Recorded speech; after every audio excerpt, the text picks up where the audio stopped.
Welcome to Fiction Audiobooks. If you enjoy the content, like and subscribing would be greatly appreciated. If you have any recommendations for novels, comment below. Please join my Patreon at https://www.patreon.com/fictionaudiobook. Chapter 71, And You Still Say You Don't. A mountain of molten prison suppressing the tailed beast, a catastrophic disaster. This scene, which seemed like something out of a myth, left everyone who witnessed it in a trance. Roar. Only the four-tails ape head remained outside the molten mountain, roaring frantically. Its violent struggles caused the earth to tremble. The mountain pressing down on it was of the same origin as its chakra, making it even harder to escape. It was comparable to a specialized sealing jutsu. The Maharaga beneath Shingetsu was much leaner than when it first appeared, reduced to little more than a skeleton. Its original form was an earth grudge fear with only one fire-release heart. That heart had long been overwhelmed, barely held together by Orochimaru's technology. Based on the ultimate insight of the Sharingan, this technique reversed the effect of the four-tails chakra, but without Maharaga's chakra as a fulcrum, Shingetsu would not have been able to leverage it. The rapid consumption of chakra brought Maharaga to the brink of collapse, and its fire-release heart was already in tatters. It doesn't matter. I'll be able to replace it with a new heart soon. Shingetsu flew before the four tails. The size difference between the two was immense. A single Fang was much taller than Shingetsu himself. His crimson Sharingan locked gazes with the furnace-like beast eyes, and a chilling ocular power erupted. Boom. The invisible ocular power smashed open the gateway to the mental plane, confronting the four tails, Son Goku, bound by layers of chains. Roar. The four tails roared, crashing against the scarlet Sharingan suspended in the void of the dark sky.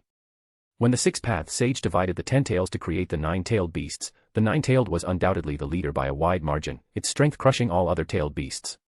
The 8 tails had a chakra volume second only to the 9-tailed, possessed abilities like tail regeneration and sealing jutsu, and firmly held second place. After that, strength was no longer determined by the number of tails.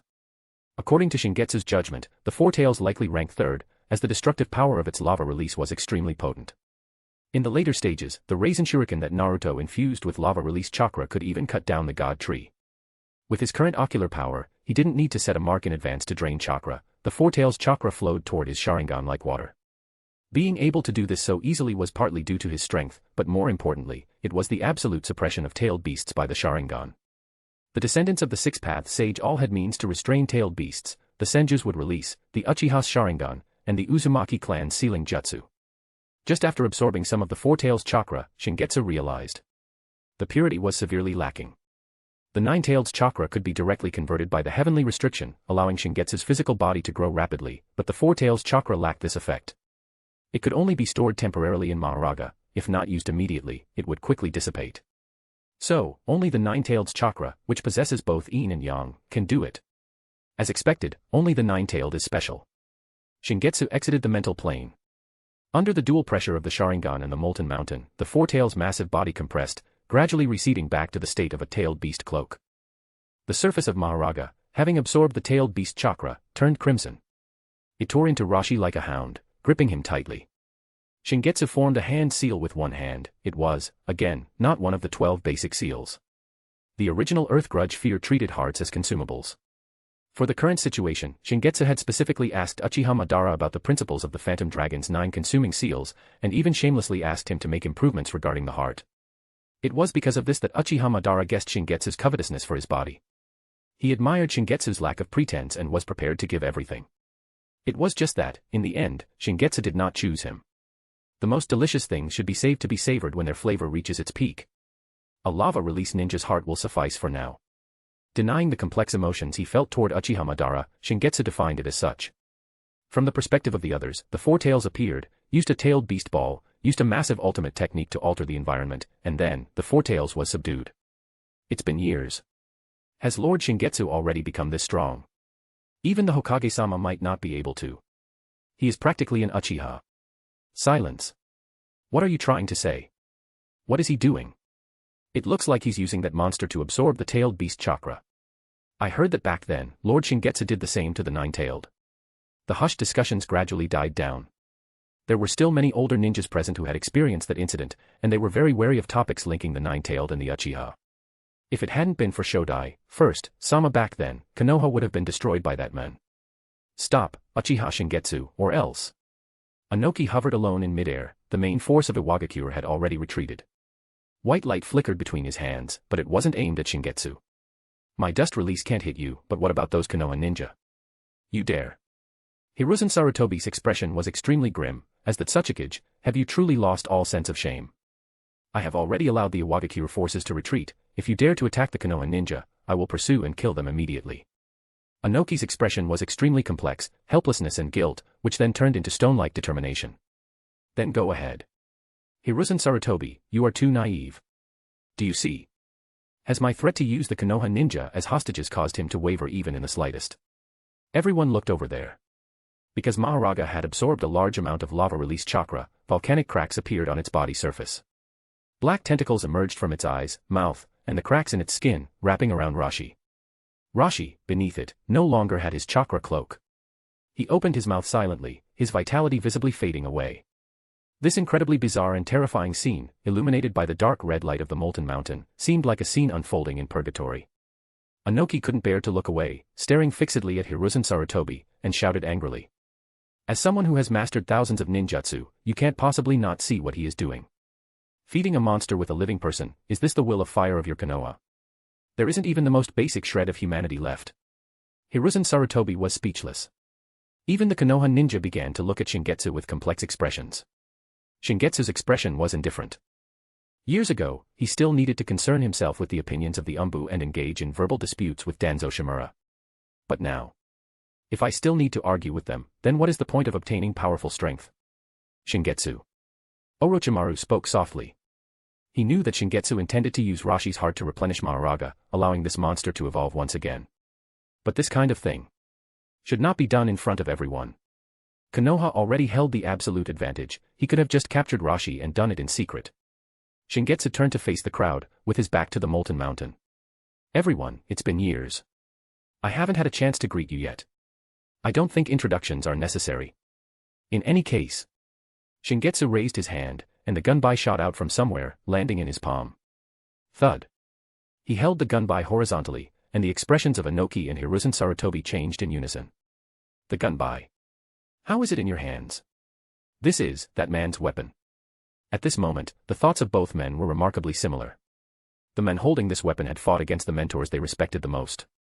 The corners of Shingetsu's mouth curled slightly. People are always comparing me to him. Doesn't this make me look a bit more like him? Chapter 72, Trial. Inoki admitted it. He really wanted to run away. Shingetsu, don't misunderstand.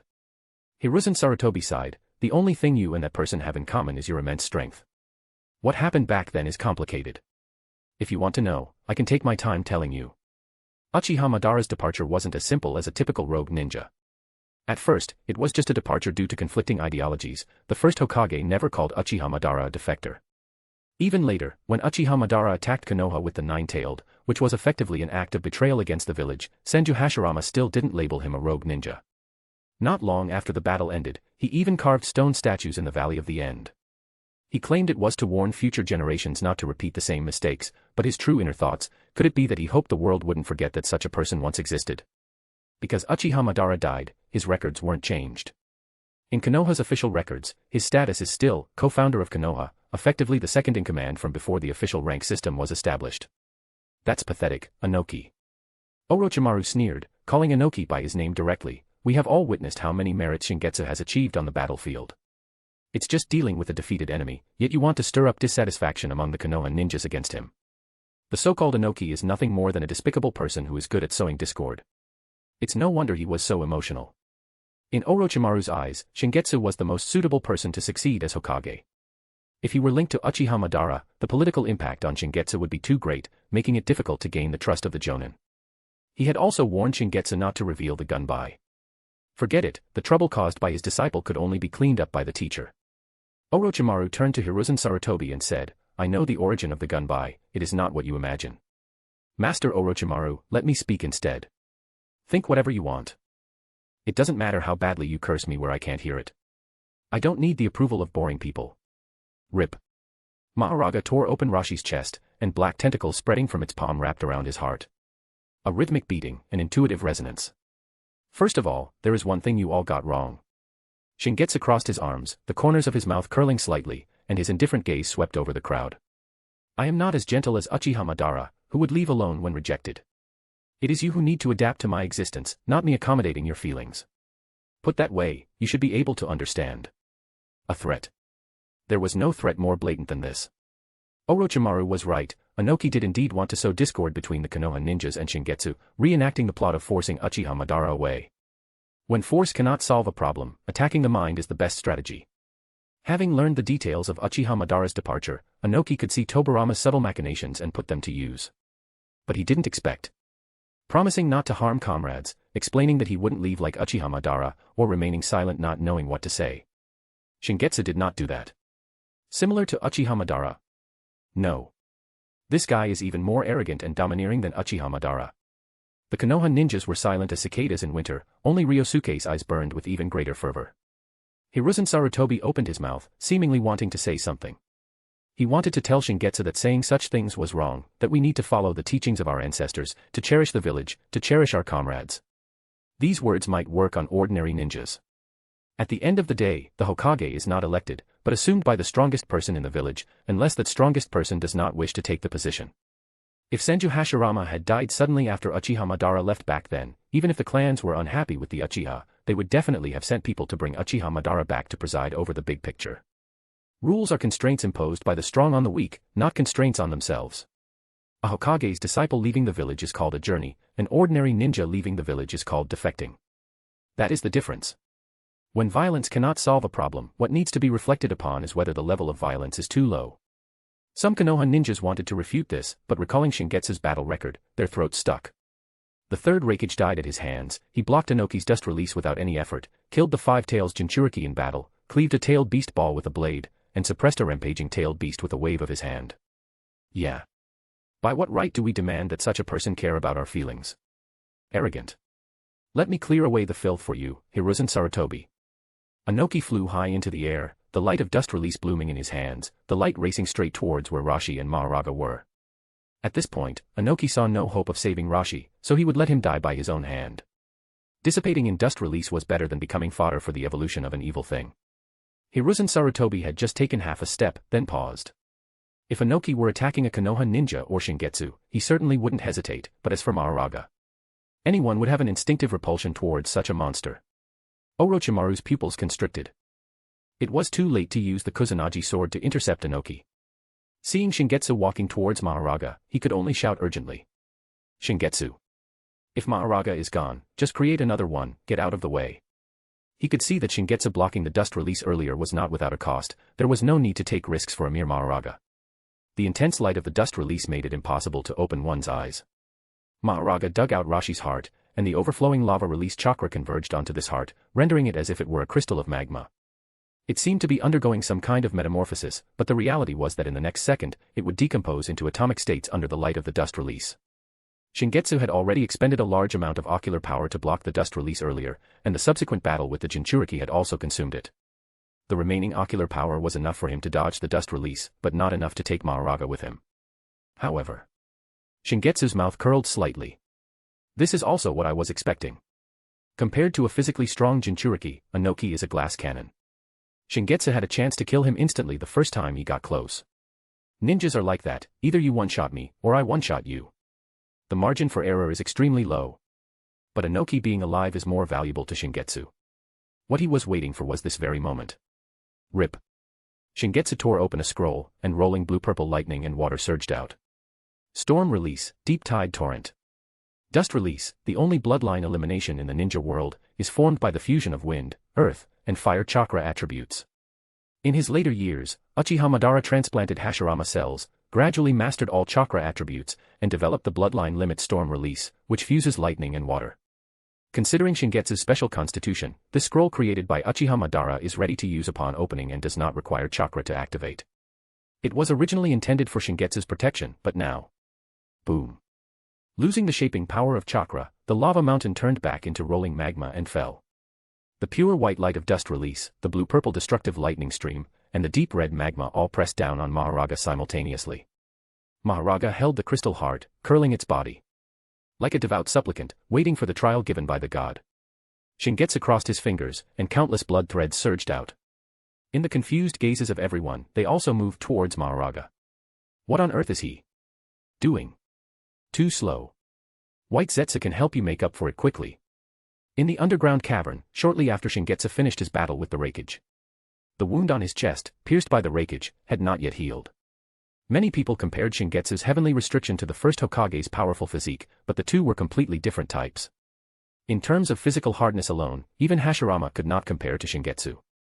However, Hashirama possessed the ability of seal-less self-healing, capable of rapidly repairing any injury, no matter how severe.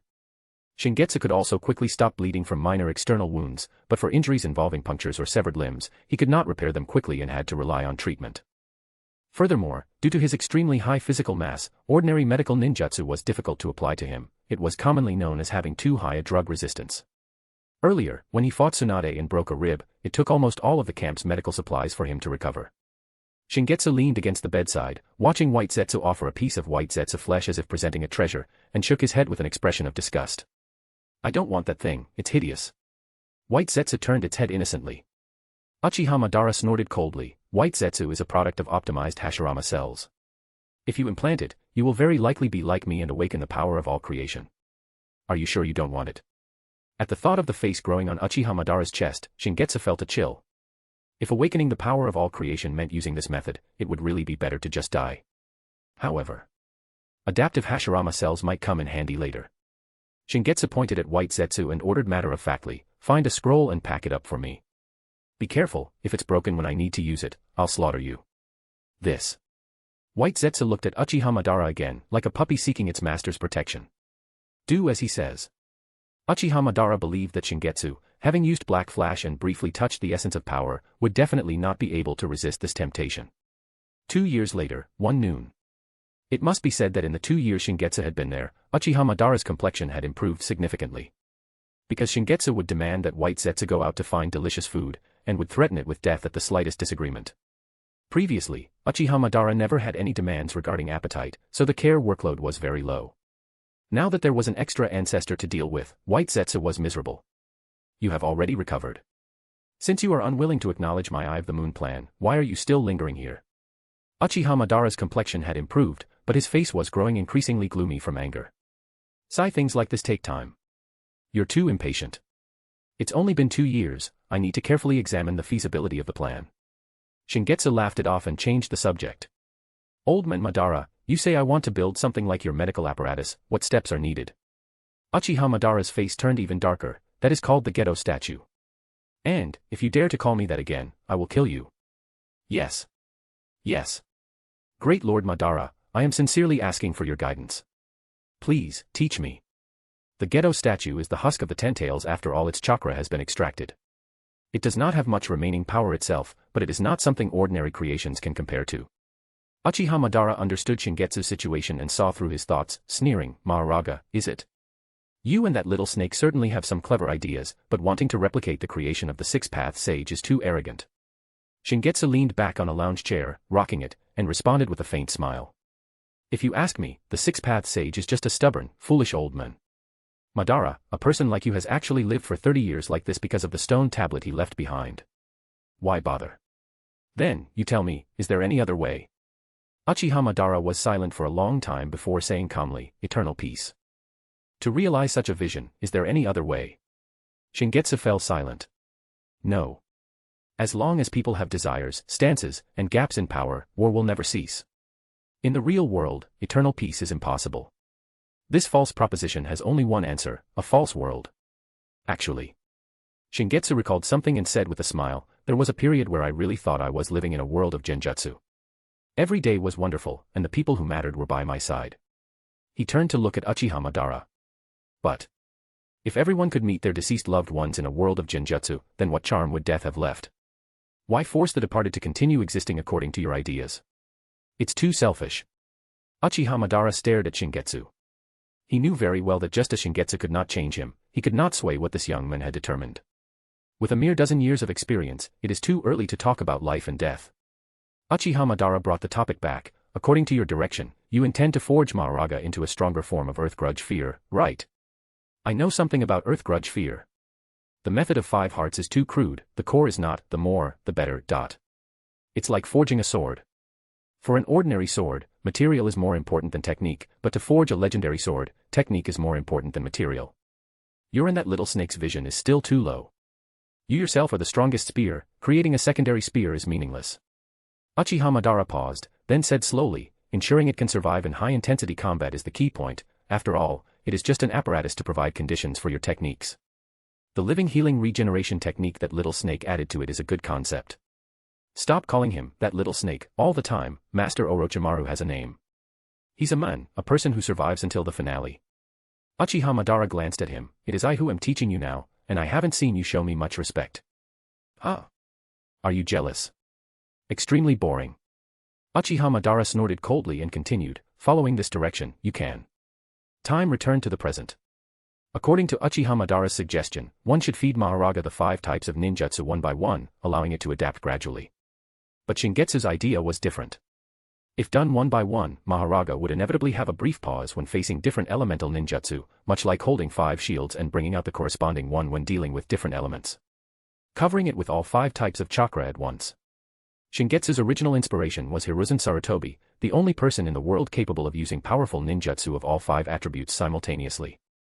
Plans change with reality. The Sharingan cannot copy bloodline limit ninjutsu or higher, but at least it can discern their elemental composition. Dust Release is a bloodline selection composed of wind, earth, and fire attributes. He recalled the Storm Release scroll Uchiha Madara gave him. Compared to the third Raikage, the Storm Release developed by Uchiha Madara after obtaining the Rinnegan was undoubtedly of a higher level, perfectly fusing water and lightning attributes. The starting point of forging determines the height a weapon can reach. Shingetsu's blood-piercing arrow carried white Zetsu cells. At short range, it descended upon Mahoraga even faster than Dust Release, piercing deeply. Massive blood loss made his face slightly pale, but the light in his eyes grew increasingly intense. The bathing ceremony, I meticulously prepared, experience it well, and then adapt to it. If you can't, no, you only have one option, succeed. In an instant. The light of Dust Release's dissociation crashed down, and deep purple lightning and water poured down like a heavenly river, all the destructive power slamming into Mahoraga. Under the onslaught, its body crumbled and dissociated layer by layer, and Mahoraga let out an extremely suppressed low roar. Amidst the intense light, the blood-colored arrow connecting it to Shingetsu seemed to be constructing something. Chapter 74, Forming from Nothing, the Divine General of the Different Ring. Boom, crack. The explosion lasted only an instant, and then the chaotic torrents of energy annihilated each other, causing spacetime to emit a harsh, stuttering sound. Anoki released his hands and gasped for breath, staring fixedly at the origin of the chaos. The sudden waves of Storm Release gave him a strange sense of familiarity, cold and deadly. He did not know what Shingetsu was doing, nor did he understand why he hadn't stopped the Dust Release, or even why he had attacked his own summoning beast. The terrifying chaotic energy tore through the area, creating a highly distorted spacetime that looked like the crazy colors one would only see in a dream. Shingetsu stood atop the turbulent flow, his body swaying as if he were on a boat, his hands seemingly weaving something. What on earth is he trying to do? Tsunade asked. Orochimaru's pupils constricted, his voice hoarse. When creating Mahoraga, Shingetsu suggested using his own flesh and blood, and I was quite curious. The flesh and blood of those with a heavenly restriction are slightly darker in color than the average person. At a cellular level, unlike the extraordinary division speed of Shodai, first, Sama, what is terrifying about Shingetsu's cells is their super-strong resistance to pressure. To use a simple analogy, it's roughly the difference between algae and a reef. A stone doesn't have the reproductive capacity of algae, and algae doesn't possess the hardness of a reef. Orochimaru was so engrossed in his explanation that he unwittingly revealed the fact that he had studied his grandfather's cells. Tsunade didn't pay attention to this, mainly, she didn't have the time to think about it. But no matter what I do, it is impossible to raise Mahoraga's strength to the level of Shingetsu's body. He is simply unique. For this, I had to replace quality with quantity, using ninjutsu to give it a high-speed recovery ability that Shingetsu does not possess. Mahoraga is already very strong, it can hold its own against multiple jonin, and can even participate in Kaga-level battles. However, it isn't truly alive after all, it is just a bio-like puppet with activity, completely unable to keep up with Shingetsu's growth rate. Right now, just a single technique has brought it to the brink of collapse. Shingetsu, he. Orochimaru's eyes flickered, and he took a deep breath. If I'm not mistaken, he is creating life. Yin release is based on spiritual energy and can create forms out of nothing. Yang release uses physical energy as its source and can bestow life upon those forms. The combination of the two can create all things and imbue them with life. Legend has it that the Six Paths sage used this to open up the world and create all things. The Uchiha inherited the sage's eyes from the six-path sage, representing the power of In, the Sharingan. Uchiha Madara sat upright on his stone throne, recounting the legend. As time passed and intermarriage with other clans occurred, Yin and Yang attribute chakra flowed into various clans, such as the Nara clan's shadow possession jutsu and the Akimichi clan's multi-size technique. When you are willing to accept white sets of flesh and blood, then we can talk about Yang release. The essence of Yin release is creating something from nothing, creating forms. The ocular power of the Sharingan is the most fundamental manifestation of this, realizing what is in one's heart and bringing it into reality. But for ocular power to be as strong as yours, with a 3-tomo Sharingan already interfering with space, is something I have never seen before. And as for creating forms, neither of us are the Genjutsu type Uchiha, so it is difficult for me to explain the intricacies to you, but... Uchiha Madara stroked his empty eye sockets and said calmly, when the Rinnegan was still present, I awakened a powerful ability, the ultimate ocular jutsu for creating forms, named Limbo, Hengoku. Shingetsu's expression changed slightly. He naturally knew about this trump card Rinnegan ocular jutsu of Uchiha Madara, but information is the life of a ninja. Why? Is it because he knows I can foresee the future that he is feigning openness and lack of defense, or is there some other calculation? Uchiha Madara continued speaking. The key lies in the shadow. The most malleable material for Yin release is the shadow. The Nara clan does this well, that Nara brat must have told you about the basics. Shingetsu snorted, you really do know everything, are you a paparazzo? I have been watching you, Shingetsu.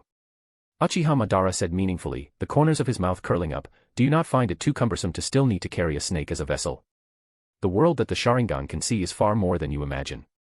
By focusing too much on your own powerful body, you lack development of the Sharingan. This is simply putting the cart before the horse, utterly ridiculous. Shingetsu rolled his eyes at him, is it that I don't want to develop the Sharingan? Who was it that took away the clan's collection of texts? In the clan that prides itself on flashy ocular jutsu, Shingetsu developed the KT fist, which relies on brute force. Did he not want to strike a thunderous pose, stand there, and win just by glaring at someone? Lack of talent for genjutsu is one thing, but the most important thing is that the Uchiha clan currently doesn't have any genjutsu collection. Even the Konoha higher UPS have Izanagi, yet the Uchiha clan itself has lost it. Uchiha Madara was unimpressed, those stupid guys couldn't protect them, so it was correct for me to take them away. It wasn't that the Uchiha clan abandoned him, but that he abandoned the Uchiha clan. If not for Izuna's instructions, he wouldn't have even bothered to ask that extra question when he left. There is no need for a vessel. You can completely transform the thing into a shadow creation that exists between reality and illusion. If the Nara clan can do it, the Sharingan, which is naturally the pinnacle of Yin release, can certainly do it. I can create this type of life at any time, and you can try it too, it will help you get closer to the essence of chakra. Uchiha Madara lifted his eyes, and his 3-tomo Sharingan bloomed with red light. For this, prepare to receive it. The Uchiha's 1,000-year accumulation. The vast ocular power, like a sea of blood, instantly submerged Shingetsu's consciousness. Amidst the turbulent flow, the tomo of Shingetsu's Sharingan spun wildly, his ocular power stirring spacetime, and blood constantly streamed from his eye sockets. Maharaga's form had completely disappeared, but everyone knew it wasn't over yet. He saw it. In his crimson vision, Shingetsu saw a crystal heart wrapped in grayish-white flesh, beating as it drifted with the current. Very good, it survived, then, I will take it from here. Shingetsu pressed his hands together, pushing his ocular power to the limit, the color of the blood tears growing deeper and faster. From formless spiritual energy, it condensed into blackness with contours and weight. The ocular power condensed layer by layer, turning from thin darkness into a substance as thick as ink. Shingetsu let his arms sink naturally, then extended them forward, level with his shoulders, palms facing down, fingertips pointing forward. He clenched his fists tightly, and thick black shadows overflowed from between his fingers, the dripping blood gathered into a circular shadow formation beneath him. The shadow formation spread and diffused like an ink pool. When the ink color covered the remaining crystal heart, a very eerie scene occurred, and suddenly, a crisp sound of a Tao returning jade shaking rang out. Shaking divine object sound of jade ringing, swaying and trembling forming from nothing ritual 8-handled sword oppression, adaptation, harmful ring, subjugation. Boom. The earth collapsed with a roar, and shadows as thick as ink gushed out, forming a giant shadow. Above the shadow body, the flowing energy was drawn toward the core, intertwining to form a ring of light, with thunder flashing. It's coming.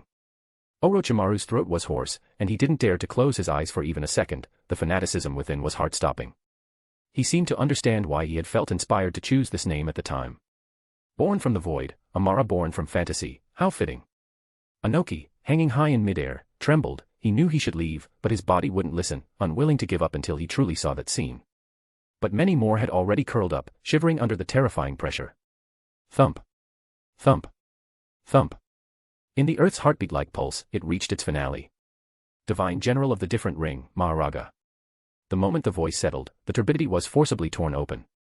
The flesh was solidified shadow, the bones and tendons were compressed malice, light and darkness intertwined and roared on the grayish-white surface of the body, and the air became thick and stagnant. The sacred will behind his head moved slowly as the tomo in Shingetsu's eyes rotated. The pitch-black tidal wave receded, and all things fell silent. Chapter 75, Subduing the Demon, Ending the War. It was like an ancient ritual vessel with a misspelled deity's name. Solemn, domineering, and inviolable. Its muscles were like tangled ancient vines, every inch containing unquestionable, absolute violence. Especially its head. Where its eyes should have been, four blade-like protrusions extended to both sides, resembling two pairs of dark, fleshy wings. A thick, long tail trailed from behind its head, swaying slightly with its breathing. Just by standing there silently, its very existence made people feel as if they had fallen into an ice cellar. Click. The sound of the Dharma wheel turning was so clear, as if this monster was adapting to the air of this world in this way. It's too strange. Hiruzen Sarutobi's expression was grave. It is clearly a living being, but in my sensory perception, that thing has absolutely no aura, as if it were nature itself, or perhaps an aggregate of massive in-release chakra. In short, this guy is extremely dangerous. As for the danger, anyone could see it. Some weaker ninjas had already triggered a freeze response, standing stiffly in place, not daring to move. And in the field of view of the Byakugan, where Maharaga was, it was as if a pitch-black rift had torn open between heaven and earth, from which a terrifying pressure that chilled the soul surged out frantically. So similar. Hiss. Maharaga slightly hunched its body, and a puff of white steam escaped from between its pitch-black teeth. Constructed primarily from in-release energy, it instinctively regarded creatures possessing both yin and yang as targets for hunting. It had no concept of reason, only combat programming. Destroy everything. Crush all life into dust. Whoosh. With a speed inconsistent with its massive frame, the atmosphere was torn apart by its nearly tangible ferocity. The Konoha ninjas, shrouded in killing intent, cried out in alarm. It's out of control. This is too reckless. How could you create such a monster? Naidame, second, Sama was right, the Uchiha are just. Prepare for battle. Hokage-sama, please take action. Help. I want to go home. Just as this giant god took its first step, about to unleash catastrophe upon heaven and earth, Shingetsu merely lifted his eyes. His blood-stained Sharingan narrowed slightly, the three tomo spinning silently in the depths of his eyes. With just a glance, the ocular power of domination originating from the creator pierced straight into the core of Maharaga's Dharma wheel. Stop. A soft shout. Maharaga's massive body suddenly stiffened, its ferocity coming to an abrupt halt. The shadow giant god that had been intent on slaughtering all living things a moment ago now lowered its hideous head slightly, like a subdued wild dog. Due to excessive consumption of ocular power, Shingetsu felt as if his head were being stabbed by countless needles, waves of dizziness washing over him. A hollow feeling of his mental energy being drained swept through his entire body, leaving him exhausted and weak. Even so. Letting something I created go out of control, do you think I'm that kind of idiot? Shingetsu lowered his eyes slightly, turning toward the Konoha crowd, a soft gasp escaping his throat. He raised his hand and pointed at someone, accurately and without error. You just now, what did Naidame, second, Sama say about the Uchiha? The jonin who was pointed at felt like he was on pins and needles, cold sweat streaming down, but he had quick wit in the face of life and death. Naidame, second, Sama said that the Uchiha clan is gifted and capable of doing what ordinary people cannot. I deeply agree. Shingetsu-sama. I admire you the most. If you don't believe me, ask Ryosuke. Have a bit of backbone, that's really boring. Shingetsu looked up at the sky, only able to see a small black shadow disappearing on the horizon. Anoki had run away. I know you wanted to test its power, it's a pity, there is no stage for it to appear on. Orochimaru approached and said slowly. Shingetsu, it's over. He looked around the battlefield that had quieted down, pausing for a moment. Undoubtedly, the Second Shinobi World War has been ended by you.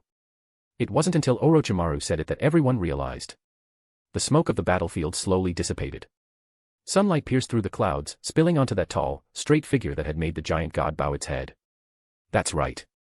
This man, with an unrivaled posture, suppressed and killed the Jinchuriki, scared off the Tsuchikage, and secured an absolute victory. Not a single ninja in the entire field had any other thoughts, watching the scene that was destined to be recorded in the history of the ninja world. The next day. Konoha Village, Hokage Advisor Conference Room.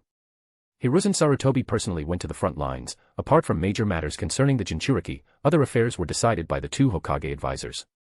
You have spoken to the Uchiha clan head, right? They are still unwilling to hand over Mahoraga. Udatane Koharu shook her head. Fugaku rejected me. Hamura Mitokado snorted coldly, ungrateful. Ignorant of the big picture. How much can a combat force like Mahoraga do on the front lines, and how many Konoha ninjas can it save? Don't they understand that? Why don't we contact Orochimaru and have him? Hamura Mitokado shook his head. Orochimaru has been bewitched by that Uchiha brat. He still can't let go after so many years, actually going to assassinate the Eight Tails for revenge, causing us to have to deal with the accountability from the Hidden Cloud Village. There is still room to maneuver now. Once Orochimaru confirms letting Uchiha Mikoto hold Mahoraga, we will have no justification to act. How about? Hamura Mitokado's expression turned stern. We arrange a mission outside the village for her, and then... That's too much. Udatane Koharu interrupted sternly. Our original intention in wanting Mahoraga was to hope it could help more comrades. How can we harm a comrade for its sake? Making the Uchiha fight the Hidden Mist was a battlefield consideration and a matter of righteousness, but Udatane Koharu could not accept this kind of deliberate targeting of a comrade. You misunderstood, Koharu. Hamura Mitokado tapped the table lightly and said slowly, I don't mean to harm Uchiha Mikoto, just to take it away when she summons Mahoraga. After the war ends, or when you have fully analyzed Mahoraga, we can find an opportunity to return it to her then. Thump. Outside the quiet office, the sound of a cane striking the ground suddenly rang out. The two did not show any surprise. Besides them, there were only two people who could pass through layers of barriers and guards to get here. Moreover, the person coming had deliberately made some noise as a reminder. Danzo, you've returned.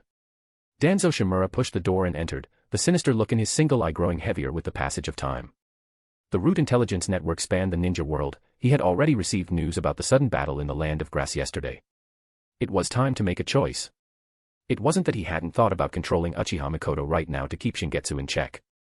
But every time he recalled the scene of this youth traveling thousands of miles to kill the Raikage, Danzo extinguished this thought. Uchiha Mikoto would definitely commit suicide to avoid becoming a bargaining chip, and then Konoha would face a completely insane Shingetsu. That kind of future. Even Danzo felt it would be too tragic. If it were 5 years ago, he would have considered reconciling with Shingetsu. After all, he hadn't done anything too extreme to the Uchiha, just some verbal disputes. But after the battle that year, having seen the terrifying power of the Sharingan with his own eyes, he had already passed the point of no return. Taking a deep breath, Danzo said slowly. Things have changed. I will leave Konoha and lurk in the shadows to protect the village. Consider this my final piece of advice before I leave. Immediately stop all targeting strategies against the Uchiha clan, at least not now. That person, Uchiha Shingetsu, has returned. Chapter 76, Astronomical Price. Konoha Village. Every household was festooned with lanterns, the streets were bustling with noise, and news of the victory had already spread. Sunagakure, which had been negotiating earlier, willingly signed a humiliating treaty of defeat, ceding a portion of its already meager mission quota to Konoha and yielding 2 important trade routes. Hanzo, the leader of the Land of Rain, also submitted an alliance agreement, solidifying friendly relations with Konoha. Iwagakure had yet to respond, but their main forces had already withdrawn from the Land of Grass, effectively ceasing hostilities. All signs indicated that the dark clouds of war that had loomed over the ninja world for nearly a decade were finally dispersing. And these events could not be separated from one name. Although the Konoha propaganda department had tried its best to minimize the person's influence, focusing instead on the achievements of Sandaime Hokage and battlefield commanders like the Sannin, yet. Clang. At the Hataki residence, Tsukumo Hataki, who was sitting under the eaves polishing his family's heirloom blade, failed to hold onto the sword upon hearing the news from his subordinate. A certain little white-haired boy practicing ninjutsu in the yard saw this scene and was incredibly surprised. In his eyes, his father was a powerful ninja who could remain calm even when facing countless enemies alone. How could this be? Tsukumo's gaze suddenly froze. After a few seconds of blankness and disbelief, his eye sockets instantly turned red, his eyes filled with a mixture of wild joy and grievance. Are you not lying to me? This formidable man, known to the world as the White Fang of Konoha, displayed the fragility of a child at this moment. The Umbu kneeling on the ground bowed his head. I would not dare. The frontline troops are already resting and will return in a few days. That lord is already on his way back. Tsukumo clenched his fists tightly, taking a while to suppress his emotions before murmuring. That's great. That's great. You bastard, it's just too good that you're still alive. After the reporting Umbu left, young Kakashi approached. Dad, what happened? He remembered seeing his father lose his composure like this only once, when his mother passed away. Tsukumo Hatake gently stroked Kakashi's head and said with a smile, "Dad knows a very annoying guy. I thought he was dead, but he's still alive. Since he's an annoying person." "Dad, why are you smiling?" "Ah. It's hard to say. Kakashi, you will definitely meet someone like that too. Even if your personalities don't mesh, you will always instinctively trust them completely. That kind of person is called a best friend." The underground black market. The gathered bounty hunters were in a chaotic uproar. Kakuzu, who had just walked in, frowned. He didn't like such a noisy environment. Since when did the underground black market become like a vegetable market? How disgraceful. His ears twitched as he heard the content of their conversation, and Kakuzu's expression changed drastically. "What? 630 million Ryo. Are you sure the unit isn't wrong? What kind of concept is this?" Back then, Senju Tobarama only had a bounty of 570 million Ryo, holding the top spot on the underground black market bounty list for decades. As for Senju Hashirama and Uchiha Madara, since they reached their peak, even the lawless underground black market dared not take their contracts, so there were no bounties.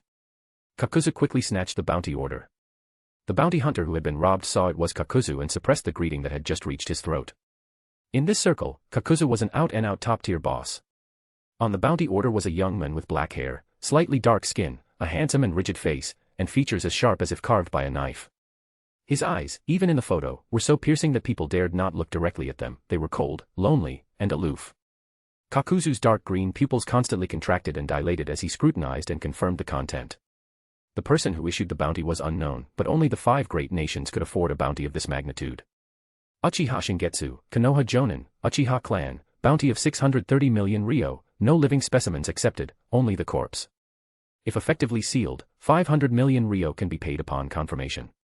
Historical battle record, repelled Chiyo of Sunagakure during youth, killed dozens of Jonin on the Land of Rain battlefield, countless Chunin and Genin.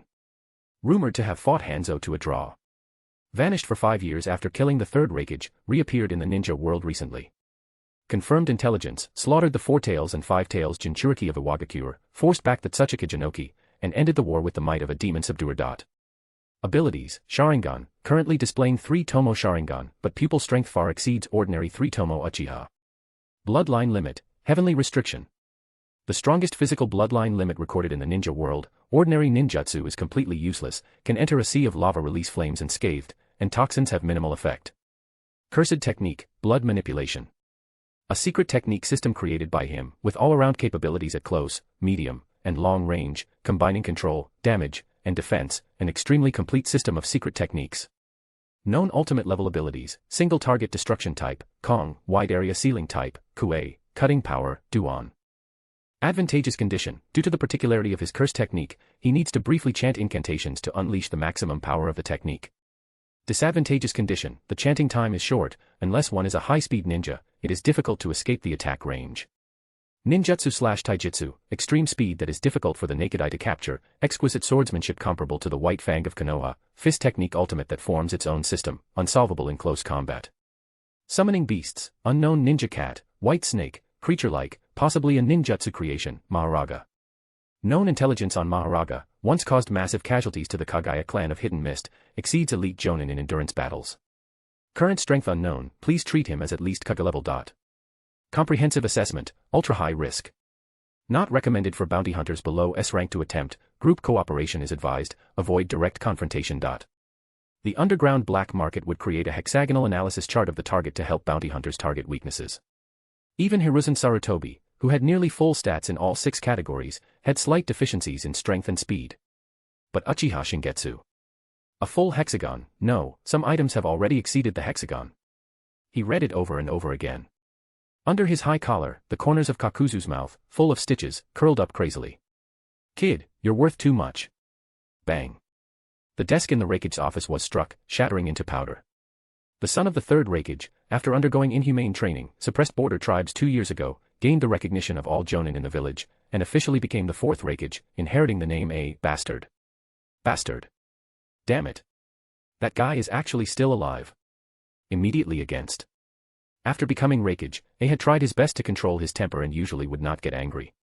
But he absolutely could not accept that his father's killer was alive and well. The war wasn't over yet. Creak. The heavy door opened. Do you think anger can change reality? Do you think dissatisfaction can negate his existence? The Kumogakure high official Dodai approached, supporting an old man, and interrupted the declaration of war he was about to make. Snorted, indignantly saying, I will use my fists to negate his existence. Old man, I am the Raikage. Compared to the era we experienced, what is this level of frustration? The old man's eyes were cloudy. Even though he could barely see things clearly, they exuded a calmness that had seen through the world. No matter how strong he is he stronger than Senju Hashirama, stronger than Uchiha Madara? The predecessor was able to create Kumogakure in that era. As the fourth Raikage, your mission is to lead Kumogakure to greater heights. A's throat tightened. He knew the old man had been bedridden for a long time and his life was coming to an end. Being able to say these words completely was probably. A so-called ninja is one who can endure pain. Do not make decisions impulsively, I believe you can definitely do it. Having experienced decades of vicissitudes and countless bloody struggles, this old man always faced everything with fortitude. But at the last moment, he smiled. You are, after all, the Raikage, recognized by everyone. Chapter 77, A True Strongman. Konoha, Uchiha clan grounds. I'm home. Shingetsu called out lightly from the entrance, his nose twitching as he caught the scent wafting from the kitchen. A kimchi-style pork ribs. I want them extra spicy. Mikoto, who was searing meat in the kitchen, paused for a moment, the corners of her lips curling up ever so slightly.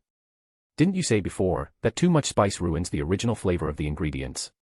Shingetsu leaned against the dining chair and said indifferently, can't be helped. The food hasn't been great these past few years, so I've gotten used to using chili to whet my appetite. If White Zetsu heard this, it would definitely weep and file a tearful complaint. The food was bad. Bear paws from the land of claw, snow beef from the land of lightning, flatfish from the land of water. Whatever you wanted, didn't I get it for you? Don't you have a conscience saying that? Mikoto brought 2 plates of meat to the table, and it was so quiet that only the sound of cutting meat could be heard. After a while. Are you doing all right? Mikoto asked softly. Shingetsu finished his in 2 bites and smiled faintly, I'm doing great. Hurry up and eat, and when you're done, go sear me a few more. Mikoto ate very slowly, chewing each mouthful earnestly with her head down. Brother, it's all because of me that you had to hide for so many years and didn't dare return to the village. I'm such a burden to you, you would definitely be better off on your own. Shingetsu said in a mocking tone, then grinned, hey, you're not planning on saying something so boring, are you? He propped his chin on one hand on the table and said indifferently. You are my younger sister. Having already lost someone and regretted not being able to express himself clearly, Shingetsu didn't want to repeat the same mistakes. Surpassing Uchiha Madara. It didn't just refer to strength, but the ability to protect his last remaining family member and never fail again. Mikoto bit her lip, holding back tears, and squeezed out a smile. Don't be so narcissistic. I was going to say these were the last 2 pieces, who told you not to give me a heads up? Then why didn't you? Shingetsu just started to speak when he remembered something and beckoned to the door, almost forgot about you guys, come in. The personalities of the 3 children were easy to see. Yahiko looked around at the room's layout, Lord Shingetsu, your house is so big. And so clean. Nagato kept his head down, rubbing his hands, while Konan politely greeted Mikoto. These are some brats I picked up. The yellow-haired one is Yahiko, the blue-haired one is Konan, and there's also Nagato. Take them to buy some groceries. Teacher Orochimaru will be over later, and there will probably be quite a few people crashing for dinner today. Shingetsu walked to the inner veranda, looked up, and the corners of his mouth curled slightly. It's very rude to run onto someone's roof without permission. Tsukumo crouched on the eaves and smiled faintly, leaving without saying goodbye is even more excessive. If the kids weren't here, I would definitely beat you up. Shingetsu looked at the white-haired brat beside him, little Kakashi. He was about 5 or 6 years old, with fair skin and a beauty mark at the corner of his mouth, looking at him with a scrutinizing gaze, like a little adult. It's a good thing he doesn't look like you at all, except for his hair color. He's much better looking. Little Kakashi frowned and pulled his scarf up to cover the lower half of his face. Noticing his son's small movement, Tsukumo smiled helplessly. Kakashi really doesn't like people saying that. I said it once before, and he's been wanting to wear a mask ever since. Is that so? So it's a boy. I thought your premonition came true and you really had a daughter. What did you say? The child was angry. As malicious as ever. Narashikaku walked in carrying a bag of things. If I had known there were children here, I wouldn't have brought alcohol. It's fine. Just let Kakashi go back. That's top-quality black velvet antler wine, right? I've been wanting to try it for a long time. Tsukumo's nose twitched, and he abandoned his son without hesitation. Having been looked down upon by Lulu before, he had specifically trained his sense of smell. Hee, Kakashi can just sit at my table later. I don't drink. Behind Shikaku, Akimichi Choza was carrying a mountain of ingredients. I packed up everything from my uncle's shop. We can eat grilled meat to our heart's content. Shingetsu-senpai, long time no see. Along with them came Minato Namikaze. After greeting him, he smiled helplessly. Sorry, Kushina couldn't come due to some matters. She asked me to pass on her thanks for what happened back then. Shingetsu's mouth curled slightly. Are you afraid to let the Nine-Tails Jinchuriki get close to me? Yahoo! Shingetsu Shishyang.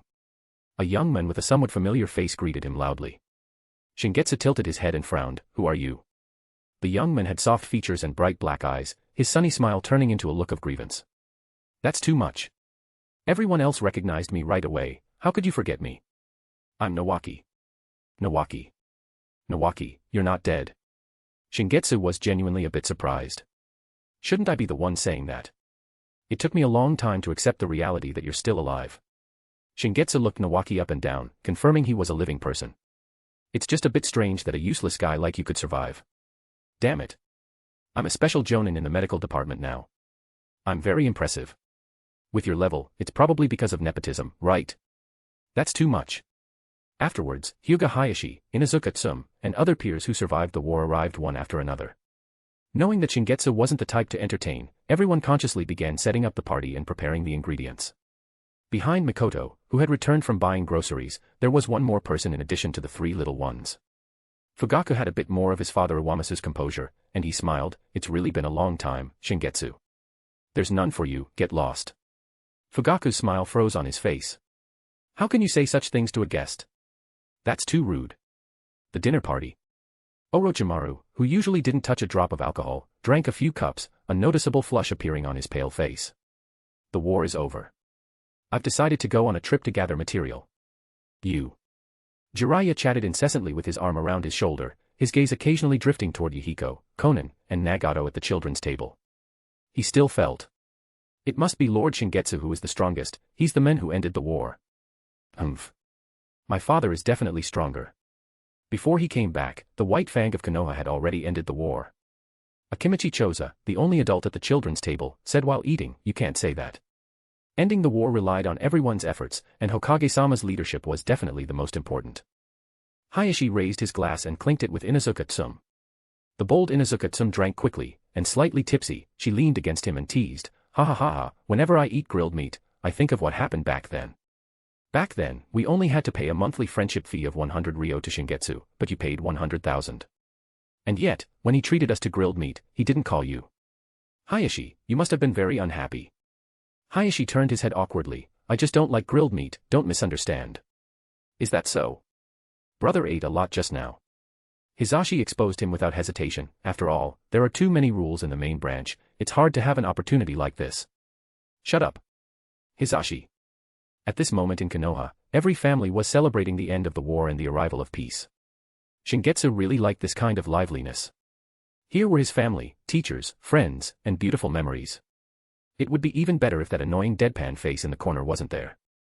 The strong must walk alone, needing to abandon everything to achieve invulnerability, that seems to be the mindset of many people. But in Shingetsu's view, that is a sign of cowardice. The strength required to protect is far greater than that required to destroy. A true strong man. How could he let himself fall into the miserable plight of being all alone? Chapter 78, After the War. The brief joy could not heal the trauma caused by this war. Konoha won the Second Shinobi World War, but years of fighting had led to an overdrawn national strength, the deaths of many elite ninja, and a surge in orphans. Many ninja developed a strong war weariness, including the renowned Sannin. Tsunade waited for a long time, but her lover, Kato Dan, did not return from the other battlefield. It was only later that she learned. He died on the eve of the war's end. She did not develop hemophobia because of this, but this feeling of helpless despair permeated her mind and body, making her unwilling to stay in Konoha any longer. No matter how Nawaki tried to persuade her to stay, it was useless. The cruelty of the war made Jiraiya more eager to find the child of prophecy mentioned by the great Toad Sage, and after Tsunade left, he embarked on his journey. Orochimaru was in the best psychological state. When Shingetsu first died, he was the most extremely negative of the three, spreading negative energy all day, secretly working on something, and looking incredibly sinister. Now, he was the busiest one after the war, actively participating in the village's post-war reconstruction, border defense, trade route connectivity, mission allocation. With something to look forward to, he had the energy for everything. This brought great comfort to Hiruzen Sarutobi, slightly alleviating the sorrow of his old friends and disciples leaving. Danzo had left after having Uchiha Koharu relay a few words, which Hiruzen couldn't accept at first, but fortunately, Orochimaru was there to help him. By the way, that guy also took away the village's reserve funds and a large number of ninja, claiming he wanted to protect Konoha from the shadows. If anyone else did this, it would definitely be considered treason. But Hiruzen Sarutobi trusted Danzo, feeling that he must have some unspeakable hardship. Perhaps. Was Shodai, first, Sama feeling the same way back then as I am now? No, wait, Shodai, first, Sama. Could Danzo? No, that's impossible. Not to mention his strong will to protect Konoha. It's not that Hiruzen looks down on Danzo, but even if that guy wanted to imitate Uchiha Madara, he didn't have the strength. The one who is truly like Uchiha Madara. Hiruzen Sarutobi leaned against the window, looking at the Hokage rock in the distance, and took a deep drag on his pipe. The post-war recovery period is usually accompanied by a reshuffling of power. After the First Shinobi World War, it was him, Danzo, and Uchiha Koharu who overwhelmed the heads of the major ninja clans and seized absolute control over the village. According to the vision of Tobirama, the power of the village needed to be gradually handed over to civilian ninja. This was an important manifestation of the hidden village model surpassing the Sengoku era. Shodai, first, Sama founded Konoha, the second founded the Ninja Academy, and the third selected disciples from among the commoners. Each generation of Hokage has their own tasks to complete. His duty was to pass the position of Hokage to a fourth generation who came from a civilian background. That was why he took Orochimaru and Jiraiya as disciples. He intended to choose one of the two to be the next Hokage. Tsunade was never in his consideration. What he was troubled about now. Orochimaru was the perfect candidate for the fourth, but the problem was the fifth. If Orochimaru became the fourth, Hiruzen Sarutobi was certain he would pass the Hokage position to Uchiha Shingetsu. Hiruzen Sarutobi had once tried to discipline Shingetsu with time, but these 5 blank years had allowed him to leap to a point where he could no longer be bound by rules. Thinking about it carefully, was this a coincidence or was it intentional? If it wasn't just peerless power, combined with deep schemes.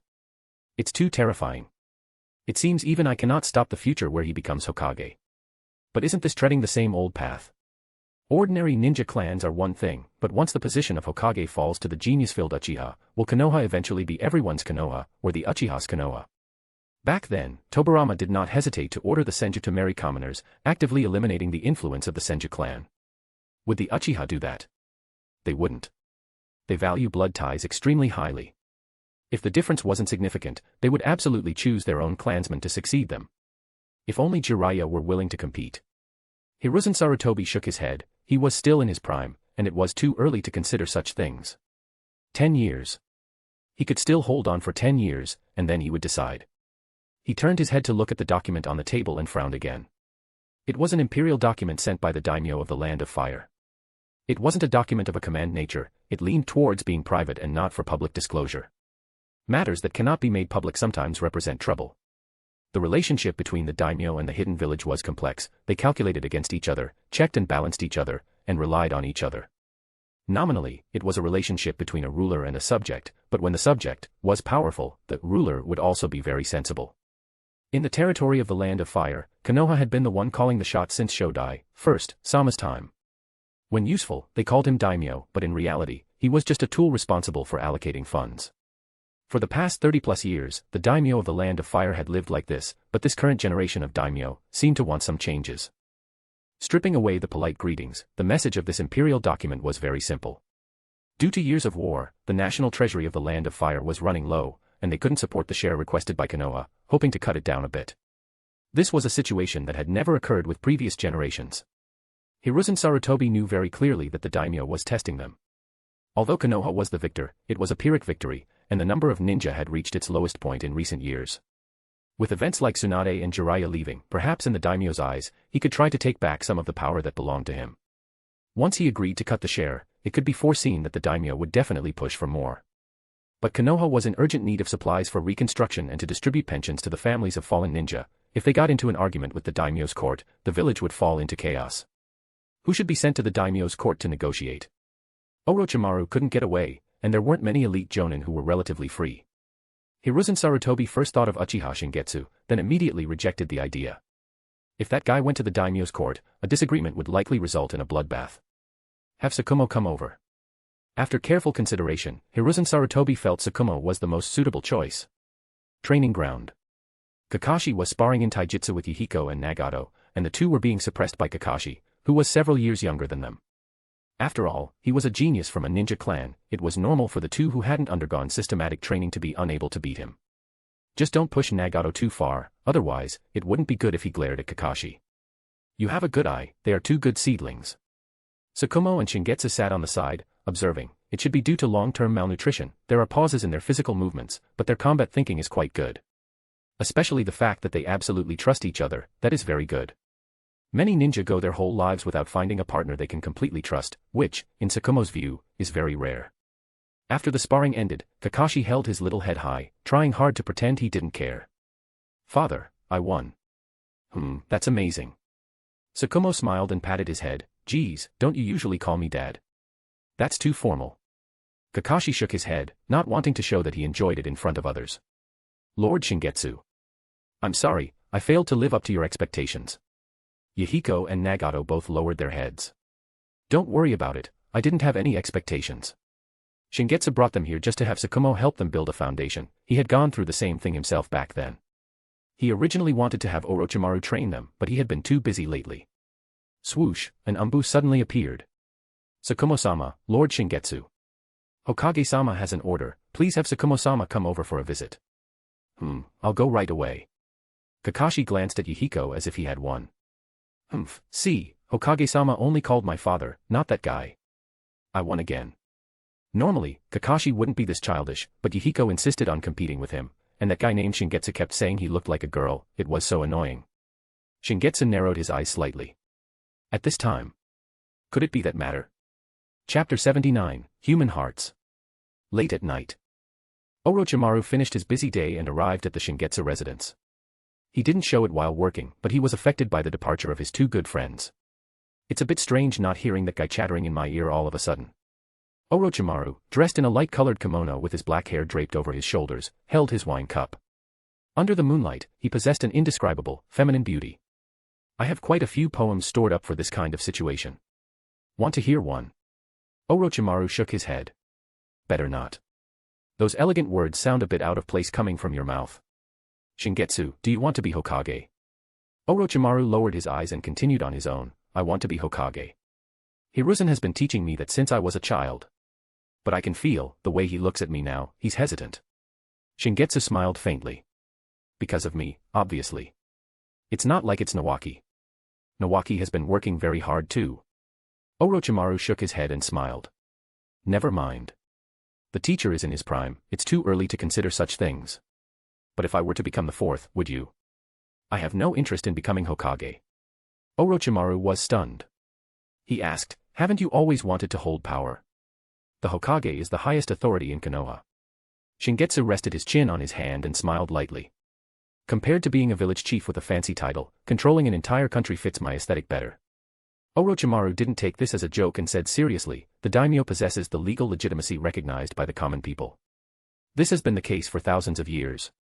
Even before ninjas were born, they were the rulers of this land. Lord Tobirama considered this matter back then, but ruling a vast number of civilians with a small number of ninjas is too troublesome. It's better to maintain the current model where the ninja village and the daimyo's court cooperate to rule. The daimyo is just a nominal sovereign, it doesn't have much impact on us. Shingetsu's idea wasn't unique, Hanzo of the Land of Rain was like that, both the leader of the ninja village and the ruler of the Land of Rain. But it wasn't suitable for a great nation. On average, only one ninja appeared among 1,000 ordinary people, and that was just the lowest level of genin. Among the 5 great ninja villages, Konoha was the strongest, yet it didn't even have 100 jonin. The feasibility of ruling the Land of Fire, with a population of over 100 million, with so few people was too low. Even nominally, it's disgusting. Shingetsu waved his hand dismissively. You wouldn't understand if I told you about the one with the strongest army becomes the emperor. Regardless, when the time comes, I will do it. I'm not that guy Jiraiya, I can understand. As he spoke, his voice grew lower and lower, and Orochimaru actually fell into a deep sleep. He was truly too tired, and this place allowed him to feel at ease. Shingetsu turned his head to look at the bright moon in the sky, the night breeze blowing through his hair. His eyes reflected the moonlight, devoid of any appreciation, only coldness. Not enough yet. Not enough to decide what the world looks like. Mikoto covered Orochimaru with a blanket and whispered, "Lord Orochimaru works so hard, won't you help him? Helping him kill people is fine, but handling paperwork? Forget it." After a pause, Shingetsu said indifferently, "I heard about what happened earlier. You were too cowardly." Mikoto smiled faintly. After all, it's wartime. The conflict between the village and the Uchiha cannot be escalated. Please understand this weak little sister. Besides, they didn't go any further and didn't really cause me any harm. Anyway, I know, as long as you come back, it can be solved. It wouldn't be good to expose that. Thinking that stopping means it never happened, that's too naive. Shingetsu tapped the table, a flash of ferocity in his eyes. Wait a little longer, and we'll solve it all at once. Ignorant fools, there is no need for them to exist. The first thing Shingetsu did upon returning was to look for Danzo, even more urgently than looking for his own family. That guy was very smart and ran faster than a dog, he couldn't find a single clue. Leaving so hastily, it seems he has already installed the Sharingan. Shingetsu didn't regret it, though. After all, the third Raikage had attracted the most hatred at the time, and he had no mind to care about a Danzo on the side of the road. During the process of searching for Danzo, he learned about some of the underhanded actions of the higher UPS. He had considered taking his blade to kill Uchiha Koharu and Hamura Mitokado, but that wouldn't be satisfying enough and would make things difficult for Orochimaru. So you like to wag your tongues, huh? You will regret not killing yourselves before I returned. Hamura Mitokado's residence. It was already night. Hokage advisor Hamura Mitokado was still working from home, writing by candlelight. The Mitokado clan was a mid-sized ninja clan during the Sengoku period. They operated scroll and ninja tool businesses, mainly supplying the Senju clan, and could be said to be vassals of the Senju clan. The Uchiha clan was much the same. It was precisely because of this that they were able to become students of Senju Tobarama. Strictly speaking, only Hamura Mitokado, Uchiha Koharu, and Hiruzen Sarutobi could call Senju Tobarama their teacher. Danzo Shimura and Akimichi Torafu were just members of the Umbu Guard, subordinates. It was just that Danzo Shimura worked hard later on, had the ability, and because of his childhood sweetheart relationship with Hiruzen Sarutobi, he was able to rise above them and become a Hokage advisor. Regarding Danzo's departure, to be honest, Hamura Mitokado was a little happy. At this moment, Konoha had just won the Second Shinobi World War, and it was time to divide the cake. There were vacancies in various departments and an uncountable amount of work. Of course, it wasn't for personal gain. It was just that Hamura Mitokado felt that appointing people he trusted to important positions was a necessary move to make Konoha better. Reaching their level, the pursuit of money had no meaning. Letting Konoha enter its prime and realizing their own value through this would also allow them to say, "I did not fail your trust," to teacher Tobarama when they went down below. The starting point was good, but it would be best not to start at all. After handling the personnel appointments for the day, Hamura Mitokado wrapped his scarf tighter, feeling the wind outside the window a bit cold. He remembered what Danzo said before leaving. Don't have any illusions about the Uchiha, especially Uchiha Shingetsu. You still have time. Once he returns, go and apologize in person immediately, that way, he will have no reason to cause trouble. Avoid the sharp edge for now and wait for the opportunity. I will definitely come back. Upon learning about the situation of the war in the Land of Grass, he and Koharu were indeed shocked for a while and had discussed how to handle the matter. The final conclusion was, if Uchiha Shingetsu came knocking, they would just say it was poor management on their part and shift the responsibility to those below. Apologize in person. What is there to apologize for? They didn't really do anything to that girl. Did they need Maharaga for their own sake? In the following days, there was no movement from the Uchiha side, and Hamura Mitokado felt that this matter had passed.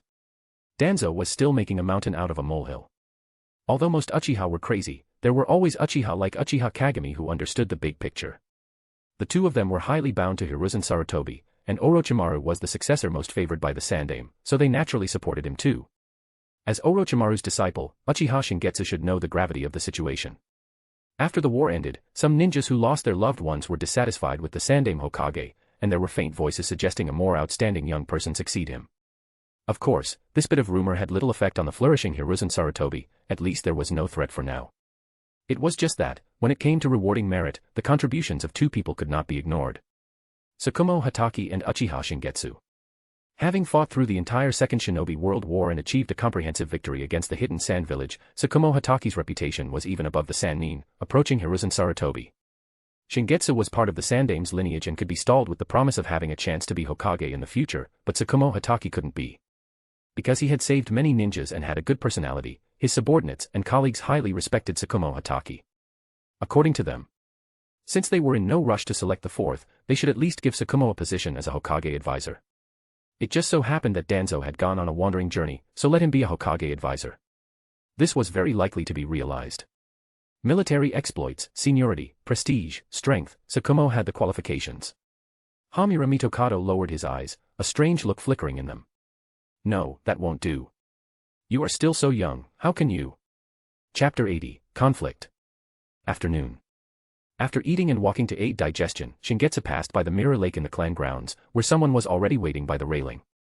Shall we talk, Shingetsu? Shingetsu glanced up. How about we go to the training ground? There are too many brats here, it wouldn't be good if blood splattered the streets. Just a talk. Fugaku kept a few paces of distance, following behind Shingetsu. I heard you brought out that thing, in the land of grass battlefield, right? Gunbai. This treasure was crafted from the branches of the god tree and had been the token of the Uchiha clan leader for a millennium. Shingetsu yawned, feeling sleepy from being too full. You don't happen to want to use your status as clan leader to demand the gunbai, do you? I think you really want to die. Of course not. Fugaku walked a bit closer and said in a deep voice, to be precise, I am not the Uchiha clan leader. Before my father passed away, he only ordered me to act as a substitute. Mentioning Iwamasu, Shingetsu's expression softened slightly. After his parents died, this old clan leader had taken great care of him and his sister, making him one of the few people Shingetsu respected. Like Mikoto, my father always believed that you were not dead, just unable to return in time for some special reason. He said that you would be the one to surpass Uchiha Madara and create a new era, and he firmly believed in it. He had long decided to hand over the position of clan leader to you once you came of age. I am merely a temporary substitute under the current circumstances. Fugaku smiled bitterly. Compared to his own son, he trusted you more. Honestly, it would be a lie to say I'm not jealous. I don't like you, Shingetsu, just as you don't like me. Shingetsu was silent for a while, recalling the day in his childhood when his father had fought for him and the clan members, and how Iwamasu had punished the instructor who spoke rudely. It was also from the day that he began to accept this world. But it was limited to his parents and Iwamasu. His perception of the entire Uchiha clan was only slightly better than that of ordinary Konoha villagers. In Shingetsu's view, only he and Mikoto were different, other Uchiha were mediocre. If they were obedient, he would take care of them a little. If they were disobedient, it didn't matter, just like Uchiha Madara, he would just ignore them. Fugaku continued. The Uchiha never had a tradition of hereditary succession, the position of clan leader belongs only to the strongest of the clan. Actually, I wanted to say this on the first day you returned, but you didn't give me the chance. Become the clan leader. Shingetsu. Only you can lead the Uchiha to recreate the glory of the Sengoku period. Shingetsu's lips curled slightly. It was you who wanted peace and tranquility, and it was you who wanted to seize power by force. Why do you think I would agree? Fugaku quickened his pace, walking side by side with Shingetsu. I don't trust you, but I trust my father. Fugaku's eyes darkened, the three-tomo Sharingan surging with grim pupil power. Perhaps he was only one opportunity away from the legendary Mangekyo. I also believe in myself, that I can assist you in surpassing our predecessors. Shingetsu did not answer him immediately, his gaze sweeping over the Uchiha children playing by Mirror Lake. There had been a period of ceasefire during the Second Shinobi World War, and many people thought the war had ended, so they began to marry and have children. Kakashi, Might Guy, Asuma Sarutobi, etc., were all born during this period. The Uchiha clan was the same. Before heading to the Hidden Mist battlefield, many children were left behind, or rather, many orphans. Obito's parents died on the Hidden Mist battlefield. The children saw him. Wow. It's Senior Shingetsu. Have you eaten yet? Lord Shingetsu is so handsome. I must marry you when I grow up. Big brother Shingetsu. I want the three-color dango from the Taburi family, will you buy it for me? Who is that old-looking uncle next to him? Seems like some big shot, whatever, he's definitely not as amazing as Big Brother Shingetsu. Everyone in the village is saying that Big Brother Shingetsu is the strongest man in Konoha. Nonsense. He is clearly the strongest in the world. A group of 4 or 5-year-olds chattered, giving Shingetsu a bit of a headache. His peers in Konoha had all been bullied by Shingetsu in one way or another, so they knew to keep their distance when they saw him. But these people were clearly not in the category of Shingetsu's bullying. How could an adult get angry at children? He pulled the little brats off him. Let's talk about marrying me when you grow up. Girls should be a bit more reserved. Stop climbing, go buy candy yourself. He took out some money and finally managed to send them away. Watching those little figures hopping away, an inexplicable emotion rose in Shingetsu's heart. No matter how it was embellished, Konoha was an out-and-out military organization. Most of these children would become killing weapons. Change this ninja world where even children have to go to the battlefield. Senju Hashirama. You clearly didn't change anything. Fugaku. It was the first time Shingetsu had called his name so softly. Uchiha Madara hoped for permanent peace and said that Senju Hashirama, who was addicted to short-term peace, had failed. Uchiha Madara was not wrong, and Senju Hashirama did not fail. War and peace have never been a single choice. If there were no cruelty of war, people would not realize the value of peace.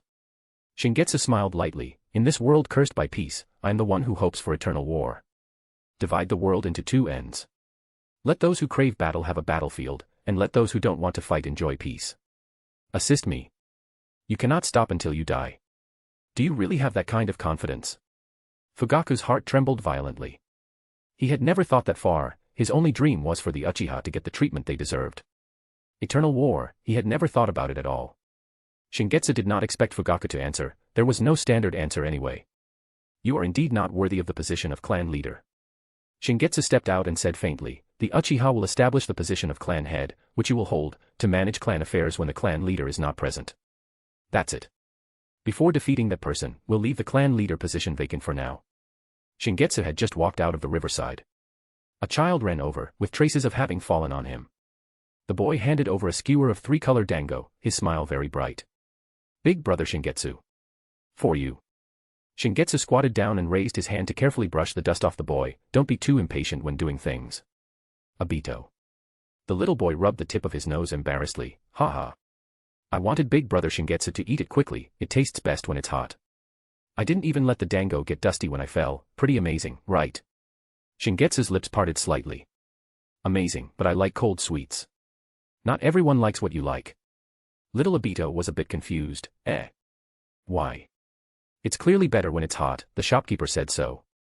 Chapter 81, Be My Blade. 1 week later. Kakashi walked on the street. 2 days ago, he finished the Ninja Academy graduation exam, becoming Konoha's youngest genin. Ninja should be an existence capable of handling things alone. But those gazes and voices were too heavy, his small body couldn't bear it. Children's undisguised cursing, adults were even crueler, using gazes of disgust to silently slash at him one knife after another. Everyone was telling him. Your father is wrong, a disgrace, and so are you. Kakashi hung his head, his silver hair covering his eyes, trying to walk faster, not daring to argue anything. Everything stemmed from an accountability request from the daimyo's mansion. Days ago, Tsukumo Hatake received a mission to go to the daimyo's mansion to request post-war funding from the daimyo. Coincidentally, on the day Tsukumo Hatake met the daimyo, villains suddenly attacked the daimyo's mansion. At that time, the Konoha ninja who had eaten poisoned food at the banquet were unable to fight. Tsukumo Hatake first escorted them to a safe location, then turned back to slaughter the attackers. This incident led to the death of one of the daimyo's favorite concubines, and the daimyo was furious. Mere ninja, just weapons supported by nobles, yet when facing a crisis, they chose to protect subordinates first instead of the noble daimyo. Then what is the meaning of me supporting Konoha? Because of this matter, the originally agreed funding amount was directly reduced by 30%, and the payment was delayed. A large part of this money was the hope that some war orphan families relied on for survival. The daimyo also demanded to establish a guardian ninja force that belonged only to him, so that today's incident would not happen again. This is a frame-up. In the Hokage building, at the higher UPS meeting, Orochimaru said solemnly, there are no fools here, right? Can't you see such a simple calculation? I asked Tsukumo Hatake, the murder weapon that killed Lady Wawa did not belong to any of the attackers, it was definitely the daimyo's attendant who killed her, deliberately amplifying the impact of the incident. Reducing funds is just the surface, what he wants is a direct ninja unit. When Konoha was founded, it was clearly agreed that the daimyo's mansion could not have ninja power. He wants to destroy this agreement. Be careful with your words, Orochimaru. Be more respectful to the daimyo. He is not such a scheming person. On the left side of the conference table, Hamura Mitokado said lightly, besides, is it still meaningful to discuss this kind of thing now? Konoha's current funds are tight. If we don't punish Tsukumo Hatake, how can we appease the anger of the daimyo's mansion, and where will the money for reconstruction come from? Orochimaru snorted coldly, isn't it because Danzo took away Konoha's treasury gold? Do you think I haven't checked the ledgers? That money is enough for Konoha to get through the difficulties. All right, Orochimaru. Udatane Koharu spoke up, there is no need to talk about Danzo's affairs anymore. He is acting for Konoha. As she spoke, she glanced at the empty seat next to Orochimaru. That was Shingetsu's seat, but he rarely attended higher UPS meetings, feeling it was a waste of time. She continued, the daimyo requires Tsukumo Hatake to serve as the first-generation guardian ninja. For this, he is willing to add 50% more funding on top of the original basis. Everyone, what do you think? The meeting room was silent for a while, and a jonin spoke up. The daimyo's mansion's request is too excessive, it's unacceptable, but, regarding the construction of the orphanage, I hope Advisor Yutane can prioritize the funding. Immediately after, another jonin spoke. Border defense is more important, otherwise there will only be more and more orphans. One by one, the jonin expressed their opinions. They didn't dare to say that Tsukumo Hatake should go, but the resentment in their eyes was inevitable. They weren't unable to understand Tsukumo Hatake, but why didn't you do better? Why did you give the daimyo a reason to make trouble? You are the White Fang of Konoha, how could you make such a low-level mistake? Tsukumo Hatake sat in the seat closest to the head of the table. This was a symbol of status, and at this moment, it was like sitting in the judgment seat. He didn't feel he did anything wrong. He had the ability to protect the daimyo after saving his companions, and he did indeed do it. The lives of my companions and the daimyo, I clearly protected both. This was a judgment based on the degree of danger. Is there a distinction between noble and lowly lives? It's just. There was one thing he didn't tell Orochimaru. That daimyo's favorite concubine committed suicide. Extremely resolute, so fast that even he couldn't stop it. The relationship within this must be more complex. The person she wanted to protect even at the cost of her own life must be extremely important. Tsukumo Hatake didn't want to drag her into this anymore. Things have come to this. Tsukumo Hatake smiled bitterly and looked at Hiruzen Sarutobi. My mission failed. I failed your trust. I am very sorry. I am willing to accept all punishments. Please instruct me. Everyone looked at Hiruzen Sarutobi, waiting for him to make the final decision. Hiruzen Sarutobi was silent for a long time. Orochimaru could see it, and of course, he could too. Everything happened too coincidentally, it was a trap set completely for Tsukumo Hatake's personality. But what could he do? Say Tsukumo Hatake did the right thing and should prioritize protecting companions. This would freeze the relationship between Konoha and the daimyo's mansion, not to mention the funding would be remote, and it might even trigger a major internal turmoil in the Land of Fire. As for letting Tsukumo Hatake go to the daimyo's mansion, this is impossible. Anyone with a discerning eye can see that the daimyo is practically saying, I want to buy Tsukumo Hatake with money. It is foreseeable that once Tsukumo Hatake goes to the daimyo's mansion, the daimyo will immediately rehabilitate Tsukumo Hatake, vigorously promote his achievements to build momentum for him, and attract a large number of ninjas to defect. This not only allows the daimyo to immediately possess considerable ninja power but also gains Tsukumo Hatake's loyalty. A quite brilliant move. Hiruzen Sarutobi couldn't think of how to deal with it for a while. He let out a long sigh. Tsukumo Hatake. You go back and rest well first. I will handle what comes next. Konoha's funding is indeed tight, but as a victorious country, he can still scrape some oil and water from the Sunagakure, hoping to ease this period. The daimyo. Since you dared to start, don't blame me for retaliating. If I really send you a few batches of attackers, you will know the importance of a ninja. What Hiruzen Sarutobi didn't expect was. Things got out of control. A few days later.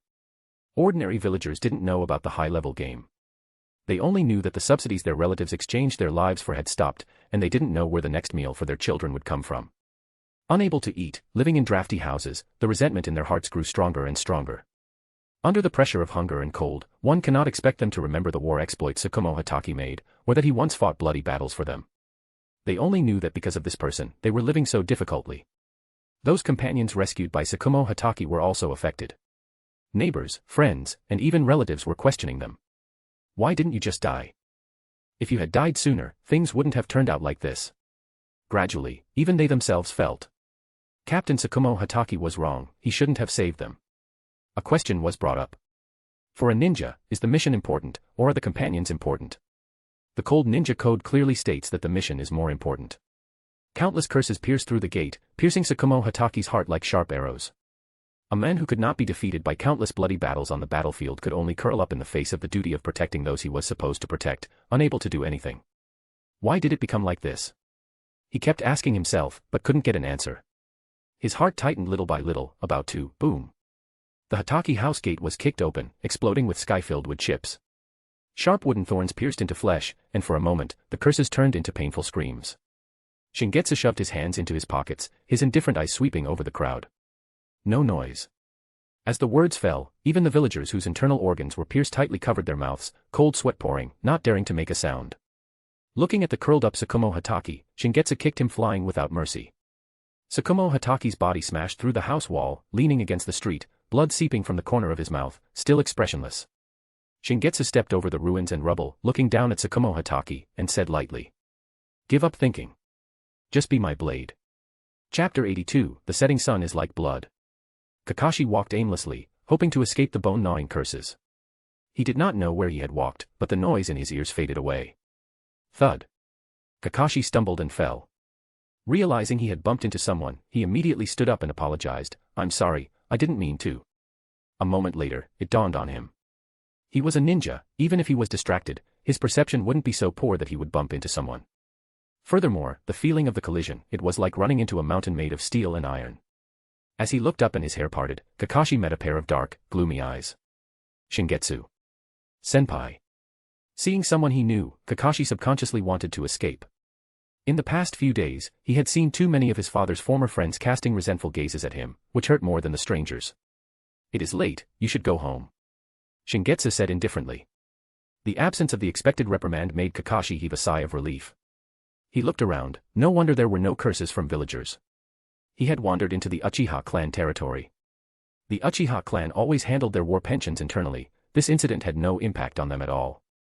Perhaps, was it my subconscious that brought me here to seek help from this close friend of my father? With a choked throat, Kakashi lowered his head and said, I don't want to go home." In his former home, there was only his decadent father and the endless cursing and accusations outside the door. He looked up, his eyes filled with a sorrow that a child should not have. "Shingetsu-senpai. Please tell me, was my father really wrong? Does the answer matter?" "Of course it matters." In Shingetsu's view, the key to Tsukumo's death was never the insults from the villagers, nor the attitude of the Konoha higher ups. Tsukumo understood the Sandaime Hokage. If he were to publicly support him, it would be equivalent to supporting the concept that comrades are more important than the mission. The ninja system would be shaken. How would nobles and wealthy merchants dare to hire Konoha ninjas then? Therefore, even though he was suffering immensely, Tsukumo could still endure it. It was Kakashi who broke him. The fact that even his own son agreed with public opinion was the reason Tsukumo chose to commit suicide. This made him begin to waver, feeling that he had truly done something wrong, and that he had harmed Kakashi, leaving him with only death to atone for his sins. Therefore, even decades after his death, he could not return to the Pure Land, always waiting for Kakashi's forgiveness. Shingetsu walked slowly towards the Hatake clan residence. "Kakashi. Everyone else can reason with Tsukumo and argue about right and wrong, but you cannot. Lord Shingetsu, protecting villagers is a ninja's duty. How can you hurt them?" In front of the Hatake clan residence, several Umbu ninjas appeared. They were ordered by the Hokage to guard the Hatake clan residence to prevent Tsukumo from leaving. They dared not stop Shingetsu when he arrived, but since villagers were already seriously injured, they had to step out to stop him. According to the standards of the police force, this constituted the crime of intentional injury to civilians, punishable by up to 5 years in prison and stripping of ninja status. If those villagers died, even as a war hero and a member of a great clan, he would not escape severe punishment. "Please stop all actions immediately and wait for Hokage-sama to come and make a decision." "Don't." He seemed to want to say something more. But after feeling that soul-piercing killing intent, the words stuck in his throat, unable to be spoken. In the next instant, Shingetsu, dragging Tsukumo, passed by the Umbu ninja who had spoken. The ninja kneeling on the ground shuddered, his arm as if struck by an invisible heavy hammer, spraying a mist of blood. The intense pain made him groan, but his ninja training kept him from screaming. Fresh blood fell on Tsukumo's face, and his hollow eyes saw Kakashi in the crowd. Tsukumo lowered his head, not daring to look. Until Kakashi walked over and grasped his withered hand with his small hands. "Dad." Kakashi choked out, "No matter what they say, I will absolutely stand by your side." A glimmer of light appeared in his dim eyes, growing brighter and more intense. Swish, swish, swish. The Konoha police force and the Umbu arrived together. Seeing the ninja with his bleeding arm, the Umbu gasped. It wasn't because the injury was so horrific, but because this meant Uchiha Shingetsu, this terrifying existence who ended the Second Shinobi World War, had actually attacked his comrades. Could Konoha really withstand the betrayal of such a terrifying figure now? The atmosphere was oppressive to the extreme. The civilians had long since been dragged away, and only the two sides remained in the empty street, confronting each other. Clang. An Umbu ninja could not withstand the pressure and drew his short sword an inch, and immediately following. Clang, clang, clang. Dozens of elite Uchiha clan ninjas drew their long swords, the cold light gleaming, filled with murderous intent. Uchiha Fugaku activated his Sharingan, his eyes shooting out cold ocular power. Anyone who dares to draw their sword, kill them. Ugh. The ninja with the severed arm endured the pain, looked up at Shingetsu, Lord Shingetsu. Is it really worth it? How can you not know that this matter is beneficial to you and Lord Orochimaru? We are supporting you. Do I need it? Shingetsu waved his hand lightly, and the ninja with the severed arm was sent flying, smashing into the wall, his life or death unknown. He did not deliberately unleash his aura, but the ferocity honed from mountains of corpses and seas of blood made the air in the entire street tremble. Uchiha Shingetsu. Do you know what you are doing? Openly attacking your comrades, are you trying to betray the village? This is Konoha. Even if it is you, don't think you can leave unscathed. Uchiha clan, do you really want to oppose the village? Shingetsu raised his hand, and a drop of blood gathered at his fingertip. The crystal-clear deep red reflected in their eyes, reaching straight to their hearts. In an instant, the sound and the scene stopped, as if someone had pressed the pause button. When the curse technique famous in the ninja world was pointed at them, they realized. Perhaps, their lives were to end this day. Snap. A thin, withered hand pressed down on Shingetsu. Don't do this, don't do it for me. Tsukumo shook his head, his eyes full of unbearable pain, but also a hint of comfort. Kakashi, at least I still have you all, that is enough. You are just incidental, don't flatter yourself. Shingetsu said indifferently, without lowering his finger. Sizzle. The blood drop extended, transforming into dozens of blood-colored arrows that shot out. The speed was so fast that it tore through the air, and the sound of breaking the air exploded. Blood piercer. The Umbu ninjas immediately held their swords horizontally to block in front of them, but it had no effect at all, the blades were pierced by the blood arrows. In an instant, all the Umbu were pinned to the walls on both sides of the street, their bodies twitching, and blood flowed down the walls. They were not hit in vital areas, but without treatment for a long time, they would certainly die from excessive blood loss. Shingetsu walked at the very front, his wide black robe billowing like ink, and the clan crest behind him was blindingly red in the setting sun. The Hokage building stood at the core of Konoha, symbolizing the supreme authority of the Hokage, and in the past, no one dared to overstep even a fraction. But at this moment, under the blood-like setting sun, it appeared somewhat battered. Chapter 83, Forcing the Hand. Before the Hokage building. The setting sun fell, and a blood-red moon rose. The third Hokage, Hiruzen Sarutobi, stood with his hands behind his back. The ribbons hanging from his conical had fluttered in the wind, obscuring most of his eyes and brows. He set aside his usual gentle and kind demeanor. Without a shred of chakra leaking out, he exuded the gravitas of someone who had weathered 2 ninja world wars. He had encountered situations far more critical than this one more than once, he would not be easily rattled. Udatain Koharu and Hamura Mitokado stood side by side, their expressions cold and solemn. Behind them, dozens of jonin stood in a staggered, circular formation, layered one behind another to resist the pressure of the blood-red moon. On one side stood the leader who had held the strongest power in the ninja world for decades, on the other, the sharpest blade of the Uchiha, the one who had risen to prominence in recent years and was finally realizing their potential. Before a word was spoken, the wind had already been torn apart by these two extreme auras. Hiruzen Sarutobi spoke slowly.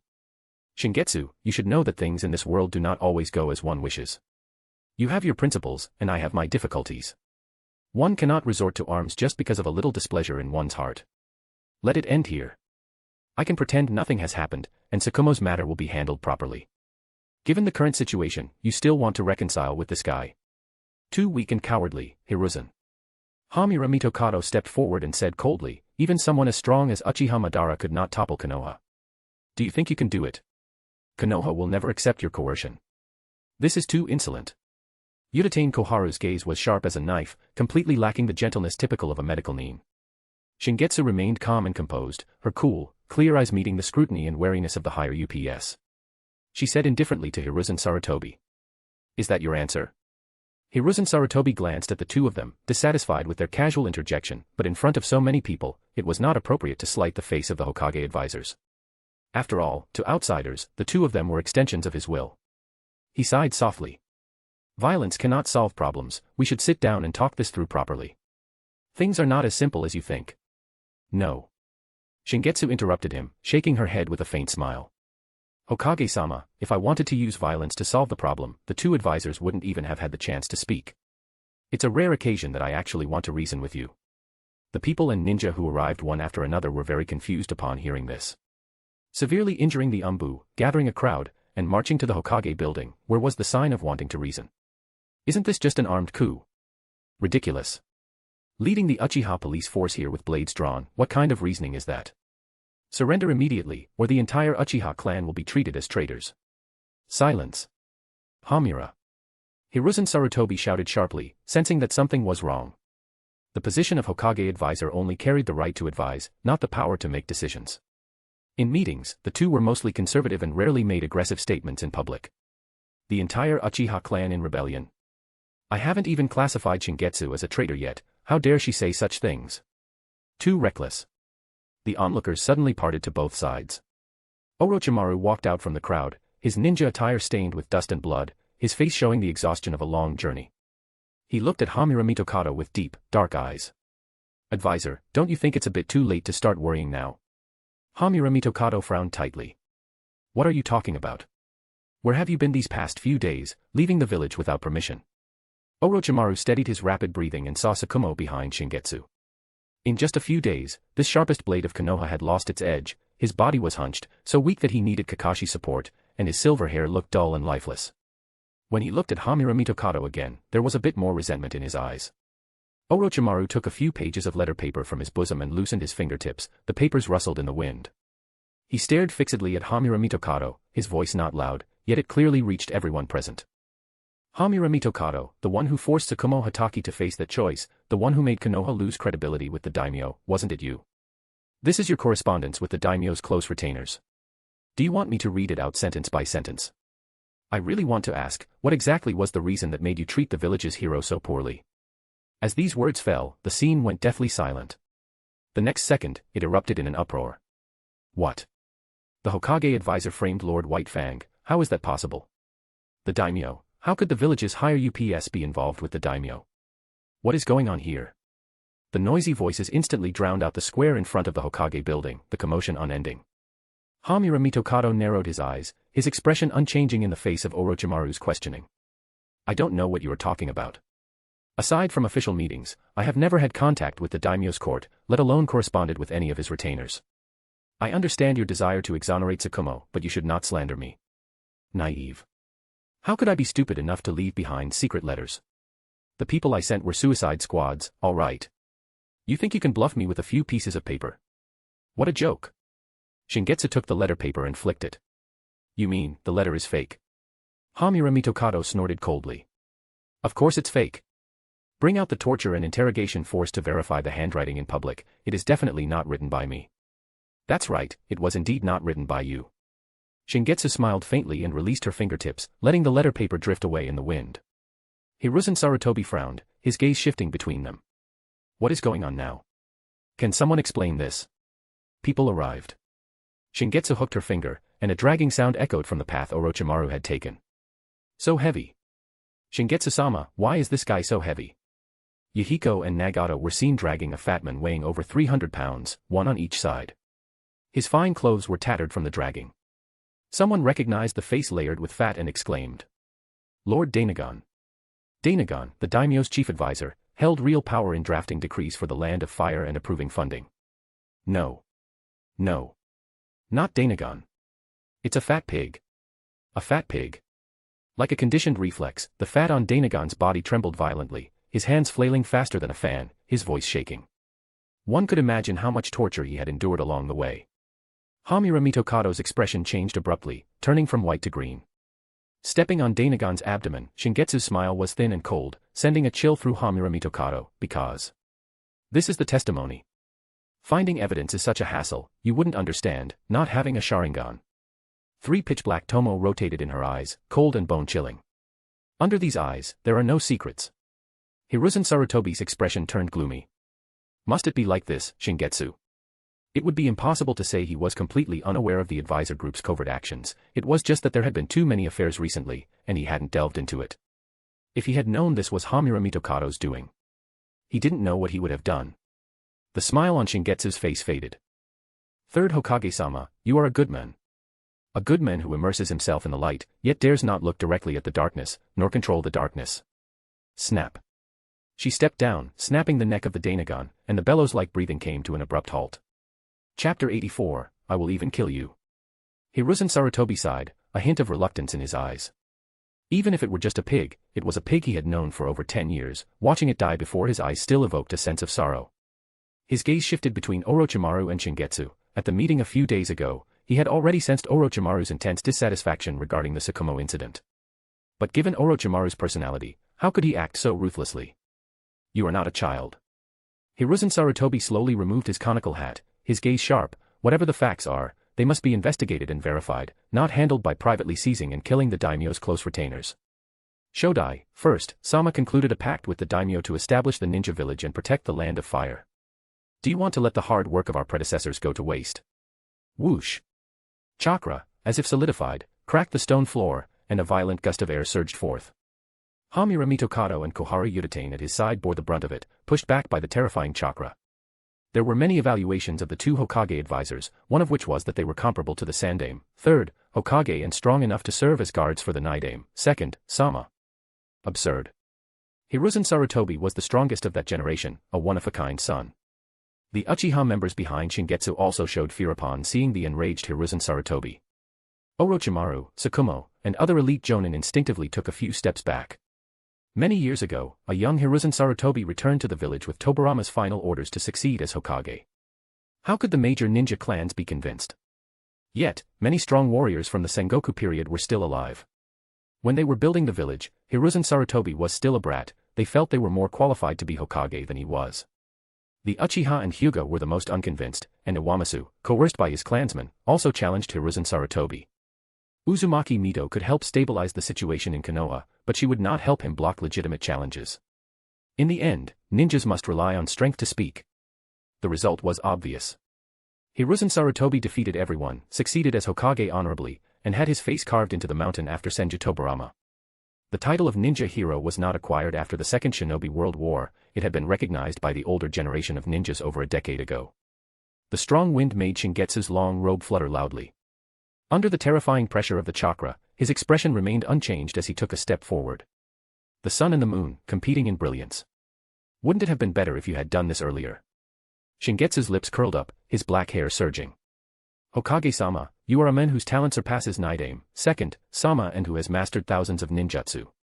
The legends of Shodai, first, Sama, and Nidaime, second, Sama, are gradually fading.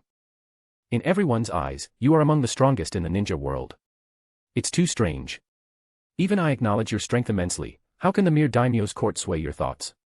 Hearing Shingetsu speak like this, Hiruzen Sarutobi's expression softened slightly, feeling there was still hope. Shingetsu, governing a nation is not a battle, strength is not the only standard.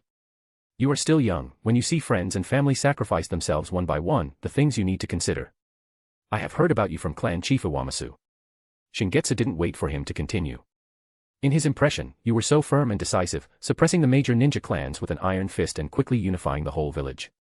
Hiruzen Sarutobi recalled the past and sighed helplessly. I am very sorry for Iwamasu's death. If you are here because of this. Wrong again. Shingetsu shook his head. I don't want to talk to you about such things. He took another step forward. His powerful figure was like a sharp blade splitting the waves, his scarlet Sharingan staring intensely. What I am dissatisfied with is that even an ordinary person can see you have become weak and dare to test you. Just like now. The you from 10 years ago, how could you have let me walk right up to the front of the Hokage building? Shingetsu's cold gaze swept over Hamura Mitokado and the other person behind him. Let the matter of Tsukumo end here. I understand the reality that you have to compromise, I just don't like it. Next. It is time to settle my business in my own way. Their eyes met, and the killing intent contained within made even Hiruzen Sarutobi feel palpitations. Shingetsu raised his hand, his wide sleeve sliding down. As he clenched his fist, veins slightly appeared, his muscles tensed, containing a ferocity visible to the naked eye. He grinned, revealing stark white teeth as a cold aura spread. Unlike Hiruzen Sarutobi's heavy pressure, this aura was cold and wild, instantly overwhelming the entire scene. I have said it before, whoever dares to lay a hand on my family, whoever it is, I will slaughter them. No one should think that I am joking. Hiruzen Sarutobi's expression changed. If Shingetsu's purpose for coming here was for Tsukumo, the situation would still be within controllable limits. At most, he could dismiss Hamura Mitokado and throw him in prison to avoid the limelight. He had also guessed Hamura Mitokado's intentions. This kind of thing was just to create a stain on Tsukumo Hatake, preventing him from being promoted to a high position for the time being. It was despicable, but not a capital offense. As for the daimyo's court, Shingetsu's words just now had also served as a reminder. Indeed, he had been too lenient with the daimyo over the years. When he first succeeded as Hokage, he had ceded some power, making the daimyo think he was easy to manipulate. As long as he showed a tough attitude, the daimyo wouldn't dare to say anything. But who was Shingetsu's family? There was only one person alive who would be addressed as such by him, Uchiha Mikoto. What would be the consequences of harming her? Kumogakure knew it well. Following Shingetsu's gaze, Hiruzen Sarutobi turned his head sharply to look at Hamura Mitokado and Kohara Udatane. "You, what have you done?" Before Hiruzen Sarutobi returned to the village, they had already cleaned up the aftermath of that incident, and the subordinates who had guided the public opinion were sent to the border to avoid the limelight. Kohara Udatane, who had been calm before, suddenly changed her expression. "Let me be the one to say it." Shingetsu walked closer slowly, stopping within 2 meters in front of Hiruzen Sarutobi. "It's basically the same thing done to Tsukumo, which was done to Mikoto once before. Confiscating the belongings of sacrificed ninjas and smearing the combat heroes of the village, this is the customary trick of the two advisor-sama." Some ninjas present recalled. There had been rumors about Uchiha Mikoto before, but it was far less serious than this Tsukumo incident. With the end of the war, the ninjas who were fighting abroad returned, the rumors ceased abruptly, and no one mentioned it anymore. Those who knew about this matter finally realized now. No wonder it always felt like something was missing. Uchiha Shingetsu, that was a person who bullied everyone from the grandchildren of the Shodai, first, Sama, to the young lords of the major clans, down to his own peers in the Uchiha clan. From childhood to adulthood, he was a villain who bullied everyone indiscriminately. Since he had returned alive, how could he not know about this, and how could he refrain from beating up those who spread the rumors? The reasoning is finished. Now.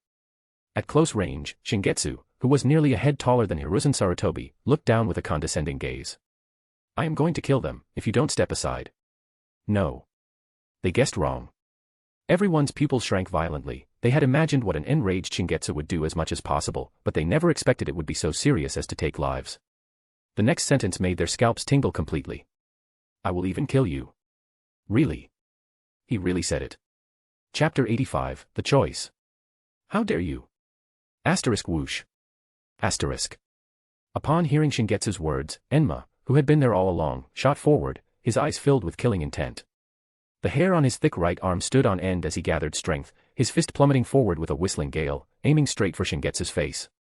Under the terrifying force of the punch, the surrounding ground was shattered, sending debris flying everywhere. Asterisk crack. Asterisk. The air exploded. The onlookers felt their eardrums ache, their bodies pushed back by the shockwave. When they saw clearly, Shingetsu stood rooted to the spot, not moving an inch, his hand steadily catching Enma's furious punch. Not bad strength. Snap.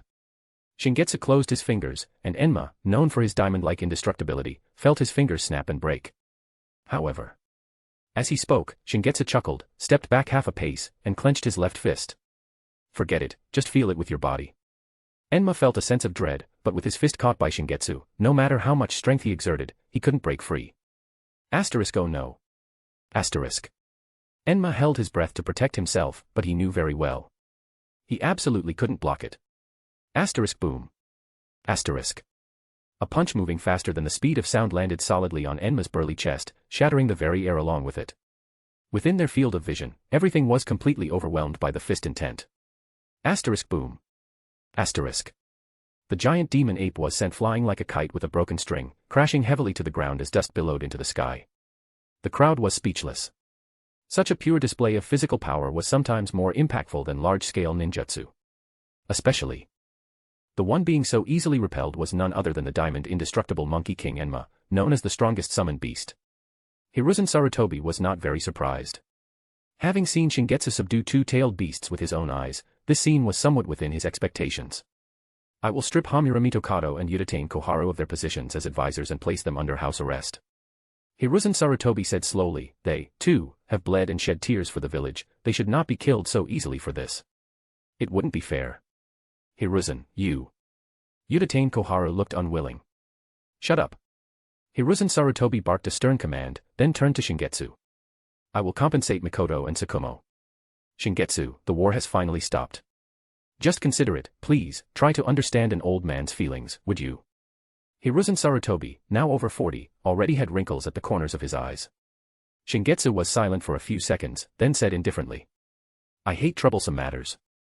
If I wanted to kill them, I would have just done it." The reason he was making such a fuss was precisely out of consideration. But it wasn't out of consideration for Hiruzen Sarutobi, but for Orochimaru. Hokage, step aside. Shingetsu was not a monster without emotions. He could not forget the look in Orochimaru's eyes on the day they reunited.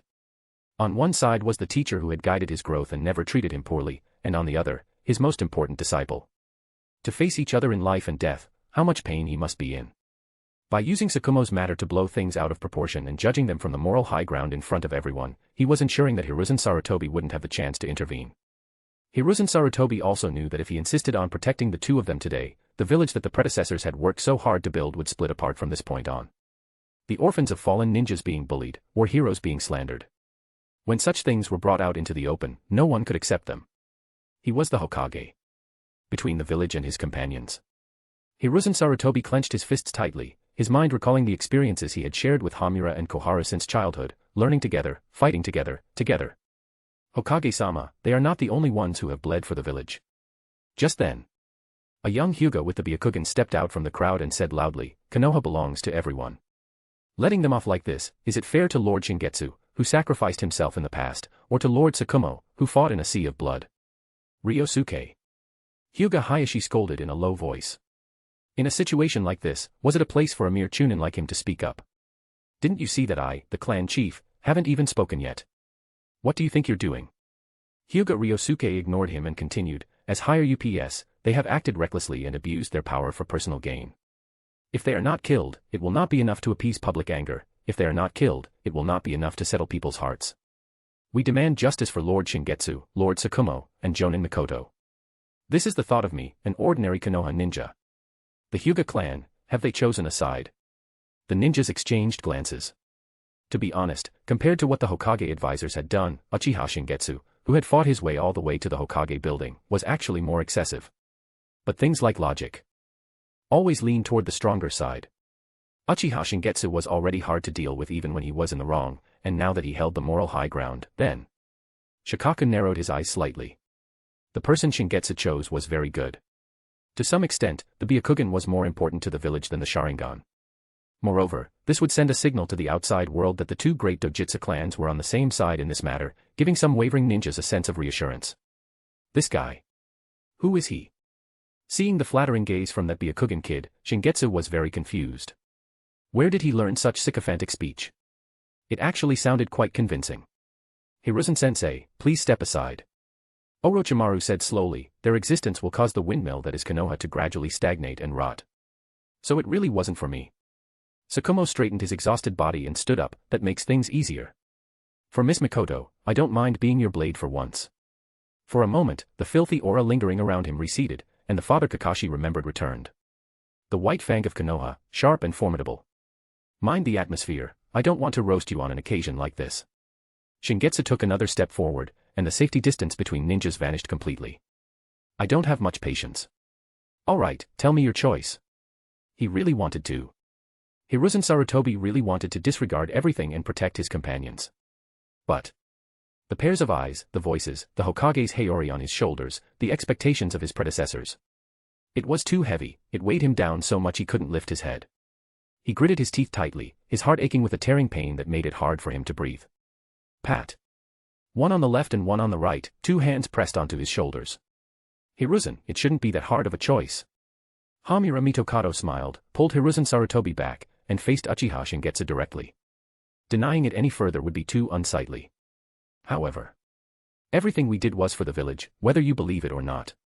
Udatain Kohara stepped forward and stood beside Hamura Mitokado. If you want to see us begging in a pathetic state, I'm afraid you'll be disappointed.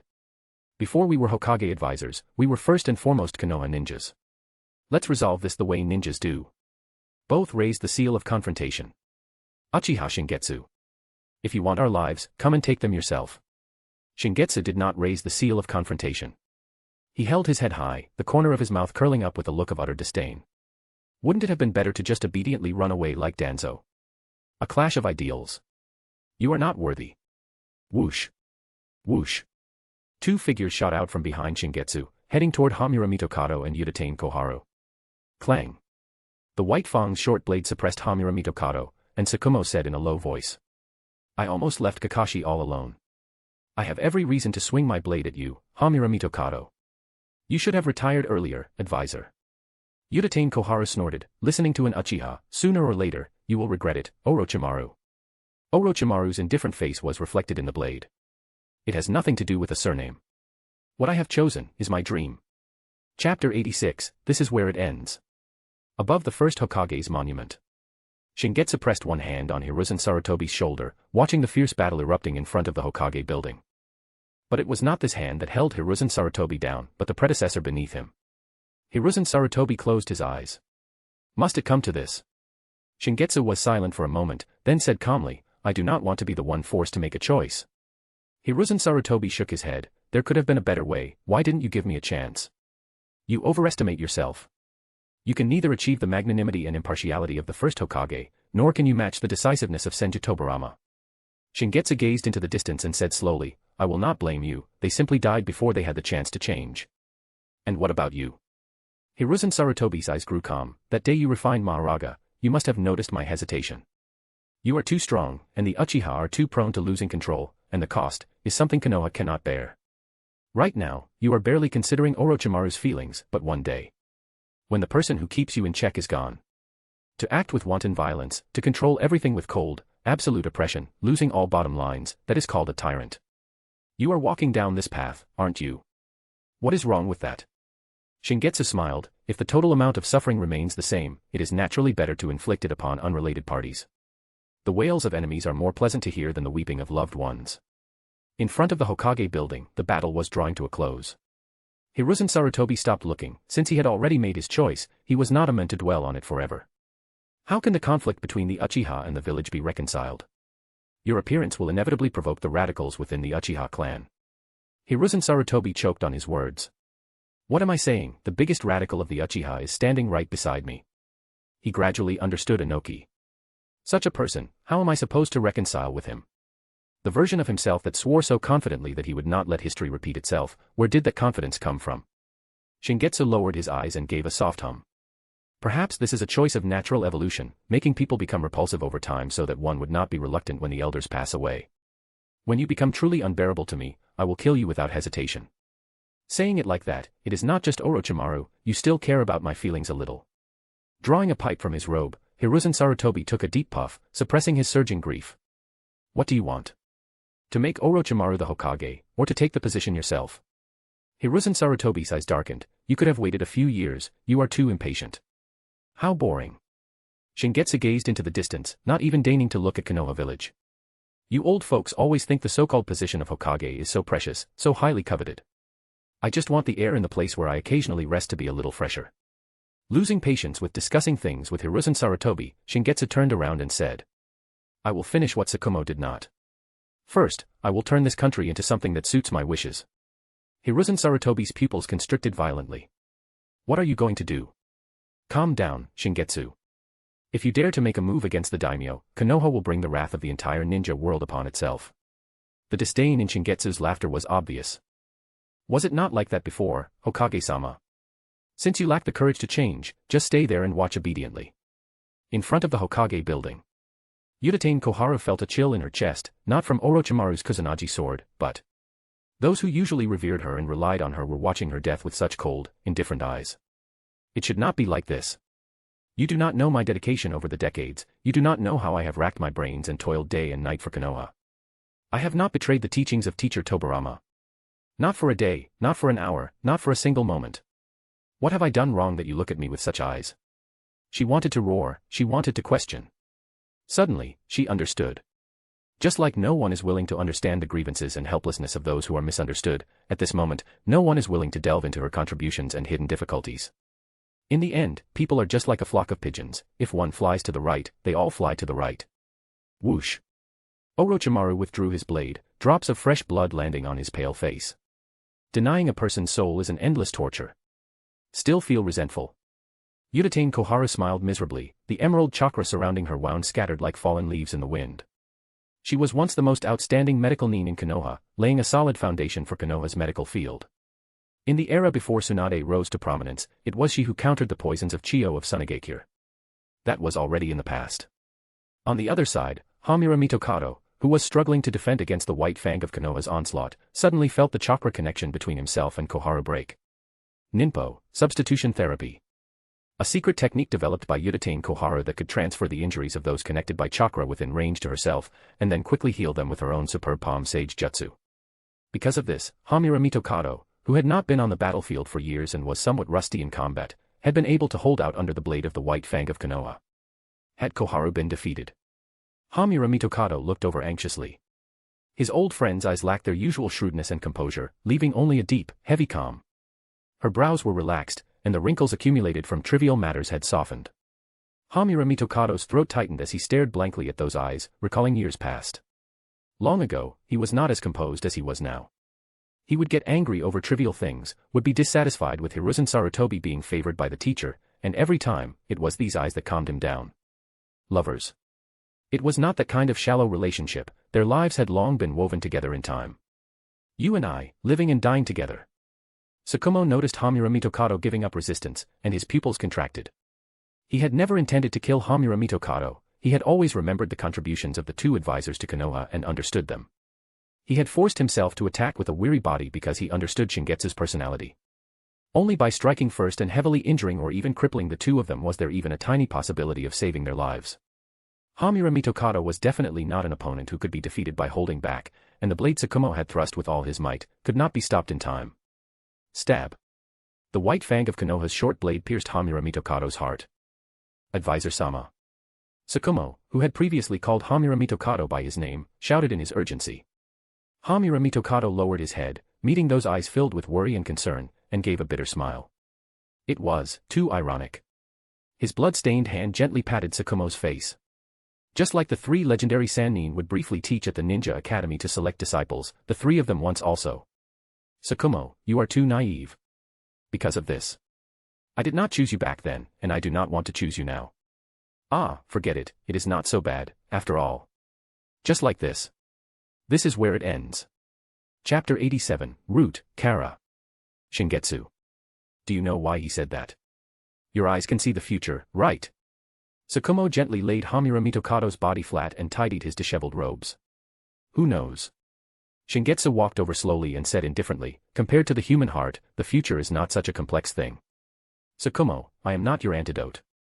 If one day you are dissatisfied with what I have done, you may draw your blade against me.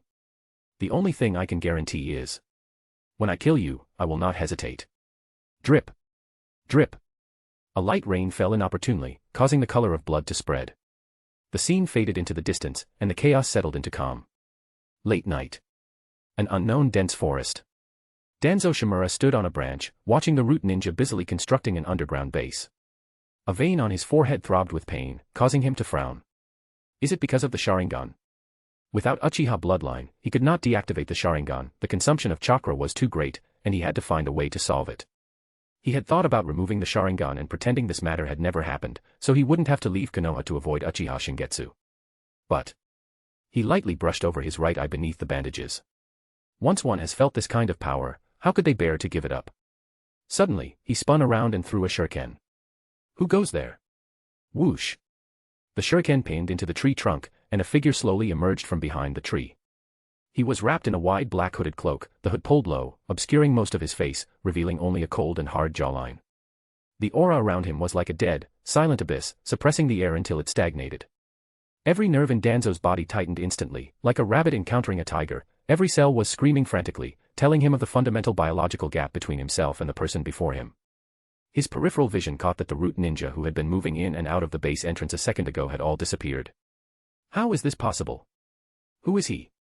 The newcomer raised a hand and lightly lifted his hood, revealing pale, almost transparent skin, eyes of pitch black possessing an indifference that saw through everything, and a striking black diamond mark beneath his lip. His tone was calm, devoid of any human emotion. You may call me Jigen. Under immense pressure, Danzo disregarded exposing intelligence, ripped off his bandages, and revealed the Crimson Sharingan with 3 rotating tomo. To be able to eliminate my subordinates in an instant, it shouldn't be a name I've never heard of. Who exactly are you? He took a step forward, his movements giving Danzo an extremely discordant feeling, as if he were a puppet controlled by invisible threads. Did you notice? Unlike the rest of the world that feared making eye contact with the Sharingan, his gaze when examining the Sharingan actually carried a sense of condescension. The mutated eyes of that guy's descendants. Not bad ocular power, you relied on this to detect my existence, right? Though I had no intention of hiding anyway. This body is truly pathetic. I have only just recovered a bit of mobility. I intend to establish an organization to help me find a suitable vessel, and you, having lost your place to stay, should be able to understand. Join me. Rather than an invitation, it sounded more like a command that was taken for granted. Clang. Danzo gripped his kunai tightly and sneered, a person who talks to himself and hides his head and tail, do you know who you are talking to? I am a Konoha ninja, Danzo Shimura. Knowing full well the huge gap in strength between the two, Danzo still struck first. He was too afraid. Afraid that he would be like he was back then, shrinking back because of cowardice. I will not hesitate again, Hiruzen. Useless. A rout. Even if he had only recovered a bit of combat capability, even if this fragile body could not fully withstand his terrifying power. This man named Jigen still possessed the power to crush a ninja. A gap that belief could not bridge. Stepping on Danzo's chest, he leaned down and used his fingertip to draw a black mark under his right eye, looking like the number 1. I have heard of a special individual who can naturally convert chakra into physical body strength. Called Uchiha Shingetsu, you know him, right? Danzo's pupils shrank sharply.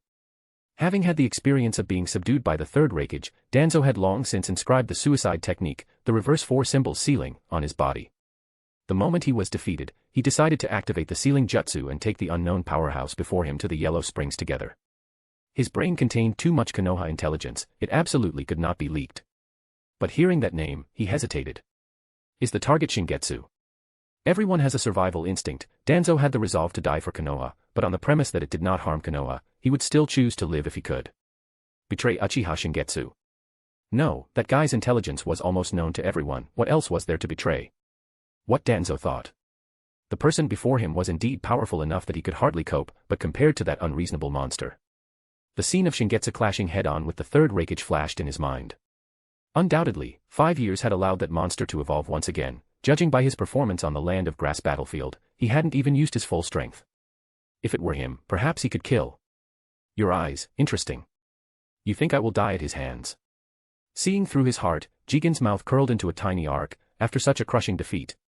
Danzo did not deny it, calming down. He could deal me such a crushing defeat as well, otherwise I would not have left Konoha. You are strong, but if it were him? Jigen nodded. Ants cannot distinguish the size difference between a raccoon dog and a lion, it is understandable. Has your survival instinct returned? It seems I don't need to waste effort stopping you from activating the technique. Danzo was suddenly alarmed and tried to perceive the switch for the reverse 4 symbol sealing. He couldn't perceive it at all. Seemingly enjoying Danzo's astonishment, Jigen said indifferently, this body has too many limitations, I cannot act as I wish, so tools are still very necessary. I can see the ambition contained in your eyes, join me, and you can achieve what you desire in your heart. Danzo lowered his eyes to look at his incomplete limbs, silent for a long time. It can be Uchiha Shingetsu, but it cannot harm Konoha. Jigen gracefully moved his foot away. I accept your terms. His eyes narrowed slightly, flashing with a trace of contempt. If it weren't for the urgent need for a new vessel, how would a mere lower-class creature dare to negotiate terms with me? Heavenly restriction. As one of the hard thresholds for a reincarnation vessel, physical body load-bearing capacity, this point should be no problem. Moreover, his ocular jutsu seems to have space abilities, so the element of resisting spacetime pressure is also present. As long as the cells do not reject it and can carry the karma, he will be the perfect vessel I have waited 1,000 years for. Jigen looked up at the moon, his gaze obscure, flashing with a trace of ruthlessness. Danzo bowed to tidy his clothes, his gaze buried deep underground, coldness surging. Just relying on you. How dare you look at me with those eyes? Chapter 88, Liquidation. Land of Fire, Daimyo's Court. The official name of the city is the Haikyo Palace. Thick city walls are built from dark blue stone, and banners bearing the daimyo's family crest hang on both sides of the city gate. A constant stream of carriages and horses passes through the city gate, with caravans and travelers coming and going. Compared to other ninja villages, Konoha is already considered prosperous, but compared to this premier city of the mortal world, it still falls quite short. Uchiha Shingetsu wears simple black clothing. His jet black hair is combed back and tied up at the back of his head, with a few stray strands hanging near his temples, swaying gently in the wind. In plain English, it's a high ponytail. In Uchiha Shingetsu's opinion, long hair is too much of a nuisance. If not for Uchiha Mikoto's strong insistence, he would have chopped it off the moment he got back. He seems to like this hairstyle quite a bit, and after becoming close with Uzumaki Kushina, he even urged her to tie her hair in a high ponytail. Do all women have similar hobbies? Thinking this, Uchiha Shingetsu looks at his own fingers. Uchiha Mikoto is one thing, but Conan even wanted to paint his nails. She really doesn't know her place. It's completely different from the land of rain. It's amazing. After holding it in for a while, Yahiko couldn't come up with any better adjectives. He looks around, muttering, amazing, amazing, non-stop. Unlike Yahiko, who is as lively as a stray dog, Conan and Nagato curiously yet cautiously take in the magnificent sight they have never seen before. Hamura Mitokado and Udatain Koharu were not people who held positions without doing any work. Their deaths would cause a massive standstill in Konoha's affairs. Coupled with the earlier departure of Danzo Shimura, the mountain of files on the Hokage's desk that never clears has grown even higher. Hiruzen Sarutobi was so busy he didn't even have time to properly. After a brief period of chaos, people soon filled the vacancies, maintaining the normal operation of the ninja village. The position of Jonin commander, previously held concurrently by Hamura Mitokado, was filled by Nara Shikaku, who was exceptionally promoted upon the strong recommendation of Uchiha Shingetsu, with Hyuga Hayashi serving as deputy commander. To the outside world, this is a successful coup, with those on the Uchiha side dividing the spoils. The Hyuga clan wouldn't have guessed it. They are usually as quiet as the dead, but they sure stepped up quickly at the critical moment. Originally, Tsukumo Hatake would have logically become a Hokage advisor, or even a deputy. However, he did not want to be promoted in this way, and he believed he lacked the ability to take on such heavy responsibilities, only willing to take on the role of Umbu instructor. A leopard cannot change its spots. Hamura Mitokado was right, he is truly unsuited for administrative work, lacking the mindset for trade-offs necessary at the higher levels. It's not that choosing your comrades is wrong, but if you choose them, you must have the ability to bear everything that happens afterward. If you are bullied, bully them back twice as hard. In the end, he is not like me, he cracked under just this little bit of pressure. This incident had a huge impact on him, and he currently has no energy to babysit for Uchiha Shingetsu. Uchiha Mikoto also needs to help Senju Nawaki and Biwako Sarutobi sort out the mess in the medical department. The Uchiha police force is currently drafting the Konoha Anti-Bullying Act, and there are ready-made negative examples. Those Konoha villagers and ninjas who participated before are all recorded in the police force's little notebook, just waiting for the right time to settle the score. Another problem has arisen, Konoha's prison is simply not large enough. Nara Shikaku proposed at the higher UPS meeting that these people perform labor reform to fill the manpower gap in rebuilding border defenses. As a punishment, they receive no pay, no ninja protection is dispatched, and their survival is left to fate. After all, this is the first batch, extreme punishment is needed to serve as a warning to others. Uchiha Shingetsu has a faint premonition that this will not destroy Konoha's will of hegemony, those who survive might undergo some kind of transformation. Seriously, I give up. Is this some kind of creepypasta rulebook? As for Orochimaru, in addition to his original workload doubling, he also has to take over the Earth Grudge Fear research left behind by Danzo Shimura and Udatain Koharu. The seeds planted at that time have sprouted. Danzo Shimura used the hearts of enemy ninjas to create many Earth Grudge Fear, which, while not comparable in quality to those produced by Kakuzu, are sufficient in quantity. Danzo Shimura didn't defect, so of course he wouldn't take everything with him. It can be considered as being delivered to Uchiha Shingetsu as promised. In a sense, Earth Grudge Fear is the prototype for future scientific ninja tools, turning ninjutsu into standardized devices that can be stored and released, lowering the barrier to entry and amplifying the combat power of lower-level ninjas. Uchiha Shingetsu is not an old stick-in-the-mud like Uzumaki Naruto. What's wrong with scientific ninja tools? Anything that can be used to increase combat power is a good thing. The only one suffering is Orochimaru, even his shadow clones have started complaining about the high workload. Everyone is quite busy, so the task of watching the children has to fall to Uchiha Shingetsu, who looks the most idle. The group enters the city with the caravan, and the wide, smooth bluestone avenue stretches as far as the eye can see. Buildings line the streets, and the hustle and bustle of the market is chaotic yet orderly, with an air of prosperity rushing to meet them. Yahiko's eyes light up, and he clenches his small fists. I've decided. I will build the land of rain to look like this. Didn't you say you wanted to build it like Konoha just a moment ago? You're really fickle, kid. 2 hours of free time. Go. Seeing the restlessness in the group, Uchiha Shingetsu pats Yahiko on the back of his head. Once he starts acting, the daimyo's court probably won't be able to recover its current liveliness for a while. Yahoo! Long live Lord Uchiha Shingetsu. Yahiko jumps up, Nagato. Conan. Let's go. Sister Uchiha Mikoto gave me lots of money, let's go buy gifts for everyone. Humph, noisy and boisterous just like Kuramaru, human brats are all like that. Lulu jumps onto Uchiha Shingetsu's shoulder and snorts softly. Her snow-white cat paws tread on his shoulder, to the left. I smell fried fish. A white snake slithers out from his collar. Lord Uchiha Shingetsu, I want to eat boiled eggs. After you buy for Sister Lulu, can it be my turn? Naturally, Uchiha Mikoto, who had no time to take care of the two spirit beasts, returned them to Uchiha Shingetsu. He picks up the black cat with 2 fingers and drops her, then pulls out the white snake. He tosses down a banknote. Go yourselves. Hey. It's too weird for ordinary people to see a talking cat and snake. Where are you going? Wait for me. Lulu chases for a few steps, but when she sees the direction Uchiha Shingetsu is walking, she stops in her tracks. The little white snake raises its head, flicking its tongue. What's wrong? Lord Uchiha Shingetsu gave us money. The black cat's gilded pupils contract slightly, remembering what her mother said. She reaches out a paw and presses down on the little white snake's head. Don't follow him. I didn't want to follow either. Weren't you the one making a fuss about wanting to go with Lord Uchiha Shingetsu? Uchiha Shingetsu stops in front of a shop at the end of the street. The storefront is not large, and the curtain features the crest of the Uchiha clan, with a short sword with a curved blade beneath the crest. The Uchiha clan does not have as many businesses as the Hyuga clan, but as a 1,000-year-old noble clan, they were given a plot of land when the daimyo's court was established. This is the ancestral business of the Uchiha Shingetsu family, entrusted to a trusted elder of the family to manage.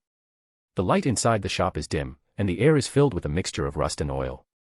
Behind the counter, a white-haired old man is bowed, wiping something, and he looks up upon hearing footsteps. The old man is around 60, his face covered in wrinkles, his eyes holding a restrained gleam. He does not look like an ordinary weapon shop owner. Upon seeing Uchiha Shingetsu, he freezes, his expression dazed. The ninja tool in his hand falls to the ground, the clanging sound echoing. Head of the family. Uchiha Shingetsu speaks indifferently. Tell me about what happened back then. Chapter 89, Starry Sky. Konoha year 23. The border between the land of iron and the land of fire was covered in a cold white blanket of snow all year round. Amidst the wind and snow, 2 figures sped across the snow. The woman leading them looked to be 27 or 28, her bound ink blue hair shimmering with the cold hue of the night sky under the moonlight. Her Jonin combat uniform bore the Uchiha Fen crest. She possessed the clan's iconic delicate features, yet there was not a hint of allure, only profound calmness. The dark purple cloak meant to ward off the snow fluttered wildly in the gale, with specks of blood drifting along its hem. Konoha Jonin, Uchiha Hizuki. Beside her was an old man over 50, his breathing ragged, clearly struggling.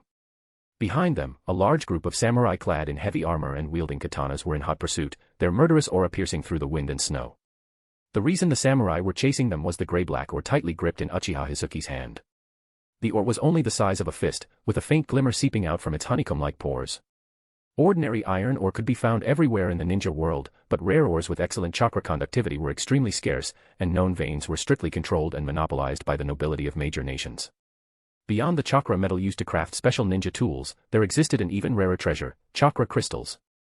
These special crystals, which only existed within chakra metal veins, were worth more than 3 mines even at the size of a fingernail.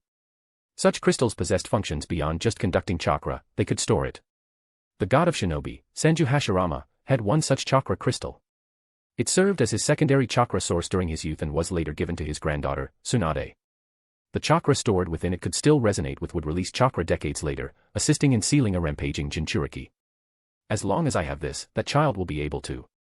The earth grudge fear, which Shingetsu had only thought of after a long time, his mother had realized in an instant. After several years, she had finally found a small piece of chakra crystal in this border mine. This mine spanned across the land of iron and the land of fire, and its sovereignty had always been disputed. The default rule was that whoever paid a certain fee could claim whatever chakra metal they mined. But chakra crystals were different. The immense profit was enough to destroy the rules and return to the most primitive code of trade: whoever grabs it, keeps it. Without the cover of rock layers, the appearance of the chakra crystal could not be hidden from ninja perception. Uchiha Hizuki had fought a bloody path from the bottom of the mine.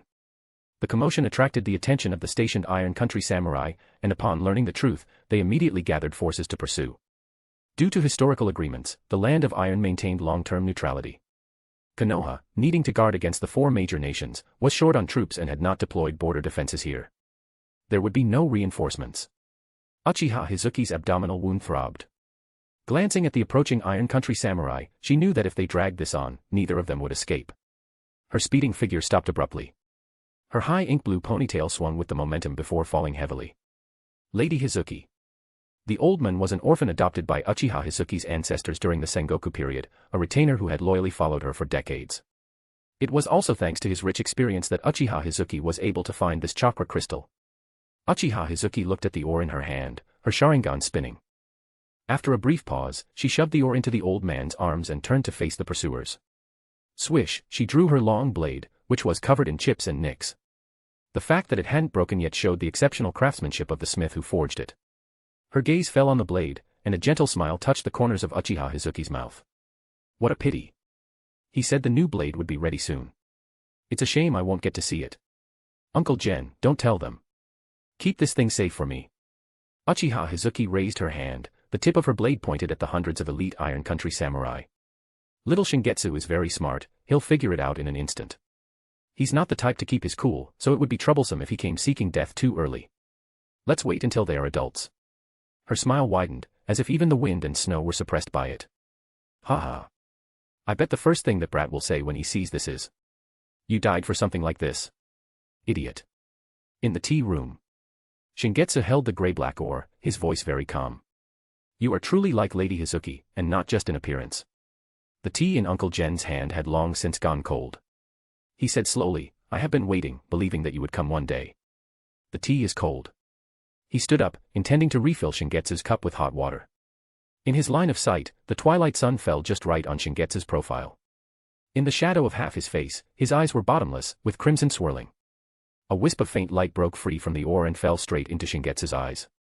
There was no resistance. In the dim mental space, wind and snow suddenly surged.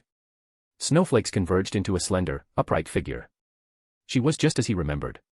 Two pairs of Sharingan mirrored each other, their ocular power converging without hesitation. The woman had one hand on her chin and the other on her hip. There was no sorrowful tenderness in her eyes from years of separation. She looked him up and down. Looks like you've been eating well. Ha. You solved the no chakra condition. You actually awakened the Sharingan. I thought it would be Mikoto. Uchiha Hizuki walked closer and gave Shingetsu a light punch in the chest. Didn't see that guy, heh. I knew he couldn't do without me. He must have gone to the Pure Land to look for me, right? Ha. If you want to blame someone, blame me for being too charming. The brat has grown so tall. Hey, hey. Smile for your mother. She reached out and tugged at the corners of Shingetsu's mouth. Time was short, and she spoke quickly. How annoying. So, people who are overly enthusiastic are just the worst. Shingetsu held her hand. It was a pity that the consciousness constructed by ocular power had no warmth. Shingetsu sat down, looking at her from the angle of the past. Thinking that you lost your life because of such a boring thing, it's so embarrassing I can't even laugh. Hey, hey. You won't find a girlfriend with such a nasty personality. Uchiha Hizuki rested her hands on her knees, smiling until her eyes squinted. My little Shingetsu has grown into an amazing adult. Then, I'll leave it to you. Help mom take revenge. Shingetsu lowered his head, his hair falling from his shoulders. Usually, people tell their children to let go of hatred. I'll just say, I wasn't originally the type to hold grudges. It's all because of you. The woman clenched her fists, her voice filled with hatred, preventing me from watching my cute child grow up. How could I possibly forgive them? As she spoke, Uchiha Hizuki pressed her palm against his face. Her figure gradually faded. Time was moving too fast. Shingetsu looked up, expressionless, with a touch of longing hidden deep in his eyes. So annoying. If you have any last words, say them all at once.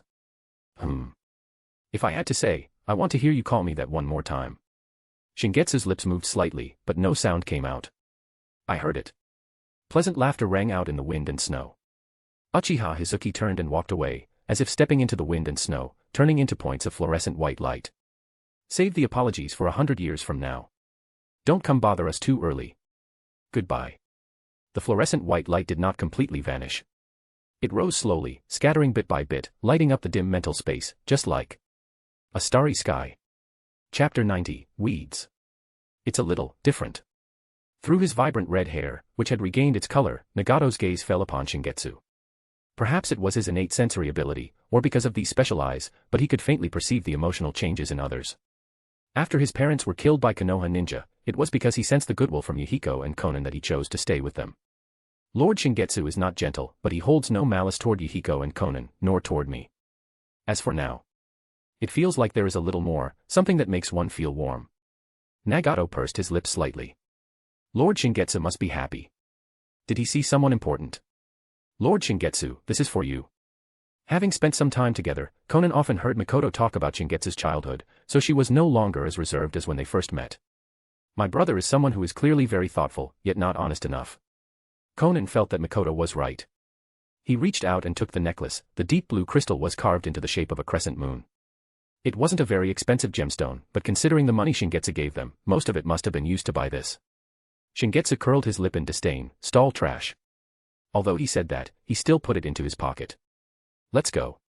Shingetsu walked with a light, slow gait, leading the 3 children, 1 cat, and 1 snake. This strange combination walked along the path to the daimyo's court. This was the royal road leading directly to the daimyo's mansion. No commoner dared to set foot on it. The samurai guards on both sides of the road had tense bodies, their hands trembling as they pressed against their sword hilts, yet not a single person dared to move, let alone make a sound. While it was said to be a defensive stance, this posture looked more like kneeling in worship.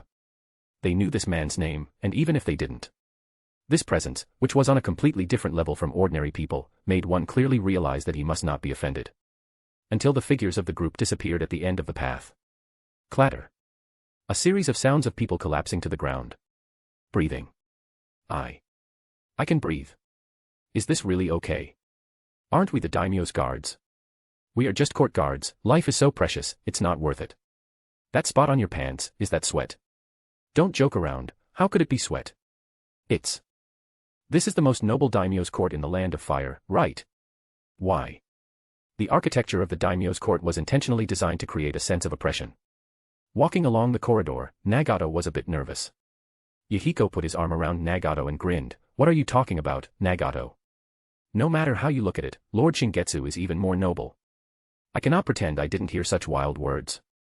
A tall, thin old man walked out from the end of the corridor, wearing old-fashioned samurai attire, his exposed chest covered in scars.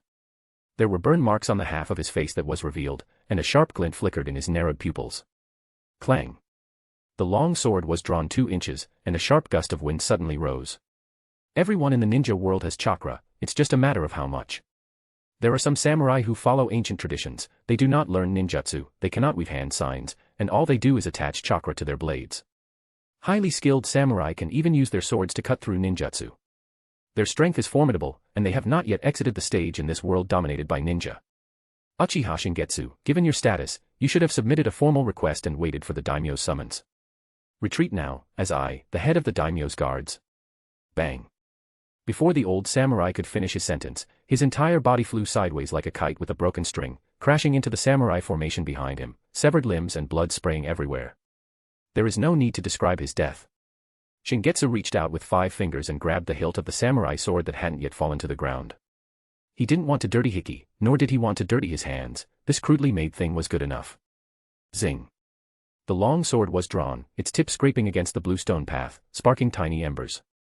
Let's assume you are all willing to die. No objections, right? Gulp. The samurai in formation had faces tense to the extreme, instinctively swallowing their saliva. Those who wanted to run would have run long ago, they had received the daimyo's favor for generations and were duty-bound to die protecting the royal power. That was how it was supposed to be. But such a powerful leader didn't even last a second, the blood clots splattered on their faces were still warm.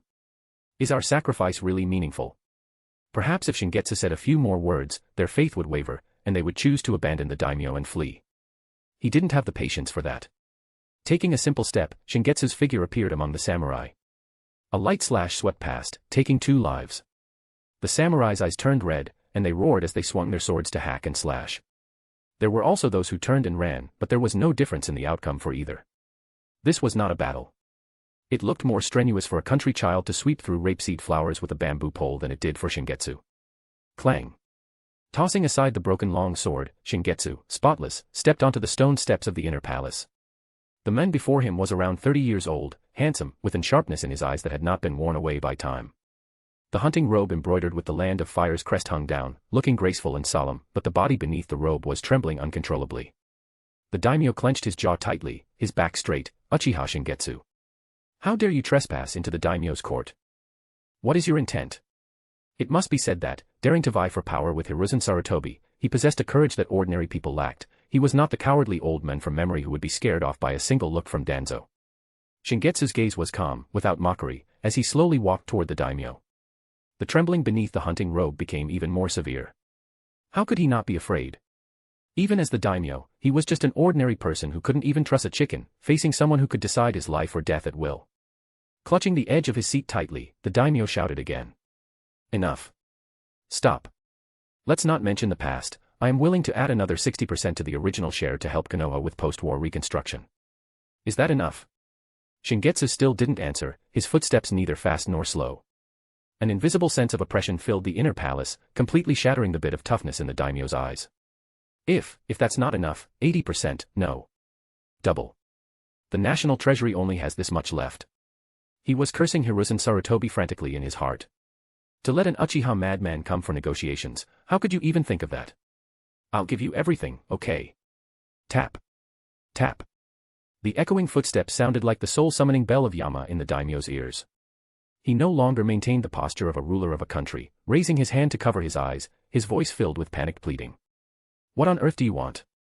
Power? Money? Beauties? Lord Shingetsu, I will nominate you as a Hokage candidate. I have that power. Not satisfied.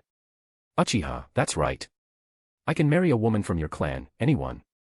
The child she bears will be the next daimyo. I promise. In the land of fire, you can enjoy the status that the Senju clan once had. Bastard. Say something. The daimyo wept bitterly, collapsing to the ground. Even if you are dissatisfied with me, if you want the position of daimyo, say something. Clearly when grandfather and the first Hokage initiated reforms and established the ninja village system, people didn't die. Do you think you can rule those ignorant people just by relying on a few ninja? You need me. I am the necessary person to maintain your legitimacy. Why do you want to kill me?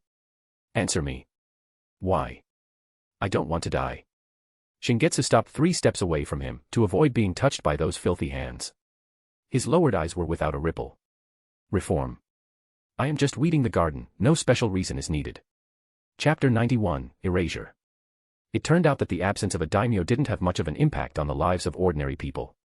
The first Land of Fire competitive eating championship proceeded as planned, and the red light district remained open for business as usual. It was just some of the merchants who used to pay daily tributes who found it a bit strange at first, realizing there were no samurai lords coming to collect rent. A few days later, Uchiha Fugaku led members of the police force to station themselves in the capital, responsible for cleaning up and stabilizing public sentiment. According to Shingetsu's wishes, he wouldn't need to return to Konoha unless necessary. Daimyo's court. Sleeping in a residence where many had died, Yahiko and the other 2 didn't feel uncomfortable at all. They had seen far more cruel and bloody scenes, having been on the battlefield and nearly dying several times. They weren't going to be scared by something like this. Yahiko gained some insight from this. This isn't wanton slaughter, but the deserved end of a corrupt order. Even the daimyo is nothing more than a person without any output. How many orphans could survive on the food wasted at just one of their banquets? How many safe roads could be paved for the common people with the money saved from just a few less indulgences? This is what true strength is, clearing away filth to reorganize the order, protecting all the helpless weak beneath it. Konan and Nagato looked on with eyes full of admiration. Exactly. That's right. As expected of Yahiko. To actually be able to understand Lord Shingetsu's deep intentions. Smack. Lord Shingetsu's large hand slapped the back of Yahiko's head. What are you mumbling about? Do you need to whitewash things for me? They hadn't been in contact long enough, the 3 little ones couldn't understand Shingetsu's divine words like his Ninja Academy classmates could. Whitewash. Konan's little face turned bright red, and she lowered her head shyly. Yahiko and Nagato can do it, Black lines appeared on Shingetsu's forehead. What exactly are you thinking? There should be a limit to being precocious. With a kick for each, the 3 were sent flying into the courtyard. You've been learning for a while now, attack me. Hoo-hoo. Great, is this a disciple assessment? I'm coming.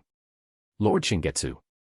Yahiko was full of fighting spirit, rushing out first, throwing a punch without holding back at all. Knowing the gap between himself and Shingetsu, holding back was completely unnecessary. The boy moved swiftly, his punch aimed straight at Shingetsu's face, his movements were clean and efficient for his age.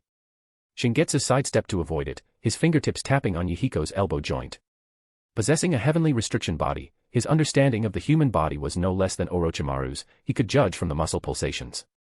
Your movements are too big, and your center of gravity is entirely on your front shoulder. You haven't considered how to handle it if the enemy dodges.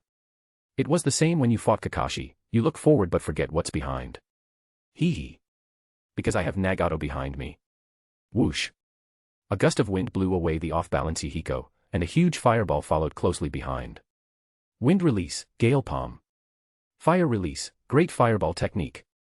Although it wasn't a combined ninjutsu, being able to cast ninjutsu of different natures in such a short time was something most chunin couldn't do.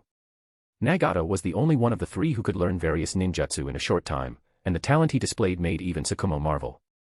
This also caused Kakashi to pay close attention to Nagato, inexplicably feeling that this person had some kind of... How to put it, it was hard to say. Originally, Shingetsu wanted to dodge and then explain to Nagato that the Great Fireball wasn't suitable as a follow-up skill, it should have been used before Yahiko rushed up to obscure the enemy's vision. However, seeing this big ball of fire, Shingetsu couldn't help himself. Quench. Splitting the Great Fireball with a hand blade, Shingetsu said slowly. You have to consider the occurrence of such situations. There are a few savages in Kimogakure who like to do this, of course, they are much cruder. Yes, thank you for the advice. Nagato nodded, his hands forming seals rapidly, water release, water wave. In his spare time, Orochimaru had told him the technique of calling out the names of ninjutsu. Among the three, Orochimaru was most optimistic about Nagato, believing he was the most likely to be promoted to become Shingetsu's disciple, and gave him many ninjutsu scrolls. And, taking advantage of the water flow interference, Konan floated out lightly, throwing dozens of paper shuriken from a blind spot. The chakra control techniques Mikoto taught her, although she hadn't learned ninjutsu yet, the power of paper shuriken imbued with chakra was no less than iron weapons. Bang, bang, bang. The paper shuriken shattered against Shingetsu's back. The timing is good, ordinary people would indeed not see it. However, since there was such an opportunity, why didn't you attack the heart or the head? Even knowing that I wouldn't be hurt, you were too conservative. The three attacked in turns, their tacit understanding visibly increasing.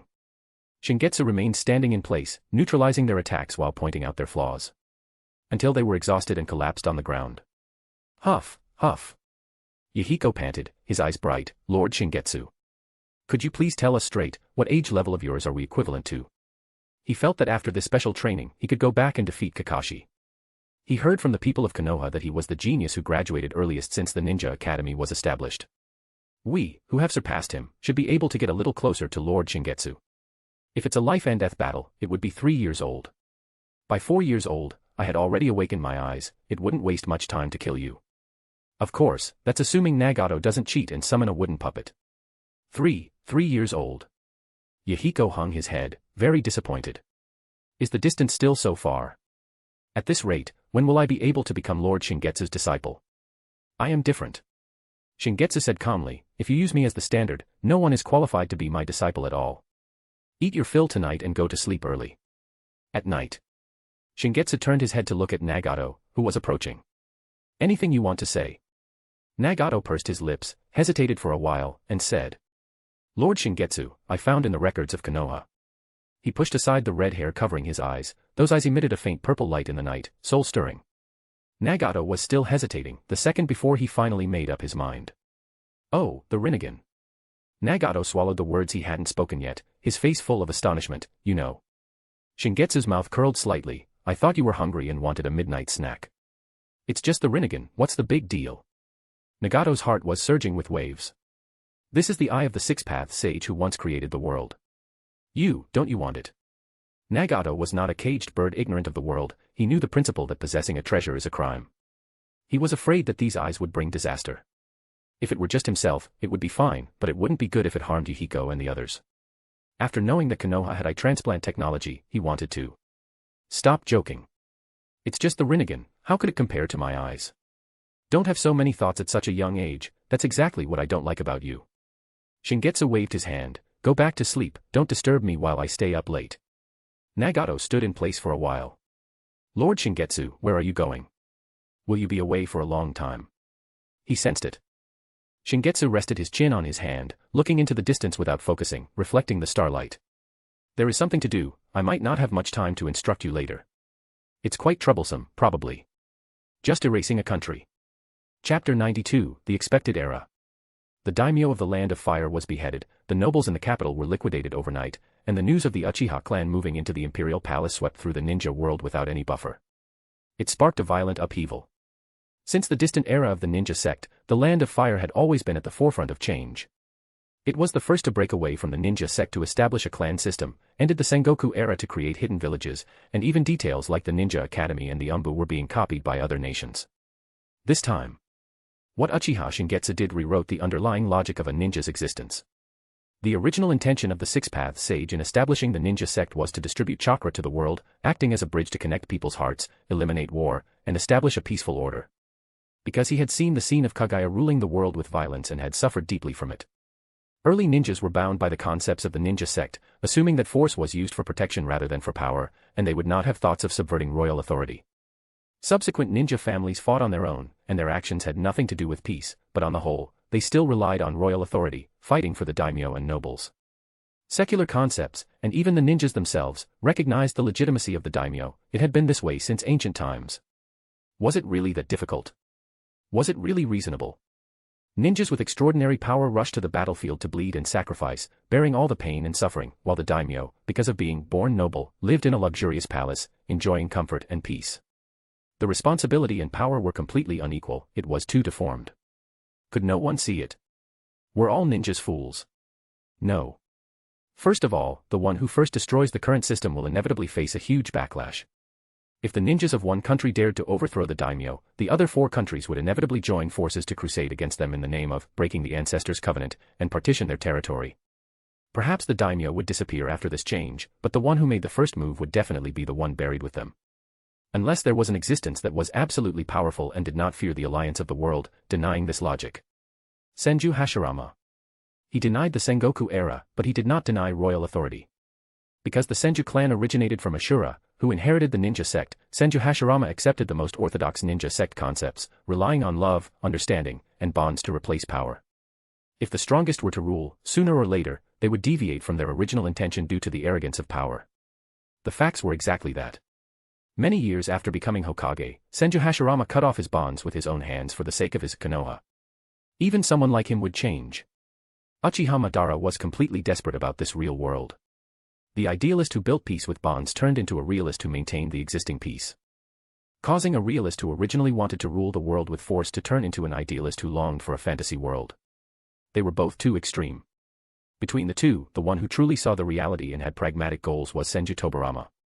He did not believe that people naturally understood each other. Hatred and group interests were the norm. So-called bonds were vulnerable in the face of tangible interests, and more tragic wars would definitely happen. The newly founded Konoha was just a coalition of various ninja clans, and its essence was not much different from the ninja clan alliances of the Sengoku period. It was he who established the Ninja Academy, Umbu, and the military police force, breaking up the ninja clans for large-scale management. Strengthening Konoha's voice and signing treaties with the daimyo to strictly limit the influence of royal power. The spiritual program of Konoha, the Will of Fire, was to sacrifice oneself to cultivate the next generation. Senju Tobarama practiced it himself and passed it on to the next generation. Institutional unification and the transmission of ideas were what he was doing. He was truly pouring his heart and blood for Konoha, never stopping for a moment, and leaving no descendants until his death. To say the military police force was targeting the Uchiha. In all conscience, could a super-violent group full of unstable factors, which could give birth to the idea of destroying the world at any time, be left alone? He was trying. Facing the Uchiha clansman who killed his younger brother, Tobarama recruited him as the most important member of his personal guard. Even for the Uchiha radicals who clearly incited rebellion, he only imprisoned them. Senju Hashirama had no reliability other than his strength, which forced him to become a rational machine that put Konoha's interests first. The dream of peace. He had it too. Intense and burning. It was about time. According to Senju Tobarama's vision, under various treaty restrictions, Konoha could complete the crushing of secular royal power in the 3rd generation, making the daimyo's court an affiliate of Konoha. Then the 4th Hokage would come from the commoners, completing the destruction of innate power. The effect of institutional unification could also be reflected, and the hidden villages would have the premise for fusion. Just like the end of the Sengoku era, the time limit for peace among the great nations was extended. The ninja world needs to be unified. Perhaps one day, there will be a generation that does not have to experience war. He imparted this philosophy to his disciples. But no one could inherit it completely. The key word extracted by Danzo Shimura was, unifying the ninja world, and the self-governing hidden villages were the root cause of war. In order to prove that he was the man who inherited Tobarama's will, he killed his cowardly self and drifted further and further away on this path. After experiencing countless wars, Hiruzen Sarutobi had infinite longing for the generation described that did not need to experience war. Obviously, the inheritors of Senju Tobarama's will also went to their respective extremes. The one who did this was not Hiruzen Sarutobi, but actually full of fated drama.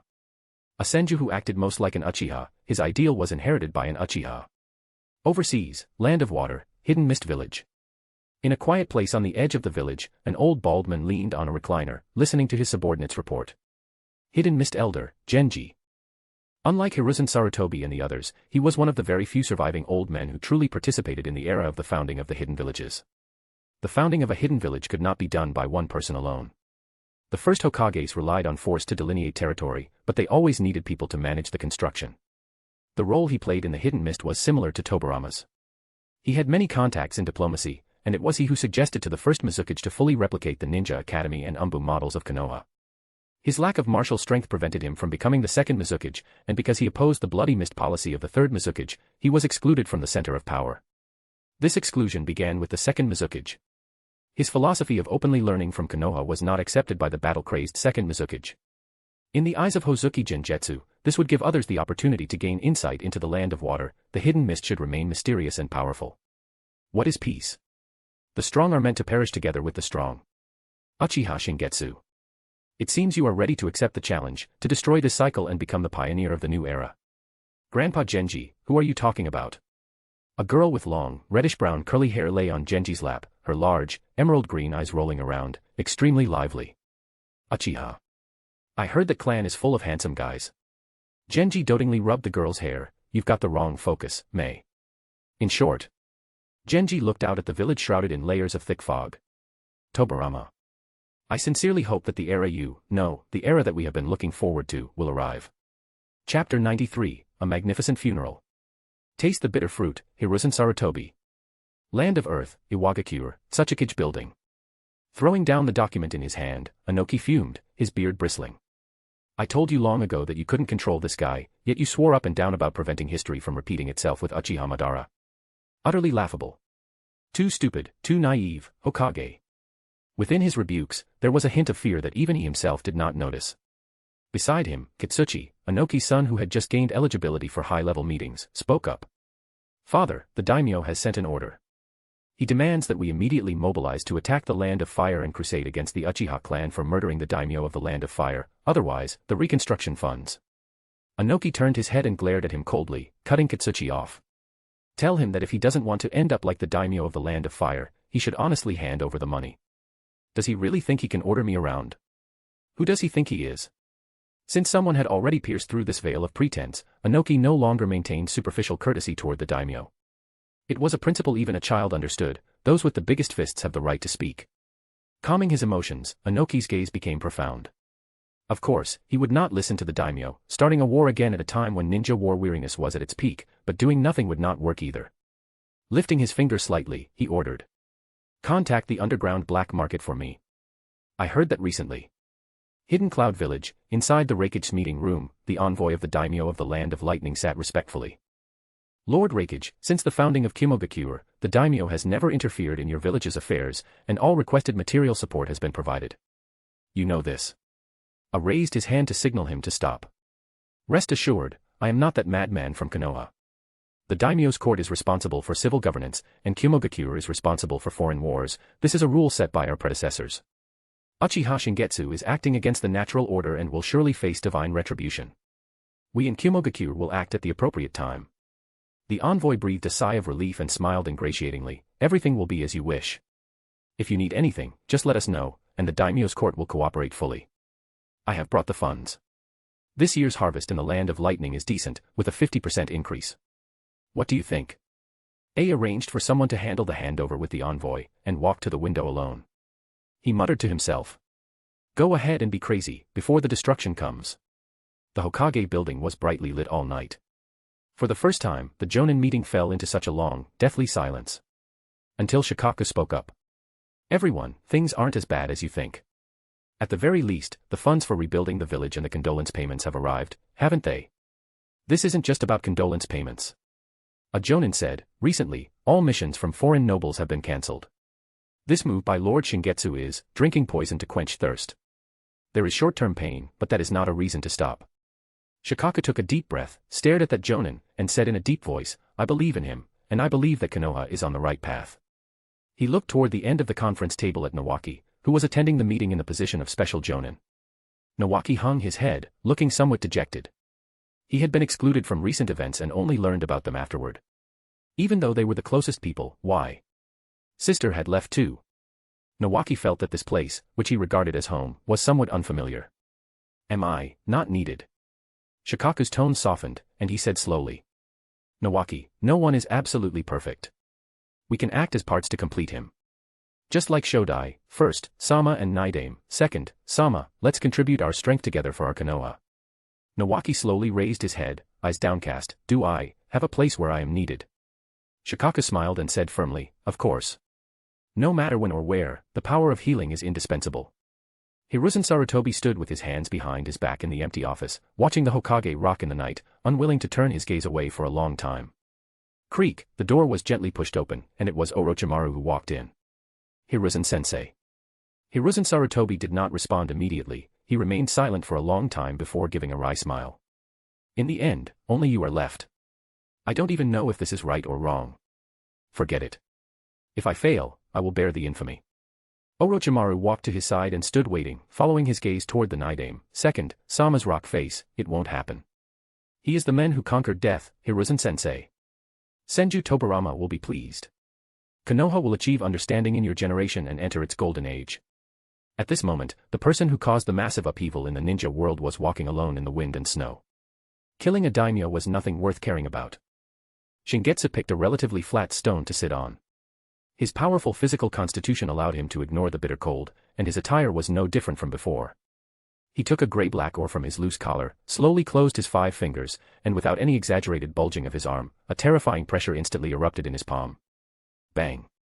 Crack, crack, crack. The surface of the ore developed fine cracks, and powder steamed out from between his fingers, emitting a faint white mist. The original fist-sized ore was compressed layer by layer, with the muffled sound of squeezing resonating between bone and flesh. A moment later, Shingetsu loosened his palm. The gray-black, rough ore was gone, and a crystal-clear, neatly faceted deep blue crystal lay quietly in his palm, its surface refracting the cold light of the snow. Shaping a high-strength chakra crystal with his bare hands, if an ordinary person were to see this. Surprisingly, they wouldn't find it surprising. He took the hiki from his waist with his other hand and drew the blade. Shingetsu applied force with his fingertips, and the chakra crystal shattered in response, fine crystalline powder covering the blade like stardust. Immediately after, he pressed the tip of the blade against his palm. Even though Shingetsu deliberately relaxed his body, the hiki still struggled to pierce his skin, and warm blood flowed along the blade. He activated the Sharingan, the tomo slowly rotating, and chilling ocular power surged out, wrapping around the hiki like invisible flames. The blade heated up rapidly, and under the roasting, the crystal powder gradually fused with the steel blade.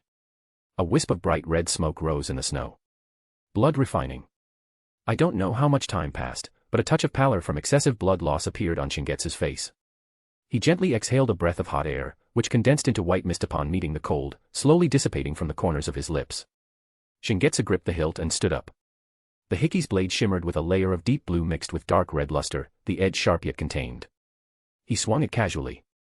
Slish. The airflow was cut, emitting a sharp hum.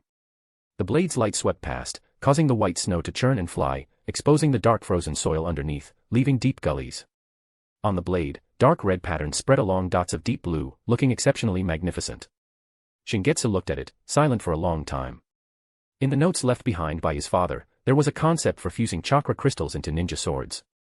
Shingetsu hadn't paid it any mind, dismissing it as the extravagant fantasy of a bladesmith. Perhaps, only until this moment was this sword truly forged. Perhaps, he had once wanted to tell Shingetsu, but at the time, Shingetsu was angry at his cowardice and flight, and did not go to take one last look. Who goes there? What are you doing? This place was near the Three Wolves mountain range on the border of the Land of Iron. The patrolling samurai saw the red smoke and gathered here. Shingetsu slowly raised his head, a smile spreading across the corners of his lips. The more clearly one knows what has been lost, the more enduring the hatred born from it becomes. Unlike anger, hatred can be calm. The wind and snow ruffled his hair. What am I doing? Shingetsu smiled and said, if I must say, it is to provide a beautiful woman with a supplementary, magnificent funeral. As the words fell, dozens of samurai clad in heavy armor had their bodies, along with their iron armor, explode. In the snow, flowers of blood bloomed. Chapter 94, Extermination of a Nation. The entirety of the Land of Iron is occupied by rolling, snow-capped mountains. Ranges upon ranges embrace each other, with sheer cliffs stretching for thousands of miles, connected to the outside world only by a few narrow mountain paths. For generations, the samurai have relied on these natural defenses to live peacefully amidst the chaotic world. Over the years, only Hanzo had successfully invaded the Land of Iron, and even then, he had to rush back because the Land of Rain had become a battlefield for the great nations. In the version of events circulated within the Land of Iron, it was their newly appointed general, General Mifune, who repelled Hanzo and protected the Land of Iron. Even though General Mifune himself denied it multiple times, it was useless. As the story spread to the ninja world, it gradually transformed into a legend that his blade was so fast that ninjas didn't even have the chance to perform hand seals, and that ninjutsu was ineffective against him. The samurai firmly believed that it was their own formidable strength that kept the great nations from invading, allowing them to enjoy peace. Until today. All the samurai understood now, the reason they had been able to survive until now was simply because the truly powerful had no interest in the Land of Iron. In the glacial valley pass, countless samurai corpses lay strewn about. Their blood pooled into trickling streams, melting the accumulated snow and dyeing the pristine white ground a dark, brownish hue. Shingetsu walked slowly over the corpses, his hair soaked and plastered to his face, his body mottled with bloodstains. He was very fastidious about cleanliness. Usually, even a speck of dust would require meticulous care, and he would specifically wipe dry the scrolls spat out by Haku. That didn't matter now. After passing through the narrow glacier, an expansive snowfield came into view. Thousands upon thousands of samurai, clad in silver-white steel armor, stood in neat formation. At a glance, they resembled a continuous range of snow-capped mountains, exerting immense pressure. Shingetsu walked very slowly. Several days had been enough for the samurai of the Land of Iron to complete their mobilization. General Mifune of the Land of Iron stood at the front of the formation, his hand on his sword hilt, his expression grave. Uchiha Shingetsu. Lord Hanzo holds you in the highest regard. Remembering his kindness, I, too, felt a sense of admiration for you. Why? The Land of Iron strictly adheres to neutrality. We have never harmed anyone, nor have we ever waged war. Why must you act with such cruelty? Slaughtering innocent people, do you even qualify as a man recognized by Lord Hanzo with behavior like this? General Mifune demanded sternly, drawing his long sword, its cold gleam reflecting off the snow. Shingetsu tilted his head slightly, blood dripping from the tips of his hair. Everyone is here. There were no negotiations, no declarations of war, no pardons. Shingetsu tapped his toes lightly, his figure lunging forward, instantly whipping up a gale. Form ranks. Over 100 heavily armored samurai formed ranks and raised their shields. The Land of Iron is famous for its rich iron ore resources and spared no expense in this regard. Their shields were over 10 centimeters thick, sufficient to withstand ordinary ninjutsu. Hizuki-style transverse sever. Shingetsu gripped his sword hilt tightly, his immense physical strength surging forth as he unleashed a horizontal slash. Hum. A terrifying sound of the blade rang through the mountains. The interlocking steel shield formation was split vertically right down the middle.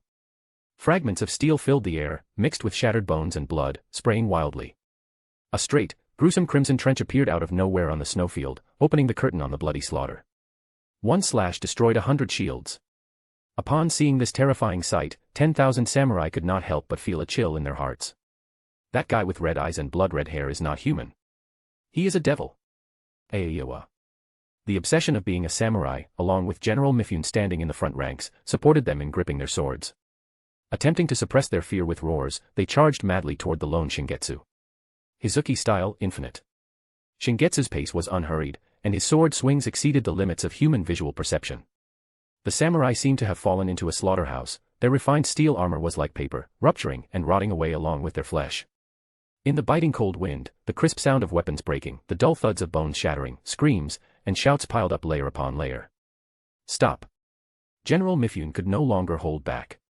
With an angry roar that shattered the wind and snow, his blades light condensed like a black line, descending from the sky to strike at Shingetsu's neck. You incomprehensible demon, die. This was the strongest strike of the Land of Iron, the peak slash of a samurai. Shingetsu did not stop his rhythmic sword swings, nor did he even turn his head, as if General Mifune were nothing special. The only difference was the sound. Boom. General Mifune's proud, lethal IAI strike was completely crushed the moment the blades made contact. His famous sword cracked with fine fissures, and an unimaginable, immense force surged through the blade and into his body. His arm bones snapped inch by inch, the armor on his chest caved in, and General Mifune was sent flying backward, vomiting blood as if he had been struck by a giant meteorite. Collapsing into a pile of corpses, General Mifune's eyes could not hide his shock. Face to face, even if the outcome was defeat in one strike, he had been mentally prepared. It was possible to lose to a man comparable to Lord Hanzo. But not like this. Without a trace of fluctuation, not even glancing back at me. Am I no different from an ordinary samurai? It was still continuing. Shingetsu remained cold and indifferent, wandering through the mountain of corpses and sea of blood, his sword rising and falling without pause. Witnessing their general's defeat, some samurai had already broken down and fled. But this place they had specifically chosen to face the enemy was surrounded by mountains like the bottom of a bowl, with only a few hidden paths. It was originally intended to prevent the enemy from escaping. Time passed slowly, and the earth-shaking sounds of fighting gradually grew weak. The wind and snow still fell across the sky, but of the 10,000 samurai who had densely covered the snowfield, very few were still standing. The field was full of broken bodies, shattered halberds, and snapped spears. The color of blood had turned this place into a crimson purgatory. Shingetsu stood quietly, his robes thick and sticky, his body surrounded by lingering death chi. Why? A hoarse voice came, filled with endless resentment. General Mifune struggled to stand straight, the crimson in his eyes so intense it seemed as if they were about to drip blood. What on earth did the land of iron do wrong? What did we samurai do wrong? To commit such an act of extermination? You will be punished by the heavens. Devil. There is still one more. Shingetsu walked slowly toward General Mifune, his eyes devoid of any emotion, nor did he have any desire to explain. He raised his hand and swung his blade, clean and decisive. General Mifune's head flew into the air and rolled, landing heavily in the blood-stained snow. The 1,000-year legacy of the samurai was completely eradicated. Along with the land of iron. It was declared destroyed. Leaving the land of iron, Shingetsu followed the border mountain path into an ordinary small town in the land of fire. He found an inn. Warm water washed away the blood and dust from his body, rinsing away the dark red tangled in his hair, and the killing intent accumulated from days of slaughter was slowly smoothed away by the steam. He changed into a simple black casual outfit, his wet black hair hanging over his shoulders. Please help me prepare some food, start with 20 servings.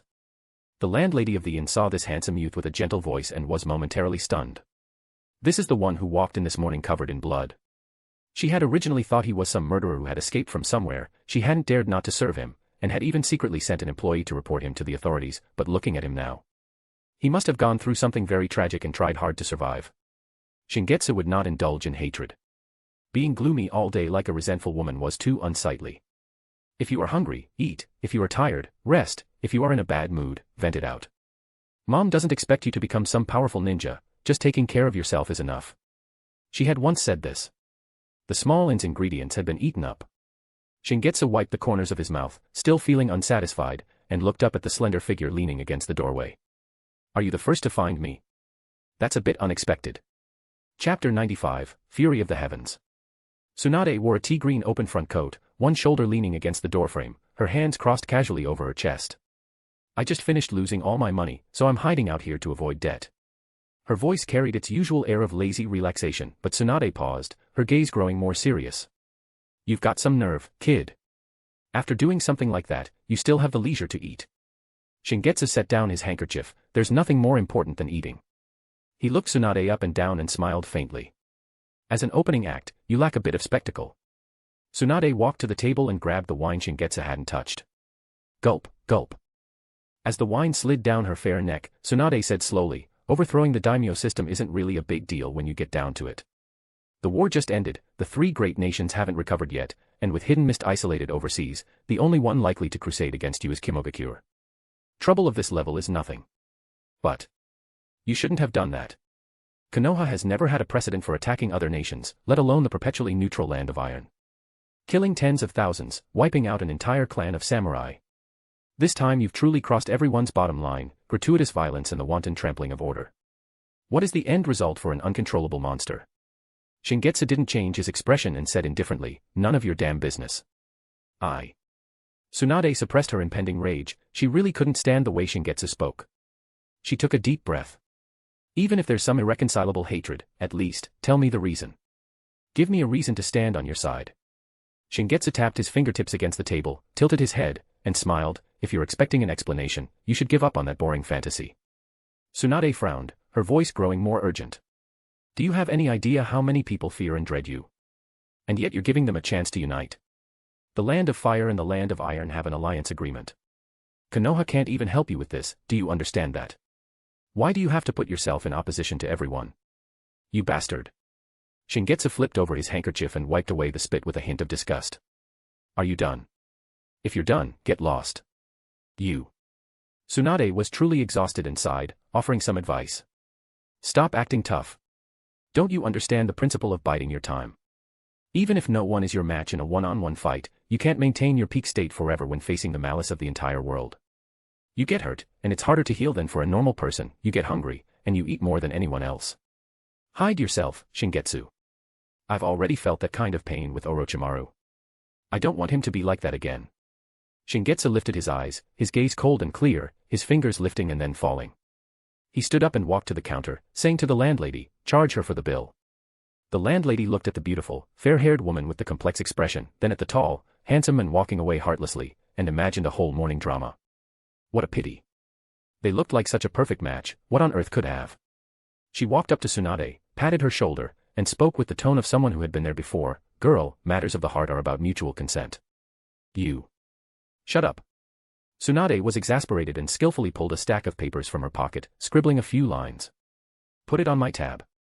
You think I came all this way just for you? I really just lost all my money and am hiding from debt, and you actually made me pay the bill. Forget it. A menace like you should just die." 5 days had passed since the destruction of the samurai of the Land of Iron. Compared to the restlessness following the daimyo incident, it seemed the destruction of the Land of Iron did not cause much turmoil. The simple destruction of a nation is not exactly a rare occurrence in the ninja world. The Land of Whirlpools, the Sky Ninja Village. There are plenty of nations that have disappeared into the long river of history in the ninja world. Just as Tsunade said, the important thing is the reason. The Uchiha clan and the Land of Iron had no prior interaction, and no one understood Shingetsu's reason for doing this. There was a precedent. All signs pointed to Uchiha Shingetsu, this strongest genius of the Uchiha clan since Uchiha Madara, had completely lost control due to his overly powerful strength. No one knew who he would choose to attack next. This was the most terrifying thing. Humans possess fine qualities that ordinary creatures do not. When an uncontrollable monster appears and threatens survival, conflicts regarding national borders, clans, and ideologies can all be temporarily set aside to quickly reach a union until the crisis is overcome. The pressure of survival is greater than conflicts of interest. Hizuki probably didn't expect Shingetsu to go to such lengths. If she had known, she would surely be proud of me. Who would be the first? It would be best to have an interesting entrance. A shuriken arriving first, followed by announcing one's name, that's too cliché. A volcano, a tsunami, an earthquake, or perhaps a hurricane. If one is to deal with a natural disaster, one must at least bring out power on the level of a natural disaster. Shingetsu slowly walked to the coastline, where ruin met his eyes. This was once the prosperous Land of Whirlpools, now, only broken walls and ruins remained. That snow mountain is her resting place. A funeral requires quiet, but this place does not. Let's go all out. I will definitely give it my all. Shingetsu thought to himself, the corners of his mouth curling upward uncontrollably. I did a good deed before leaving. Right now, I am incredibly happy. He looked at the cloudy sky, turned to the calm sea, and then looked at the dense forest behind him. He casually tore a strip of cloth from his clothes, tied up his loose long hair, and sat down cross-legged. Hiki hummed low in its scabbard, resting against his shoulder. Sneak attacks, gathering momentum, traps, seals. Any method is fine. Let me see the weight of this so-called malice of the world. And then crush them all. The sound of the wind stopped. The clouds in the sky stood still, and the bird calls in the forest faded away. Thump. A cyan-gray ball of light broke through the clouds, plummeting straight down from thousands of meters in the air, wrapped in howling gales. Inside the ball of light was a man with a bare upper body. A round crystal pulsed on his spine, and spiderweb-like patterns covered his body, continuously emitting a faint, visible cyan glow. The Tsuchigumo clan was a prestigious ninja clan from the Land of Fire during the Sengoku period. They did not belong to Konoha and built their own hidden village on Mount Katsuragi in the Land of Fire. Their clan possessed special secret techniques like the word-binding jutsu. They did not need to form hand seals and could perform techniques just by writing, which was highly functional. And the most crucial legacy of their clan was a forbidden technique that made countless people wary. This technique relied on the Tsuchigumo clan's secret treasure, a deep blue crystalline organ implanted into the human body that could automatically absorb natural energy. It was a forbidden technique that could only be inherited by successive clan chiefs and could only be used once in a lifetime, known as Fury of the Heavens. After the crystalline organ accumulated energy for 1,800 seconds, the explosion originating from the user's own body was powerful enough to level hundreds of miles of forest to the ground. Back then, they were unwilling to abandon this dangerous technique and were not accepted by Konoha, so they could only live in seclusion in a remote area. Above the clouds. A cold glint flashed in Inoki's eyes, and his fingertips released. Go. Use your life to trade for the Tsuchigumo clan's opportunity to establish a nation. The light expanded infinitely, completely covering Shingetsu's field of vision. The heatwave before the explosion scorched the earth in advance, causing the soil to crack, char, and smoke. He maintained his cross-legged posture, calm and indifferent in the face of the violence inches away. Oh, it's an explosion. Boom boom boom boom boom boom boom boom boom boom. The fury of the heavens roared, resounding. Chapter 96, Footnote. Boom. Boom. Boom. Boom. Boom. Boom. Boom. A blinding blue-white flash instantly engulfed the entire ruins of the land of whirlpools. A mushroom cloud of high-temperature flame rose into the sky, and the shockwave spread frantically. The stone layers melted into boiling lava and splattered, while all the architectural remnants vaporized and dissipated. Destruction. Shattering. Exploding. Inoki stared intently at the center of the explosion, his cloudy eyes watering from the stinging glare. After seizing the daimyo's sovereignty in the process, he had made a promise to the current clan chief of the Tsuchigumo clan that he would support them in choosing a region in the ninja world to establish a nation and recognize their status. This involved many complications and was very troublesome, but compared to killing this man, it was merely a minor detail.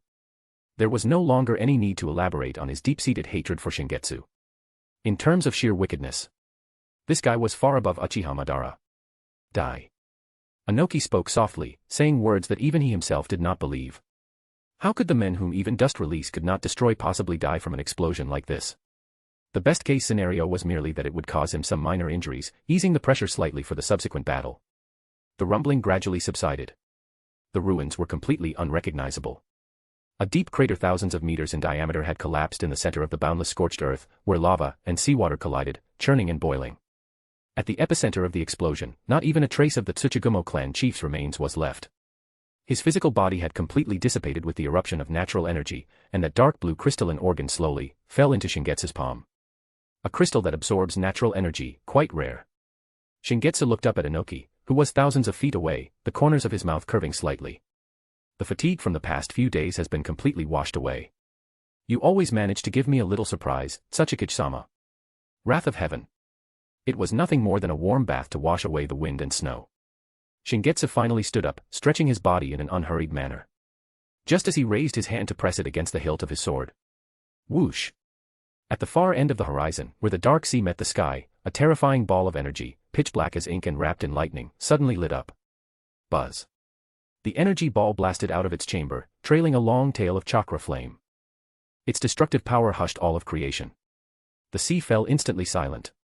And in the next moment, endless waves surged. A tailed beast ball. It was not a rushed effort, it had been accumulated to the very limit of what could be maintained before being released. And whoosh! From another direction, yet another tailed beast ball came whistling through the air, heading straight for Shingetsu. As if rehearsed countless times, the two-tailed beast balls arrived simultaneously, sealing off all escape routes from the left and right. 2 meters. The terrifying offensive, powerful enough to blast this ruined land into the depths of the sea, ground to a halt 2 meters away from Shingetsu. The restless chakra ripples on the surface of the tailed beast balls vibrated repeatedly, the fully charged destructive power locked tightly inside, unable to leak out in the slightest. Shingetsu blinked, the dark tomo in his Sharingan slowly rotating. Kitai. No matter how sharp the pierce or how violent the bombardment, if it could not cross this spatial chasm within arm's reach, it would never be able to touch his actual body. As expected. Inoki muttered in a low voice. Though it's not a Mangekyo, he possesses a Dōjutsu exclusive to that level, a space-time ability. A spatial barrier invisible to the naked eye. At the thought that even if they broke through this barrier, they would still have to face his incomparably powerful physical body, a faint sense of despair crept into Inoki's heart. No. Since he had decided to take action, how could he be cowardly? Shingetsu took a step forward, his figure appearing thousands of meters away at the shoreline. The tailed beast balls, losing the suppression of his ocular power, detonated violently, shattering the very tectonic plates of the earth. Isn't it in the underground black market? Their intelligence gathering is still lacking. His voice was not loud, yet it traveled far, audible to Inoki in the sky and those on the distant sea. KT. To put it simply, it's an unmarked instantaneous teleportation, and a barrier that isolates attacks within my line of sight. Is there anything else you want to know? Shingetsu did not dislike Inoki. After all, he had Inoki to thank for the birth of Maharaga, and the men always brought him little gifts. He was a good person. This kind of ability. An enhanced version of the flying thunder god and a spatial barrier. Cold sweat broke out on Inoki's forehead, not only because of how absurdly overpowered the ability was, but also because of Shingetsu's sheer arrogance in not caring at all about exposing his own intelligence. Had he never even considered the possibility of losing? He spoke tentatively. Then, how do we counter it? As soon as the words left his mouth, Inoki regretted it. Asking an enemy how to counter his own technique. How could I say something like that? Too foolish. Shingetsu answered. It's very simple. Keep attacking until my ocular power is depleted, or make your attack strong enough to break through this barrier. He held up 2 fingers.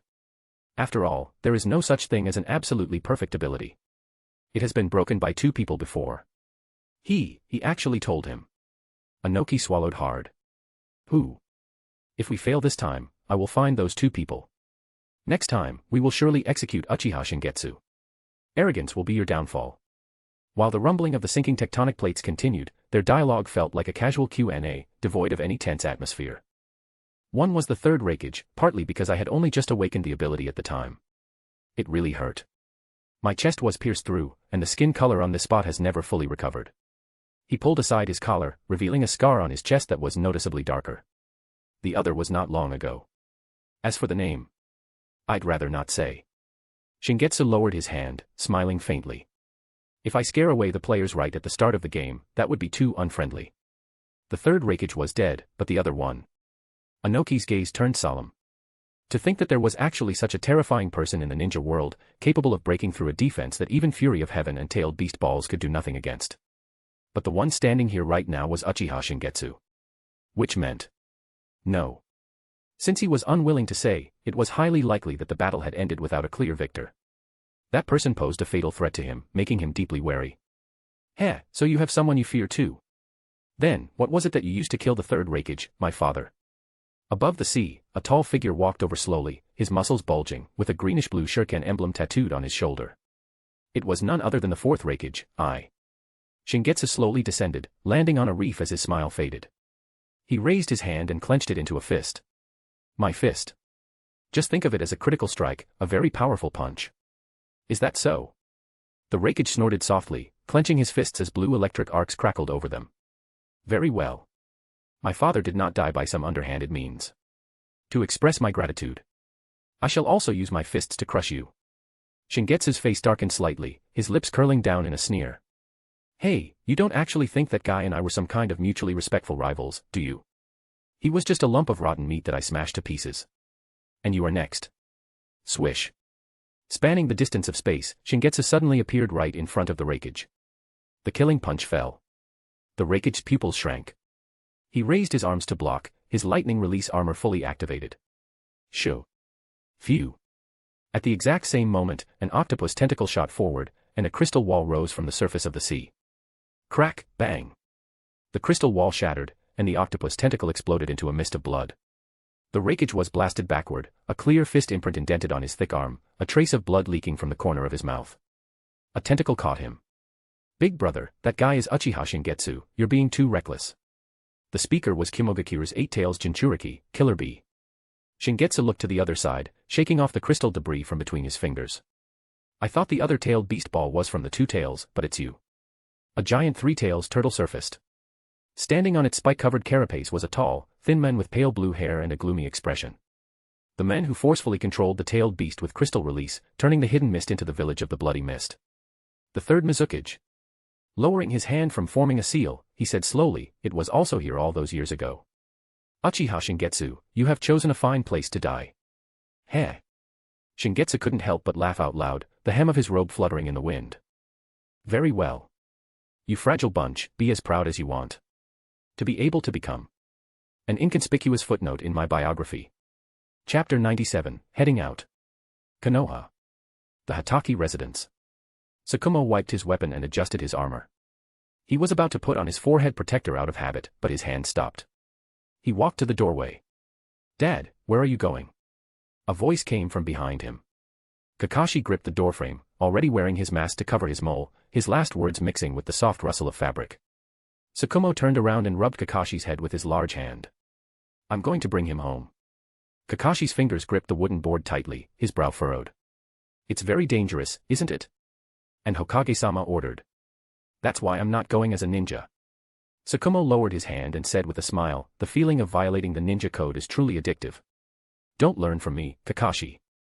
Kakashi's wavering gaze turned firm. I want to go too. Tsukumo shook his head. Next time, when you meet someone worth breaking the rules for. After walking a short distance, a young man was leaning against the corner. His blonde hair shimmered in the sunlight, and his smile was even warmer than the sun. Yo, Senior Tsukumo, hello. Tsukumo gave a bitter smile. Is the one stopping me you? Minato. Among the people he knew, Minato Namike's growth rate was the closest to Shingetsu's, widening a massive gap between him and ordinary geniuses. His pride and joy speed was no match for the Flying Thunder God technique at all, and he couldn't guarantee defeating him without intent to kill. This is troublesome. Well, I did receive such an order, but... Minato smiled. The illustrious White Fang of Konoha, it's only normal that I couldn't stop you. And it's also normal to leave Konoha in pursuit, right? Tsukumo's expression froze. I owe him a favor, one so important that I must repay it no matter what he has done. Minato stood up straight and pulled a kunai from his ninja tool pouch. It would be even better if I could return the punch he gave me. It really hurt. Senior Tsukumo, please run. Young people really know how to adapt. The corner of Tsukumo's mouth curled up as he turned and fled at extreme speed. Hyuga clan. Big brother. Have you packed up yet? Hisashi tied his leg wraps at the entrance and shouted back into the house. Usually, to maintain his dignity as the clan head, Hayashi rarely wore his jonin vest, and he felt this vest from half a year ago was a bit tight. His face darkened slightly. Hisashi, you are becoming less and less respectful to me. I am the head of the main house. Ah, sorry. If you want to blame someone, blame yourself for being bullied so badly by that guy that I can't feel any dignity of a clan head from you at all. Bullshit Hayashi. Bullshit Hisashi. Sunlight filtered in, shining on a youth whose limbs were bound and secured in layers inside the room. Let me go. Such a great opportunity to let Lord Shingetsu know me, how dare you not let me go?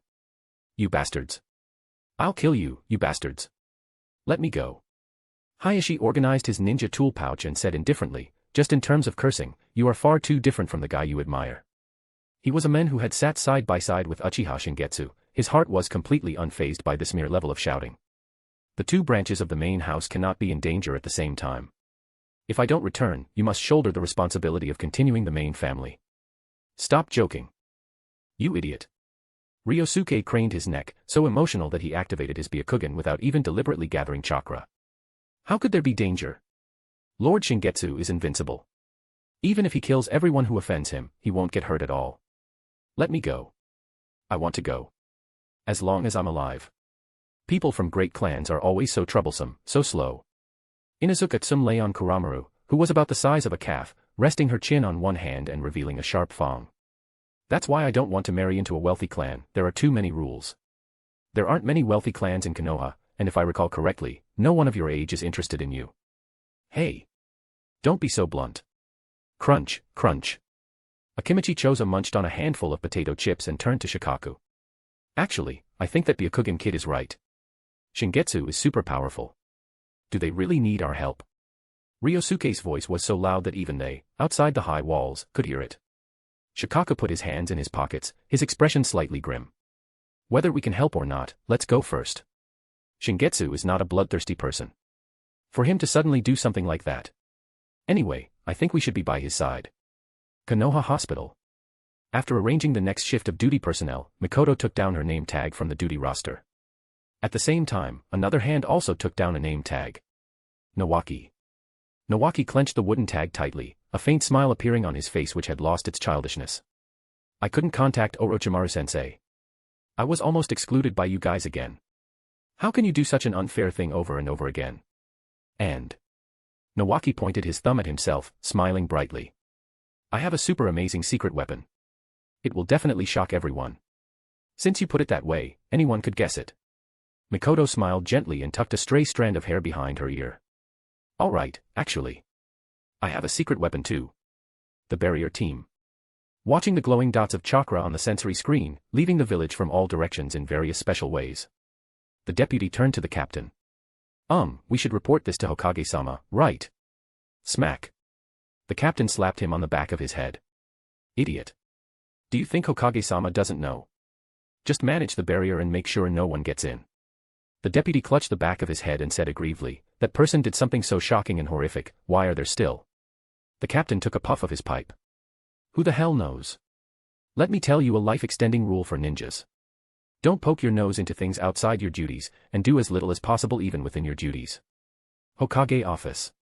These days, whenever Hiruzen Sarutobi had a bit of free time, he liked to stand by the window. Chasing the white light and flashes leaving the village, the shadows quietly lifting the barrier, the duty ninjas controlled by the mind transfer jutsu. Everything was within his sight. Creak. Without turning around, he knew whose footsteps they were. They couldn't be more familiar. His lips twitched. "You guy, you really left because you were afraid of Shingetsu. What bad thing did you do? Tell me sooner. I'm not really so old that I'm afraid to take action. Don't make it so ugly that you end up." Hiruzen Sarutobi lowered his head, his expression dark. "They dare to defy the Hokage's orders for their companions, do they think I wouldn't dare?"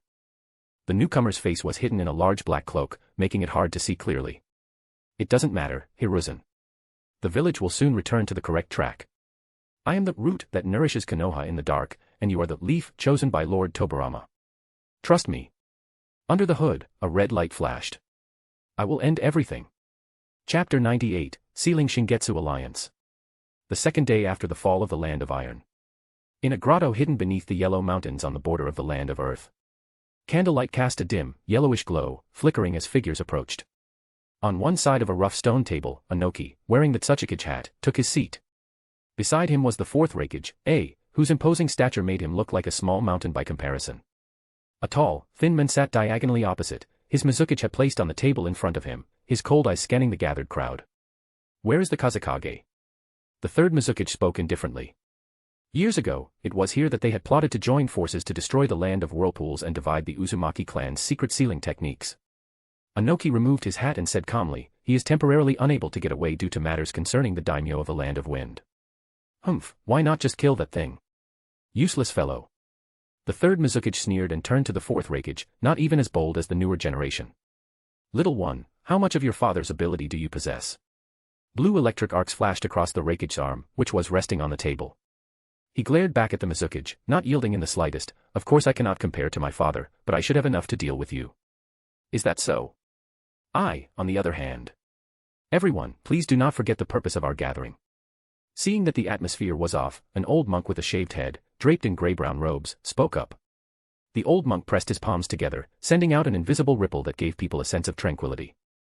In these chaotic times, battles and killings on the front lines are common in the ninja world. But the actions of Uchiha Shingetsu have long since transcended clan grievances and national border disputes. The daimyo reveres Buddha and loves the people, building the fire temple, managing the livelihood of the nation, and protecting the peace. The Land of Iron has never participated in disputes, maintaining peace with honor. Enough, stop spouting that nonsense. Who wants to listen to an old bald man ramble? A burly old man with graying hair, half of whose face had been flayed, puffed on a short pipe. Who cares about the daimyo or the Land of Iron? The purpose of gathering here. He exhaled a cloud of thick smoke and sneered, "It is merely because we are afraid of becoming the next target for him to test his blade on." The cruelty of the Uchiha. No one understands it better than us. These people were survivors of ninja clans persecuted by the Uchiha. To change the 1,000-year structure of the ninja clans from the Sengoku era, countless conquests were required. Naturally, there were ninja clans unwilling to join Konoha. Most were either driven out by the Uchiha clan or exterminated outright. There were others whose hatred could be traced back even further, such as the Chinoi clan, which was renowned for its hypnotic eye, just like the Sharingan. The old monk said nothing, lowering his head to silently chant something. "That is not why we are here, oh." In the last row, a pale-faced man wearing black-rimmed glasses, who looked quite refined, smiled, "We are here for money. If the price is right, we will do anything." Behind him was a group of ninjas in strange attire, their faces covered by masks or bandages. The underground black market. After everyone had finished stating their grievances and objectives, Anoki stood up. "From this moment on, we form an offensive and defensive alliance with the sole goal of sealing Uchiha Shingetsu. Does anyone have any objections?" The Raikage frowned and slammed his heavy fist onto the stone table, causing cracks to spread. "Are you joking? To gather this much power for a single person, and you only want to seal him? I came here to kill Uchiha Shingetsu." Giving him a meaningful glance, Anoki said in a low voice, "None of us know how he survived after his battle with the third Raikage all those years ago. With such an unprecedented and special bloodline limit, how can we determine when he is truly dead? 5 years ago, I ran countless simulations based on the battle situation. The injuries Uchiha Shingetsu sustained were definitely worse than your father's. Everyone concluded that he was left with no remains and was undoubtedly dead. But he survived, and he even became stronger. Sealing is the safest method. At least accomplish that before figuring out how to kill him. The Raikage gritted his teeth and let out a muffled grunt. Seeing that he had nothing more to say, Inoki continued. Then, let this operation be known as the Sealing Shingetsu Alliance. On one side were the Kage of 3 of the 5 great nations, along with 1 8-tails Jinchuriki and 1 3-tails tailed beast. In comparison, Uchiha Shingetsu, standing alone with his blade, seemed slight. The figures of both sides stood facing each other from a distance, so still that everything seemed to have come to a standstill. Attack! Before Inoki's words had even faded, the Raikage shot forward, his muscular body wreathed in pale blue electric arcs, causing the air to crackle and hiss. His extreme body flicker technique tore through the airflow, his speed too fast for the naked eye to track, like a bolt of blue lightning. Lariat. His elbow, like a giant guillotine, slashed viciously toward Uchiha Shingetsu's neck. On the other side, Killer Bee, enveloped in dark red chakra, arrived, breaking the wind. Also a lariat. When the strength and synchronization of the two users of this technique reach a balance, it gives birth to the secret technique of Kimogakure, famous throughout the ninja world. Double lariat. 2 shouts exploded simultaneously.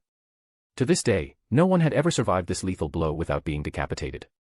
The second before the pale blue and dark red energies were about to make contact. Uchiha Shingetsu's scarlet eyes flickered. He tapped one foot on the ground, his body suddenly shooting upward, hovering in midair. Immediately after, he twisted his body and swept his leg horizontally. Whoosh, boom. The fierce spinning kick first smashed heavily into the Raikage's left cheek, knocking out teeth, and the momentum from the immense force sent him crashing into Killer Bee. Pure physical dominance. Bang, bang, bang. The two were blasted into the wasteland, shattering rocks all the way. Uchiha Shingetsu landed lightly, gazing coldly at the 4th Raikage amidst the rubble, his eyes indifferent. A half-baked dark-skinned monkey. Boom. A figure rushed out from the rubble, his arm rapidly expanding, transforming into a giant fist that blotted out the sky as it descended. The brute strength of the 8 tails, Gyuki, was displayed in that moment. The terrifying power was enough to flatten mountains and crush the earth. You bastard. Don't look down on the power of Kimogakure. Heh. Uchiha Shingetsu stepped back half a step with one foot, clenching his 5 fingers and crushing the air. The lines of his arm muscles were distinct, vibrating silently. The next instant, he met the giant fist of Gyuki. Boom. The world trembled. The tidal wave of brute force from the tailed beast was actually held back by a single, slight human fist. Killer Bee's pupils constricted beneath his sunglasses, filled with disbelief. This was not the previous space-severing Dōjutsu, the sensation of fist against fist was incredibly clear. He blocked it with pure physical strength alone. No.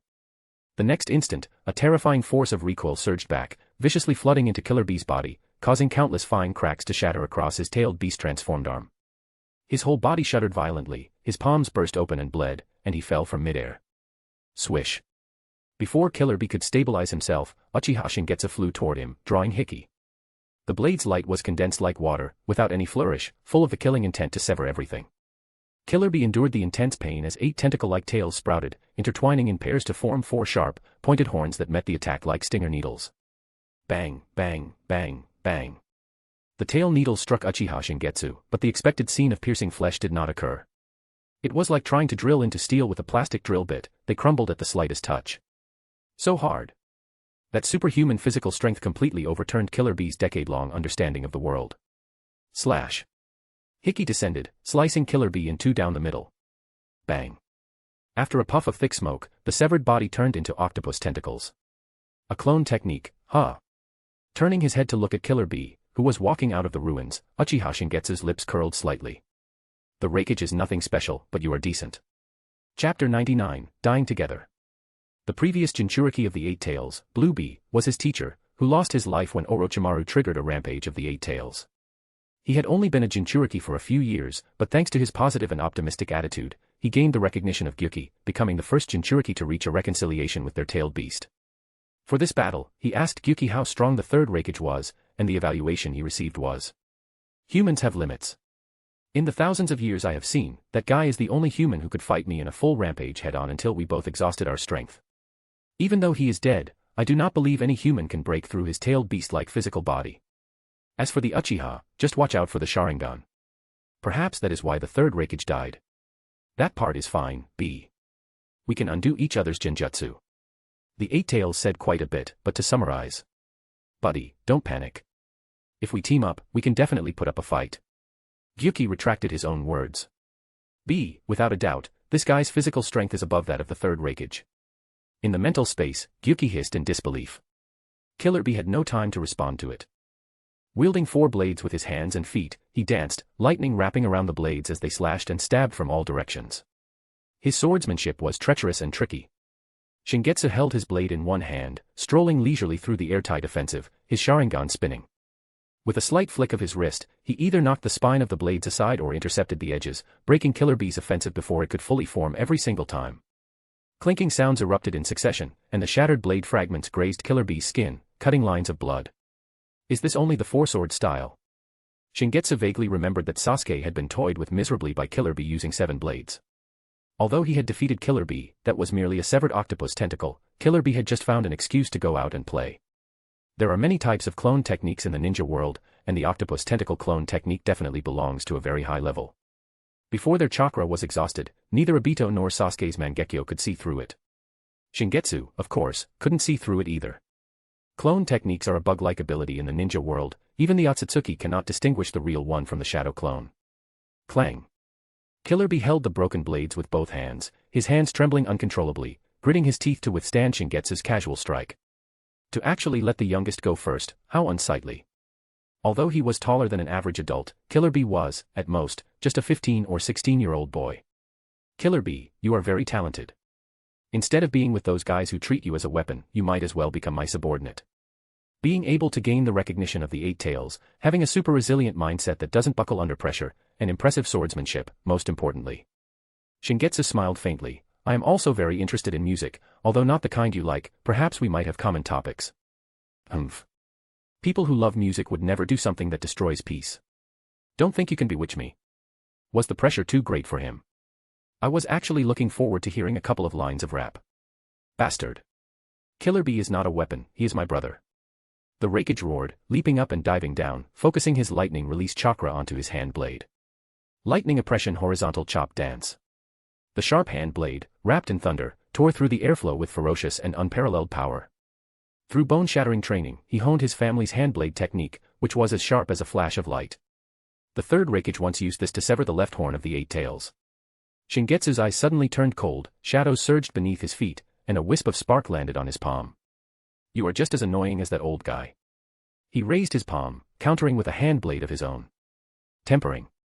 The instant their palms collided, lightning and fire suddenly burst from his fingertips, and the scorching flow of flames followed the arc of the lightning, crazily assaulting the lightning release armor. A series of ear-piercing bone-cracking sounds rang out. The fourth Raikage's forearm trembled violently, and his fingers shattered and bent joint by joint. The lightning flickered chaotically, and the intense pain forced his body to stumble backward uncontrollably. If you really think that, why would you let him come along? Bang. Shingetsu kicked Killer B away and slashed at the Raikage with his blade, killing intent boiling in his eyes. I don't know. Will I die? A crimson crescent moon flowed from the blade, shining in reflection with the setting sun. The Raikage's pupils constricted sharply, and in his eyes, there was only this blood-red moon. The previous strike had caused his chakra to become chaotic, and he had no time to use the body flicker technique to dodge. Whoosh! A beam of grayish-white, translucent light collided with the scarlet blade aura. Boom boom boom boom. The blade aura and the dust release collided violently, and the resulting shockwave sent the Raikage flying. In midair, Inoki slowly retracted his extended palm and said slowly. Do you understand now? Uchiha Shingetsu is not an enemy that Kumogakuer can deal with alone. Recognize this fact and follow the plan I have formulated. The Raikage's right arm hung limp, and fresh blood dripped continuously from between his fingers. Even though he was unwilling, he could only grit his teeth and nod. I understand. Hey, not only is your strength weak, is your brain also not working well?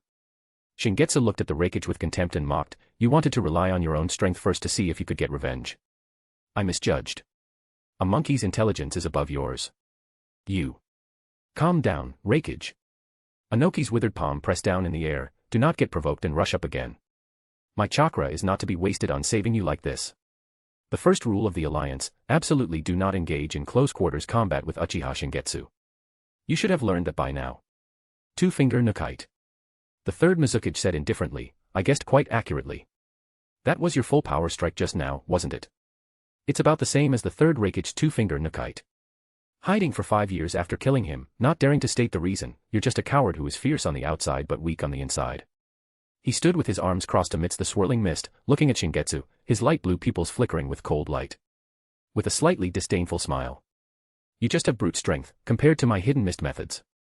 The third Mizuki's pupils lost their focus, and violent ocular power poured in frantically, tearing at his mind with a mental shock. The smile froze on his face, his mind was flooded with blood red, and fragmented phantoms emerged. In those fragmented scenes, it was him killing his fellow students, killing the woman he loved, killing. Release. When he came to his senses, Inoki's hand was on his shoulder. Idiot. An even bigger idiot. Inoki cursed loudly. Have you forgotten what his surname is? Even a genin wouldn't be stupid enough to make eye contact with an Uchiha. The third Mizuki's fingertips trembled, and his pupils refocused. I set up a water mist barrier. Even if it is a 3-tomo Sharingan. Is he just an ordinary 3-tomo Sharingan user? Inoki was furious and felt incredibly exhausted. Listen obediently to Inoki. When facing an enemy with overwhelming power, in order to bridge the gap in strength, an advantage in numbers is necessary. Coordinate perfectly, trust each other, and then. Shingetsu leaned forward, an unstoppable, ferocious grin spreading, while malice roiled in his Sharingan, almost solidifying. Boom. A black-red torrent crushed the stones, and eerie ghost energy twisted and roared. Let's go to Yellow Springs together. Chapter 100, Servants of Dōjutsu Power. A strong wind swept across the wasteland. The lurking, hidden shadows seethed as dense crowds of figures surged out from all directions at once. They wore various tattered shinobi outfits, with a slash across their headbands representing rogue ninja. Having received the promise of the three Kage, no matter what crimes they had previously committed, as long as they survived this battle, their pasts would be forgiven, and they could freely choose to join one of the 3 great ninja villages. Among them were even rogue ninja from Konoha. Only after becoming rogue ninja did they experience the constant day and night fear, trembling even in their dreams at the thought of being captured by the Umbu and subjected to torture. Even someone as strong as Orochimaru had to evade Konoha's pursuit after becoming a rogue ninja, maintaining multiple hidden hideouts. Needless to say, ordinary rogue ninja were constantly on edge and would soon go mad. Humans need rest, relaxation, and emotional relief, which is exactly what a home provides. Well, except for victims of bullying. Kill him. And I can go home. Go home. Die. Aya. Meaningless roars and the booming sounds of ninjutsu being activated filled the air. Shuriken, swords, senbon, chain hammers. Wind release, fire release, earth release. Various ninjutsu intertwined into a torrent that blotted out the sky. Some techniques even annihilated each other and exploded before even getting close to Shingetsu, showing a complete lack of coordination. Shingetsu moved, leaping directly into the torrent of ninjutsu and forcefully blasting a straight path through it. Some were still immersed in the illusion that their ninjutsu had hit, while only those with some sensory ability realized. Bang. The 2 fastest rogue ninja closed in with their blades.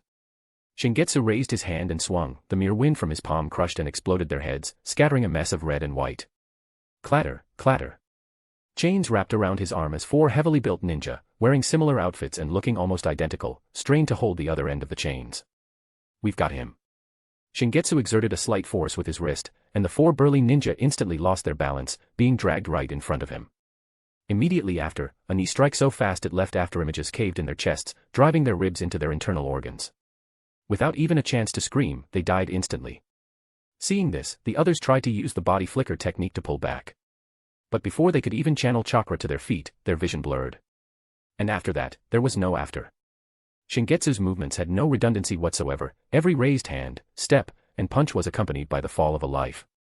In just a few breaths, the siege of over 100 rogue ninja had failed to even soil the corner of his clothes. Hovering high in the air, Inoki wasn't surprised at all. How could anyone expect this trash to injure Uchiha Shingetsu? They couldn't even deplete a fraction of his stamina. The purpose of cannon fodder was merely to buy time. Roar. A massive crystal dragon roared as it dived, its back rugged and angular, its claws sharp as blades, and its entire body glowing with a faint red light. The air was sliced by the hard crystal, emitting a piercing hum with immense momentum. Crystal release, Jade Crystal Dragon Technique. Crystal release, a bloodline limit fused from water and earth chakra. Shingetsu remembered that one of Orochimaru's backup vessels was a crystal release ninja, seemingly named Gyuren. Looking at the situation, she was probably sourced from the hidden mist, just like Kimimaro. Was the third Mizukage of the same clan as Gyurin, or perhaps directly of her father's generation? If he killed him, would Gyurin even be born? It didn't matter. Lord Orochimaru wouldn't care about losing one backup vessel. While Shingetsu was still thinking, the tailed beast ball in the massive mouth of Aisabu, the Three Tails, had already finished compressing and was hurtling over from the sea surface. To think the Three Tails would actually obey him. Could crystal release also have some sort of restraining relationship over tailed beasts? Not necessarily. It was more likely that the Three Tails was just a coward. Look at Shikaku, no matter how many times he was sealed by magnet release ninja, he never yielded. After all, the tailed beast ball was a profound truth-level ability of the tailed beasts, fusing yin and yang chakra. Let's try that. Shingetsu peeled off the sealing talisman on his wrist, and with a soft click, the gunbai was held in his palm. Blood patterns spread from his palm to the surface of the fan, aiming at the whistling tailed beast ball. Uchiha. Return. Thud. The terrifying dark purple destructive energy stagnated on the surface of the fan, and in the next second. Boom. The tailed beast ball collapsed with a bang, its majestic energy swirling along the tomo marks on the fan's surface, turning into a violent hurricane that swept through heaven and earth. The wild wind whipped up terrifying waves of immense power, actually flipping the massive Aisabu, the Three Tails, right over. Roar. The diving crystal dragon opened its hideous, massive mouth, filled with sharp crystal teeth, incredibly fierce. Shingetsu slowly raised his hand, condensing a drop of blood on his fingertip, and tapped it onto the crystal dragon's forehead, drawing a tomo. Sun, moon, and stars advance. Falling blossom emotion. At the moment of contact, the steel-hard, unstoppable giant crystal dragon began to deconstruct layer by layer from its head, its entire body of pale red crystal rapidly shattering and dissolving. As the waves whipped up by the wild wind fell, patches of rainbow-colored light reflected in the water mist. In their midst, sakura-colored petals danced lightly across the sky, falling in a beautiful, dreamlike flurry. Is this Genjutsu?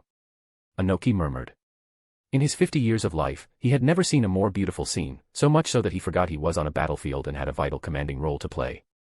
The principle of falling blossom emotion was modeled after the gunbai. The power of Hanzo fusing the toxins in his body was terrifying.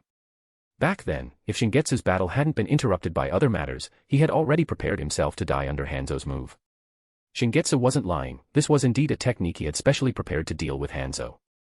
The core function of the gunbai was the Uchiha return, absorbing the chakra of incoming ninjutsu, stripping away its original attributes, and completely converting it into wind-release chakra to counterattack. It was able to convert chakra attributes because it was crafted from the branches of the divine tree, which is the source of all chakra in the ninja world. Thinking about it this way. Could the Rinnegan absorb all ninjutsu also because it possessed the characteristics of the divine tree, swallowing all ninjutsu by reversing the chakra cycle, with dust release being no exception? Shingetsu couldn't achieve that level, merely stripping the attributes was enough. The Sharingan could see the composition of ninjutsu clearly, while blood manipulation provided precise control, breaking down its structure upon contact, which manifested as turning into flying petals. Explaining it was too troublesome, and answering every single question Anoki asked would be too foolish. Shingetsu's gaze swept over everyone. This time, the third Mizukage had learned his lesson and immediately averted his eyes. Clone techniques are still too cheap. Let's find one that is definitely the main body first. Aisabu, who had struggled to roll back over, suddenly felt a chill run through its body and mind. Just as its massive head was raised, a figure parted the sky of flying petals and descended, carrying a crimson moon. Hey, you tailed beasts are supposed to be the servants of Dōjutsu power, yet you were actually subdued by a mere Mizukage. How embarrassing. Shing. An extremely sharp sword strike, carrying immense physical brute force, slashed fiercely onto the Three Tails' carapace, causing the indestructible turtle shell to instantly crack with fine fissures. The terrifying, immense force pinned Aisabu down. The Hiki had been integrated with chakra crystals by Shingetsu using a blood-refining method, giving it the ability to hold a massive amount of chakra. Further sharpened with the blood of 10,000 samurai, in terms of sharpness and durability alone, no shinobi blade in the world could match it. Not to mention, the one wielding it possessed the heavenly restriction and a perfect body. Shingetsu pressed down on the back of the blade, widening the cracks in the turtle shell as crimson blood gushed out. The Three Tails struggled and roared frantically, wanting to shake Shingetsu off and escape, but the moment the blade touched its flesh. Crack! A chill originating from the soul froze its spirit, and all its movements abruptly locked up. In its mental space, a pair of crimson Sharingan spun silently. Absolute suppression. Slasha! After an indescribably terrifying sound of tearing flesh, Shingetsu lowered his sword and stood still, droplets of blood sliding down the tip of the blade. The third Mizukage, flying back through midair, had his pupils shrink in disbelief. Aisabu, as massive as an island, was torn into pieces. Chapter 101, 4 Directions, No Regrets. Blood poured down like rain, dyeing the sea surface crimson. The tattered corpse fragments of the three tails, of varying sizes, looked as if they had been torn apart by an unspeakable giant beast. Only 7 minutes had passed since the battle began. The clan chief of the Tsuchigumo clan had sacrificed himself, Kumogakure's AB duo was utterly defeated, not to mention the hundreds of rogue ninja. The first death of a high-end combat power had occurred. The three tails' strength was at the bottom tier among the tailed beasts, but no matter what, it was still a tailed beast. This wasn't a state where it was sealed inside a Jinchuriki, it was a fully formed tailed beast. Yet it was actually slain with a single slash. Fire. There was no time for Inoki to hesitate, and he shouted at the top of his lungs. It didn't refer to a fire-release ninjutsu, but rather a code name agreed upon by the Alliance, referring to Gift of the Hermit Group, Thousand Hands Resonance. The moment the shout fell, dozens of golden lights soared into the sky, churning and merging in midair, instantly transforming into a solemn and majestic golden statue dozens of meters tall. The statue's thousands of arms stretched outward like 100 blooming petals, and the air stagnated under the pressure of the dense chakra. The Fire Temple. The leading old monk pressed his palms together, his voice filled with compassion. Upholding our ancestors' will to eradicate evil, you have strayed deep into the evil path and deserve to be executed. Welcoming approach, thousand-hand kill. In an instant, the thousand hands moved in unison, and countless golden fist shadows poured down like torrential rain, densely packed, smashing toward Shingetsu with sharp wind-breaking sounds. Senju. Shingetsu stood in the center of the rain of fists, his black hair dancing wildly, crimson surging in the depths of his eyes. The Fire Temple's cultivation method closely resembled Senjutsu. Shingetsu had once curiously asked Uchiha Madara about it. According to the records in the ancient texts, about 100 years ago, a member of the Senju clan grew tired of the endless years of fighting, took a few clansmen to avoid the war, founded the Fire Temple, and passed down a castrated version of Senjutsu. Uchiha Madara was quite disdainful of them, bluntly stating they were nothing but a bunch of cowardly, war-fearing people. The Senju clan of the Sengoku period was also unwilling to admit that the Fire Temple originated from their clan, cutting off all contact. When the Senju clan was powerful, the Fire Temple monks didn't dare to show themselves at all, knowing very well that they were disliked. Heh. Shingetsu sheathed his sword, striking second but arriving first, meeting the sky full of fist prints barehanded. Bang. Bang. Bang. Bang. Bang. Bang. Bang. Bang. A series of terrifying explosions rang out, and the seemingly solid golden fist prints shattered into a sky of flowing light. The golden statue, which gathered the power of dozens of Fire Temple ninja monks, dimmed extremely rapidly, its body shaking constantly. Impossible. The old monk in the formation's face changed drastically. The gift of the Hermit Group under their joint effort could even level mountains. How could someone face it head-on with just their physical body? In his shock, the curse technique, which required high mental concentration to use, faded even faster. Whoosh! That black and red shadow expanded rapidly in his pupils. To crown such a thing with the name Senju. Laughable. Shingetsu gave a low shout, concentrated his strength into a single point in his right fist, and punched out fiercely. Boom. The straight punch landed on the chest of the statue, and the solid golden body collapsed with a bang, its thousands of arms disintegrating inch by inch. The chakra bond connecting the dozens of ninja monks snapped, and everyone's body shook violently as they spat out blood in unison. With the backflow of the incomplete Senjutsu chakra, they would soon die from their internal organs petrifying. Shingetsu raised his hand, intending to end their pain quickly. Suddenly, the bodies of the dozens of ninja monks suddenly tensed, and dark red patterns abruptly bulged on the meridians of their body surfaces. Boom, boom, boom, boom, boom, boom, boom, boom, boom, boom. A series of loud explosions erupted, and shockwaves mixed with flesh and blood swept across the fields. Amidst the surging waves of blood, a figure slowly walked out from the depths of the smoke and dust. The man's eyes glowed with a strange, eerie crimson, fine strands of hair hung over his forehead, and his feet stepped through a ground of blood and filth. He stopped, looked at the figure in the blood mist, and said coldly, Uchiha. Do you still remember the Chinoi clan? The Chinoi clan was a Kekkei Genkai clan from the Sengoku period, possessing the Dōjutsu Ketsuryugen. In addition to a hypnotic ability comparable to an ordinary Sharingan, they could also turn humans into human bombs and use blood as a medium to perform various ninjutsu, similar to Shingetsu's blood manipulation. The grudge between the two clans dated back to even before the era of the conflict between Senju Hashirama and Uchiha Madara. A daughter of the Chinoi clan married the daimyo of the Land of Lightning as a concubine, which aroused the jealousy of the daimyo's official wife, who framed her for his death after the daimyo died. As a result, the Chinoi clan was implicated and exiled to the harsh valley of hell, and the Uchiha clan was responsible for guarding them at the time. It was not until Hashirama and Madara fought their final battle and recalled all their clansmen that the supervision of the Chinoite clan stopped. The man's eyes were filled with deep resentment. Do you know how many of my clansmen were trapped by resources and forced to kill each other? Do you know how hard it was for us to crawl out of that hell? This is my revenge on the Uchiha, remember my name. Oeshiro. SHHK. A blood spear pierced through his heart. He looked down, blood gushing along the shaft of the spear, the grin on his face freezing. How is this possible? I am a man who possesses the Ketsuryugen, how could his control over blood surpass mine? The blood spear was withdrawn, and the man, losing his support, collapsed heavily, dying on the spot.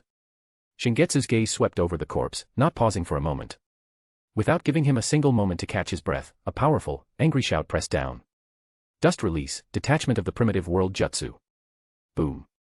The pure white pillar of light pierced through the clouds, dissolving everything. Shingetsu turned around, his 3-tomo Sharingan suddenly spinning at high speed as his eye power instantly spread out. Kiti.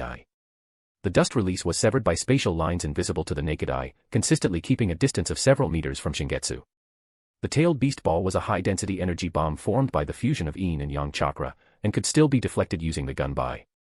But the dust release, which fused 3 types of chakra, was an atomic-level obliteration method that even Uchiha Madara's Susanoo could not withstand, requiring the Rinnegan to absorb and counter it.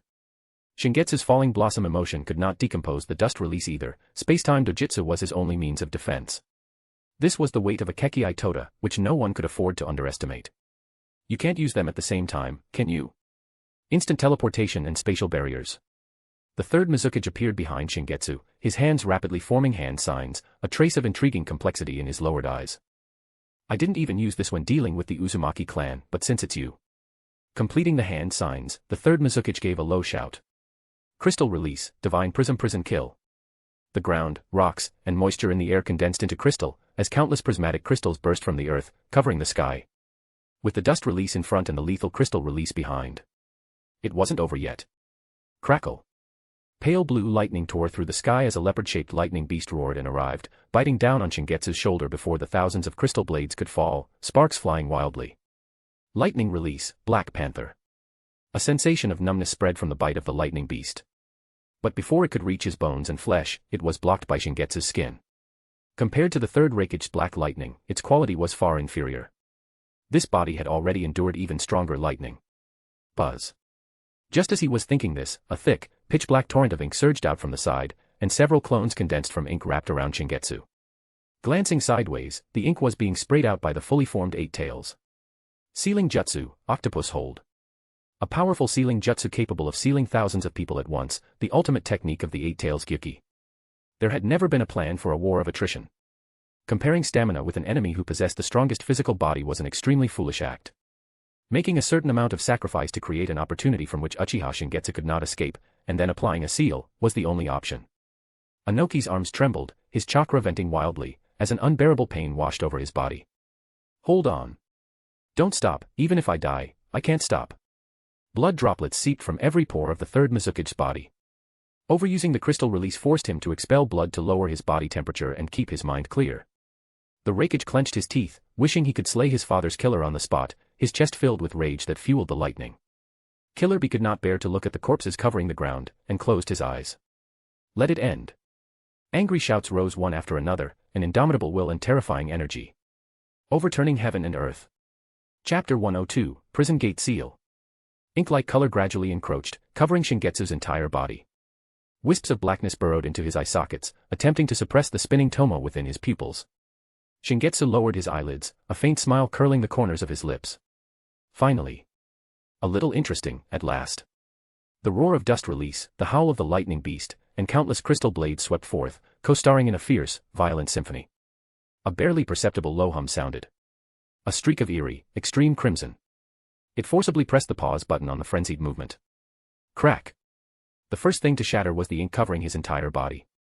The powerful sealing jutsu, which needed only 3 seconds to solidify, lost its efficacy under unreasonable violence. The ink that had seeped into his skin was washed away by a surge of blood energy. What? The 8 tails exclamation echoed in the mental space. Impossible. The 8 tails sealing technique has already been completed, how could any human? It just happened, didn't it? Killer Bee let out a long breath and said in a deep voice, this situation is possible. Continue. We can't let Big Brother and the others' efforts go to waste. The Eight Tails hesitated for a moment, but still followed Killer Bee's instructions, its cow-like head spewing ink. Boom. Shingetsu swung his arm, and the leopard-shaped lightning beast exploded, leaving only a wail as the lightning vanished. Beneath his tattered clothing, the lines on his skin shimmered faintly, like tempered, divine-forged iron. The light reflecting off this perfect physique dimmed. Inoki's eyes widened, his arms hanging down while trembling at high frequency. Even maintaining his hover was becoming difficult, his body bobbing like a small boat in a raging storm. The result was the same. Last time, hadn't he also given it his all, only to be defeated under those eyes? Clang, clang, clang, clang. The sky full of crystal blades was denser than raindrops, venting crazily onto Shingetsu's body, wave after wave. Shattered crystal fragments fell like fine snowflakes, fluttering down. Shingetsu stepped forward, walking calmly through the countless crystal blades, using no curse technique to block them, letting the sharp blades strike his body. The third Mizuki's lethal assault was not in vain. Countless fine scratches appeared on his skin, with droplets of blood seeping from the tiny wounds. That was as far as it went. The third Mizuki kept his hands in a seal, his pale blue pupils reflecting Shingetsu's approaching figure. Ah, whatever rule about, not daring to look directly, to hell with it. So perfect, so absolute. If I don't get a good look, it would be a waste of this life. Whoosh. Shingetsu accelerated suddenly, his figure appearing instantly in front of the third Mizuki, and he slashed with his blade. Boom. The blade swept past the third Mizuki's body, which immediately shattered into a sky full of crystal fragments. Crystal release, crystal clone. Shingetsu was not surprised, his gaze shifting to search. A clone couldn't perform a technique of this scale, the third Mizuki must have used the clone technique in the gap of time while he was walking over. He must be nearby. Just before his gaze turned to a certain corner, the third Mizuki appeared from within a cluster of crystal blades, charging at high speed with a crystal longsword in hand. In an instant, their blades clashed over 100 times, the crystal sword shattering again and again. The third Mizuki's swordsmanship was incredibly fierce, each strike carrying the will to kill. There were no so-called flashy moves, he thoroughly embodied the philosophy that swordsmanship is a killing art. He was strong, his ninjutsu and taijutsu were enough to earn the title of Kage. His combat experience was even above Shingetsu's. Unfortunately. Whether it's the weapon or the body, the gap in quality between you and me is too great. A paper doll cannot defeat an iron body. Bang. Shingetsu grabbed the third Mizuki by the throat and pinned him to the ground. Confirming this was the real body, Shingetsu lowered his eyes and asked, their reasons for coming are much the same. What about you? It couldn't be for something as boring as justice versus evil, could it? The third Mizuki's face was deathly pale, blood seeping from the corners of his mouth, yet there was no sense of defeat in his eyes. Ha! Struggling to swallow the fragments of his internal organs that surged up, the third Mizuki pulled a smile to the corner of his mouth. Ah, because that guy Inoki said you were the strongest. I followed. Lord Byakugan, and I have seen the true strongest. It's hard to agree. The third Mizuki looked very young, at most 30 or 40 years old. This made people often forget that he was a man who had served as the Mizuki's bodyguard since the founding of the ninja village. He was even older than Inoki. Is that so? Shingetsu smiled slightly. How does it feel? The third Mizuki closed his eyes, using all his remaining strength to resist the pressure on his throat, and spoke clearly. Not bad. Back then, I didn't have the qualifications to fight the strongest men. Now, it's finally my turn. Genjutsu. Is this how you felt before the end? Not bad at all. Rip. Hiki pierced the third Mizuki's heart, and the spraying blood mist was the very portrait of his life. The man who single-handedly created the cruel system of the hidden mist, who seemed peaceful and refined, was actually a madman just like the second Mizuki. Mizuki? Only Killer Bee spoke out for the Mizuki's death. There's no time to mourn that guy. Killer Bee. The Raikage roared and punched one of the Eight Tails' tentacles. That thing is ready. Do it. Through the Eight Tails' giant pupils, Killer Bee looked at his big brother, who had only hatred in his eyes, feeling somewhat dazed. Although they had only been in contact for a few days, Killer Bee and the Mizuki had a common language. He was the controller of the Three Tails, but not a Jinchuriki, which made Killer Bee and Gyuki very curious. Gyuki had asked Isabu using the special communication method between tailed beasts. Why do you listen to that guy? Three Tails, I was defeated, but that guy didn't seal me. He even designated an area in the land of water for me to live. You acknowledge him? Gyuki heard the tone in Isabu's voice. It's all right, most importantly. Three Tails hesitated for a moment and said, one day he suddenly told me he had obtained an advanced sealing jutsu that wouldn't make me feel uncomfortable. I thought. He said he was very old and not suitable to become a Jinchuriki, and he hoped my power could help the young next generation. It's a rare respect. You understand, right, Gyuki? Yeah, I understand. Gyuki and Killer Bee were of one mind, looking at the Mizuki's corpse. Was there even a little bit? Was the reason you wouldn't leave even in death, even a little bit, because of Isabu? Tailed beasts can be resurrected, but the resurrected Isabu wouldn't know the answer. Putting away his complicated emotions, Killer Bee gave up on spraying ink, and his 8 giant tails inserted into the earth. Massive chakra sank deep into the soil layers, and gray-black, ominous light suddenly lit up from the cracks in the ground. Shingetsu's pupils constricted. Since the start of the battle, none of the previous joint attacks from the 4 parties had given him such an ominous feeling. He clearly realized that what was about to happen could very likely endanger his life, and he should leave immediately. No. If I run away out of fear, would I still be me? I said it before, arrogance is your reason for defeat. Inoki muttered to himself, his hands forming a hand seal that was not Earth release. Recalling the night the alliance was formed, a secret letter had been delivered to him. The letter stated that he would distribute civilians within the land of fire to guide Shingetsu toward the uninhabited land of whirlpools. This man would definitely choose a battlefield where both sides could fight with full power. And here. Boom. The Earth's veins shook violently, and countless ancient sealing incantations surged from the gray-black, ominous light, crazily intertwining and spreading. The earth shook and the mountains swayed, ghosts wailed and wolves howled. Pure black incantations condensed in midair into a giant ghost-faced door. As it opened a crack, an indescribable terror surged out. Even when the Uzumaki clan was wiped out, this wasn't used. The Forbidden of the Forbidden. Prison Gate Seal. Chapter 103, Draw Your Blade, Against the Stronger. The Uzumaki clan. Descendants of the Six-Path Sage's second son, Azura, they were renowned for their mastery of sealing jutsu. The ninja world, rich in natural energy, had attracted covetous gazes from beyond the heavens since ancient times, not just the Otsutsuki, but also other worldly evils like the Moryo, which the priestess of the land of demons had sealed away.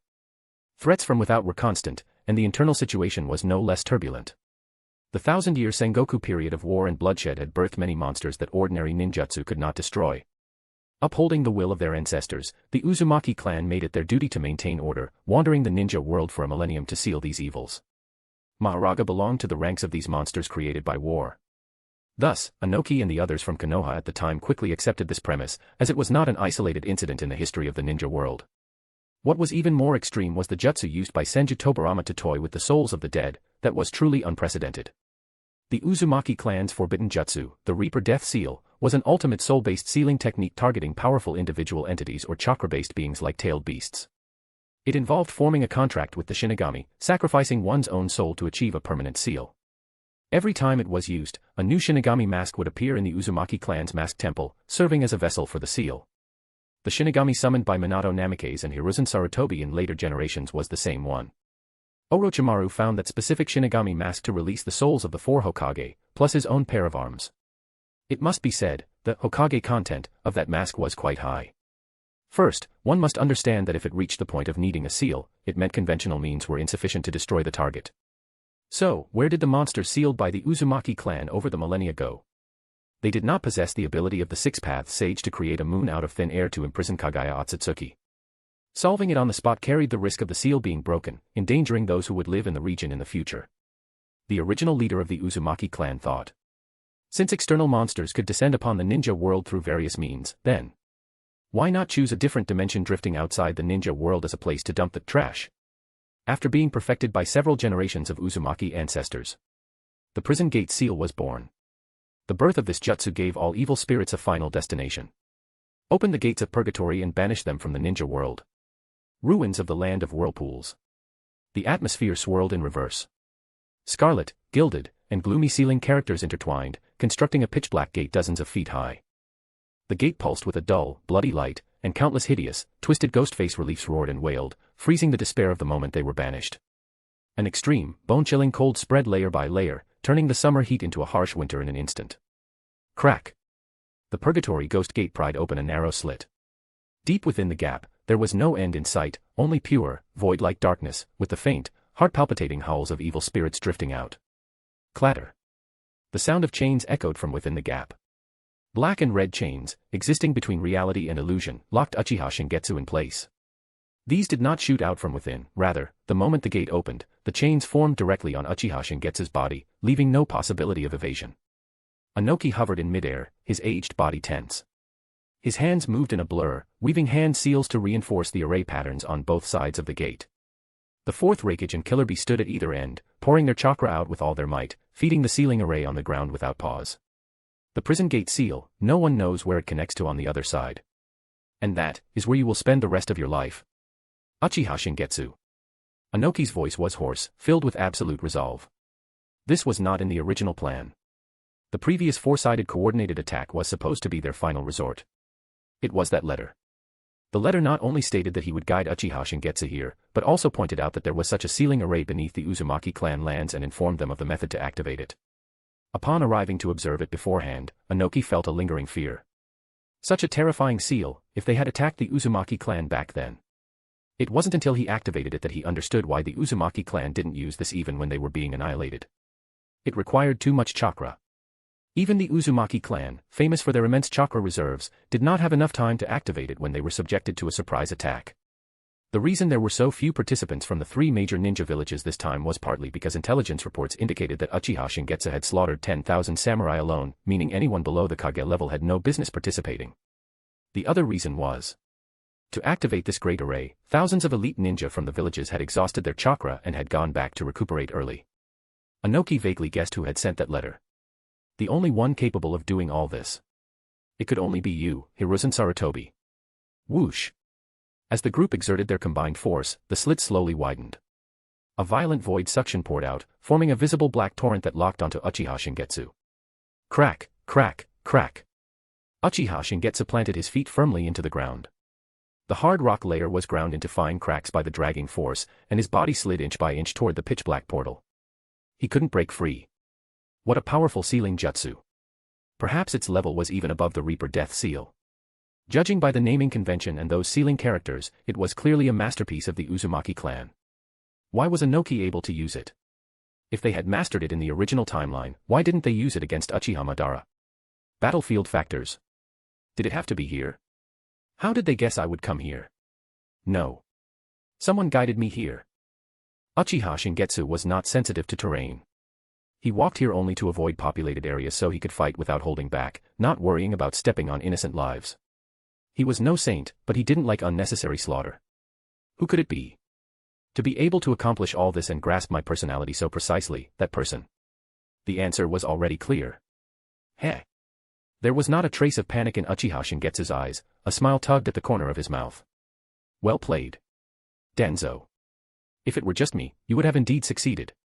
Unfortunately, you lacked the crucial piece of information. When he was only a few yards away from the prison gate, Uchiha Shingetsu's right hand, hanging at his side, moved slightly. The shadow at his feet spread and churned as if it had come alive, and an eerie, low humming emanated from the darkness. Mahora. Bang. Before the prison gate appeared. On the sea dozens of miles away, two figures watched the battle in secret. They are indeed strong. The Tsuchikage and the others will be defeated. Jigen said indifferently, Uchiha Shingetsu is half a level above them. This gap cannot be made up by such numbers. Being defeated one by one will be their fate. Beside him, Danzo lowered his head under his hood. Then, compared to you. Jigen glanced at him faintly. He knew Danzo had ulterior motives, but the disloyalty of an ant was not worth caring about. Based on my current level of recovery, defeating him would be effortless, but there is a minuscule possibility that he could escape. Let's wait until he is injured, or until I recover a bit more. I will only act when I have absolute certainty. The experience of being backstabbed by Kagaya Otsutsuki had taught Jigen to act with caution. Unless it was 100% probability, he was unwilling to expose himself easily. A slight arc appeared at the corner of his mouth, however, upon closer inspection, one thing is certain. This guy is qualified to be my vessel. Is that so? That's great then. Then you will. Bang. A sudden change. Between Uchiha Shingetsu and the prison gate, two figures suddenly appeared, one large and one small, colliding fiercely with their fists. One side was Mahoraga, rising from the shadows, the other. Uchiha Shingetsu's pupils shrank. The appearance of this person was completely unexpected. With a single punch, Jigen knocked both Mahoraga and Uchiha Shingetsu out of the ceiling range. His expression was very unpleasant. Since you had a way to avoid being sealed, why did you drag it out until now? You made me think you would be banished, forcing me to reveal myself prematurely. After a brief shock, a sharp glint erupted in Uchiha Shingetsu's eyes, and he laughed loudly. Ha ha ha. Ha ha ha ha ha. So that's how it is. You are even more outstanding than I imagined.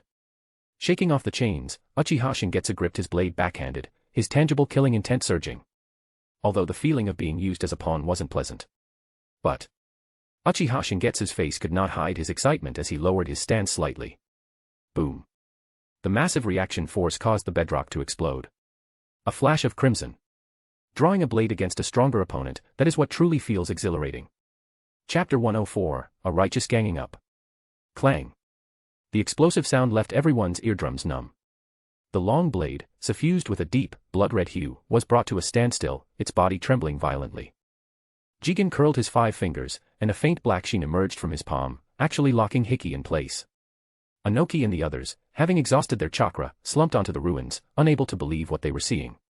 They had witnessed Uchiha Shingetsu's power firsthand and felt it for themselves. They couldn't even muster the heart to defeat him, only wanting to seal him away. He could shatter the Three-Tail's sturdy back armor with a single slash, their combined assault couldn't harm him in the slightest, and the third Mizukichi had died by his hand. Such a person, such an unsolvable slash, had actually been caught with bare hands by a stranger who had suddenly appeared. Oh, how is this possible? The fourth Reikichi's teeth chattered slightly. As a taijutsu expert who had fought Uchiha Shingetsu in close quarters, he knew all too well the weight of that slash, and even more so, how absurd it was to catch such a strike with bare hands.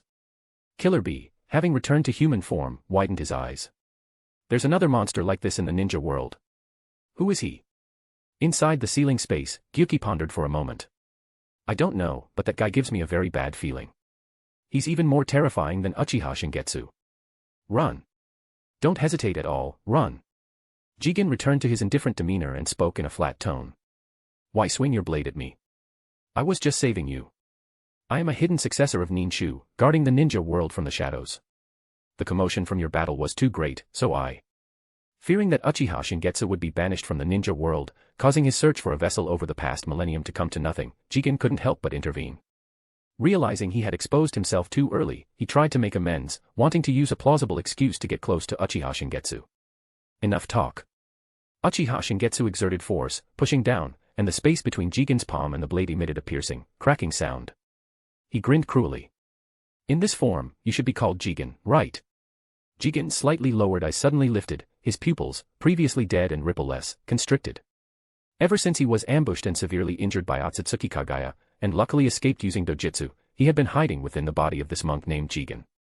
For 1,000 years, he had never involved himself in the disputes of the ninja world, leaving no trace, and no one knew of his existence. To the entire ninja world, the name Jigen had long since been extinguished in the river of time. It was absolute nothingness. The only one who knew. How foolish. Jigen snorted lightly, knowing what kind of existence I am, that inferior creature still chose to believe in you. Human beings, they truly are beyond saving. Clenching his 5 fingers, Jigen pressed his upper body down, his speed so fast it looked like 2 figures had split from his waist. Boom. A punch slammed into Uchiha Shingetsu's chest, the terrifying force sending him crashing down once again. Boom. The ground collapsed, cracks spreading rapidly as if struck by a meteorite, the shockwave expanded madly, kicking up clouds of dust to the heavens. Jigen floated quietly in midair, the unclosed gate of purgatory behind him. Its powerful gravitational pull couldn't shake his posture in the slightest, reducing it to a mere backdrop. The Tsuchikichi and the others, who ruled over the villages of their respective nations, felt their entire bodies go cold, even finding it difficult to breathe. It was not a realization, but a certainty. This creature before them, wearing human skin, was absolutely not human. Run. Killer Bee. Gyuki roared in his consciousness. Killer Bee looked at the fourth Reikichi, big brother. Let's run, Gyuki he. The fourth Reikichi ignored him, staring fixedly at the dust cloud. If you want to run, run yourself. Kumogakure has never had a Reikichi who runs away. What are you saying, big brother? Don't you understand the situation? The fourth Reikichi shook off his hand, the hatred in his eyes thick to the extreme. I want to see him die with my own eyes. This is divine retribution. Has he been blinded by hatred? Killer Bee wanted to persuade him further, but an octopus tentacle extended from his body, wrapping around him and diving into the sea, fleeing at high speed. Jigen caught a glimpse from the corner of his eye and snorted disdainfully. Just a byproduct of the 10 tails. Once I obtain a new vessel and restore my strength to its peak, no one on this planet will be able to escape. His gaze returned to the dust cloud. You're the one. Whoosh. The dust was waved away by a giant hand, revealing the massive body of Maharaga and Uchiha Shingetsu standing in front of it. The wounds previously cut open by the third Mizuki's crystal release had already healed, leaving only faint white marks. His blood surged, pushing out the indented fist mark on his chest. Boom. With violent physical power combined with the blood-burning secret technique, Uchiha Shingetsu's figure left dozens of afterimages, his strength stacking continuously as he moved. Sever. A scarlet, molten blade aura surged from the edge, shaped like a blood moon, slashing straight at Jigen's face. Jigen put away his playfulness, the power of this slash was clearly different from before. Crossing his arms to block in front of him, his white sleeves were torn apart by the pressure he unleashed, and black karma seal patterns condensed over his arms. The next second. Boom. The scarlet blade aura descended, a soaring storm rising from the ground, gravel and seawater were swept into the clouds by the shockwave, with explosions ringing out incessantly. Amidst the tornado, Jigen stood motionless, his feet pressed a few inches into the bedrock. To reach this level with pure physical strength. You might be even better than I expected. The karma seal on Jigen's arms flickered, alternating between light and dark, as he lifted them, pushing hard against the blade. His nearly all-black eyes stared directly into the intense blood red in Uchiha Shingetsu's eyes, and he sneered, "I was worried you would run away, turns out you're this type." Among short-lived creatures, there are indeed those who don't cherish their own lives. Uchiha Shingetsu's smile was unreserved. Hey, it's still better than trash like you who would rather become a vermin just to cling to a miserable life. You. Jigen frowned slightly, his voice showing a distinct fluctuation for the first time. His true form had used Dōjutsu to shrink and enter Jigen's body to control its actions. Danzo could not possibly know this, and certainly could not have told Uchiha Shingetsu. A mere Sharingan could not possibly see through his Dōjutsu. Thinking of Uchiha Shingetsu's previous words. You should be called Jigen. He knows my true identity. Who exactly is he?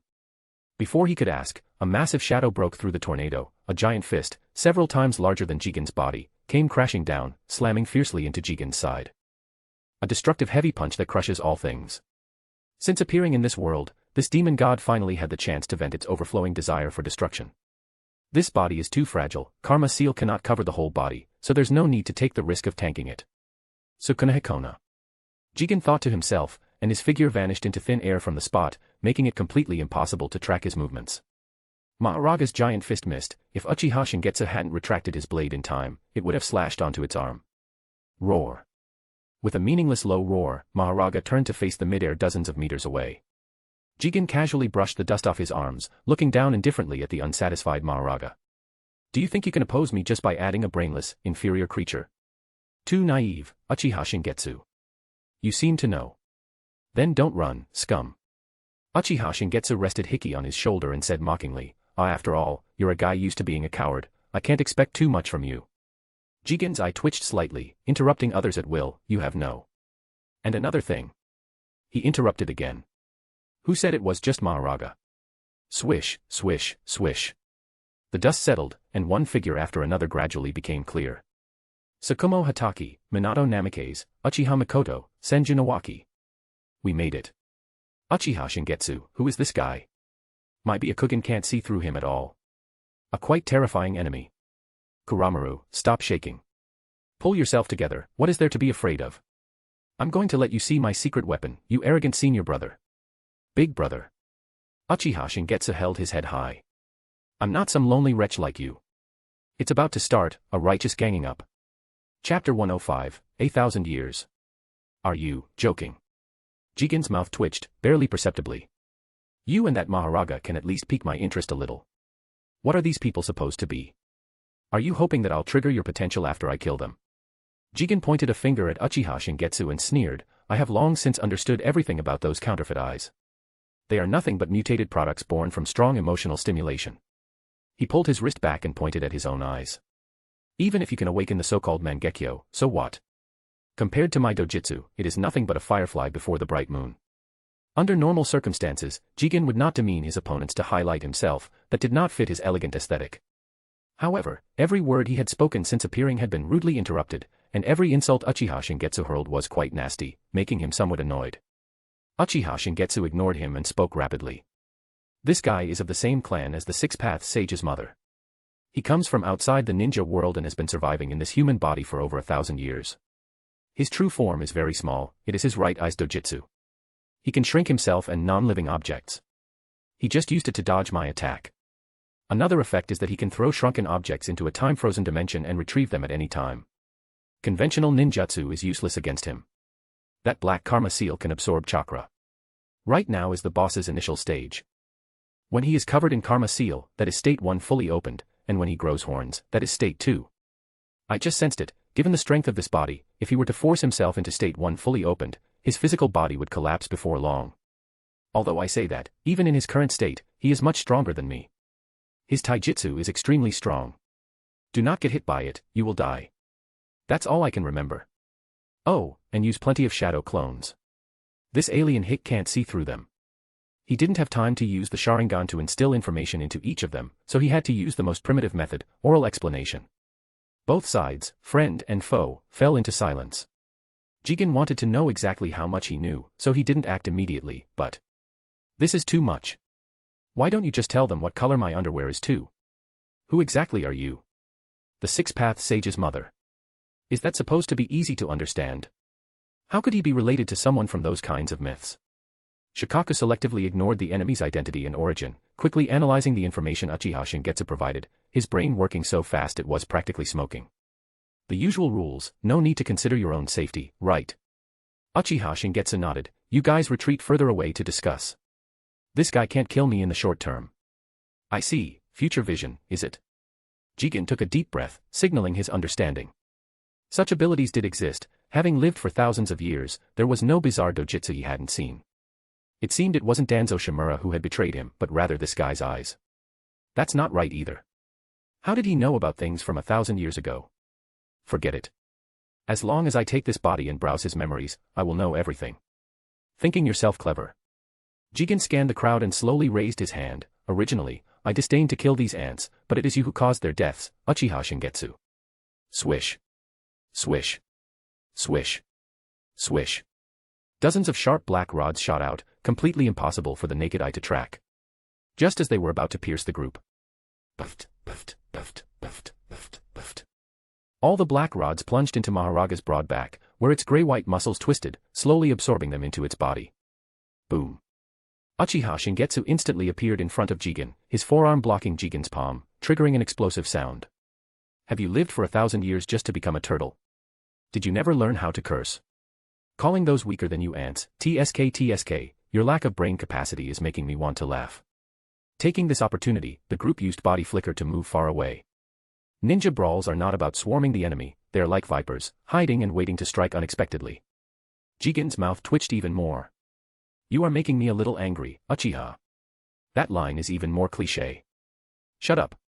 Jigen curled his 5 fingers into a claw and locked onto Uchiha Shingetsu's neck, his speed so fast that the Sharingan could barely catch a blur. Hiss. With an extreme tilt of his head, the fingertips grazed past his neck, drawing a line of hot blood, the powerful palm wind pressing down on Uchiha Shingetsu's shoulder bone. Maharaga's shadow covered the two, its massive palms opening wide and clapping together with great force. Jigen did not turn back. Although there was no external manifestation, his left eye was a 360-degree blind spot-free Byakugan, and he had long since sensed Maharaga approaching. His back muscles tensed slightly, Karma Seal appeared on his elbow, and he delivered a minimalist backhand elbow strike. Thud. Maharaga was struck so hard that its chest cavity caved in, and it crashed into the earth like a meteorite. Anoki looked at the large crater Maharaga had smashed into, feeling the gap in their levels even more clearly. When he saw this monster being born that day, his body had instinctively urged him to flee. Yet, such a powerful existence was not even a match for that mysterious person in one exchange. Uchiha Shingetsu had been too far away earlier, and the scene was noisy, so he hadn't been able to hear the information about Jigen. If it was related to the Six-Path Sage from the myths, he should be able to. Accept my ass. Forcing himself to stand up, he turned to look at the wreckage. It's a failure. I've recovered a little chakra. While they don't have time to worry about us, let's go. The wreckage's expression was conflicted. Anyone could see that Jigen's strength far exceeded Uchiha Shingetsu's, he was an even more unreasonable monster, and perhaps Uchiha Shingetsu would die in the next second. Witnessing his enemy's death and his own. Forget it, what a pain. He turned his head, but where was Anoki? I was just greeting you. Your brother tried to pull you away and you wouldn't go, we're not related, so did you expect me to carry you, this pig teammate? In the seawater, Anoki's 2 short legs were moving rapidly, fleeing quickly. Flying would make him too big a target, and it wouldn't be good if he were killed by a casual strike from those 2 terrifying guys. He'd better learn from Killer Bee and dive. After running a long way, he looked up and saw a figure on the sea surface, slowly walking toward the battlefield. That is Ryup. After thousands of sword swings, Uchiha Shingetsu finally truly slashed through Jigen's sleeve, leaving a shallow blood stain on his arm. The price was that he himself was grabbed by the wrist by Jigen, the grip suddenly tightening. Crack! The sound of bone cracking rang out. Uchiha Shingetsu's left wrist bent nearly 180 degrees, the sharp, pale bone piercing through the skin, and blood sprayed out. Immediately after. Boom. Jigen pulled Uchiha Shingetsu over and delivered a vicious knee strike to his abdomen. How is it? Defeated in your most proud field, can you still maintain your arrogance? I have seen too many people like you. When facing evenly matched enemies or the weak, your emotions run high, but once you are crushed, you reveal your ugliness. Drip. Uchiha Shingetsu looked up, a drop of fresh blood dripping from his eye socket, tracing across his exaggeratedly curved mouth. What are you babbling about? I've been a handsome guy since I was born. Hiki swung once more. The blood dripping from his eyes, the blood spraying from his wrist, and the blood oozing from Jigen's wound were drawn by an invisible force onto the blade, flowing like fire. The very first technique. Secret fire cage. Garuda's flame extinction. Jigen's pupils constricted. He suddenly felt a scorching heat erupt from the inside out, his body briefly stiffening. Blood manipulation. Or a special fire release. It doesn't matter, I can suppress it before his next attack. Swish. The yellow flash that traversed time and space brought a brilliant white light. Oh no. Jigen suppressed the raging fire within him, his head turning motion only halfway. 1,000 Years of Death. Chapter 106, Adaptation. 1,000 Years of Death, Chaotic Blade. Tsukumo Hatake gripped the hilt of his blade tightly with both hands, twisting it with all his might. Lightning-released chakra erupted with massive kinetic energy, shattering the ancestral white fang short blade into countless fragments. Countless fine, sharp metal shards plunged into the wound, the terrifying explosive power wreaking havoc within the flesh. Blood splattered intensely. Ah! Damn you! Damn you! Jigen's suppressed, yet not entirely contained, cry of pain echoed. A terrifying aura surged, shaking the atmosphere, the wind and clouds changed color. In his rage, he struck back, but hit empty air. Running after scoring a hit is a ninja's excellent professional quality. Jigen grabbed his face with one hand, his nails digging into his flesh. The physical pain was still within a tolerable range, but what he couldn't accept was. How could I? How dare you? You bunch of low-class creatures. To actually offend a god like this. He noticed the White Fang's attack, but the interference of the nameless fire within his body prevented him from using his Dōjutsu to shrink immediately. However, he did manage to cover the back of his heart and the back of his head with Karma Seal in time, ensuring his body wouldn't suffer too serious an injury. Otsutsuki Kagaya. It's all because of you. You let these lowly, despicable creatures obtain chakra. And they even inherited your base nature, bastards who only know how to sneak attack. Like a taijutsu profound truth akin to the 1,000 years of death, it caused the millennia-old Jigen to completely lose his elegance. Crack. Shingetsu forcibly snapped his hand bone back into place, giving Tsukumo a meaningful look. You. In any case, you absolutely must not stand behind me, absolutely. Just looking at it was enough to know that if he had been careless and hit by that move just now, he would definitely die. It would be killing Tsukumo Hatake and then committing suicide. As a human, the possibility of living on would already be gone. No wonder the land of hot springs strictly forbids white-haired ninjas from entering to this day, it's not without reason. Tsukumo breathed lightly. To capture the 1-in-1,000-second opportunity to strike, his spirit was stretched to the limit. He also knew what kind of enemy Shingetsu was facing, so he dared not hold back at all, venting all his chakra at once. Noticing the disdain in Shingetsu's eyes, Tsukumo raised a finger and smiled faintly. Shingetsu, for everyone who uses chakra, the gate of shock in the lower abdomen is the central point connecting the whole body. This is the #1 secret technique that strikes directly at the core of chakra. You said ninjutsu is ineffective, so this taijutsu profound truth. Shut up. No matter what you say, I won't think this thing is high class. Minato also had lingering fears. Recalling the strategy discussed just now. Minato, give me your flying thunder god kunai, and cooperate with my attack. Tsukumo's face was serious, I have a secret profound truth that will definitely be effective. After all, that is still a human body. As long as it's a human, it's impossible to ignore that move. Thinking back now, Shikaku's expression was a bit strange at the time, it seems he knew about it. Minato was a few years younger than Shingetsu's generation. When he heard the name White Fang of Konoha, he was already a big shot on the battlefield, and those in the know wouldn't mention that kind of dark history. Of course, Tsukumo himself didn't think it was dark history and even passed it on to Kakashi. Okay, but there is one thing that must be noted. Shikaku said in a deep voice, that is a monster capable of suppressing Shingetsu in taijutsu. Regardless of whether you succeed, Minato, you must bring Tsukumo-sama to Shingetsu's side. You have already left a mark on Shingetsu, right? Yes, he let me carve it. Minato nodded. Inoichi Yamanaka, you used the mind transmission jutsu to connect our spirits.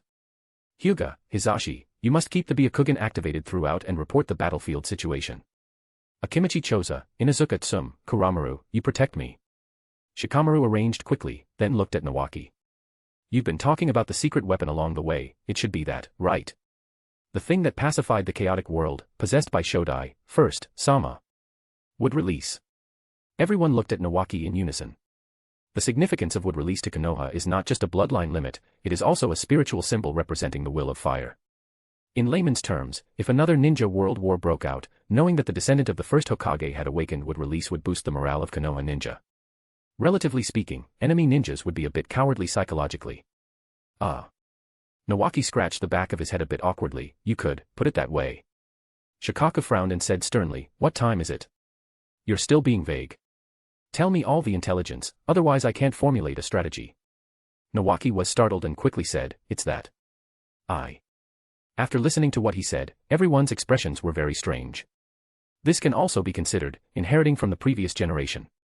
Shikaku turned to Mikoto. It stands to reason that as the person closest to Shingetsu, seeing Shingetsu being beaten, she should be the most anxious. But she was as calm as a clear pool in a secluded forest. Before Shikaku could speak, Mikoto said lightly, don't worry about me. I know very well when it's my turn to act. Shikaku nodded. Then that's it. Start the operation.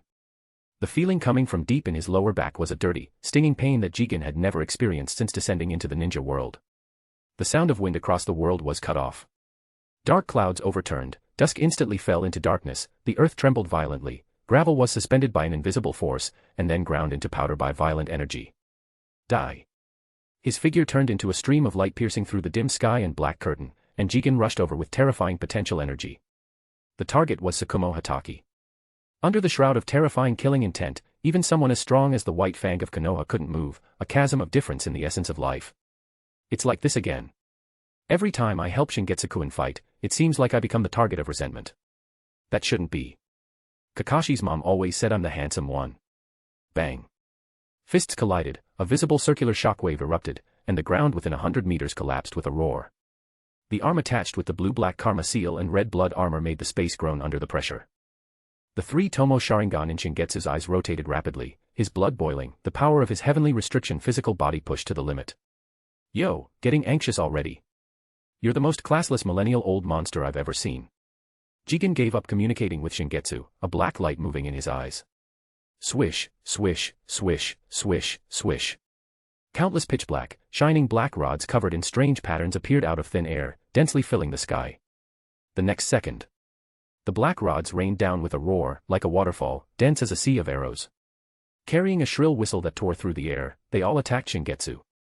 Just as the black rods were about to touch his body, a silent roar spread out. Roar. Maharaga's massive body appeared, its giant arms sweeping across. The rain of black rods disintegrated. Click, click, click. The wheel behind the giant demon's head turned, creaking. Jigen, who had retreated, narrowed his eyes, watching Shingetsu walk out from behind Maharaga. With one hand on his gray-white waist and abdomen, Shingetsu smiled sideways. Maharaga is much smarter than you. Keep it up.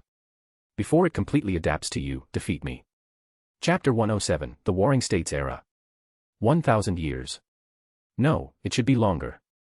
Spanning the universe, planting the divine tree, and harvesting chakra fruits, Jigen had seen too many native creatures on countless planets.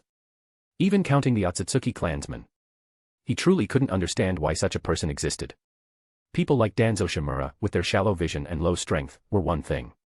Don't you know the gap in strength between us? So what if you've adapted to the black rods? That monster's upper limit can never surpass mine. You know this clearly. In just over a decade, to reach this level, you shouldn't be like this. Blue-black karma seal markings slowly covered his face.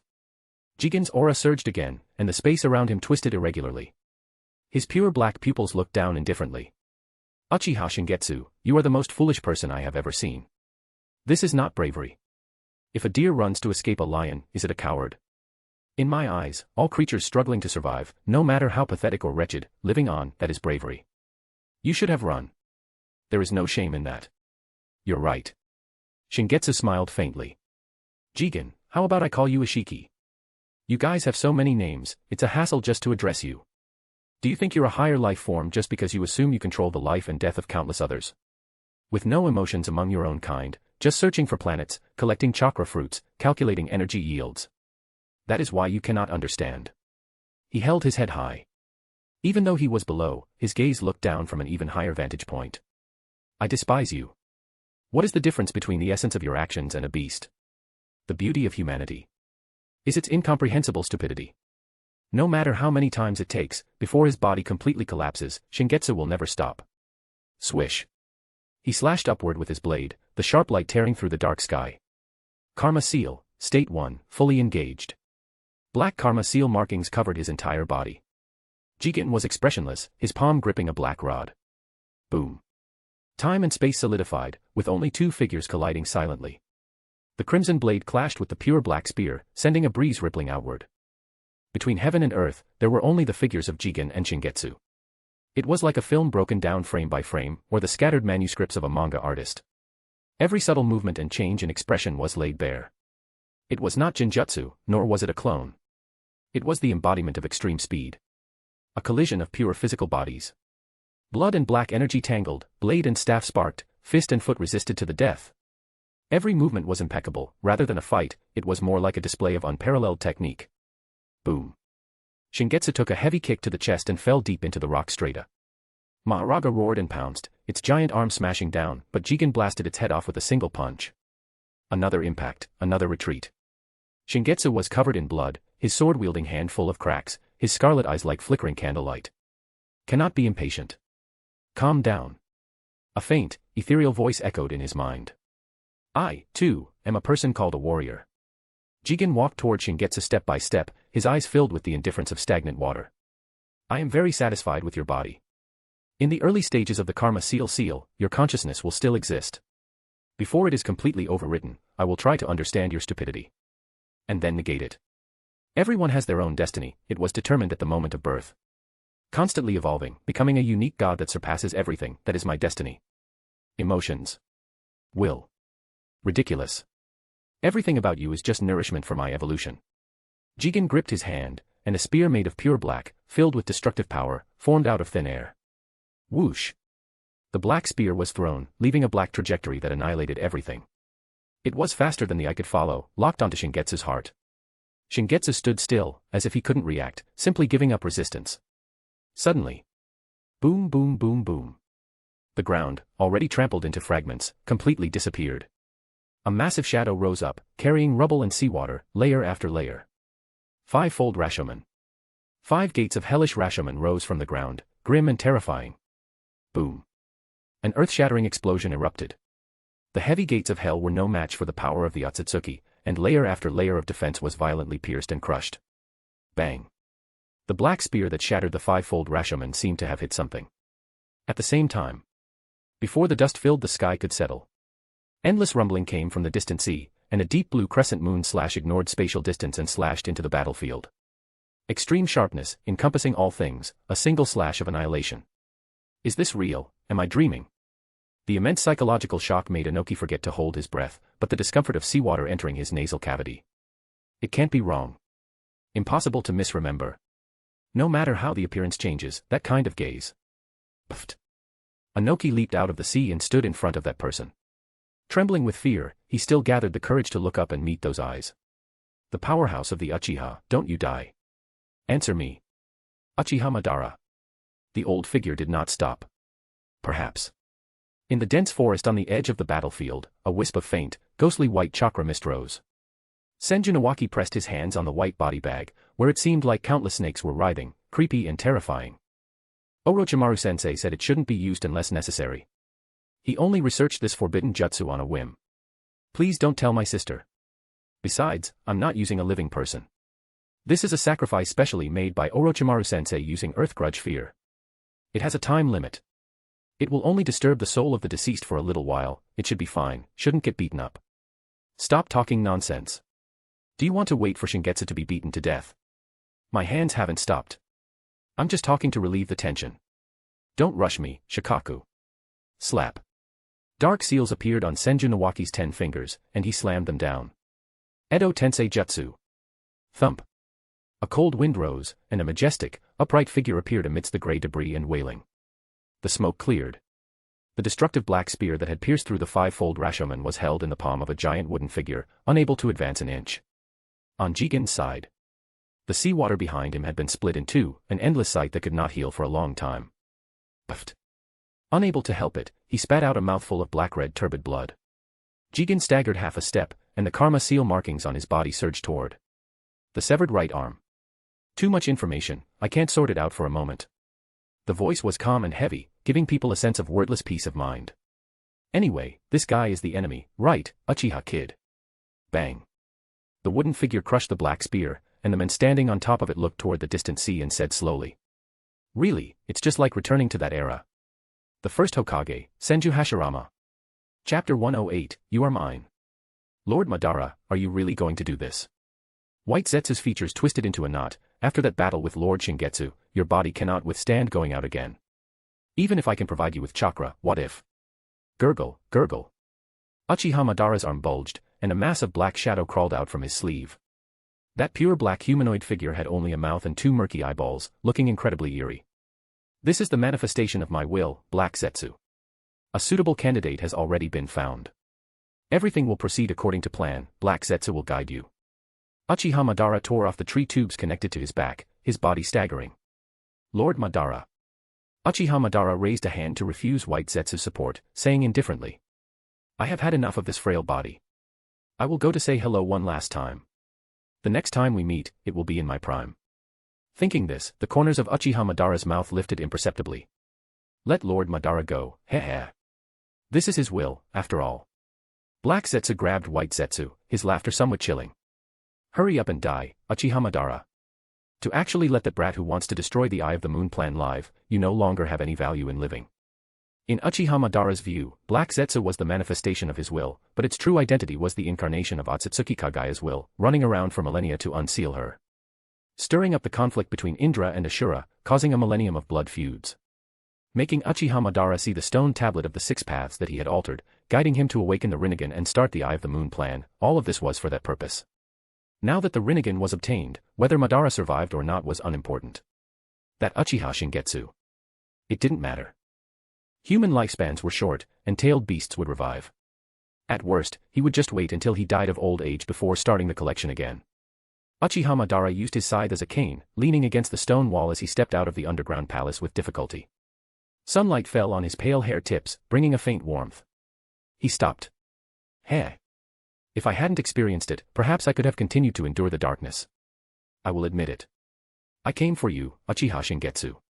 On the churning sea, a dark blue war god stood tall, the chakra at its edges wavering, unable to solidify. Uchiha Madara inside it, like the Susanoo, was already a candle in the wind. On the shore, atop a giant wooden figure, Senju Hashirama's pupils were murky, and his body, full of cracks, was constantly shedding gray dust. After decades, their eyes met once again. Madara. Hashirama. Senju Hashirama lowered his eyes, myriad emotions churning and intertwining, kneading into an inseparable complexity.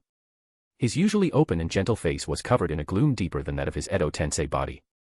You are still alive. You are dying. You have come.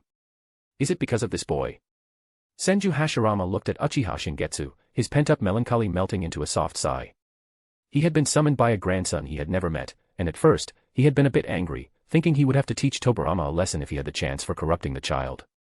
After understanding the situation, Hyuga, Senju, Nara, Akimichi, gathering the outstanding descendants of the ninja clans and the village here, building deep bonds, it was an Uchiha who did this. This is the future we once dreamed of. You came for this, didn't you, Madara? You haven't forgotten our dream. That is truly great. Completely unconcerned with why Uchiha Madara was still alive, seeing Uchiha Shingetsu, Hashirama felt he knew the answer. Senju Hashirama looked at Jigen. Sorry, no matter who you are, if you want to hurt this boy, I absolutely will not allow it. Senju Hashirama. Jigen muttered, even though he had been hiding and living on a remnant of a body for years, it was impossible not to know this name. Resorting to this trick, a jutsu that toys with the dead, truly despicable. Uchiha Shingetsu looked back, then turned his head, saying indifferently, I'm also a bit annoyed, unnecessary guys have shown up. Senju Hashirama's serious expression collapsed instantly. That's too much. Nawaki summoned me from the Pure Land for you. How can you say it's unnecessary? Quiet down, I hate noisy guys. Hashirama was a bit dazed. In just a few short sentences, it was as if he had met a Madara with a worse personality. How did he get recognized by his companions? I'm very curious. Probably, like Tobirama, I suppose.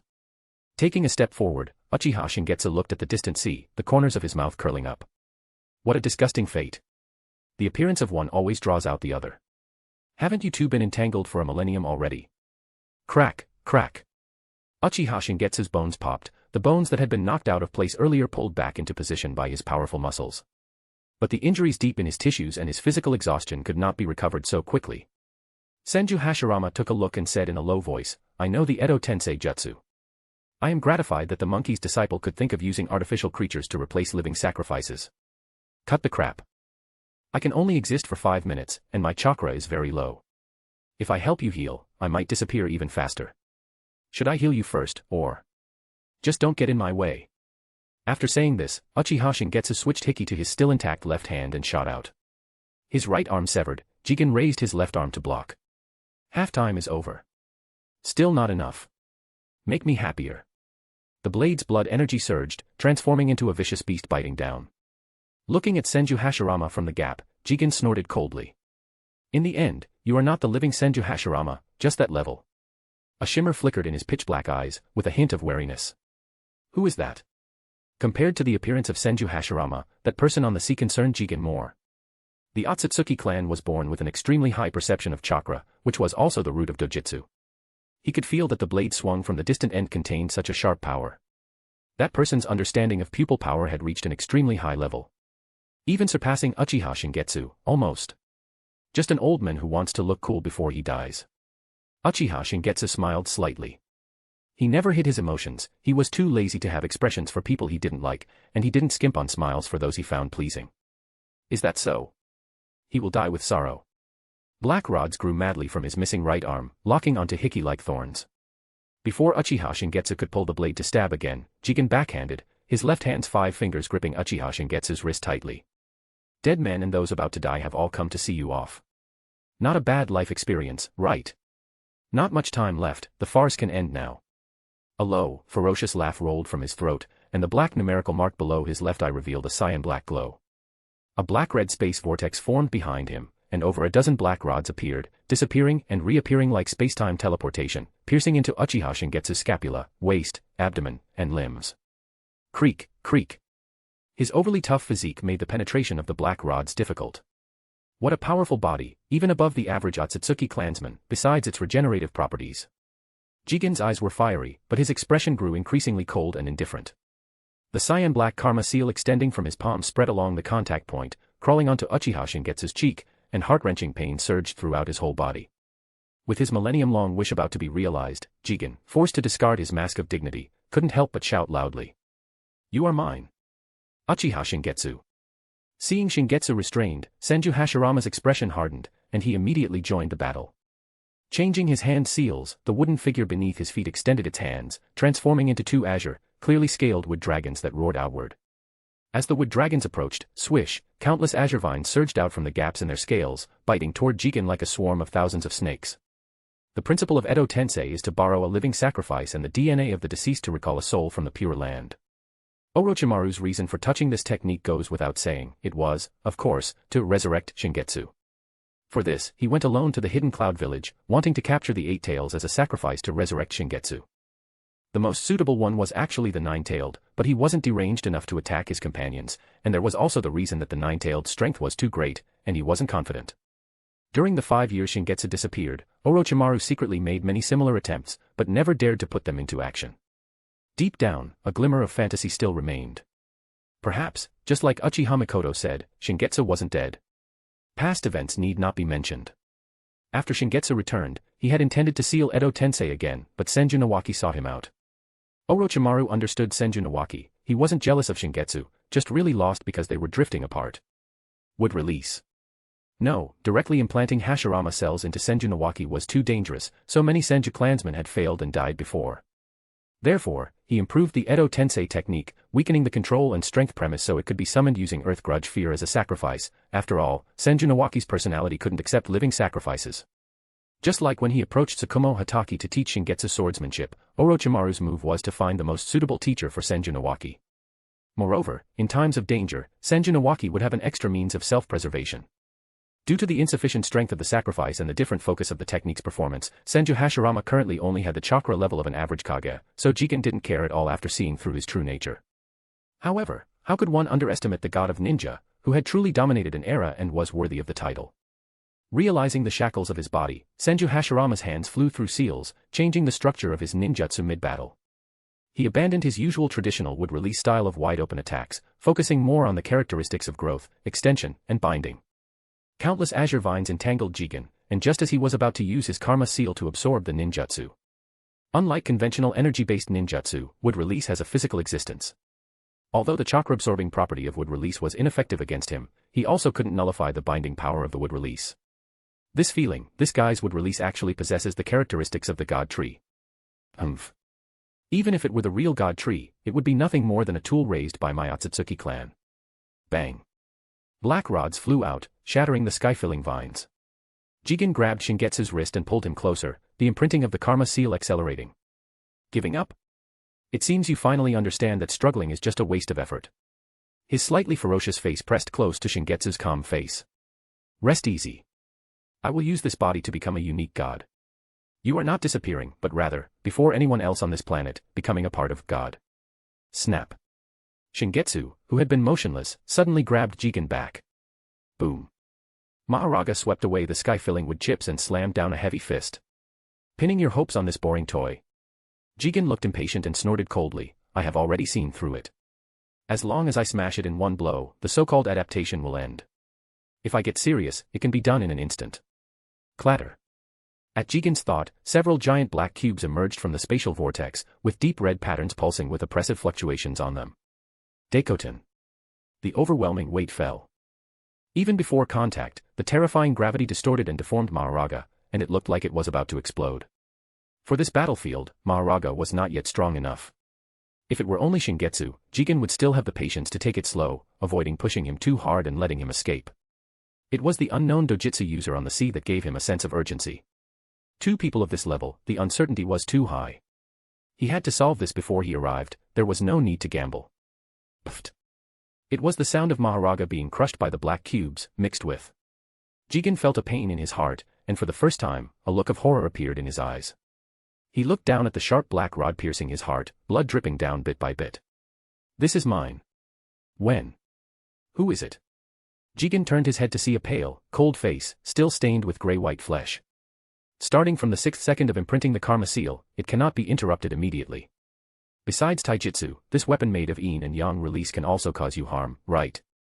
Orochimaru's lips curled into a cold arc, and the flesh of Mahoraga slid off his face. You were hiding in that thing all along, avoiding my perception. Jigen realized. This kind of patient ambush really is like a viper. Whoosh, whoosh, whoosh. The Mahoraga, crushed into fragments, gathered rapidly. Clang. The wheel turned, and the massive Mahoraga reappeared, its thick palms gripping Jigen's shoulders tightly. Let me remind you, just smashing it isn't enough, you need to destroy it until not even the dregs are left at once. On Orochimaru's cold face, a ferocious fanaticism emerged. Mahoraga is not some boring toy. The karma seal imprinting reached a brief stalemate. Crack. Shingetsu suddenly exerted force, snapping Jigen's forearm, his scarlet eyes forcing back the karma seal.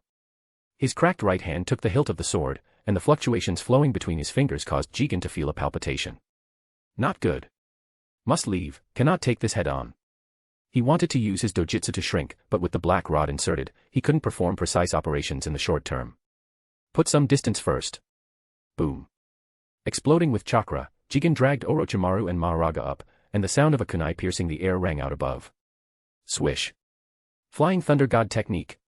The person Minato Namikaze brought this time was Hyuga Hayashi. Jigen ignored him completely. Such a low-level Byakugan, the lowest of the low-class species, daring to enter such a battlefield. Crushing you is easier than swatting a mosquito. Ding. Hyuga Hayashi's finger tapped Jigen's brow, and a touch of emerald color spread from his fingertip. Jigen's movements paused, he felt something in his lower abdomen connect with the chakra in his forehead, and his soul stalled. With the same type of dojutsu, there is an inevitable connection. The Byakugan's vision is different from ordinary people's. Without special reminders, Hyuga Hayashi could notice that Jigen possessed the same eyes as himself. To deal with the Byakugan, the Hyuga main branch possesses an absolute technique, a taboo that even if the soul returns to the Pure Land, one cannot escape. Caged Bird. When Minato Namikaze handed the Flying Thunder God kunai to Tsukumo Hatake, Hyuga Hayashi also handed him an emerald green chakra crystal. Hisashi recognized it, it was this back then. Big Brother. It contained the Caged Bird curse seal, which generations of Hyuga clan chiefs used to impose confinement on the branch family. It was the foundation of the main branch. I originally intended to take it out and throw it away. If it can be of use, that would be even better. Tsukumo Sr., you want to use that, right, to take it? It was from before. Due to the location being too humiliating, Jigen hadn't carefully observed the wound on his lower body, and after roughly stopping the bleeding, he hadn't paid attention to it. A mere curse seal of a lower species wanting to control me, wishful thinking. Breaking free from the soul confinement, crushing the chakra crystal. And this brief pause was enough for Orochimaru and Maharaga to exert force and press him down. Are you deaf? I already said, it's a group fight. Black-red electric arcs flashed before his eyes. Shingetsu held the hilt with both hands and extended the blade, slow enough for Jigen to see the flicker of every electric arc on the blade. This blood-stained, dilapidated man was expressionless, and behind him seemed to be a curtain darker than darkness, slowly pulling open. Sukuna Hikona. Jigen frantically activated his dojutsu, trying to escape by shrinking his body. No. Can't escape. Deikokuton.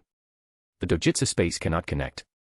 Where the two were, it was like a space-time stripped from the ninja world. What on earth is going on? This guy, what exactly is he? Black-red electric arcs intertwined with the full moon, three bright red tomo rotated silently, and faintly, demonic whispers played in his ears. The scene changed, Jigen fell into the pool of water, situated in the center of a pitch-black full moon. Time sequence, heavenly binding, profaning full moon. Black star, crimson, in the profound ignorance. The voice was without sorrow or joy. Shingetsu held the hilt and let it fall gently. Drip. It landed on Jigen's brow, piercing the moon in the water. Darkness. Chapter 110, A Binding Vow on the World. From the moment Jigen appeared, the nature of the battle changed. This Otsutsuki, who was supposed to make his appearance during the era of the 7th Hokage, was far too overpowered for the current era. Even if his recovery was not as complete as it would be in the future, his strength in Karma State V1 was easily top tier below the 6 Paths level. After the battle in the Land of Iron, the resentment he had suppressed for years was finally vented, and Shingetsu's state of mind had improved. The power of willpower does exist. When both sides are at the same level, the key to determining victory or defeat lies in willpower. But willpower cannot bridge a very real chasm in strength. Could he really expect Lulu to scream about friendship or bonds and scratch Jigen to death with a claw? He had to cast aside such unrealistic fantasies. By normal standards, some of Shingetsu's actions and words lacked common sense, commonly known as being unable to take care of himself. It would be a real hassle if no one was there to look after him. But when it came to battle, he possessed a mind that even Shikaka marveled at. The eye Jigen possessed was the Black Eye. In terms of grade, it was a dojutsu that could absolutely rival or even surpass the Rinnegan. As for the 360-degree blind spot-free Byakugan and its extreme perception, those were standard issue for the Otsutsuki clan. As a warrior of the Otsutsuki clan to begin with, after 1,000 years of refinement, his taijutsu could be said to be flawless. His weakness was also very obvious. A subpar vessel severely hindered his performance. He was merely residing in Jigen's body, and his true essence was still just the half-body left after Kaguya ambushed him 1,000 years ago. From the moment they clashed, Shingetsu had judged that Karma State V1 was the absolute limit of what he could use. It was impossible for him to enter State V2. Unless Ishiki directly resurrected using Jigen's body, only then could he exert a greater limit of his power, much like what Otsutsuki Kaguya did to Uchiha Madara. Defeating Jigen was not the end. Once pushed into a corner, he would inevitably resurrect completely, gaining power that could crush everything in a short amount of time. Uchiha Madara did not know Ishiki's true nature. When the dojutsu power left in Shingetsu's eyes guided him into the state of selflessness, knowing that Shingetsu could use the Black Flash, Uchiha Madara exhausted the final radiance of his life to slash out a strike of absolute annihilation. That slash was Uchiha Madara's Black Flash. In Jigen's perception, it was a power close to the very source of chakra, the power of the Otsutsuki. Because the quality of the energy was so close, he couldn't absorb it, and one of his arms was severed. Shingetsu had hesitated for a brief moment. If he had used Black Flash back then, he indeed could have defeated Jigen. But that would only be Jigen. Even if a resurrected Ishiki only had a lifespan of a few minutes, it would be more than enough for him to slaughter everyone present and then place a karma on him. A shadow clone that could deceive an Otsutsuki's perception was the one thing Shingetsu couldn't do. He could use cursed techniques with the help of Maharaga, and he possessed blood manipulation and space-time Dōjutsu. But when it came to the most basic shadow clone, he absolutely could not learn it. The heavenly restriction had rejected it. Just wait a little longer.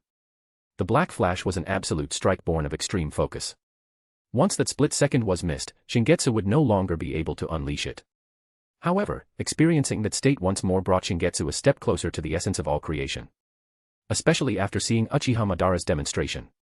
The so-called all creation encompasses everything in heaven and earth, the sum of all phenomena. It is creation, and it is also destruction. Imagine to your heart's content. Reflect what is in your mind onto the canvas of the world, blurring the boundary between reality and fantasy.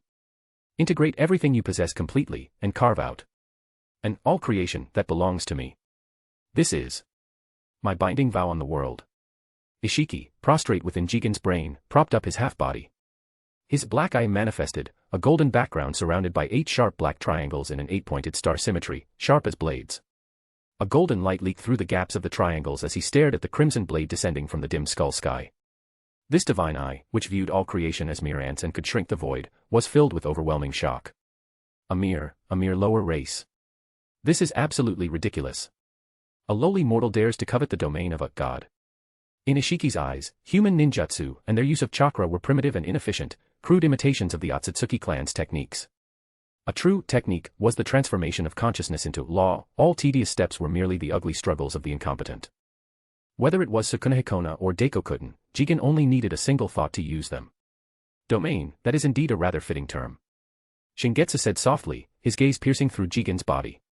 Using his heavenly restriction body as the foundation, his Dōjutsu drew spatial boundaries, with Hiki serving as a fixed anchor and also a shackle. A black and red tide surged upon the blade, and turbid shadows extended into the brain realm. The turbulent emotions in Ishiki's eyes quickly subsided, replaced by calm restraint. Impressive. To construct a closed space with Dōjutsu, and for your body to actually withstand the backlash of the world. Adding a guaranteed hit shackle, this indeed effectively counters my space-time Dōjutsu. Uchiha Shingetsu. Should I praise your courage, or mock your delusion? You don't just want to defeat me. You actually want to kill me. He could not remain calm. He saw it clearly now.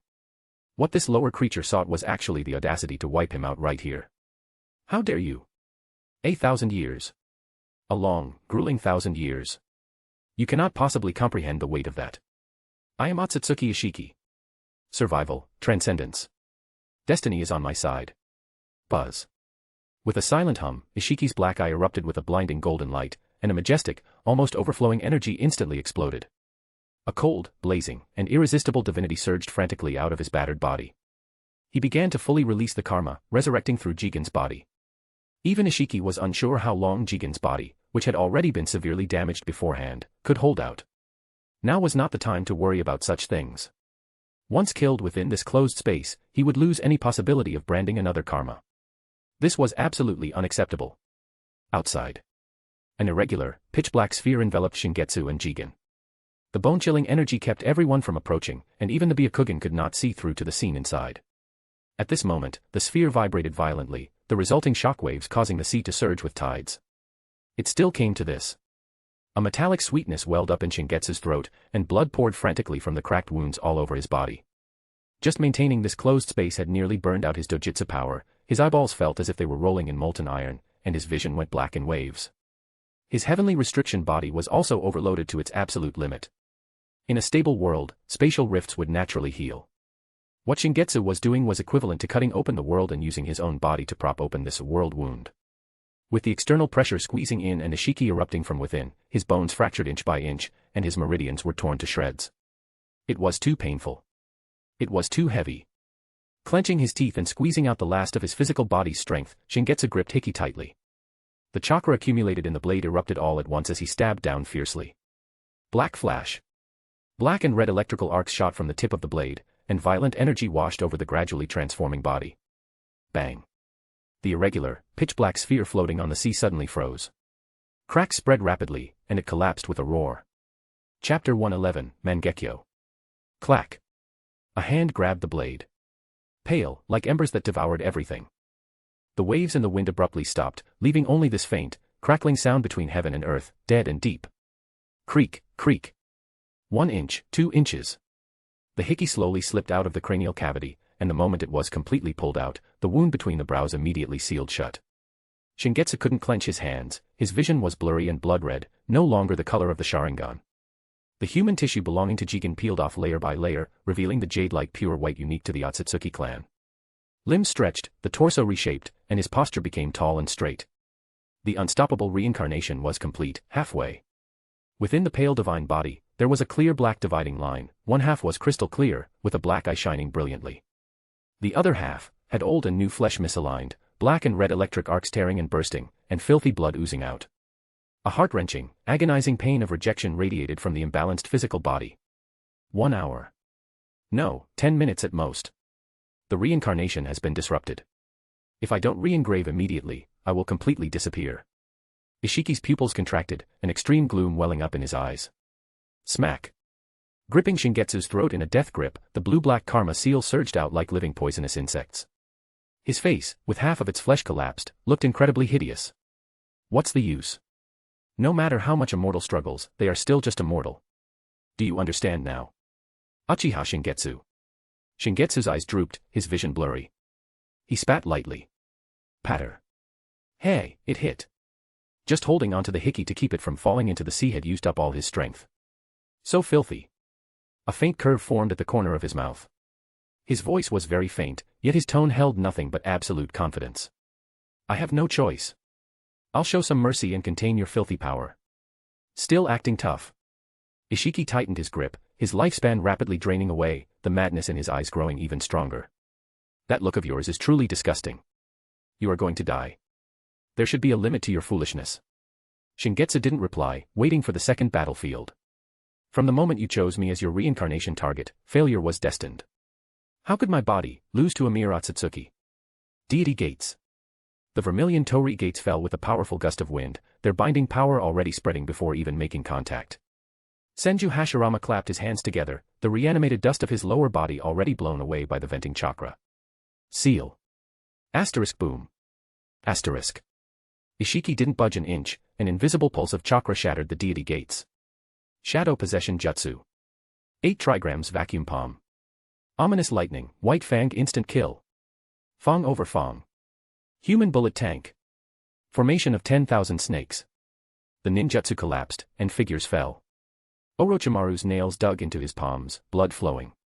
Lacking even the chakra to stay on the water's surface, he slowly sank. No. This time it's right before my eyes, how can I? Bastard. Move for me.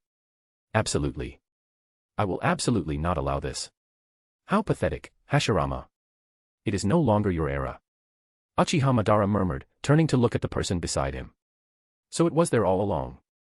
Is there more than one monster among the twins? Mikoto stood in attendance beside Uchiha Madara, speaking with a faint smile. Forgive me for not thanking you in person for taking care of my older brother for so long. No need. Strictly speaking, he is my enemy. Uchiha Madara looked toward the battlefield, his speaking pace quickening slightly. Let me see. The quality of the only pair of Mangekyo Sharingan left in this world. Mikoto untied her hair, her black hair fluttering across her forehead, brushing past the crimson in her eyes. Yes, as you wish. The 3 tomo intertwined, merging into a pitch-black center, and then bloomed. 5 years ago. A silent courtyard corridor. The young girl was wrapped in bandages from head to toe, wounds of varying depths constantly oozing blood as she curled up silently. Uchiha Shingetsu has died in battle. You are the person he risked his life to protect, you must live well. Mikoto didn't remember the words that followed. She had quietly waited for her wounds to be bandaged, quietly walked home, and quietly lay here. That day, she had leaned against her father's lap just like that. Her father's voice was still so gentle, but his warmth gradually faded. Mikoto, I'm sorry. From now on, I entrust Shingetsu to you. You must protect him. Protect. This was her father's deathbed wish, a deep-seated obsession carved into her heart since childhood. Even though it was different from what her father had envisioned, her brother was strong, much stronger than her, this thought had never changed. But now. How disappointed would father be when he met brother? Why wasn't it me who died? Why am I not dead yet? How could this happen? She curled up tightly, her suppressed sobs stuck in her throat, unable to make a sound. Endless despair completely swallowed her like a tsunami. Start over. If I go now, I should be able to catch up to brother. Let our family start over. Wait for me. Don't leave me all alone. Bloody tears seeped from her eyes as the three tomo slowly rotated and reconstructed in her sockets. But just as the pitch-black patterns began to unfold, Mikoto had already stopped breathing, her heart ceasing to beat. The light in her eyes faded as they slowly closed. Experienced Uchiha clan members could explain this phenomenon. The body could not withstand the mental shock brought by the evolution of the Sharingan, leading to a coma or even death. Her heavily injured body was not enough to support the evolution, and more importantly, Mikoto had given up. For the first time, death arrived as a temptation rather than a fear. Just as the pupil patterns were about to fall completely silent, an extremely faint yet incredibly familiar aura slowly flowed out from the deepest depths of her pupils. The ocular power contained within Mikoto's eyes held only a single message. If you dare to die, I'll kill you. It was brother, thump. The stopped heart beat once more. Drip, drop. The girl propped herself up with her slender arms, blood dripping as it soaked through her bandages. An unspeakable, sharp pain radiated from her eye sockets, reminding her again and again that if she died now, she wouldn't have to suffer anymore. Bastard. How can you kill someone who's already dead? That's so unreasonable. You're the one. Uchiha Shingetsu. If you dare to die, I'll slaughter you. The pitch-black patterns expanded, freezing into her unique Mangekyo form. The crimson gaze pierced through the boundaries of time and space. It's the Dōjutsu I've dreamed of. Truly. Uchiha Madara raised his hand and rested it on Mikoto's shoulder. Since that's the case, I will leave my remaining ocular power to you. More and more of Ishiki's half-body was collapsing. There's still time. It's almost complete. Fortunately, there's a usable body right in front of me. A close call. Looking at Shingetsu in his grasp, Ishiki twitched the corner of his mouth and spoke indistinctly. It's over. Crack. The hand that had dug deep into his flesh was actually forced open by the swelling muscles. An invisible ripple enveloped Shingetsu's body, and his terrifying injuries were instantly smoothed away. A Mangekyo Dojutsu born from the desire to protect. Izanagi, return. Ah, it's about time to end this. Shingetsu raised the hiki high. This unpleasant chapter had better be turned as quickly as possible. Chapter 112, Belief. A shrill red moon tore through the sea and sky, its crimson hue turning into a rainbow that struck the heavens. A single blade fell.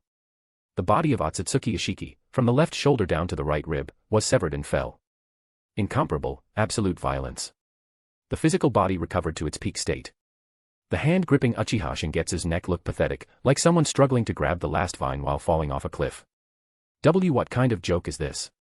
The godly arts of the Otsutsuki clan, apart from basic material attacks, are fundamentally manifested in spatial interference, causality correction, and timeline observation. If Uchiha Shingetsu's method of creating a closed spacetime was incomplete, only touching the boundaries of godly arts, then Ishiki turned his head, locking his gaze firmly on Uchiha Mikoto in the distance, looking at the pair of Mangekyo Sharingan with their unique form, like a crown of the great sun, and what flowed within them. It couldn't be wrong. It was the aura of fate. How could this power possibly reside in those inferior eyes? Modifying one's own fate is already a forbidden art. Uchiha Madara lowered his hands and looked at Uchiha Mikoto, thinking back to the day he witnessed Uchiha Izuna's death, a sense of melancholy unavoidable in his eyes. What a pity. The pupil of the heart's reflection is another name for the Sharingan, or rather, its definition. The deepest obsession becomes the Dōjutsu of those who awaken the Mangekyo. In that era of chaotic strife and warring clans, his and Uchiha Izuna's obsession was to possess great power and win in battle. Until he lost it, only then did Uchiha Madara realize what was most important. No. It's not too late. Uchiha Madara looked at Uchiha Shingetsu, or more accurately, at the moon beginning to appear in the night sky behind him. I will create a world without war, where no one will despair because of loss. Withdrawing his gaze, Uchiha Madara turned and walked towards the boundless sea. His life was nearing its end, and as proud as he was, he would never let such an unsightly state be seen by others. The time limit for the reanimation jutsu had arrived. Senju Hashirama's ascending soul looked at that retreating figure from afar. It was a trip worth taking. When we reach the Pure Land, let's have a good talk about your story over these years, Madara. Who? Uchiha Mikoto knelt halfway on the sea surface, one eye forcibly exiting the Mangekyo state, appearing dim. The left eye's Dōjutsu, Izanagi, return. Just like the original Izanagi, the effect is to pre-record the body's state and reset it based on that. It won't cause immediate blindness like using the original Izanagi, but it will enter a long cooldown period measured in years, similar to Koto Amatsukami. The biggest difference is, this is not used on oneself, it can only be used on Uchiha Shingetsu. It was decided from the moment this technique was born. And the right eyes. Everything exists for only one person. Uchiha Mikoto, you. Narashikaka finally understood what the release fluctuation he vaguely sensed at the time was. You were acting from the very beginning. That's great. Uchiha Shingetsu in his prime is invincible, we won. Narashikaka was absolutely certain. Orochimaru also breathed a sigh of relief and smiled with relief. Possessing such eyes, no wonder you were so certain that Uchiha Shingetsu was not dead. Compared to you, I am still lacking. You seem to think, you've already won. A cold voice rang out. Ishiki, with only a small part of his body remaining and looking like a defeated dog, had a smile on his lips. Does severing the body I discarded make you so happy? Just recovering some stamina, while your spirit is still incredibly weak, and you think you can win? I should even thank you. To be able to enjoy the best physical body the moment I am reborn. The karma seal has already been completed. Each sentence made everyone feel as if they had fallen into an ice cellar, staring intently at the silent Uchiha Shingetsu. On that perfect body, which had not a single flaw, a dark blue karma seal shimmered with a faint light. It can't be. Ishiki could no longer hold back and laughed wantonly. I will be resurrected within Uchiha Shingetsu's body, this is an unchangeable fate. Let me tell you the only way. Before I fully awaken, join forces to kill Uchiha Shingetsu, that way, I will truly die. You have plenty of time. Ha ha ha ha. If you can do it, then try it. After venting, Ishiki immediately composed his emotions, his single eye staring coldly at Uchiha Shingetsu. It's very uncomfortable, isn't it? A weak soul cannot control this powerful body. Rest assured, I can do it. In all fairness, apart from Otsutsuki Kagaya, you are the first person to force me into such a state. My Byakugan was completely destroyed by you, and even if I am resurrected, it cannot be restored, therefore. Ishiki pulled up a cold, sinister smile. I will seize that eye containing fate. What a wonderful fate, the two of you, brother and sister, are the most important stepping stones for me to become a god. No one likes you, right? Uchiha Shingetsu spoke slowly, ignoring you and you still talk to yourself, did you not have any friends back home? Your desire to confide is too high. Opening your mouth about fate and destiny and so on, just think about it in your heart, don't you feel embarrassed saying it out loud? Turning his head to look at the approaching Uchiha Mikoto. TCH, every time, you're faster than me. To take care of your self-esteem, holding back from showing off is very hard. Uchiha Shingetsu's injuries were too severe, and the amount of Dōjutsu power Uchiha Mikoto needed to expend was immense. Enduring the intense pain, she revealed a serene smile and pointed to her right eye. Don't worry, no matter what you become, I can change you back. Depend on me just this once. Uchiha Shingetsu gave a disdainful smile. Always doing unnecessary things. Just take care of yourself, you deadweight. He looked at her for a long time, his gaze sorrowful. If I didn't have you, what would I be like? Not relying on anyone to find satisfaction, eating when I want to eat, killing what is an eyesore, amusing myself when I find something interesting, living as I please. That's how it should be. Without me. At least before the day arrives, you wouldn't be in so much pain, right? If you have any last words, say them quickly, for both of us. Ishiki grinned and wanted to say something more, but the small piece of his remaining body was ripped off Uchiha Shingetsu by Mahoraga. His expression did not change. It doesn't matter, it was something to be discarded anyway, do whatever you like. I will be in your. Mahoraga closed his 5 fingers, and the annoying noise finally went quiet. Uchiha Shingetsu, I think I understand what that is. Orochimaru dragged his exhausted body closer. He had observed the entire battle from inside Mahoraga, had the personal experience of being stabbed by the Black Rod, plus the information provided by Uchiha Shingetsu. The existence form of the Otsutsuki clan is a data-parasitic race, they compress their own souls and inject them into the host's body through the mark. Vaguely, Orochimaru felt this was somewhat similar to a path to immortality he had once envisioned. After a few seconds of silence, Orochimaru said with certainty. I will come up with a solution, even if he invades your soul, I will definitely have a way to peel him out. At worst. I will bear it. You don't mind if I say something hurtful, Orochimaru-sensei. Without waiting for Orochimaru to respond, Uchiha Shingetsu continued. To be honest, your current level is too low, even if you have many ideas in your head, they probably won't be effective. How do you know if you don't try? Orochimaru's face was gloomy, if you are thinking of suicide, I will absolutely not allow it. Hey. You all really believe the bullshit he said.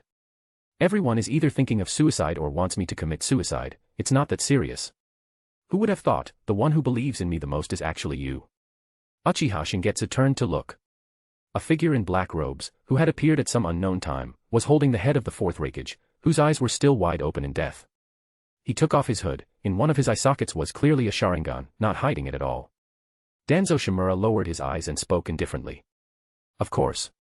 After all, it is you. Chapter 113, The Promise. The first time they met, it was when Uchiha Shingetsu mastered the power outside the ninjutsu system.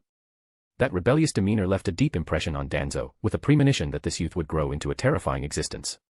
The second time. It was hard to understand Danzo's shock at that time without being in his shoes. After that, he didn't dare to meet again, until now. You mean to say, everything was within your expectations? Uchiha Shingetsu's gaze swept past him, looking at the gateway to the purgatory that everyone ignored, yet always existed. Who was maintaining it? The answer was obvious. Danzo shook his head. No, I was just certain you would win, and made some inconsequential preparations. Uchiha Shingetsu. You would never allow anyone to hurt her, even if there was only the slightest possibility, even if that person was yourself. A determination that took me decades to reach, you made without the slightest hesitation. I must admit, you are the strongest I have ever seen, in both body and mind, bar none. Uchiha Shingetsu pursed his lips and smiled. The guy I hate the most, doing things that make me happy, you. I grant you permission to die happily, Danzo.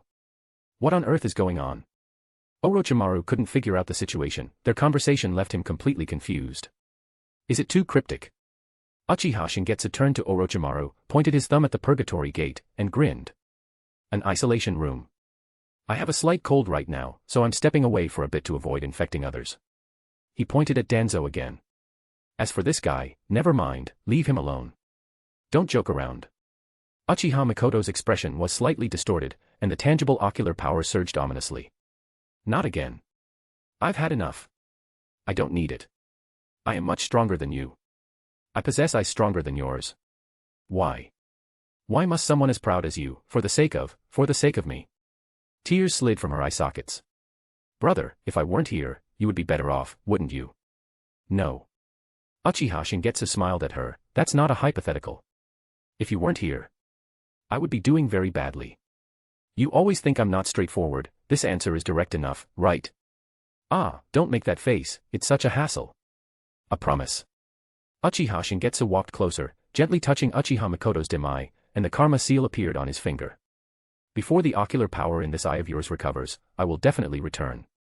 After all, it is a Dōjutsu prepared for me, without me, you would be the most useless Mangekyo Sharingan user in history, ha ha ha. Just wait for me at home, obediently. Teacher Orochimaru. I didn't lie to you. If the metaphor of being sick is still too heavy. A trip. I am very interested in the interdimensional attractions of the Uzumaki clan. Those three little ones are still in the daimyo's court. I remember it was renamed to the capital of fire, please take care of them. And her. Don't.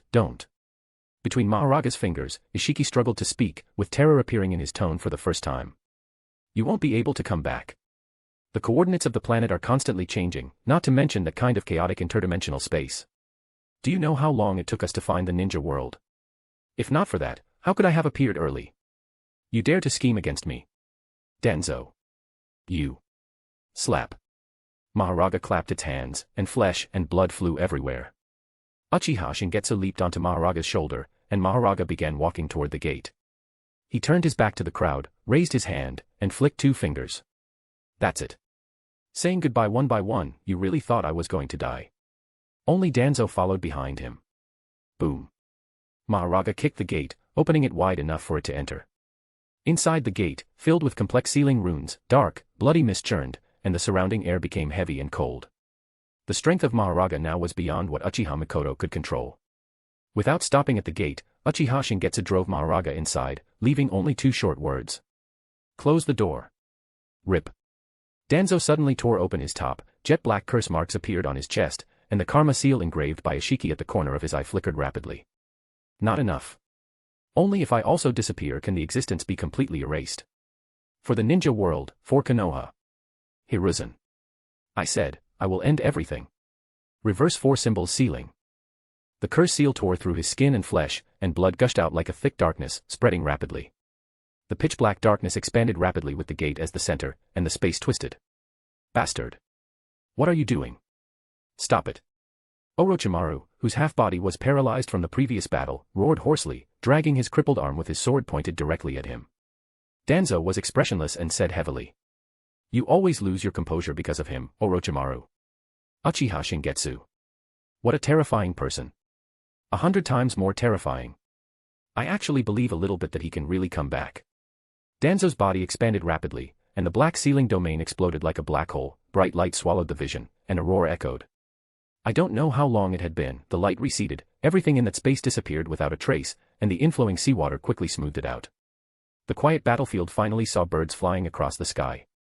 Uchiha Mikoto stared fixedly at the empty space, her whole body trembling. The restriction Uchiha Shingetsu had placed on her just now failed. The Mangekyo will pattern in her right eye spun crazily. Can't find him. Can't find him anymore. 5 years ago, even if they were worlds apart, she could use this eye to perceive where Uchiha Shingetsu was and confirm that he was not dead. Ah. The hoarse sound squeezed from her throat could not form a complete word. A deeper darkness began to erode her heart, and the ocular power surged uncontrollably and coldly. If I don't do something. A bright, crimson figure arrived like the wind, tightly hugging the crumbling Uchiha Mikoto. Warm chakra wrapped around her, suppressing the rampaging, chilling ocular power. Gently pressing on the back of the girl's trembling head, Uzumaki Kushina whispered softly in her ear, "You can't be like this. Uchiha Mikoto, only you can let him find his way home. Even if you are alone for now, you must be strong." He told me this. Nine-Tails Jinchuriki. The appearance of Uzumaki Kushina made Orochimaru stop and turn to look the other way. You're here. Hiruzen Sarutobi stood there in combat gear, not responding immediately, looking in the same direction as Uchiha Mikoto. Still, didn't make it. A flash of sinister coldness crossed Orochimaru's eyes. You guessed it, yet you let things be like this. Everyone who could threaten you has been dealt with, amazing. Lord Third Hokage. Everything is as you wished, Hiruzen Sarutobi. Hiruzen Sarutobi opened his mouth, but had no strength to retort. It's you who wouldn't tell me anything, pushing me away on your own. Danzo is like this, and so are you. Orochimaru. Are you the only one who lost someone important? There is no light in this space. Only the boundless, dark, turbid current surges. In the depths of the void realm, hideous and terrifying giant demons float, roaring suppressedly, and countless frenzied gazes are cast over. Bastard. Lunatic. In the spiritual space, Ishiki roared and hissed, crazily impacting Uchiha Shingetsu's consciousness, trying to seize control of the body. The original physical body was completely destroyed, and he awakened in Uchiha Shingetsu's body. You actually let him destroy the only coordinate connecting to the ninja world. Lunatic. The greatest lunatic in 1,000 years. Just speaking of the present, Ishiki's biggest regret was not learning some swear words. He really couldn't vent his rage. How long had he and Otsutsuki Kagaya drifted in the universe before finding a world like the ninja world, with such rich natural energy, enough to grow a complete chakra fruit? He had endured for 1,000 years, just because he couldn't bear to part with this fertile land. The demons in the dark could no longer endure, opened their fangs, saliva dripping, wanting to bite the only flesh and blood in this space. Uchiha Shingetsu found a fairly flat piece of land and lay on his side, lazily supporting his face with one hand, his posture casual and relaxed, without the slightest panic of being trapped in purgatory. He casually pulled at the hem of his clothes that was digging into his butt. It's time. Let's talk after I wake up. Ignoring Ishiki's swearing in the spiritual space, Uchiha Shingetsu fell asleep in a second. Maharaga stepped out and greeted the wave of demons. Chapter 114, The Heian Period, Night Parade of 100 Demons. In the 13th year of Enryaku, the Nara period came to an end. The capital had just been relocated, and the world was beginning to settle. The court and the country were peaceful, and the system of etiquette was just taking shape. The Heian period had begun. In the 9th month of autumn, the heavens suddenly shook. The sky over Kyoto cracked open for 10,000 miles, a long rift stretching from north to south.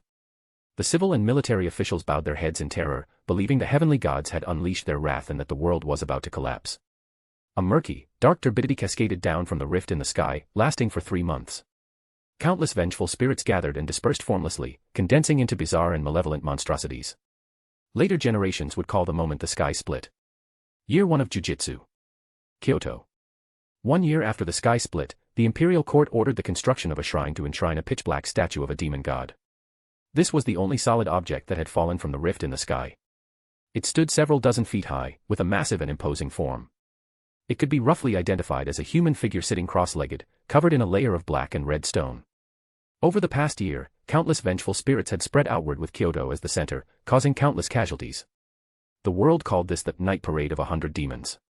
Only the area within 100 miles of the shrine remained free from the torment of vengeful spirits. Some had even observed their movement patterns. The vengeful spirits seemed to be fleeing with this place as the central point. Based on the current situation, the people of the shrine came to a conclusion. Those vengeful spirits originally existed in the heavens, and it was the seemingly heavily injured deity who had been protecting the world. He had probably held out for too long and finally couldn't hold on anymore, letting those vengeful spirits come down to plague humanity. As long as they offered sacrifices day and night and waited for this deity to recover, he would be able to wipe out all evil. Oh God, please wake up quickly. The world begs for your salvation. In front of the giant statue of the demon god, a delicate shrine maiden clasped her hands together and bowed her head in prayer. Her jet black hair fell straight to her waist, her skin was fair, and her deep purple eyes held a cool, detached look. She appeared to be around 13 or 14 years old. The young girl was named Tengen, born of the imperial family. To demonstrate their devotion, she was specially sent to tend to the divine statue. Having finished her daily prayers, the girl carried a bucket of water to clean the steps beneath the deity. Splash. As she splashed the clean water, she suddenly noticed a speck of dark debris on the steps, which were usually spotlessly clean. Her delicate brows furrowed slightly. Who dared to defile the sacred steps? Were they not afraid of divine punishment? What if he refused to wake up because of this? Wouldn't the country be doomed? She quickly used her sleeve to gather the debris, but then... Crack, crack, crack. More and more debris flaked off, staining the clean water and spreading out in ripples of crimson. She looked up. Now, to explain the actual situation. There is no concept of time inside the prison realm seal. In essence, it is an alternate dimension that relies on the ninja world to exist, similar to the Kamui dimension connected to Obito after he awakened his Mangekyo.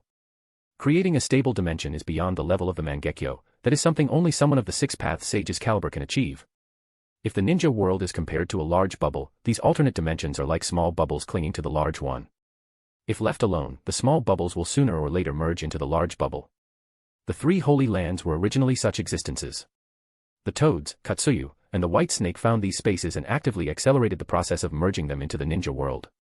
It is like using a pipe to connect to the ninja world, drawing its natural energy to make the natural energy within the holy lands richer. The Uzumaki clan, however, did the opposite, blocking the connection between this alternate dimension and the ninja world, using it as a dumping ground. Without an unsealing technique, the evil spirits within could never leave the prison realm. And Danzo's actions were to blow up the only connection between this alternate dimension and the ninja world. Falling into the Yellow Springs himself, he completely pushed a massive horde of evil spirits away from the ninja world, leaving no possibility of them ever merging back. This could be considered an act of boundless karma. This was necessary. If Otsutsuki Ishiki ever took over Shingetsu's body, there was no guarantee he wouldn't figure out a way to break the seal. Or if some stubborn fool decided they wanted to release this threat to the ninja world. Especially Orochimaru. Without even needing to guess, Danzo knew that if Shingetsu went in on the first day, Orochimaru would be trying to find a way to open the door by the second. Before that, being able to snatch the low-health head of the Raikage was an unexpected pleasant surprise, serving as payback for the beating he took from the third Raikage years ago. Sending letters of accountability to Konoha every day, yet in reality, a physical clash only amounted to this, not even a fraction of your father's caliber. I have done everything I can. From here on, Konoha is in your hands, Hiruzen. On his first day waking up in the prison realm space, Shingetsu realized he had forgotten the most crucial point. There was nothing to eat here, and he had forgotten to pack food. Although he was sealed, and the lack of a concept of time meant there was no possibility of starving to death, not being able to eat still made him very angry. Thus, this anger could only be vented on the evil spirits. Having just been beaten down by Maharaga, they now suffered an even more violent onslaught. The essence of these evil spirits was a convergence of negative emotions generated by the human heart, such as fear and hatred. This godforsaken place, the ninja world, was practically fertile soil for their birth, accumulating thousands upon thousands of them over the millennia. Without a scavenger like the Uzumaki clan, it probably wouldn't be long before all kinds of monsters and demons started popping up in the ninja world. During the Sengoku period, besides the Uzumaki clan, there was another clan that could be called the Bane of Evil Spirits. Formless entities belonged to the unruly, and the strongest family of unruly. Needless to say, some evil spirits that the Uzumaki clan couldn't eliminate could be annihilated from the very essence of their souls by the Uchiha's Sharingan, crushing and absorbing their negative emotions to integrate them into their ocular power. However, if the money wasn't right, the Uchiha wouldn't do such thankless, grueling work. After all, they already possessed more than enough unruly, which heavily affected their emotions. Absorbing too much would impact the purity of their souls, and their bodies wouldn't be able to withstand such extreme, frigid cold. Their bodies couldn't withstand it. Unable to count accurately, after crushing roughly a quarter of the evil spirits, the ocular power Shingetsu had consumed in his previous battles was fully restored. The evil spirits possessed intellect as well, and due to their unique physiological structure, it was impossible for them to ever think. Being killed is also a form of release. Permanent imprisonment was one thing, at least they were still alive. Those bastards of the Uzumaki clan, what kind of monster did you lock in here this time? After his ocular power recovered, Shingetsu tried to turn them into food, even if just to satisfy his cravings. The first one he compressed. How should he describe that taste? It was probably like an 80-year-old grandmother with bad breath, puke. Forget it, he wouldn't describe it. In any case, Shingetsu just sniffed it and threw it away. Even dogs wouldn't eat this stuff. An unknown amount of time passed. In the mental space, a thick, blue-black mist gathered into the figure of Ishiki. He had already completed the preliminary integration of the karma, and could now begin unfreezing. As long as the data completely overwrote the host, he could be fully resurrected. Ishiki's face was contorted with rage. Even in his conscious state, he had only one eye, his Byakugan had been completely destroyed by that inexplicable black attack. To associate with these hideous things day in and day out. How did I fall to such a state? Once I find a way back to the ninja world, I will torture and slaughter the entire Shimura clan to the last soul. Shingetsu's consciousness manifested, and hearing this, he couldn't help but chuckle. An authoritative announcement, the last member of Danzo Shimura's clan died 2 years before he did. Chapter 115, Your soul cannot defeat my body. Then what about you? Ishiki sneered maliciously, do you think this stops me? As long as I fully resurrect, I will break through this dimension sooner or later. 10 years, 100 years, 1,000 years. I will definitely find the ninja world and exterminate everything Otsutsuki Kagaya left behind. The energy of the entire planet will be devoured by me. Pray. It would be best if your family and friends are all dead before I descend again. Otherwise, I will let them know what true cruelty is. Ishiki is so obsessed with the ninja world, besides wanting revenge, there is another important reason. His 10 tails is in the dimension attached to the ninja world. Without it, even if he found other worlds, he would have no way to plant the divine tree. I can't even be bothered to roast you anymore. Shingetsu waved his hand, the first step of your revenge plan is resurrection, right? Give it a try.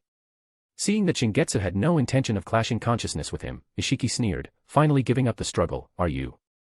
Ishiki activated the karma, and the diamond-shaped data stream rapidly expanded throughout the spiritual space, even submerging Shingetsu's consciousness. It continued to expand until it touched the boundary of the soul. Very well, as long as I shatter this boundary, I can complete the resurrection. Ishiki specifically glanced at Shingetsu. Even Jigen, whom he had tamed for 1,000 years, had resisted slightly when he fully reincarnated. Is this guy still indifferent? If only it had been like this earlier. Foolish human. Hiss. When the data stream touched the soul boundary, it was like hitting a red-hot branding iron, instantly evaporating and dissipating. Along with it, Ishiki felt a sharp pain deep in the soul, and his expression became even more ferocious. What is going on? That part of the data has completely disappeared.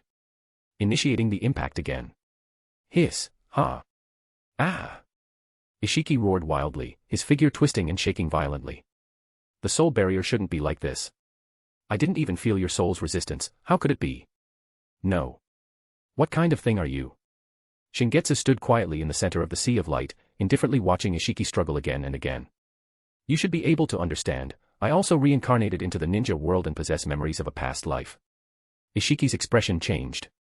He had indeed never encountered such an abnormal situation. Could it be? Are you also of the Otsutsuki clan? I haven't seen you before. Are you from an era earlier than Kagaya and me? Why didn't you say so earlier? Members of the same clan cannot. Don't misunderstand, not a parasitic organism like you. Shingetsu curled the corner of his mouth, I did not seize the body of someone originally from the ninja world, I know clearly. This body was born because of my appearance. Understand now. My parents created this body, and heaven imposed restrictions. You keep talking about fate, destiny. His smile gradually became arrogant, and he pointed a finger upward. Idiot. Your soul cannot defeat my body. Destiny has been on my side from the very beginning. Ishiki refused to give up and tried again, and his own data was permanently worn away a bit more. During this process, he clearly perceived the difference between this body and ordinary people. There were some invisible chains, or something even stronger, firmly locking control of the body, completely impossible to rewrite. Heavenly restriction. I thought it was just a bloodline limit that strengthens the body. Danzo Shimura. How much have you lied to me? If I could do it all over again, I would definitely make you die in the most miserable way. Wait. If I can't take over the body, wouldn't I be just like those filthy evil things, also imprisoned? Starlight from the spiritual space scattered, and Ishiki's mood felt as if it were being crushed by the heavens.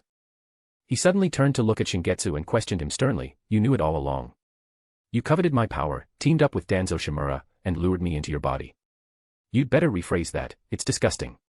Shingetsu spread his hands and said slowly, "I did know, but if I told you that you couldn't take over my body, don't bother, would you believe me?" Ishiki was speechless. Of course, he wouldn't believe it. With such a suitable vessel, how could he be willing to give up without trying? One more thing. Shingetsu twitched the corner of his mouth, the disgust on his face very obvious. "I covet your power? What kind of thing are you? You think you're worthy? Jinchuriki." Shingetsu had never thought about such a thing, he was extremely repulsed by it. Having another consciousness in his body, needing to shout passionately about fighting together when needed. What a joke. I am who I am. I will never allow any existence to defile my body. If it were purely to get rid of you, I wouldn't need to struggle so hard, I could just let you carve the karma. Otsutsuki Ishiki, what bothers me, is what comes next. Shingetsu smiled coldly, "When you find that you can't take over my body, what will you do?" Whoosh. Ishiki turned into a torrent of data and violently impacted Shingetsu's consciousness. "Of course, I'll destroy your soul first." The torrent passed through Shingetsu's consciousness, and nothing happened. "Would I be stupid enough to fight your soul? How long have you lived, and how long have I lived? This is just a projection of my consciousness." Shingetsu rubbed his temples, feeling a bit troubled. "I guess this step, so the next step should be. Let's reconcile." Ishiki said calmly, "Uchiha Shingetsu, there is no life or death hatred between us. I didn't deliberately hurt your family or friends, at most, it was just collateral damage. Come to think of it, I'm the one who has been trampled by you guys repeatedly. I can't do anything to you, and you are tired of me. Why not let me out? We can both think of a way to leave together. I can sign an Otsutsuki clan soul contract with you, guaranteeing that I won't hurt you and... Things have come to this, is there any point in saying such things? It's precisely because getting rid of you is troublesome that I'm bothered." Shingetsu looked at him coldly, "Don't dream of getting out of here in one piece. I'm going to crush you bit by bit, until not even a scrap is left. You are doomed." In a closed space with no concept of time, completely wipe out Ishiki to cut off any possibility of his resurrection. A protracted struggle. Ishiki wouldn't be stupid enough to hit the heavenly restriction and wear himself down, and Shingetsu wouldn't be brain damaged enough to fight Ishiki's soul. He could only use his ocular power to turn into blades and cut him up bit by bit. Shingetsu could not absorb the capabilities that were cut off. The heavenly restriction only allowed him to do small tricks outside his body and refused to let his body be invaded by alien powers. Since that was the case, the unwanted trash could be refined and used to equip war pets. Shingetsu, besides being a warrior, was also a pretty good bladesmith. Hiki was already perfect, it could increase its hardness along with the strength of his own blood and was deeply bound to the family. Using the Ishiki data scraped off, Shingetsu forged a naked blade for Mahoraga, fixed to Mahoraga's right arm, similar to the spiritual artifact that comes with Susanoo. Because the first batch of victims were evil spirits, it was called the Demon Slayer Sword. It possessed extreme yang-release chakra and had the ability to instantly kill evil spirits that lived on negative energy. If nothing happened, an accident happened. The evil spirits were not only used as consumable materials for Shingetsu's ocular power but also used to test the sword. They were no longer willing to live such a life with no tomorrow. Absolute desire for survival, plus the loss of maintenance by the Uzumaki clan. They actually did it. Tear open the dimension. No matter what, don't stay with this demon. Escape. Must escape. Chapter 116, Attitude. Crack, a dull sound of shattering echoed. Tengen's pupils dilated, after the extreme horror came immense joy. The god has awakened. Plop. A large fragment fell into the water bucket, and soon the clear water turned dark red, diffusing the stench of blood. That outer shell, is it blood?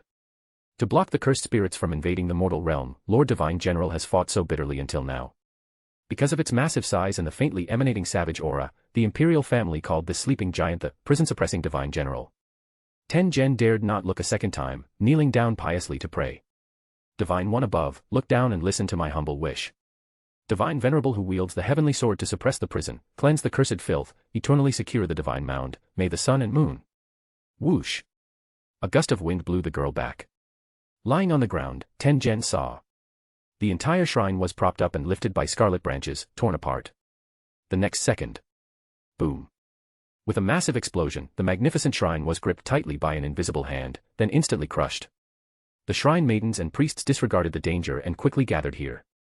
Being chosen as attendants, their faith in the divine general outweighed their own lives. What happened? An earthquake. With such a huge commotion, could a cursed spirit be attacking the shrine?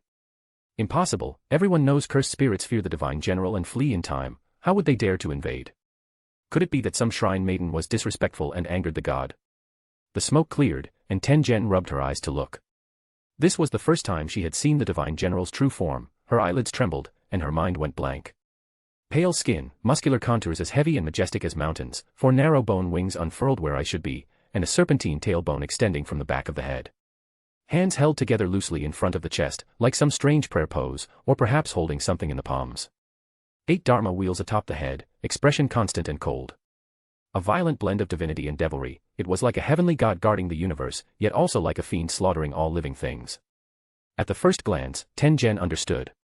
It was absolutely different from the legends. This guy was definitely not a god fighting to protect the world. The reason the cursed spirits fled, perhaps, was because this guy is the most terrifying cursed spirit. Thud, the massive Maharaja knelt down, pushed its hands forward, and slowly opened them. That is, a human. Waist-length black hair hung unbound, falling down as the body straightened, with a few strands clinging to the sides of the cheeks, making the gaunt face appear even more fragile. The upper body was draped only in rags, a stunningly exquisite long sword hung at the waist, eyelids slightly lowered, pupil color deep as a cold pool. The moment he appeared, Tengen's focus shifted away from Maharaja. An overwhelming presence. No hideous or ferocious look, yet it exuded a cold silence that extinguished all life, even making the flow of air around him viscous and sluggish. Tengen had never seen anyone like this, and even doubted whether he was human. The first eye contact, and an indescribable scarlet covered the world. 3 tomo were engraved in Tengen's eyes. As expected, it is not. Shingetsu frowned slightly. After reading the memories in the girl's mind, he had a rough understanding of his current situation. Before those demons descended, this was just an ordinary ancient society. Within a year, those demons absorbed the negative emotions accumulated in this land. To restore their strength, they wreaked havoc everywhere and were called cursed spirits by the world. The plan had deviated. Completely obliterating an Otsutsuki is extremely difficult. The death of Ishiki in the original timeline had too many coincidences, and the MVP should belong to Otsutsuki Kagaya from 1,000 years ago. Existences like them can only be dealt with by segmentation, just like what the Six-Path Sage did to Kagaya. Separating the 10 tails wasn't enough, he even had to divide the 10 tails into 9 parts. Even doing this much could not prevent Kagaya's resurrection. Of course, Ishiki, who hadn't eaten the complete chakra fruit, was certainly not as difficult to deal with as Kagaya. But it would still take a long time. The sealed different dimension torn apart by the demons had lost the no concept of time characteristic that Shingetsu needed most. Originally, he intended to deal with Ishiki, combine Mikoto's Dōjutsu with his own, rebuild the connection with the ninja world, and break the seal. In that way, to those outside the ninja world, he wouldn't have been gone for long. The trouble was more than just a little. If he weren't in the sealed space, Shingetsu, as a human, would starve to death. For this reason, he had to hide within Maharaga, cover himself with a layer of blood armor, and simply seal himself into a state of minimal consumption, following the cursed spirits to descend into the current world. He hadn't considered the situation where the Uzumaki clan was wiped out, the lack of maintenance for many years, and the loosening of the seal in the different dimension. He had underestimated those guys. A slight irritation eased after demolishing the shrine. Having vented his temper, Shingetsu began to think. Things in the world cannot always go as one wishes. Since it has already happened, he should consider how to salvage the situation, rather than raging impotently. The natural energy in this world is much thinner than in the ninja world, but it is still capable of producing extraordinary life. In the memories of this girl named Tengen, there were similar monsters before the cursed spirits descended, but the numbers weren't that exaggerated, and some Onmyoji families could deal with them. That is to say, people in this world can also practice, but they lack the corresponding curse technique. Shingetsu first thought of letting people in this world learn sealing jutsu to repair the sealed different dimension and continue the original plan. He had the compressed file of the clan's 1,000-year collection given by Uchiha Madara in his mind, which also contained sealing jutsu. Human energy is limited. Shingetsu knew he had no talent for sealing jutsu. The kuei, which seemed like a sealing jutsu, was actually borrowing force to strike force, emphasizing suppression rather than sealing. Otherwise, he should have noticed the loopholes in the Uzumaki clan's sealing jutsu long ago. Miscalculated. It would have been better if he had brought Minato Namikaze in back then. That kid had a knack for learning sealing jutsu. We'll talk about that later. Anyway, it's not just me working hard here, Orochimaru and Mikoto will surely do something too. I trust Orochimaru's wisdom. After waking up, the emptiness of long-term hunger in his body made Shingetsu's thoughts feel somewhat weary and indifferent. The lines of his shoulders and back were no longer as filled with explosive power as they used to be, faintly showing a sense of sickness. Stepping down from Maharaga's palm, Shingetsu passed by the girl and grabbed her by the back of her collar. He spoke with a slightly hoarse voice. Have them prepare food. Thud. The girl's buttocks made intimate contact with the floor. Lifted up and then dropped, Tengen felt very aggrieved. The matter-of-fact command made Tengen completely afraid to ask questions like, "Who are you?" or "What on earth is going on?" Just as she was about to say she would have the shrine people prepare food, she turned her head to look. This was actually the imperial palace where she lived as a child. How could he know? No, why am I here? The shrine and the imperial palace are nearly 100 miles apart. Even with a fast horse, it would take a day and a night too. Shingetsu found a pillar to lean against. To save the trouble of interacting with these mortals, Maharaga emerged from his shadow and stood by his side. There was not the slightest guilt for the mortals suffering from the demon's invasion, completely ignoring others' privacy, and wantonly exploring memories. There is no one in this world he cares about. This is his original demeanor. Aloof, isolated, disdainful. Chapter 117, Two Sides of the World. The people here were clearly incomparable to the villagers of Konoha. With Maharaga standing there in plain sight, no one dared to harbor even the slightest thought of defying Shingetsu. Over 100 chefs were wielding their ladles until they smoked, wishing they could jump into the pots themselves to cook, yet they still couldn't keep up with Shingetsu's eating speed. From dawn till dusk, the vast imperial palace had its entire food supply, enough to feed thousands for several days, completely devoured. Shingetsu set down his bowl and chopsticks. He had been hungry for too long this time and had to settle for eating such crude food. Not to mention Mikoto, even the food made by White Zetsu tasted better than this. There was dead silence outside the palace. It must have been the daimyo of this region, who, accompanied by 100 officials, bowed and kowtowed with their foreheads pressed tightly against the ground. How could a mortal possibly possess such an appetite? Only a heavenly god descending to the mortal realm could achieve this. Even if he wasn't a heavenly god, a cursed spirit capable of eating this much had to be worshipped like a deity. I have already ordered people to collect grain from the city. I beg you, Lord Heavenly God, to wait a moment. I implore your forgiveness. The voice was respectful and trembling. If it weren't for his daughter, Tengen, guaranteeing that this was the person who had emerged from the statue, he would have run away long ago. The daimyo of the Land of Fire still has more backbone. The feng shui of the ninja world is indeed different. Shingetsu swept a calm gaze over the kneeling crowd and wiped his mouth. From now on, prepare 1/10 of this amount daily. That's enough for today. His pale, gaunt cheeks regained some color, the gloom between his brows faded, and that damp, sinister air was gone. Are you the one in power here? I wouldn't dare. I am Yamabe, merely a watchdog patrolling the fields on behalf of heaven while you had not yet descended to the mortal realm. Go and gather the infants born in the imperial city during the time the sky rifts appeared, and bring them to me. This. Yamabe's expression shifted slightly. He had fathered several children this year alone, and the ministers behind him also had offspring born almost every year. Saying something like this, combined with Shingetsu's appearance with Maharaga behind him.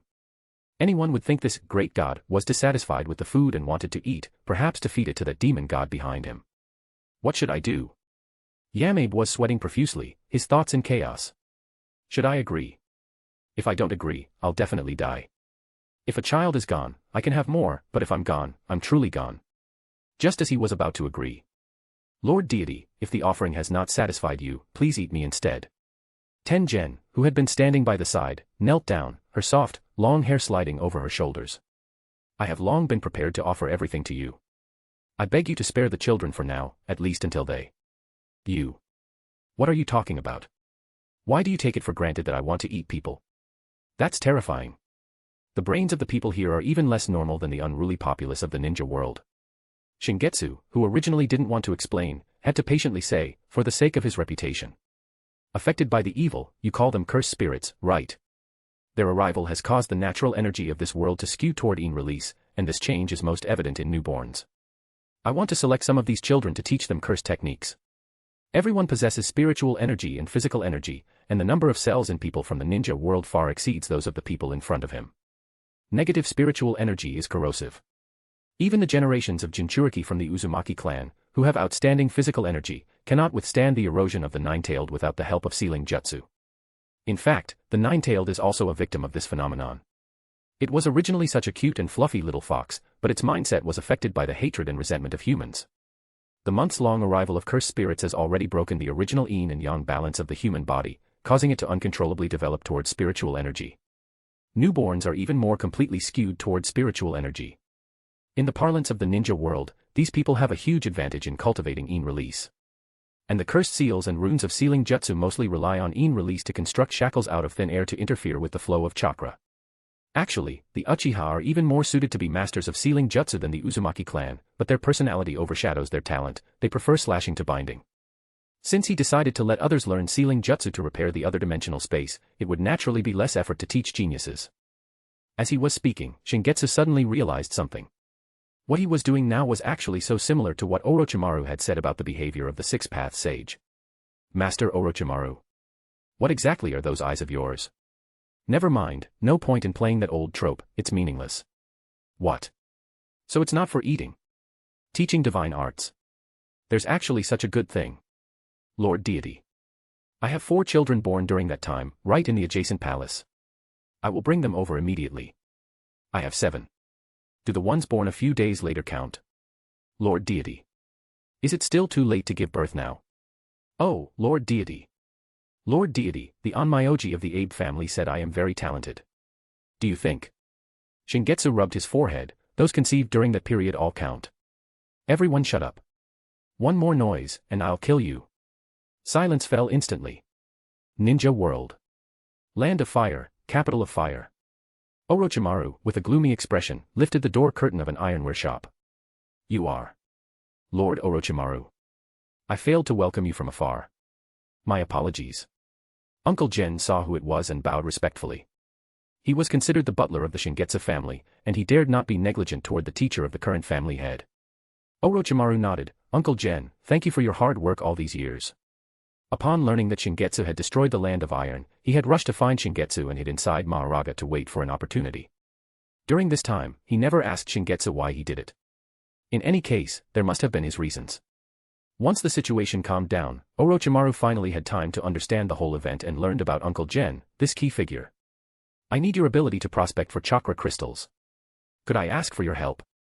Uncle Gen paused slightly. Is it related to family head Shingetsu? 3 days had passed since the great battle that took place in the land of whirlpools. A battle that sank a country, without being deliberately concealed, was known even to the owner of the sesame seed cake stall on the street. Yes, I believe he can come back, but if I just wait without doing anything, I won't be able to hold on. Orochimaru's eye sockets were deeply sunken. It was clear he hadn't rested for several days. This old man's eyesight is decent, but my strength is low. If it were me back then. I have prepared a helper for you who will definitely be able to protect your safety. Orochimaru bit his fingertip and pressed it against the wall to perform the summoning technique. A beautiful young girl with long, dark green hair, wearing white robes and a golden laurel crown, appeared. Human summoning technique. The hand signs are wrong. Uncle Gen squinted his eyes. His strength was only at the level of a low to mid-ranking genin, but having served 3 generations of Uchiha and survived from the Sengoku era to the present, he still had a sharp eye. This cold aura that blends with nature. Are you a lord from Ryuchi Cave? Uncle Gen asked, and the green-haired girl turned her head. Orochimaru, is this the person you begged me to protect? A wretched old human, he doesn't look like anything special. He is an elder respected by Shingetsu. Ah. I am Tajitsuheim of Ryuchi Cave. Nice to meet you. Having arranged things here, Orochimaru left immediately, appearing to be in a hurry. Tajitsuheim watched his back, recalling the scene from yesterday. Orochimaru, to think you could go to such lengths for that person. Chapter 118, Legacy, Kenjaku. Ryuchi Cave. Orochimaru passed the triple trial and entered the core of Ryuchi Cave. The giant white snake sage was coiled on a stone platform, her entire body covered in fluorescent white scales, her massive form extending deep into the endless cave, with no boundary in sight. The white snake sage lowered her vertical pupils, her long orange hair draping down. Orochimaru, do you really intend to accept the final trial and cultivate sage mode? With your body, there is a high probability that you will not be able to withstand it and will transform into a snake. Are you truly prepared? She asked twice, and according to the original trial rules, there was also the penalty of being eaten by the white snake sage if one failed. The white snake sage had existed for over a millennium and had personally witnessed the period when the Otsutsuki clan planted the divine tree. She knew very well how terrifying the Otsutsuki clan was. Back then, they had only saved the ninja world from destruction by guiding the six-path sage, Otsutsuki Hagoromo. And now, an Otsutsuki that even she did not know of had suddenly appeared, only to be taken care of by Uchiha Shingetsu. Out of respect for Shingetsu, the White Snake Sage wanted to persuade Orochimaru to give up. Orochimaru bowed slightly, his tone flat, yet unable to hide the urgency within. I have made up my mind. Based on his research into the residual Ishiki cells, he discovered that for the Otsutsuki clan, besides the black rods created by yin and yang, natural energy was also clearly effective. If he knew Senjutsu, if he were stronger, would it have been different back then? It was indeed as Shingetsu said, the power level of ninjutsu was too low, simply insufficient to contend with the Otsutsuki. I have already advised him. If he fails and turns into a snake, I will not eat him. If that god of slaughter comes back, I cannot be blamed. The White Snake Sage extended her head, her massive body shrinking as she moved, and bit down on Orochimaru's neck. Vast, dense, and wild natural energy surged through her fangs, frantically pouring into every meridian and flesh of Orochimaru's body. Ugh! Excruciating pain instantly swept through his entire body, his bones creaked and cracked, and tiny white snake scales began to grow under Orochimaru's skin. Ryuchi Cave did not have a systematic cultivation process like Mount Myaboku, it simply gave you a mouthful of high-purity natural energy. If you could hold on, you would learn it, if not, you would mutate. Orochimaru gritted his teeth, attempting to fuse the natural energy with his chakra to generate sage chakra. This difficulty was equivalent to walking a tightrope across a volcano, requiring one to thread a spider silk through dozens of micron-level needle holes while crossing the path of the volcano. Perhaps a medical nin would be more likely to learn the senjutsu of Ryuchi Cave. This thought suddenly popped into Orochimaru's mind. But there was no time left for him to think, his physical body began to mutate uncontrollably, and obvious snake-like changes appeared on half of his body. The White Snake Sage watched and said faintly, "Your body cannot withstand it. It is not too late to stop now. I will extract the natural energy, and you will lose at most a portion of your body tissue. Cannot withstand it." Orochimaru endured the intense pain and took out a syringe containing a pale red liquid. This was the product he obtained after diluting a combination of Hashirama cells and Shingetsu cells 10 times. Shingetsu cells did not have the terrifying proliferation of Hashirama cells and could, to a certain extent, suppress the runaway of Hashirama cells. Even so, among the thousands of prisoners Orochimaru used for experiments, not a single one survived after the injection of the cell fluid diluted 100 times. Stab. Without hesitation, Orochimaru injected it into his body, his eyes filled with unprecedented determination. He, who longed for eternal life and to learn all jutsu. For the first time, he sought life through death. In Ryuchi Cave, a shrill scream echoed throughout the night, along with the muffled thuds of a long tail striking stone pillars. That kind of pain was simply not something a human could endure. And those who could survive such pain could transform into an immortal.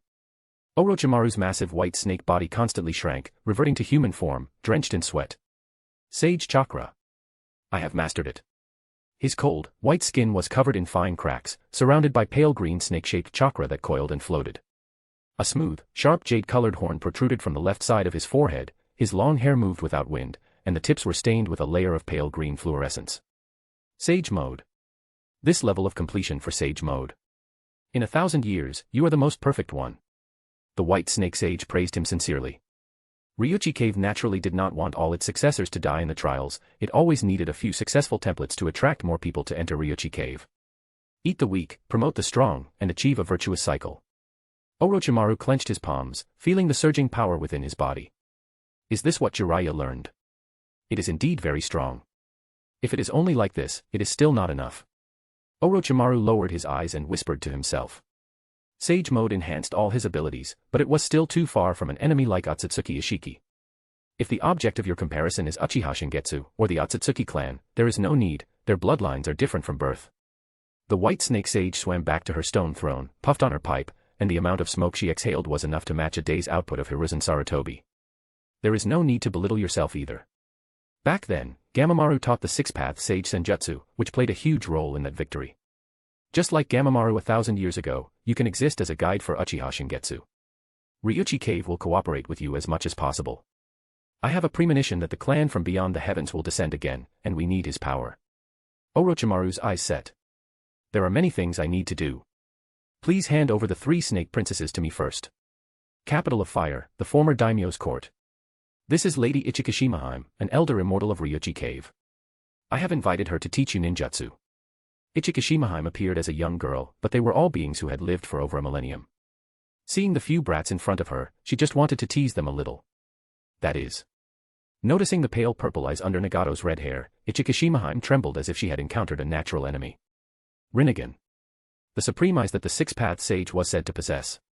I am teaching such an existence. Are you serious? Orochimaru then pulled Nawaki over. You know this person, you can call him Teacher Nawaki. He is responsible for your daily life and daily guidance. The few had met Nawaki at the banquet before. After paying their respects, Konan's eyes filled with tears, and she asked timidly. Shingetsu. Teacher, where did he go? Does he not want us anymore? Is it because we did something wrong that made him disappointed? Orochimaru was silent for a few seconds. Just like how I met him, you are the flowers he found. How could he be disappointed? He also feels regret for missing your growth. He barely squeezed out a smile. Then, when you meet again, give him a good surprise. Imperial Palace. This had long since become Shingetsu's residence, and the daimyo and officials had moved tens of miles away. Tengen, whose appearance was beautiful and fully matured, led a 4 or 5-year-old white-haired girl through the corridor and knelt before the door. Lord Shingetsu, this is the child who passed the final trial. What is her name? Through the door panel, the white-haired girl heard the voice of that legendary lord. She was a little scared, but even more joyful. I can finally see that person. She is an orphan. We previously referred to her by the code name 12. Please bestow a name upon her. Shingetsu caught a glimpse of the chain in the hand of the Buddha statue in the corner. A tool for subduing 4 demons and hunting in battle. Kenjaku. Chapter 119, The Offering. Many stories circulate about that person. What everyone knows is that the Lord, accompanied by divine generals from another world, prevented countless cursed spirits from invading the human realm for countless years, until the divine power was exhausted and fell into the mortal world. For this reason, he was willing to teach divine arts to mortals and bestowed divine grace upon humanity to exorcise cursed spirits. There are also those who say that person is actually the most powerful cursed spirit, residing in the Imperial Palace, feeding on mortals, and ignoring the misery of the world suffering from the ravages of cursed spirits. The evidence for this claim is that this person clearly possesses overwhelming power, preventing cursed spirits from entering the Imperial City, yet never taking the initiative to attack. 4 Kenjaku. Which one it is does not matter, she only survived because of the god's grace. Her natural white hair made her subject to discrimination in the village, and since her mother died on the day she was born, her family viewed her as a bad omen. According to village custom, she would be burned to death at 15 months old to prevent the ill-omened child from turning into a vengeful spirit. She had already been tied to a wooden stake. Kenjaku was more precocious than ordinary infants, and this abnormality only made her family loathe her more. She had accepted her doomed fate and the reality of not being needed by anyone. It was the god's messenger who saved her. They brought her to a magnificent palace, where she ate something that could be called food for the first time. There were people to bathe her, dress her, and provide meticulous care. The price for this was merely learning some not-so-difficult characters. Someone as ill-omened as me. Do I really have the right to enjoy such a happy life? Until this day. She was chosen by the god, and everyone was congratulating her, saying she would be able to serve the god and truly learn divine arts. Serving the god. Do I really have the qualifications? Kenjaku finally gathered the courage to look directly at the god's true face for the first time. It was. No, even more perfect than imagined. Adjectives of the human world should not be used to describe him. If one must define him using things that exist in reality.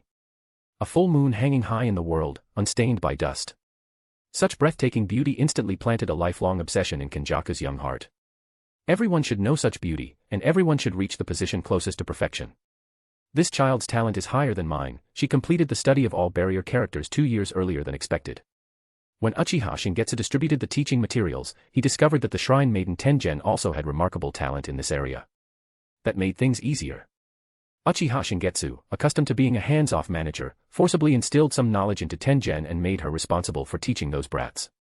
Uchiha Shingetsu stood up, intending to check Kenjaku's body, when his body suddenly trembled and froze in place. It's happening again. Mental space. Ishiki, about to have an important piece of data stripped away, launched a fierce counterattack. Uchiha Shingetsu's consciousness projection descended. What are you still struggling for? If you think death by 1,000 cuts is too cruel, you can just slam into a pillar and commit suicide. In any case, I don't covet your abilities. Ishiki's face was extremely gloomy. I am trying to advise you, Uchiha Shingetsu. Indeed, I may look like a fish on a chopping block now, at your mercy, but to completely erase my existence, time must be calculated in millennia. No matter how strong your body is, it does not possess immortality. Perishing together with me, whom you despise, is not worth it, is it? You don't need to worry about that.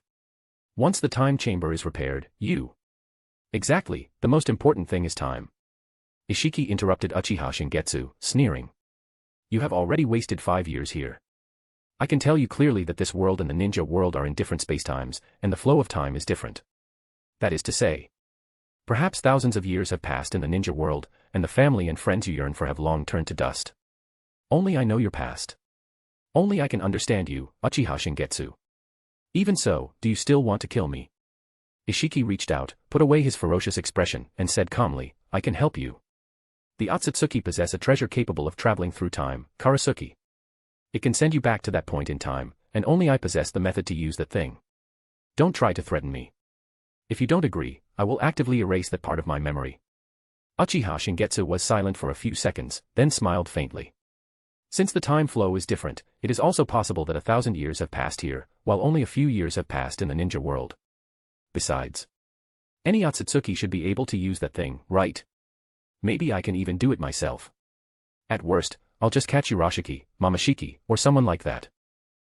When did you rummage through my memories? Ishiki's expression changed drastically. Given your IQ, it is hard for me to explain it to you, and I don't want to. Uchiha Shingetsu's consciousness projection gradually faded. Please, have a little backbone and just go slam into a wall and die. Lingering in someone else's body, it's truly disgusting. In the empty mental space, Ishiki was left alone once again. Compared to the previous millennium, this period was much harder to endure. Before, he could still control Jigen, which was at most like being disabled, with inconvenient movement. Now, it is being locked in a cage without seeing the light of day, and every minute and every second, he clearly perceives his own disappearance. Death by 1,000 cuts for the soul, huh? Ishiki lowered his eyes, a dark light flickering. You think this will make me accept my fate? You are too naive. For mortals, time is an unimaginable poison, you will change your mind. I know. You have already started to get impatient, Uchiha Shingetsu. The winner of this eternal battle will definitely be me. The few seconds of pause felt as long as a day in Kenjaku's perception. What's wrong? Is the god dissatisfied with me too? Is it because of my white hair? As expected. I am not qualified to receive the god's favor. A large hand pressed onto her head, this was a warmth she had never felt before. Even those who took care of her washing and grooming were repulsed by this abnormal hair color, using wooden combs instead of physical contact. It was the first time someone had placed their hand on her head. Quite a good mind. Under the dual perception of ocular power and physical sensation, Uchiha Shingetsu discovered that her acceptance of release was even higher than that of ordinary Uchiha clansmen. Moreover, she passed the ninja IQ test, with a score close to 180, which is second only to the direct line of the Nara clan. I need to dispose of some trash, follow me. Uchiha Shingetsu walked past her. After several years, he left the imperial palace for the first time, causing the unprepared guards at the gate to scramble in their bowing postures. Having given those guys so much time, they should be able to withstand a little bit by now. I will definitely go back. Even if I have to sacrifice this world, I will definitely be able to go back. The era of cursed spirits had begun. The size of a family's territory was not determined by imperial grants, but by how large an area of cursed spirit-free land they could clear. The northern Fujiwara house, originating from the imperial bloodline, recognized the situation and immediately formed an alliance with the Onmyoji family, the Abe clan. They also recruited children discarded by the imperial palace, training them meticulously. It was rumored that a terrifying cursed spirit had appeared in Edo, killing tens of thousands of people. The local family could not handle it and requested aid from the northern Fujiwara house. A cursed spirit that had absorbed tens of thousands of people, it was an extremely terrifying existence even among cursed spirits. The current head of the house immediately joined forces with the Abe clan to form a punitive expedition. Cursed energy was a term passed down by word of mouth, meaning the power of cursed spirits. The evil beings accepted this term as well, after all, it sounded much more stylish than power of hatred and resentment, and they also accepted being called cursed spirits. How pleasant it sounded, a spiritual body born from curses. Unlike that man, what did he call us? Trash, vermin, waste produced by human negative emotions. That's not true. We have consciousness, we have feelings, you cannot look down on us like that. We feed on humans. Compared to you, who are shackled by lifespan and physical bodies, we are the more perfect humans. This is the 13,000, exactly. In the mountains, within a dilapidated and deathly silent village, a man covered in blood and filth was counting. When he was born, the humans in his region did not yet have a counting unit for numbers over 1,000, he was a very ancient demon. In the beginning, the people there revered him as a god, praying for good weather and abundant harvests. He only ate a pair of children each month, occasionally enjoying a big feast, and got along quite well with the locals. It was all the Uzumaki clan causing trouble for no reason, insisting on coming to seal him. Being sealed was one thing, but other evil beings would be sealed inside too. He used his powerful strength to occasionally bully the other evil beings, which wasn't boring. Until that day, the monster came. Seeing his own kind treated like livestock, killed and erased at will, he knew he couldn't go on like this. It wasn't that he hadn't tried to resist, but he couldn't even get past the monster's guards. That blade containing the ultimate yang release would kill him with the slightest touch. So, he had no choice but to escape. All the evil beings joined forces, and after paying a painful price, some of them finally escaped from the seal space. Human negative emotions were their nourishment. The fastest way was direct consumption. The despair before death was the most delicious. He was a powerful evil being who had caused the Uzumaki clan to suffer dozens of deaths. After devouring tens of thousands of people, his strength had recovered to its prime. His eyes, filled with resentment, looked toward the direction of the sunset. That monster was there. What you did to us, I will definitely. Forget it, what does it matter to me if they died? I'd better escape further away. Just as he was walking through the mountain valley, talismans made of gold leaf flew through the air like chains, instantly forming an array. Adamantine sealing chains. The Uzumaki clan is still chasing me. He realized it was just a barrier set up by some so-called onmyoji, and sneered. Right, we've changed worlds, how could the Uzumaki clan have followed? He was scaring himself. Pitch-black cursed energy erupted from his body. His human form cracked inch by inch, and a terrifying snake tail spread out. Boom. The golden light barrier was instantly shattered. A pitch-black serpent with 8 heads coiled around the entire valley, corrosive liquid oozing from the gaps in its scales. Every vertical pupil was filled with the manic ferocity of devouring living beings. In the ninja world of 1,000 years ago, he was called Yamata no Orochi. The punitive expedition formed by the northern Fujiwara house and the Abe clan couldn't even last 3 minutes, they were completely routed. The valley was littered with corpses, weapons were shattered everywhere, and the survivors were all injured, huddling together, with only extreme fear remaining in their eyes. This kind of monster. How could humans possibly defeat it? That's it, be afraid. Make yourselves even more delicious. You are merely humans, just my food.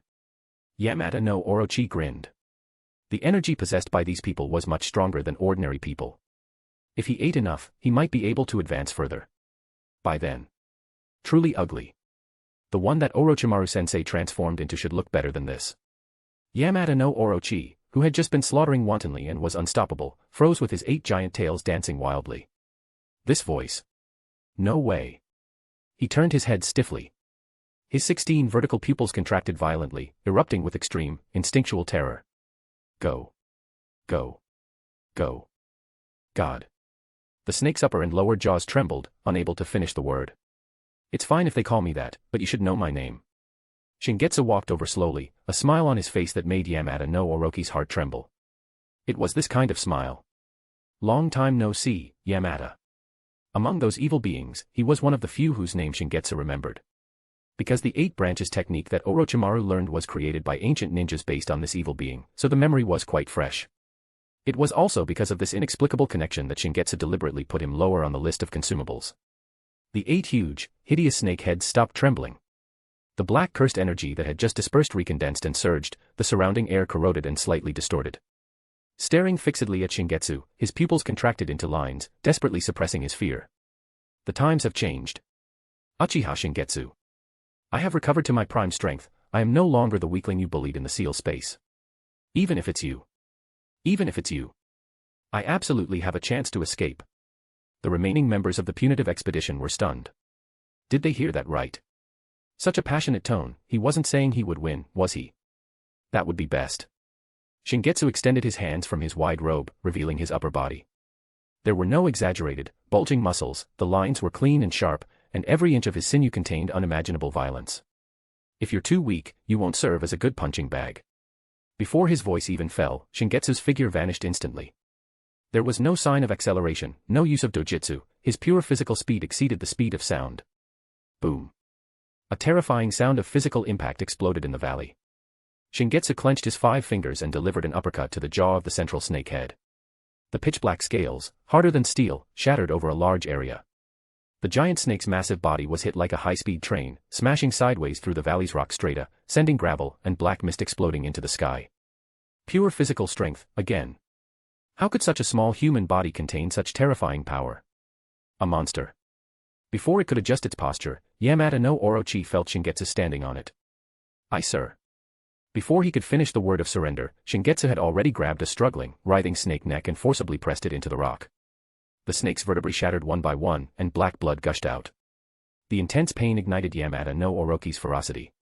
The remaining snake heads lunged out from the black mist, biting and entangling wildly, fangs shooting out dark purple poison. This highly toxic poison-containing resentment was more powerful than the salamander's toxin. Shingetsu did not dodge at all throughout the process, letting the snake heads entangle him. The poison corroded his skin, and the slight burning sensation made him feel comfortable. The muscles in his arms tightened slightly, and his fingers gripped the scales of two of Yamada no Orochi's heads. And then... rip. The giant snake torso, as thick as a river channel, was violently torn apart, black blood splashing across the entire space. There were no moves, just the most brutal and direct beating. Yamada no Orochi's heads had regenerative abilities, collapsing and reshaping time and time again, their shrill wails piercing through the mountains. It was so pathetic that even the members of the punitive expedition, whose companions had been killed, couldn't help but feel pity. When the valley was leveled, Shingetsu dragged the snake tail and walked out of the thick fog. Chapter 121, Curse. Yamada no Orochi's massive body transformed back into human form, covered in wounds, clutching his eyes tightly. "It hurts. What did you put in my eyes? It hurts like hell. What kind of skill is just torturing people? If you've got guts, let me go. Isn't your line supposed to be, if you've got guts, kill me?" Yamada no Orochi spat, spitting out a mouthful of broken teeth. "I'm not a human, I wouldn't have such boring thoughts. As long as you don't kill me, I don't care what you shove in there. We fought, can I go now?" Shingetsu dragged Yamada no Orochi into position and pressed his hand against his chest. "It's not over yet, wait a moment." As Shingetsu chanted in a low voice, blood-red threads surged from his fingertips, piercing under Yamada no Orochi's skin, causing him to twitch in pain. The data stripped from Ishiki required a container, and Maharaga's carrying capacity had already reached its limit. After all, it was merely a product of Shingetsu's curse technique, not a true living entity. Once the data accumulated enough to generate consciousness, perhaps. Just like how Kaguya possessed Uchiha Madara, Ishiki would reincarnate into a physical body using Maharaga. The Six-Path Sage's method of decomposing the Ten-Tails was a useful reference. By splitting one entity into 9 parts, each possessing its own consciousness, the 9-tailed beasts would instinctively reject returning to the Ten-Tails. The Ten-Tails, forcibly kneaded together during the Fourth Ninja World War, did not possess the consciousness of a normal living creature either. In a sense, the Six-Path Sage had already killed the Ten-Tails using this method. No matter how high the infectivity of the Otsutsuki clan's data was, as long as it was divided finely enough, a single drop of ink could not turn a stream black. Scarlet threads gradually covered Yamada no Orochi's entire body, as if weaving a cocoon. He completely gave up resisting, knowing that struggling would only excite this ill-natured guy more, but gradually. What's going on? He moved his hands, his pupils shrinking violently. Why can't I return to my original form? What did you do? Shingetsu's Sharingan Tomo swirled in his eyes, his ocular power flowing deep along the blood-red threads, and he said slowly. Consider it punishment for eating so many people. You can experience the birth, aging, sickness, and death of a human in this body. Don't joke around. Yamada no Orochi struggled violently. Transforming into a human was only for convenience in feeding, so large crowds wouldn't run away as soon as they saw them from afar. For them, this form was very uncomfortable, like a normal person being squeezed into a small jar. The discomfort was quite intense. You just want to use me for experiments, talking about punishment.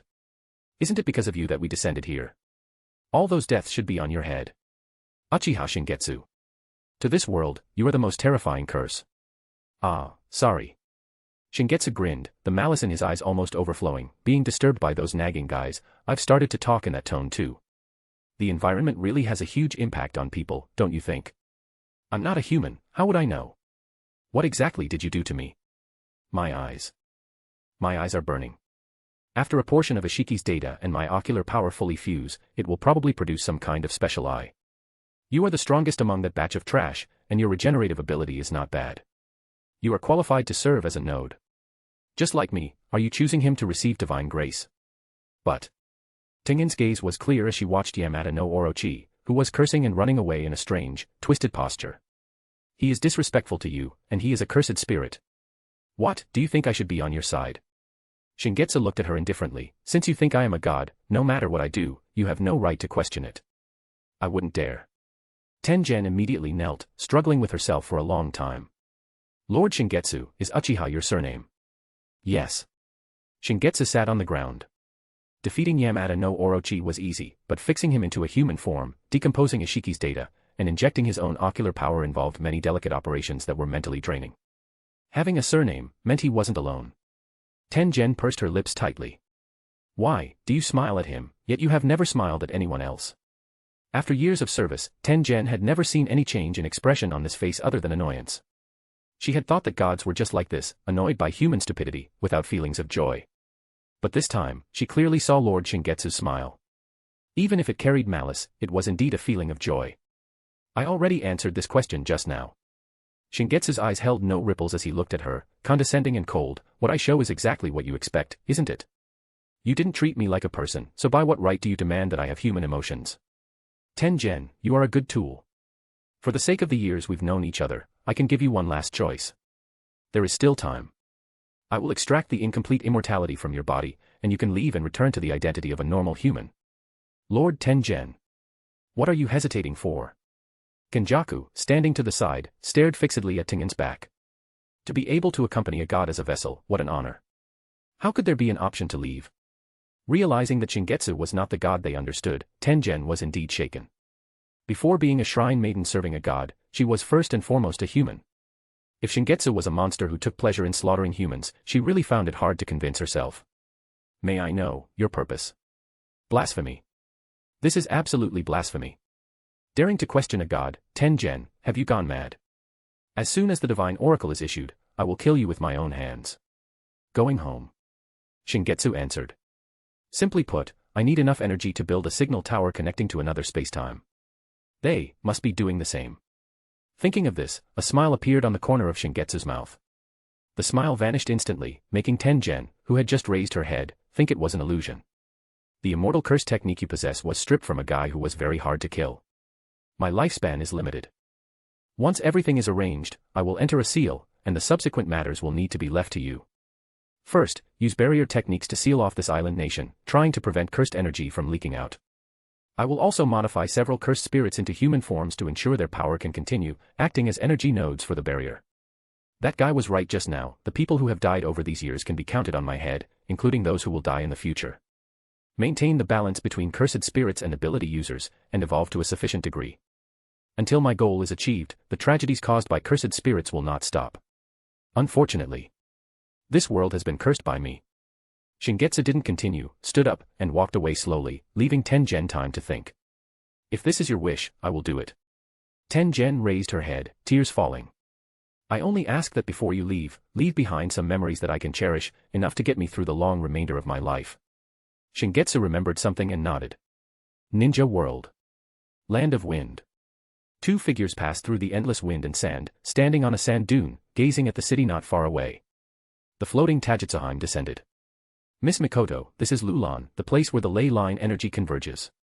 Mikoto took off her hood, scarlet color appearing in her eyes, the three tomo connecting and reconstructing, turning into the shape of a sun crown. Crackle. Dense, deep purple chakra turned into a tangible torrent, weaving into shape.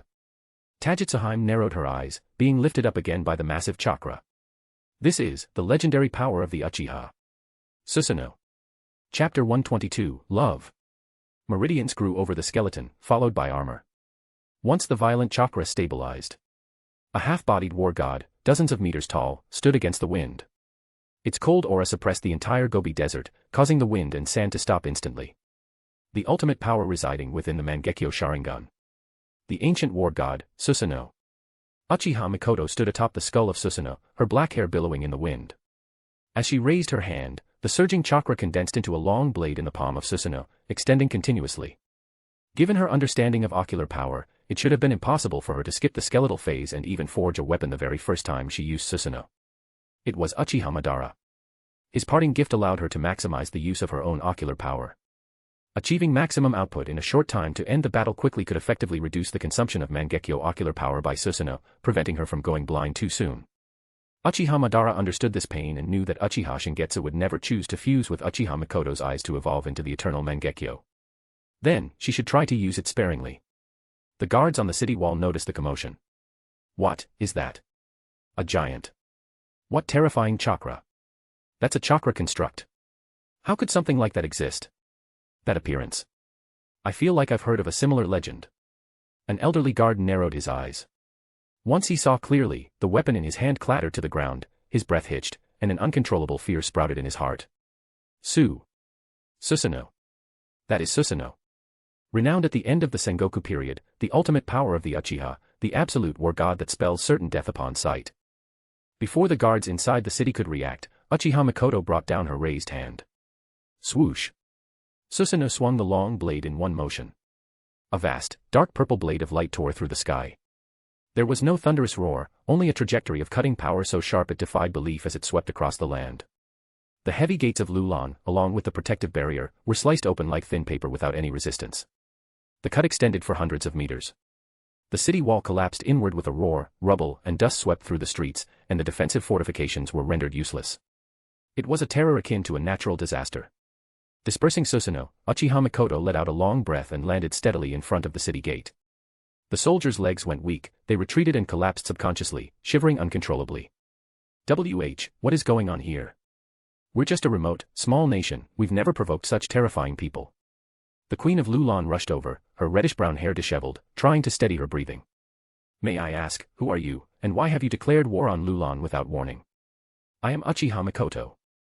If you haven't heard my name, you should know my brother. His name is Uchiha Shingetsu. At the scene, there was an instant intake of breath. Aside from his fearsome reputation related to the Second Shinobi World War, that person had recently acquired the nickname, Nation Destroyer. He had single-handedly slaughtered tens of thousands of samurai in the Land of Iron, subsequently crushed the punitive alliance, and sunk the remnants of the Land of Whirlpools. Although there had been no news since then, wasn't that enough? The underground black market had even cancelled the bounty on Uchiha Shingetsu, concluding that he was a terrifying existence on the same level as Senju Hashirama and Uchiha Madara. Of course I know. The Queen of Lulan forced herself to remain calm and swallowed hard. Have we offended your excellency in any way? Please explain, and we will certainly compensate you. Uchiha Mikoto shook her head. You haven't offended me, it is I who am about to offend you. Her gaze fixed on the Queen of Lulan. I want the Dragon Pulse. That's impossible. The Queen of Lulan exclaimed reflexively, then lowered her voice. The reason Lulan can exist in the desert is by relying on the power of the Dragon Pulse. It is truly not something we can give away. Please, show some leniency. Lord Orochimaru is currently in charge of the capital of the Land of Fire. I will ask him to designate an area sufficient for you to live in. This Lady Tajutsuheim is an immortal from Ryuchi Cave, and she can serve as a witness to my words. An immortal from the Three Holy Lands. The Queen of Lulan looked at Tajutsuheim floating in the air. Very few ninja in the ninja world could fly, and this person's aura was also quite extraordinary. This could not be a lie. Immediately after, Uchiha Mikoto pointed to the massive ravine cut by Susanoo and said slowly, I do not like to solve problems by killing, which is why I demonstrated my power beforehand. The Dragon Pulse is something I must have. If you do not agree. Her eyes turned cold, and the Queen of Lulan felt a chill envelop her body and mind. I wouldn't mind killing all of you before taking it. This look. She is serious. What is this? Are all these Uchiha people crazy? They want to destroy a nation at the drop of a hat. Even normal Uchiha aren't like you guys. Uchiha Shingetsu's fearsome reputation, the terrifying destructive power displayed by Uchiha Mikoto, and the immortal from Ryuchi Cave representing Orochimaru. There was simply no choice. The Queen of Lulan bit her lip tightly and nodded with difficulty. I agree. On the way to the Dragon Pulse with the Queen of Lulan, Uchiha Mikoto scanned the surroundings to ensure she hadn't accidentally killed anyone. For her brother, she indeed had the resolve to kill many innocent people, but it was best if she could solve the problem without any deaths. Some had been hit by falling debris from the city wall, but fortunately, they were only minor injuries. Suddenly, Uchiha Mikoto stopped, a sharp pain in her head. The mental strain after using Susanoo made her recall something from a long time ago. Vague memories gradually became clear. The day of the clan initiation. Regarding the memory of that day, Uchiha Mikoto originally only remembered that her father was fighting with people in the clan. It was very scary. Afterward, her mother was holding her father was holding her brother's hand, and on the way home, they were saying something very difficult to understand. You're so angry because I embarrassed you, right? After all, I'm a waste who can't use chakra, so you'll find a chance to get rid of me later, right? Her brother's expression was very cold. Only now did Uchiha Mikoto notice that before that day, she didn't have any memories of her brother. He didn't seem to like her. Her father suddenly stopped. The act of crouching made Uchiha Shingetsu subconsciously turn to the side, facing him with his right side. A rough hand, covered in tiny scars, rested on Uchiha Shingetsu's shoulder, half forcefully turning him back. Uchiha Shingetsu. Her father's voice was very serious. You shouldn't think that way. I know that. This man, who was not good with words, didn't know how to express what was in his heart. Uchiha Shingetsu. This time it was her mother calling her brother's name. You. Her mother crouched down, reached out to pinch her brother's face, and they looked each other in the eye. Rest assured. We will never abandon you for any reason. Mother cannot guarantee she will be with you forever, but even if I die, I will become a star and stay in your eyes. It's a promise. Her brother seemed to have cried. Chapter 123, Contact.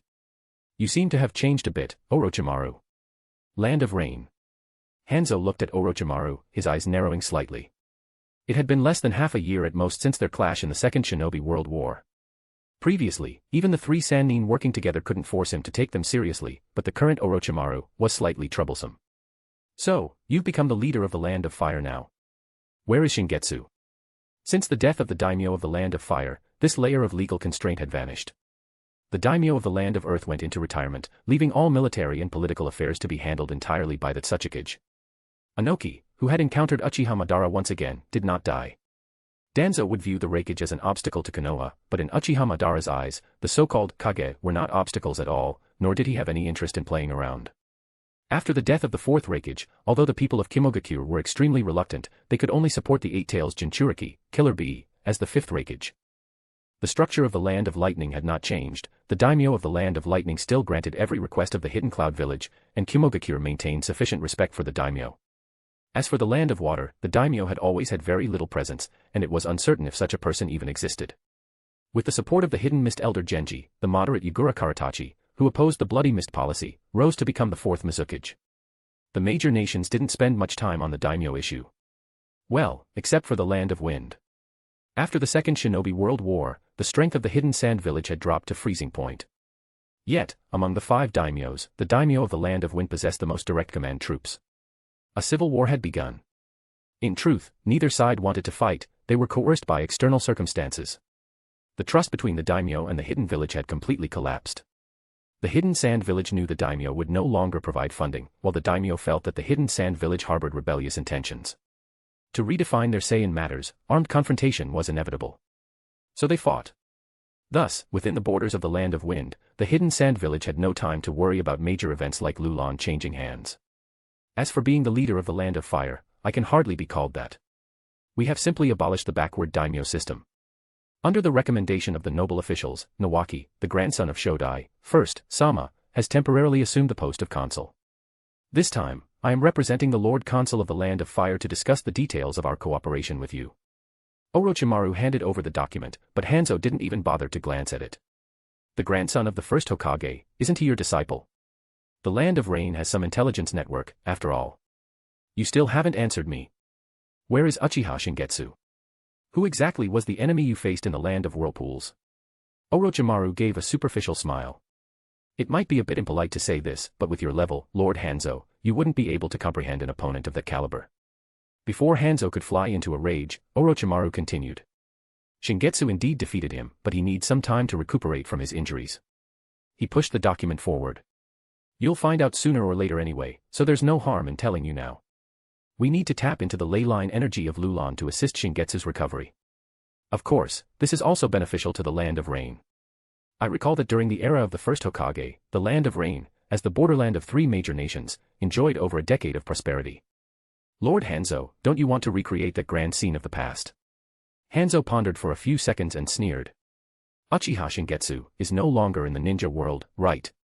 Orochimaru's expression remained unchanged as he smiled faintly. How could that be? It's just. Your way of speaking is too bureaucratic. Don't forget that you are a ninja. Hanzo suddenly barked. If he were still in the ninja world, how could he possibly let you come and discuss such trivial matters with me? No matter how severely injured he is, even if only one of his eyes can move, he would still seize what he wants himself. Orochimaru's eyes darkened slightly, and his hand beneath his sleeve quietly formed a hand seal. The most troublesome situation had occurred after all. In the current ninja world, Hanzo was absolutely in the strongest tier. The terrifying power of that combined ninjutsu from the day would probably be difficult even for teacher Hiruzen to handle, making the outcome of a fight hard to predict. once he confirmed that Shingetsu was not around. "I will help." Hanzo rested his chin on one hand. Able to fully control the toxins in his body, he no longer needed a respirator. The reason? A ninja world without Uchiha Shingetsu is just too boring, isn't it? The hand seal beneath his sleeve was released. A bit of sincerity appeared in Orochimaru's smile. As expected of the men recognized by Shingetsu. Though, I find it hard to understand. The preliminary preparations were almost complete, but that guy couldn't be contacted. Where on earth did he go? His primary research direction was biological cells. Orochimaru was relatively lacking in knowledge regarding spacetime. The most outstanding person in Konoha in this field was, of course, Minato Namikaze. But after the Battle of the Land of Whirlpools, the relations within Konoha had also undergone subtle changes. Orochimaru believed that Hiruzen Sarutobi had played an ignoble role in it. Since then, they had not spoken, and Orochimaru had left Konoha, taking Nawaki with him. Suddenly, Orochimaru understood why Tsunade and Jiraiya had left. Hiruzen Sarutobi was not just their teacher, his more important identity was the third Hokage of the village. Everyone had things they wanted to do, they did not exist for any single individual. Just as Orochimaru could not force Minato Namikaze to join the plan, for Minato, risking his life to participate in the battle had already repaid the favor, and the people most important to him were still in Konoha. It was the same for Hayashi and the others. If it were just themselves, dying in battle was within an acceptable range. But to abandon their clansmen and the rest of their lives for this, chasing a goal that might not even be useful. This was not friendship, it was an obsession. What surprised Orochimaru was that a member of the Hyuga main house's Byakugan had actively applied to join without him even asking. The Byakugan was indeed very important. With this, the plan encompassed the three great Dōjutsu, making the probability of success even higher. After several more days, Orochimaru finally managed to contact that person. "Why are you looking for me in such a hurry? I've been training at Mount Myaboku lately. As soon as I came out, a whole bunch of snakes came looking for me, giving me quite a scare. Let me tell you, my senjutsu will soon be ready for regular use. When the time comes, let's go find that fellow Hanzo again." From atop the summoned snake, a purple-skinned toad emitted Jiraiya's voice. This was his communication frog. In terms of functionality, the ninja toads of Mount Myaboku were beyond reproach. "Jiraiya, I need your help." Orochimaru knew that Jiraiya possessed a talent that surpassed his own when it came to spacetime ninjutsu. Back then, Hiruzen Sarutobi wanted him to learn the Flying Thunder God technique, but Jiraiya gave it up after some consideration. Without reflexes that surpassed ordinary people, the Flying Thunder God was not much stronger than the body flicker technique, being merely a trick that worked only on the first encounter. To deal with Senju Tobarama, the ninja world had already developed quite a few countermeasures. If it was just for traveling, several kinds of toads could achieve a similar effect. Spending energy to learn the Flying Thunder God technique was not worth the effort, it was better to use the time to learn senjutsu. Orochimaru found it awkward to trouble Minato Namikaze, but he had no such reservations when it came to Jiraiya. "I'm supposed to be looking for the child of the prophecy, and the great toad sage has. Our past debts will be wiped clean. If you still don't agree, I won't accept your messages ever again." "You make it sound so serious. What happened, and where are you?" Chapter 124, One Cursed Person is Enough. 10 years. Shingetsu took Tengen and Kenjaku, traveling across the entire territory to set up the barrier, confining cursed energy within a fixed range. Except for a very small number of cursed spirits that escaped into the sea, cursed spirits would only be generated on this land from then on. The ninja world had no need for this kind of barrier technique, it was developed by Shingetsu, combining his own heavenly restriction characteristics with the efforts of Tengen and Kenjaku. With their talent, they might have grown even faster if they were in the ninja world. Especially Kenjaku, who possessed barrier technique talent second only to Tengen, as well as decent combat talent. Nearly 30 years old, Tengen wore a traditional plain-colored kimono. Her eyes were cool and narrow, her features delicate, with subtle traces of time visible on her face. She could only withstand a tiny fraction of Ishiki's data, and the immortality technique it formed did not grant eternal youth. 14-year-old Kenjaku had snow-white long hair, with a light purple ribbon tying up one side, while the other side was a spiral ponytail. Her skin was translucently fair, her lips a pale pink, she was a highly delicate and beautiful girl, resembling a young noble lady. Provided one ignored her bizarre hairstyle. When Shingetsu was utterly bored, he would play with her hair. He had even tried dreadlocks before but gave up because it was too eyesore. His appearance was almost the same as 10 years ago, and the growth of his physical body's strength was far slower than before. It wasn't because there was a limit to the enhancement of his heavenly restriction, or because he had passed his growth period. It was Ishiki who dragged Shingetsu down. First, one must understand that chakra and the native energy of the Otsutsuki clan are two different things. They inherently possessed a special power, and using the god tree to devour a planet's natural energy to convert into a chakra fruit was to complete their evolution. Ishiki was not pure energy like the nine-tailed, which possessed both yin and yang. He carried a massive amount of biological data, and absorbing him would cause contamination. This was why the heavenly restriction chose to directly destroy rather than convert it. To put it in simpler terms, if the nine-tailed's chakra is boiled water, then the life energy of the Otsutsuki clan is the water of the Ganges. After entering the sealed space, Shingetsu would completely discharge Ishiki into the barrier's range through a reserved port in the barrier. This process would take about 1,000 years. When the energy intensity reached the required standard, the barrier would transmit a signal to the outside world. Shingetsu had already considered the worst-case scenario. If he couldn't establish a connection with the ninja world, then he would sacrifice everyone inside the barrier to shatter the space-time barrier. He had to go back. Snap. Shingetsu snapped off a section of his pinky finger and handed it to Tengen. As agreed. I have engraved blood manipulation and the shadow domain that contains Maharaga inside it. Since you don't possess combat power yourself, you can train some people to protect you and maintain the plan. Take this as a souvenir. Your immortality technique can probably last for 500 years, after which you will transcend human form. I placed the other part on Yamada no Orochi, which should remain with his descendants. I don't know in what way you will complete yourself. Tengen took the finger, her expression dimming. Are you leaving? I thought I would leave a child behind. Don't be ridiculous, you're not my type. Then, what kind of woman do you like? After spending 10 years together, Tengen was no longer as reserved as she was in the beginning. Shingetsu thought about it seriously. He didn't want to become a lonely old man like Madara, who only talked about the name of another married old man. If I must say, at least someone who can withstand my full-strength strike. One burden is enough. Approaching with small steps, Kenjaku, who had been listening very intently, had her expression collapse. Such a standard, how is that even possible? No, why would I have such wishful thinking? Lord Shingetsu cannot possibly mate with humans, he is a god. Approaching the imperial palace, Shingetsu stopped in his tracks. This is as far as we go. See you in 1,000 years, Tengen. If you can really hold on. Tengen's body trembled. She tightly held the severed finger with both hands, clutching it to her chest. She bowed deeply. See you in 1,000 years. Lord Shingetsu. Lusoa, come with me. Yes. Kenjaku could not hide the joy on her face. Could I be going to the celestial realm with Lord Shingetsu? That's wonderful. Unlike Kenjaku, whose eyes were filled with joy, Tengen looked at her with eyes full of sorrow. Lord Shingetsu. You are truly too cruel to this child. Walking all the way to the place where the sky had cracked back then, after more than 10 years of restoration, the prison realm space had recovered to the point where it could imprison someone at any moment. Lord Shingetsu, am I really qualified to go to the celestial realm with you? Now that the moment had arrived, Kenjaku felt a bit apprehensive, feeling unworthy of this glory. I've told you many times, that's called a sealed space. Shingetsu let out a helpless sigh and reached out to press his hand onto Kenjaku's head. You are a clever child, but your excessive worship of me will hinder your growth and prevent you from living a normal life. You must forget me. Kenjaku's pupils shrank violently, the joy on her face instantly turning to terror as she dodged Shingetsu's palm for the first time. No. The girl shrieked in panic. Absolutely not. I cannot forget.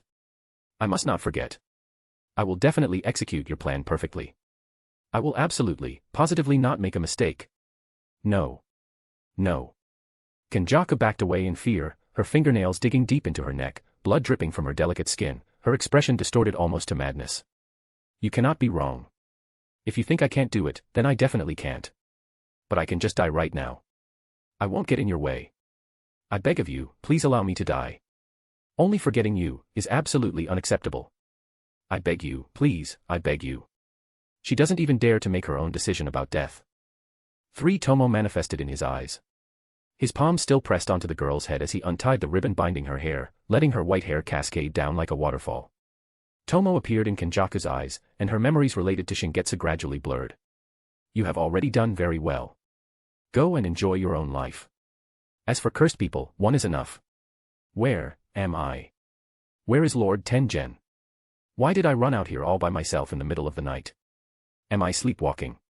The girl rubbed her head, stood up, and walked toward the imperial palace. Seeing Tengen standing at the entrance, Kenjaku scratched her head in embarrassment. Lord Tengen, I think I was sleepwalking. Were you looking for me? I've caused you trouble, I'm sorry. So she has forgotten. before you die, make sure you never remember. Tengen took her hand and smiled gently. It's fine. Get a good night's sleep, and you'll be fine tomorrow. She looked up at the sky. A corner of the night curtain was pulled into folds, concealing the figure. Will it really take 1,000 years to meet again? Chapter 125 King of Curses. 80 years. What did I forget? I definitely forgot something. Tell me, Tengen. Imperial Palace. No, as early as 60 years ago, this place, serving as the core for Jujutsu sorcerers, was revered as the Tomb Chamber, meaning the Palace of Starry Burials. The concept of Jujutsu sorcerer was also proposed by Master Tengen. They are individuals with extraordinary abilities who use cursed energy to subdue cursed spirits and protect ordinary people. Tengen, the strongest barrier user who possesses the immortality technique, is not only maintained by several Jujutsu families, including the top-tier Fujiwara Northern House, but also has a religious order that worships her. Her status is so exalted that it has long surpassed worldly imperial power. It is hard to believe that someone could still question this master in such a tone. In the center of the tomb chamber stands a towering tree, its branches entwined with layers of cursed patterned ropes, and houses are built around it as the center. Inside, there are countless independent barriers, and only those permitted by Tengen can enter. A special curse technique makes Tengen age very slowly. She is almost unchanged from 80 years ago, save for a few more wrinkles at the corners of her eyes. Kenjaku, sitting opposite her, does not possess the immortality technique. He is already an old man whose waist cannot stand straight, and his once silver-white hair now appears gray and withered. You are overthinking it, Kenjaku. Tengen folded her hands, her tone calm. In the final days of your life, you shouldn't have come to find me. Go find your lovely disciples. 60 years ago, the disciple they both taught awakened the first systematic curse technique in the Jujutsu world, known as blood manipulation. Another 20 years later, when the child born to that person was born with the curse technique, like a chain reaction, more and more such children appeared in the Jujutsu world. This innate ability is called an innate technique. Kenjaku hunched over, his cursed energy cold and flickering. His murky eyes stared fixedly at Tengen, madness churning in the depths of his gaze. Don't change the subject. He pressed his withered fingers hard against his temples. There is no evidence, there is no lack of memory from any time period, but I must have forgotten something. My brain told me. Intuition. No, this is instinct. Just like walking or eating, I must have forgotten something most important, something more important than life itself. Master Tengen, who has existed since before the birth of the Jujutsu world and knows everything. I beg you, tell me. I'm going crazy. No. Telling you now would truly be pushing you into the abyss. Hurry up and die, it would be better if you just died.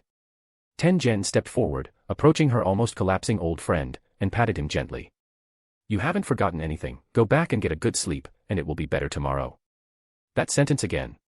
How many times have you said that, Tengen? Breaking free from Tengen's embrace, Kenjaku's eyes were filled with resentment. I will make you tell me, I will.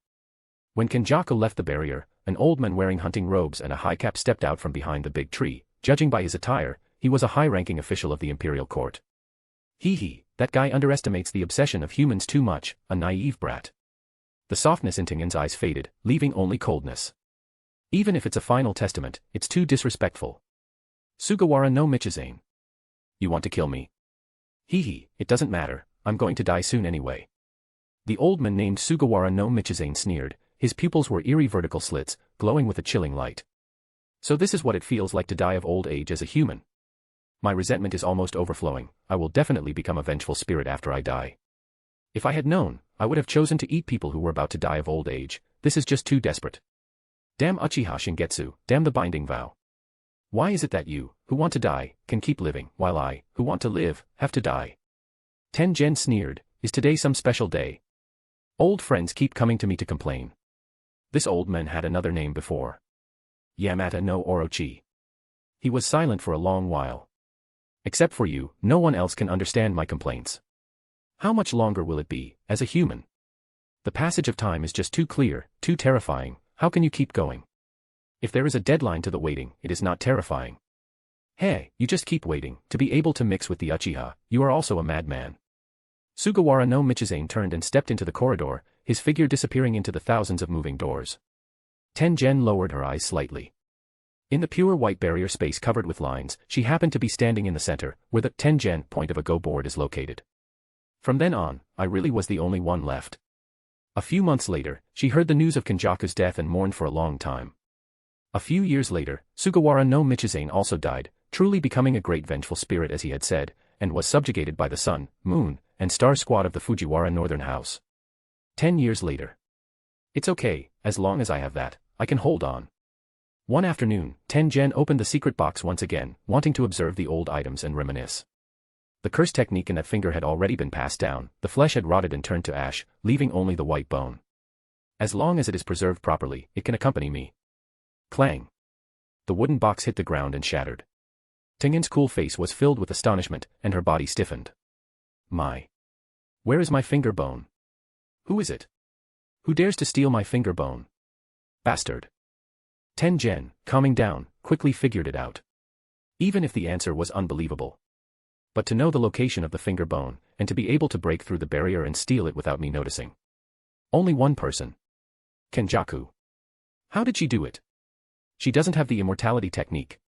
Tengen just wanted to leave the tomb chamber to investigate the possibly still living Kenjaku, and as one foot stepped out of the barrier. Thump. Her heart stopped beating, and the barrier array connecting the entire territory sent a warning.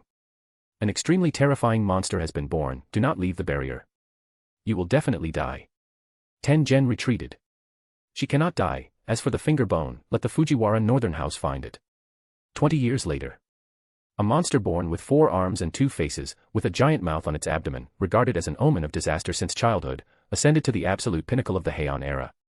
The Fujiwara, Abe, and Sugawara clans, gathering the top clans of the Jujutsu world, formed an elite punitive force, which was easily defeated and slaughtered by him. Strong individuals from all over, and countless powerful cursed spirits challenged him, all failing and dying. All Jujutsu sorcerers reached a consensus. Humans cannot defeat this person, no, he is not human. He is a demon god. The imperial court was powerless to subjugate him and could only set aside its hatred, inviting him into the imperial palace, treating him as a sacrificial deity to worship, with all officials kneeling and offering gifts.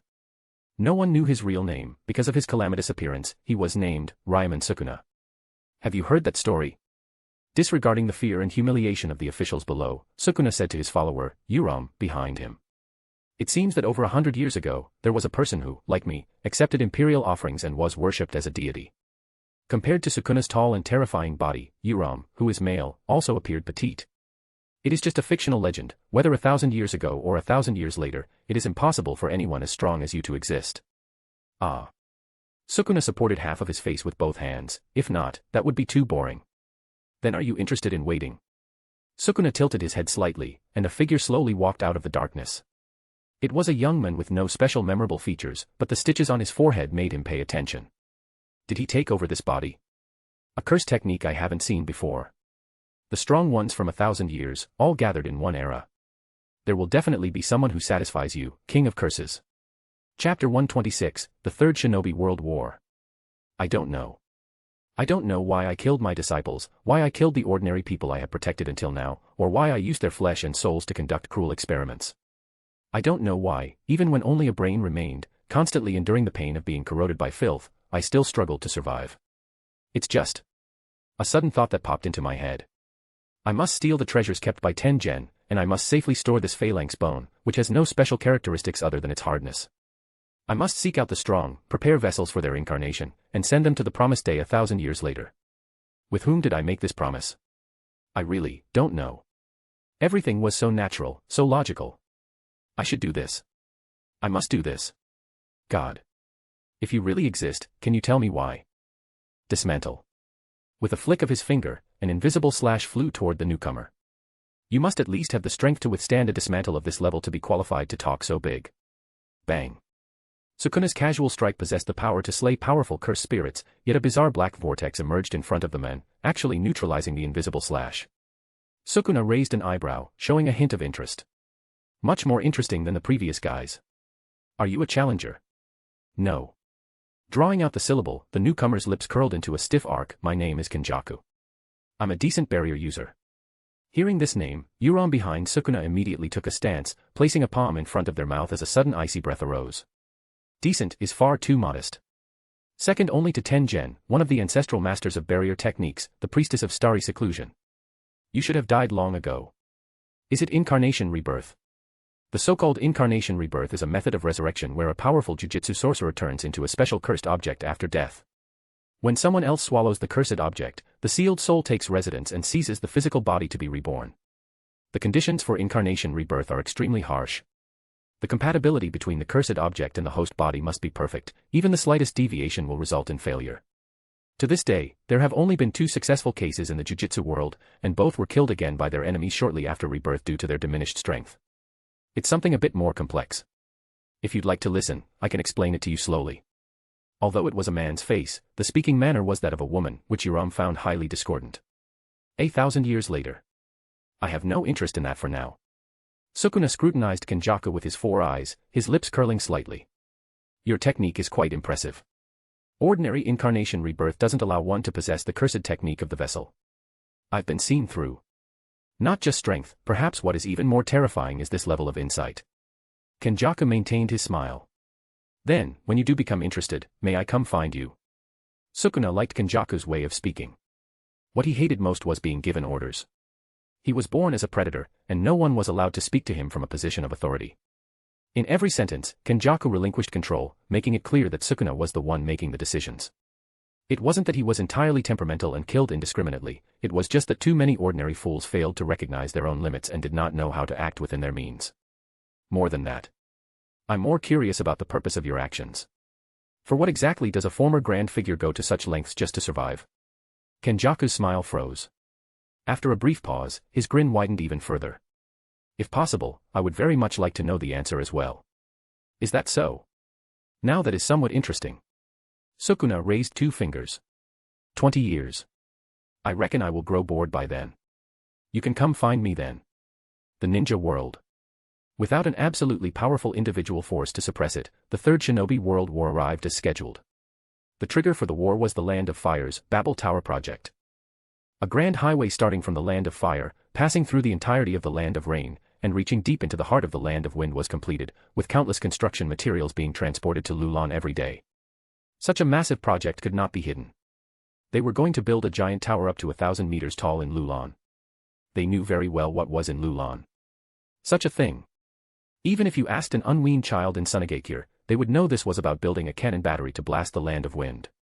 The fiery and scorching civil war in the Land of Wind ceased, and the daimyo and the Kazekage jointly protested to Konoha, demanding an immediate halt to this provocative behavior. Hiruzen Sarutobi's reply was, I tried to advise against it, but it was useless. Why don't you go directly to Orochimaru? He is the project leader. The daimyo reluctantly recognized Nawaki's status as the Governor-General of the Land of Fire and sent another letter. Please rest assured, daimyo of the Land of Wind. Our side has no intention of invading your esteemed country. The former Queen of Lulan has exchanged territory with us, and we have not occupied it. Mr. Orochimaru is building the high tower solely for scientific research, aimed at promoting medical care in the ninja world. The reply was highly official, and the officials of the Land of Wind could find no fault with it. The point wasn't to find faults, it was to use force to stop this behavior. The third Kazekage furiously denounced the daimyo's weakness. The daimyo of the Land of Wind, then go fight. I will support you with military funds. The third Kazekage, that won't do. If we go together. While they were still bickering, Iwagakure took action. Lacking key intelligence, Inoki also took a long time to realize what Orochimaru was doing. Uchiha Shingetsu hasn't appeared for so long. Could he be lost in another dimension? You guys are trying to use the power of the dragon vein to summon him back. Bastards. How could we possibly let you do something that disrupts the peace of the ninja world? Iwagakure mobilized its troops to cross the Land of Grass, blowing up the bridge at the border of Rain and Fire, officially sounding the horn for the Third Shinobi World War. The fifth Raikage, Killer Bee, did not want to start a war, but he couldn't stop Kumogakure from being entirely composed of militants. From their perspective, with Uchiha Shingetsu missing, Konoha fractured into multiple factions, and now Iwagakure taking the lead, it was the perfect time to strike. Therefore, striking Iwagakure right now was definitely the right move. Just as he was planning to blow up more roads in one go and disrupt the project, Inoki received the news and almost spat out a mouthful of blood. The previous Raikage was troublesome enough, but he was merely a foolish ally. Now you're actually backstabbing me. Hasn't the alliance against Uchiha Shingetsu not been officially declared disbanded yet? Bastard. Even ninjas must have some minimum level of moral integrity. A complex and chaotic situation, with conflicts lasting for several years.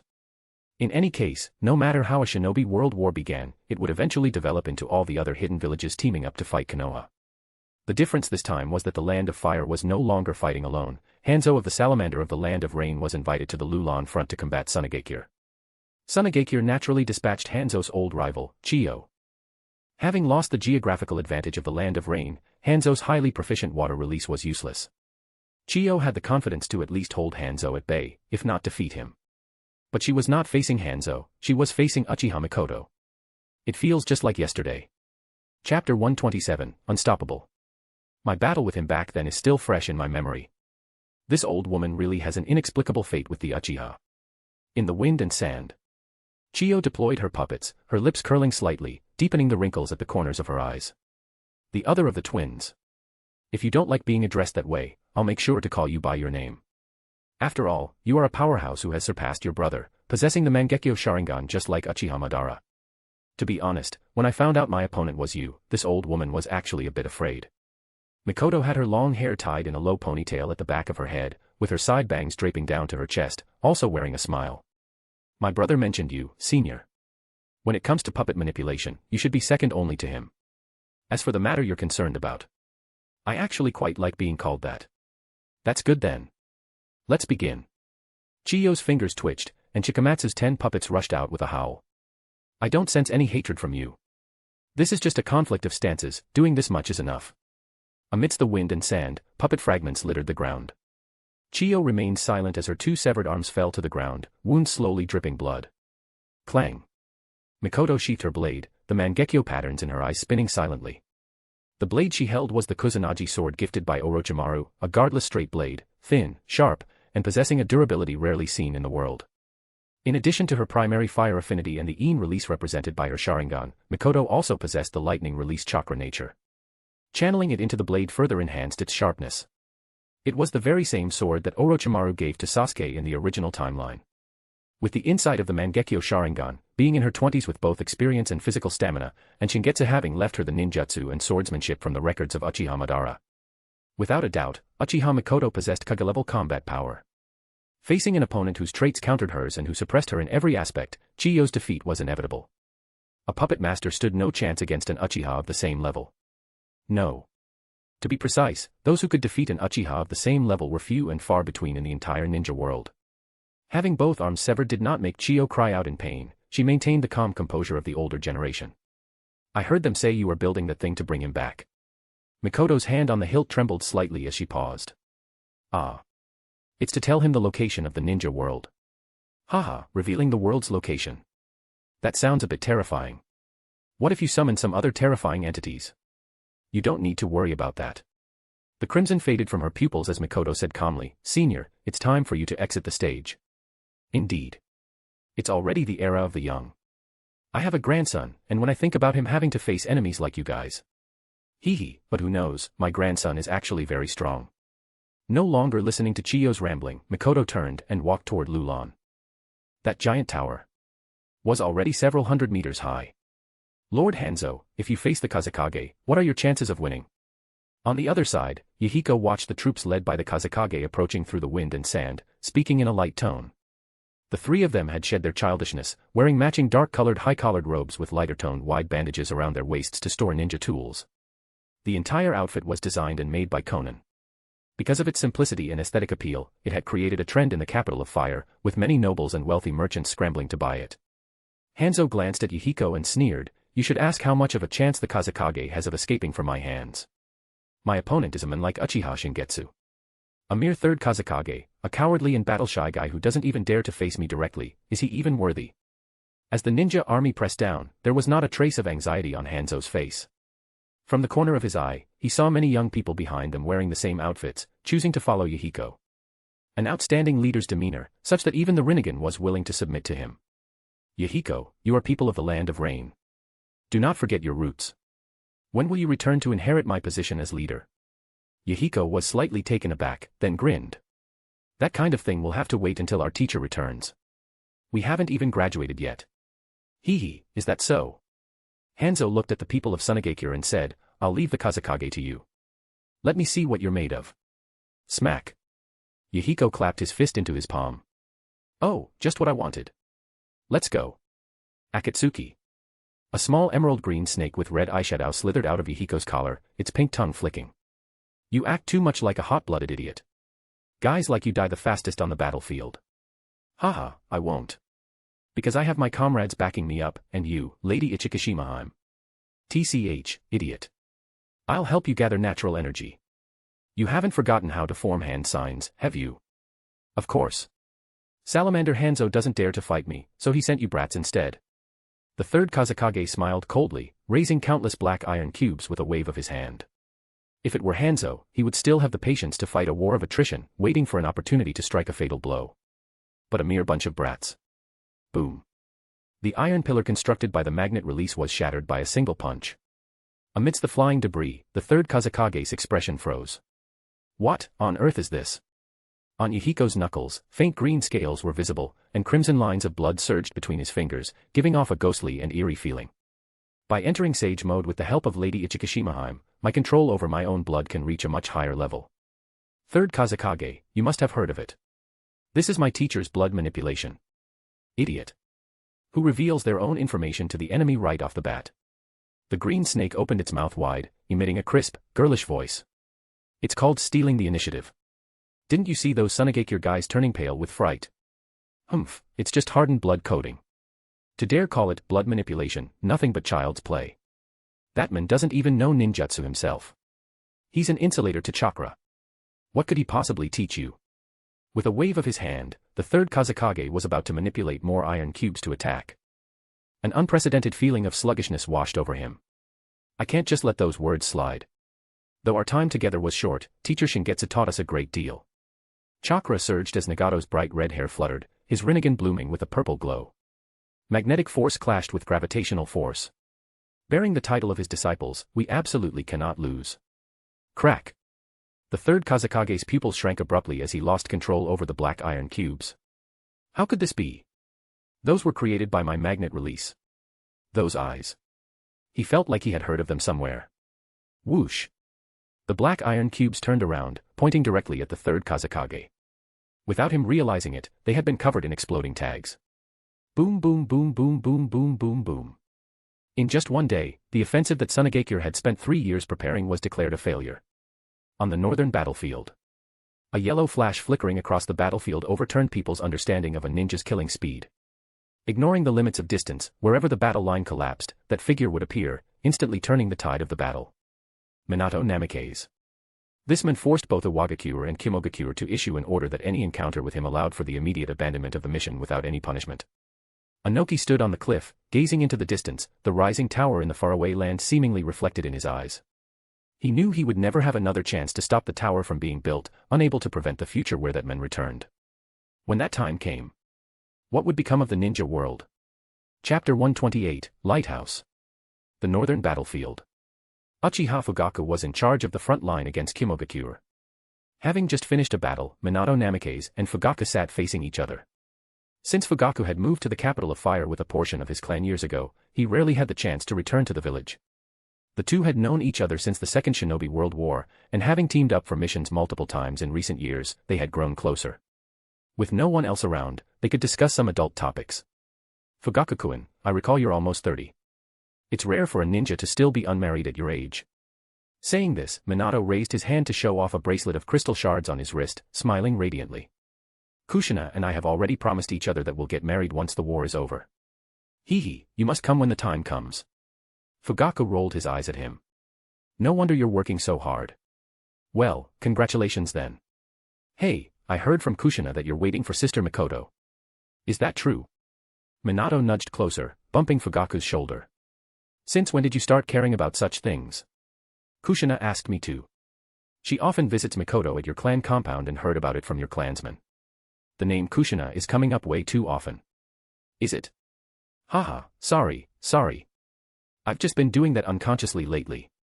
Fugaku was silent for a moment, then shook his head. I won't disturb her at a time like this. Let nature take its course. Besides, you know. If I took advantage of this moment, he would definitely kill me. Minato recalled something and shuddered. True. That really is tough.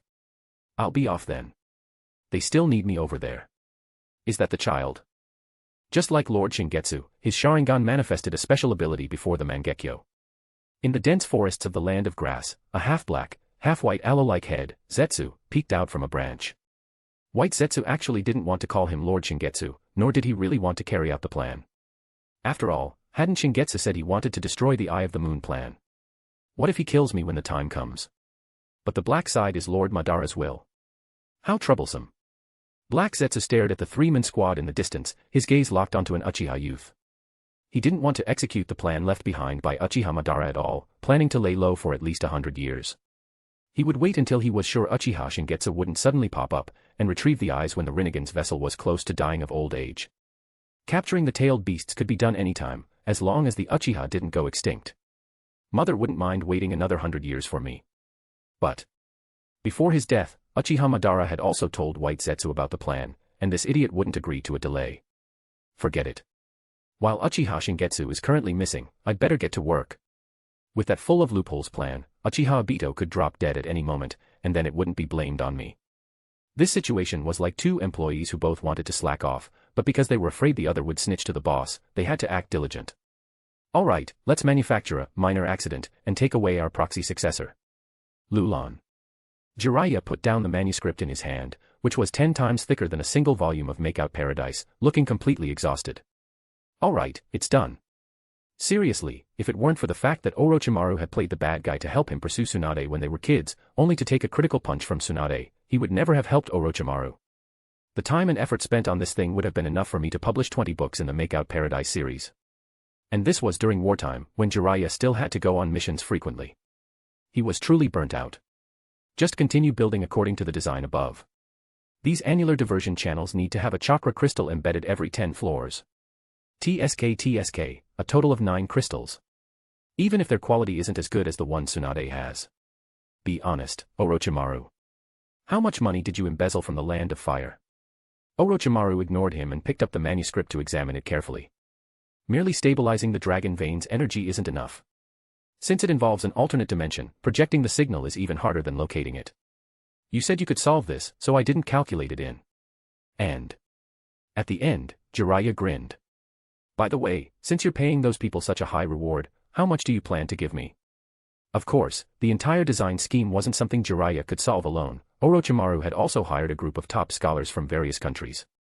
Jiraiya asking him how much he embezzled wasn't very accurate. It should be said that, apart from the military funds given to Konoha, the Land of Fire's output in recent years, including its previous treasury, had all been poured into this project. Mobilizing the resources of the entire nation, how could that be called embezzlement? Even so, there would still be insurmountable problems, but after Jiraiya went out and returned, the issues would be easily resolved. It was obvious upon reflection, he had borrowed the wisdom of that professor of shinobi. Funds are very tight. We'll talk about your share next time. Orochimaru casually brushed him off, picking up the manuscript to leave. Hey, wait. Jiraiya's voice deepened as he said seriously, are you sure the one returning will be him, and not some other monster? Or rather, will the returned him still be himself? What if his body? There are no what-ifs. Orochimaru stood with his back to Jiraiya, his voice filled with absolute certainty. I know very well that all he lacks is a lighthouse to pinpoint his location. He will inevitably return. What we are doing is merely accelerating the process. The old men should have told you that there are terrifying existences like the Otsutsuki clan in the ninja world, and they might descend in the future. So it's not that Shingetsu needs us, but that we need Shingetsu. Fine, you have the final say. Jiraiya sighed helplessly and stood up, pushing off his knees. Before leaving, he said, go back and visit when you have time. The old man, well, you know. He had his own difficulties regarding what happened back then. Orochimaru lowered his eyelids, a trace of obscurity flashing through them. I will. Year 49 of Konoha. The war situations across various regions began to stabilize, and Iwagakure and Kimogakure started pulling back their main forces. In the same year, the Hidden Mist village felt that after so many years of fighting on land, everyone's strength was mostly depleted. They dispatched the 7 ninja swordsmen of the mist as a vanguard force, intending to join the war. Not a single one returned alive. According to intelligence gathered later, it was the White Fang of Konoha, Tsukumo Hatake, along with an unknown genin wearing a green jumpsuit, who completely wiped out the 7 ninja swordsmen of the mist. Hidden Mist immediately abandoned the idea of a full-scale invasion. They had almost forgotten that Konoha still had this killing machine. Besides, the Hokage and Jinchuriki of Konoha hadn't even made a move yet in this war. Too terrifying. What was the point of fighting? The end of the year. In Lulan, a terrifying giant tower that spanned the entire area of the original town stood in the desert, its top completely invisible, deeply submerged in the clouds. Orochimaru, Uchiha Mikoto, Nagato, and others gathered together. The crowd walked to the giant compass in the center, standing in a circle. Orochimaru took a deep breath. Then, let's begin. Mikoto, Nagato, and Hyuga Ryosuke pressed their hands onto the compass. With the three great Dōjutsu gathered, invisible ocular power erupted violently. Rumble. The turning of giant gears sounded like the rumbling of thunder. Chapter 129, The One Who Knows It All. 1,000 years. To be precise, the time limit perceivable by consciousness was 1,224 years. Within the void seal, countless threads radiated from Shingetsu's body, surging into the deeper void. A few of these threads twisted and tangled together, condensing into the form of Otsutsuki Ishiki. How long is 1,000 years? Ishiki had experienced it firsthand and believed that it was impossible for humans to resist. The Uzumaki clan's Reaper Death Seal and the Prison Realm Seal are the same type of technique, different from conventional seals that seal both the body and consciousness simultaneously. The most terrifying part of this technique is that although there is no concept of time within the seal, one's thinking never stops. To describe it in one phrase: eternal damnation without rebirth. Relying on this characteristic, Shingetsu managed to link with the external barrier technique, expelling Otsutsuki Ishiki's data. Uchiha Shingetsu had indeed lived through over 1,000 years. But unlike a cultivator's secluded meditation in common understanding, where one could at least feel their own strength growing, the foundation of chakra generation is the combination of spiritual and physical energy, which is also the basis for the transformation of the heavenly restriction. Physical energy cannot be born out of thin air, which means, when Ishiki looked into his eyes, they were actually filled with pity. God exists, I am absolutely certain of this. The meaning of your birth is just like the secular legends of the ancestor who opened up a world, whose blood turned into rivers, spine into mountains, and spirit into wind and rain. Fate has drawn you and me here to become the nutrients that nourish and strengthen this world. How cruel. As I said, you cannot resist the poison of time at all. You have long lost the ability to think, becoming a walking corpse that only acts according to a set program. This body has been filled with unspeakable hatred, bearing countless cursed resentments and restrictions over the past 1,000 years. I finally understand. Uchiha Shingetsu, you are just like me. A sacrifice. Ishiki turned his head, looking along the threads toward the world, at the shining points of light and the turbid masses of darkness. As a member of the Otsutsuki clan, he had completely absorbed the natural energy of many planets, cutting off all life. In the end, becoming. Forget it, it is a fitting death for a god anyway. Looking back at Shingetsu, whose eyes were tightly closed, Ishiki sighed. Everyone's fate is already decided at birth. My beliefs will not end. Someone will surely inherit my will, continuously devouring planets to evolve until the moment they become a god, completely breaking free from the manipulation of fate. I am the one who won. Shingetsu. After waiting for a long time, Ishiki gave up his illusions, closing his eyes to await the arrival of the end. Suddenly, in the sealed space that had been silent for 1,000 years, the sound of rusted gears struggling to mesh together rang out. Sour, slow, and coarse. Sometimes near, sometimes far. What is this? Ishiki opened his eyes, and the entire space trembled slightly with a creaking sound. A pest's will be inherited by another pest. Is such a thing worth announcing as a deathbed speech? Shingetsu opened his eyes, there were no whites at all, only pure darkness. Such utter darkness made even Ishiki's soul tremble. You can still speak. The corners of his mouth couldn't help but rise wildly. Even at a time like this, your wickedness hasn't changed at all. Uchiha Shingetsu. Shingetsu slowly stood up. Clang. Behind him, a silver-white clock dial constructed from starlight appeared, and the highly raised hiki resembled a scarlet hand at the 12 o'clock position. The darkness surging in his eyes vented wildly, instantly filling the entire space. Is this your first day experiencing it? What are you so surprised about? The pitch black receded, and clear eyes looked at Ishiki. And what are you longing for? In the end, you are nothing but a pile of filth to be cleared away by me. Darkness was settling, light was tearing apart, and the rumbling was vibrating. Within the light, Ishiki's figure was engulfed, gradually disintegrating. Is that so? You really are. Even so, I still wish you well. O formidable enemy who defeated fate. Uchiha Shingetsu, please keep moving forward, and reach what I have pursued all my life. The other shore. Nice to meet you, child of Zenin, blood of Michizane, cursed womb, death paintings, and Sukuna's vessel. Aren't you going to greet me? Tengen. Inside the tomb chamber. Facing the legendary Master Tengen, everyone felt that the image was too different from what they had imagined. Because of the failure to assimilate with the new generation of the star plasma vessel 12 years ago, Ting himself, as an individual gradually disappeared, beginning to merge with the world. In appearance, Tengen had turned into a monster with a head that looked like a thumb, for symmetrically distributed eyes, looking more like a cursed spirit than a human. Because this is not our first meeting, Yuki Tsukumo. After experiencing the Shibuya incident, Satoru Gojo was sealed, and Jujutsu High suffered heavy losses. Suguru Geto swallowed Immortal Master to Master Idol transfiguration, releasing tens of millions of cursed spirits to sweep through Tokyo, completely collapsing social order. Everyone had come here specifically to ask the all-knowing one, Master Tengen. After a brief exchange of pleasantries, Tengen explained the information about Kenjaku to the group from Jujutsu High. That person's real name is Kenjaku, formerly Noritoshi Kamo, and is now residing inside Suguru Geto's body. The Ken symbolizing mercy, the Jaku symbolizing salvation, a sacred tool in the hands of gods and Buddhas. What an ironic name. Yuki Tsukumo snorted coldly. Tengen remained silent and did not respond. It wasn't irony, she had indeed once been the treasure of a god. Kenjaku can swap bodies while keeping the brain alive, and can even master the curse techniques of the body's original owner. Even the six eyes cannot see through it, and it can only be distinguished by the stitches on the head. For 1,000 years, Kenjaku has signed binding vows with countless strong individuals and subjugated countless cursed spirits. Yuji Itadori, the Sukuna inside you, is an ancient powerhouse who made a contract with her and descended into the modern era. It should be noted that each time she undergoes a brain transplant, her original vows and contracts are nullified. Therefore, whether she chooses to abide by the agreement has no impact on her personally. That's such a cheat. Binding vows should be rooted in the soul. Even Ryoman Sukuna, known as the King of Curses, cannot violate the binding vows he makes. Tengen spread her hands. Who knows? Perhaps it can be attributed to the favoritism of fate. That source of misfortune being favored. Don't joke around. Choso couldn't help but retort. He was a product of the period when Kenjaku possessed Noritoshi Kamo.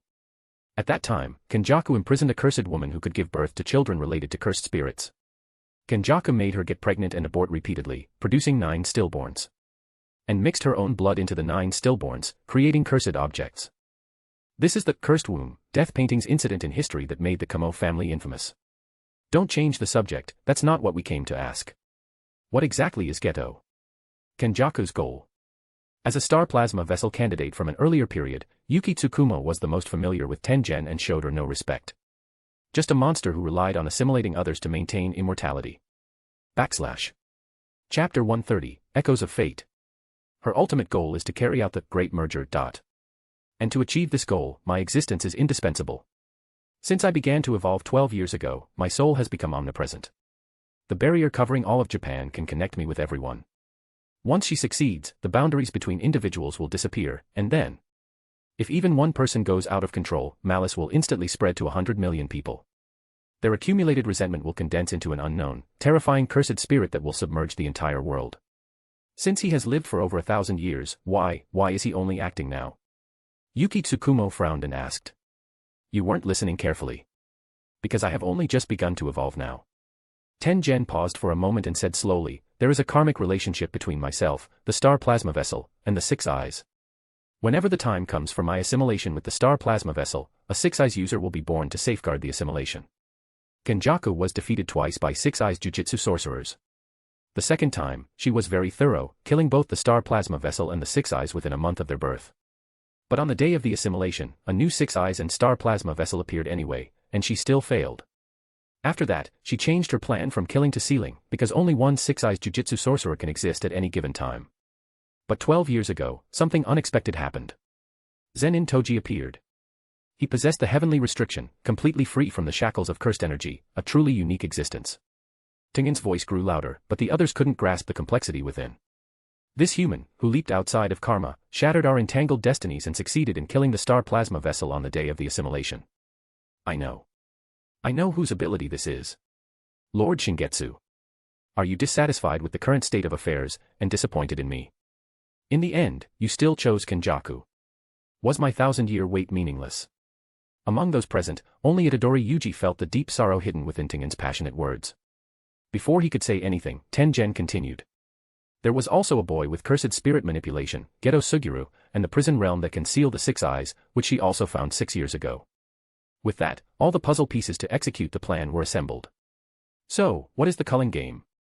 Fushiguro Megumi asked.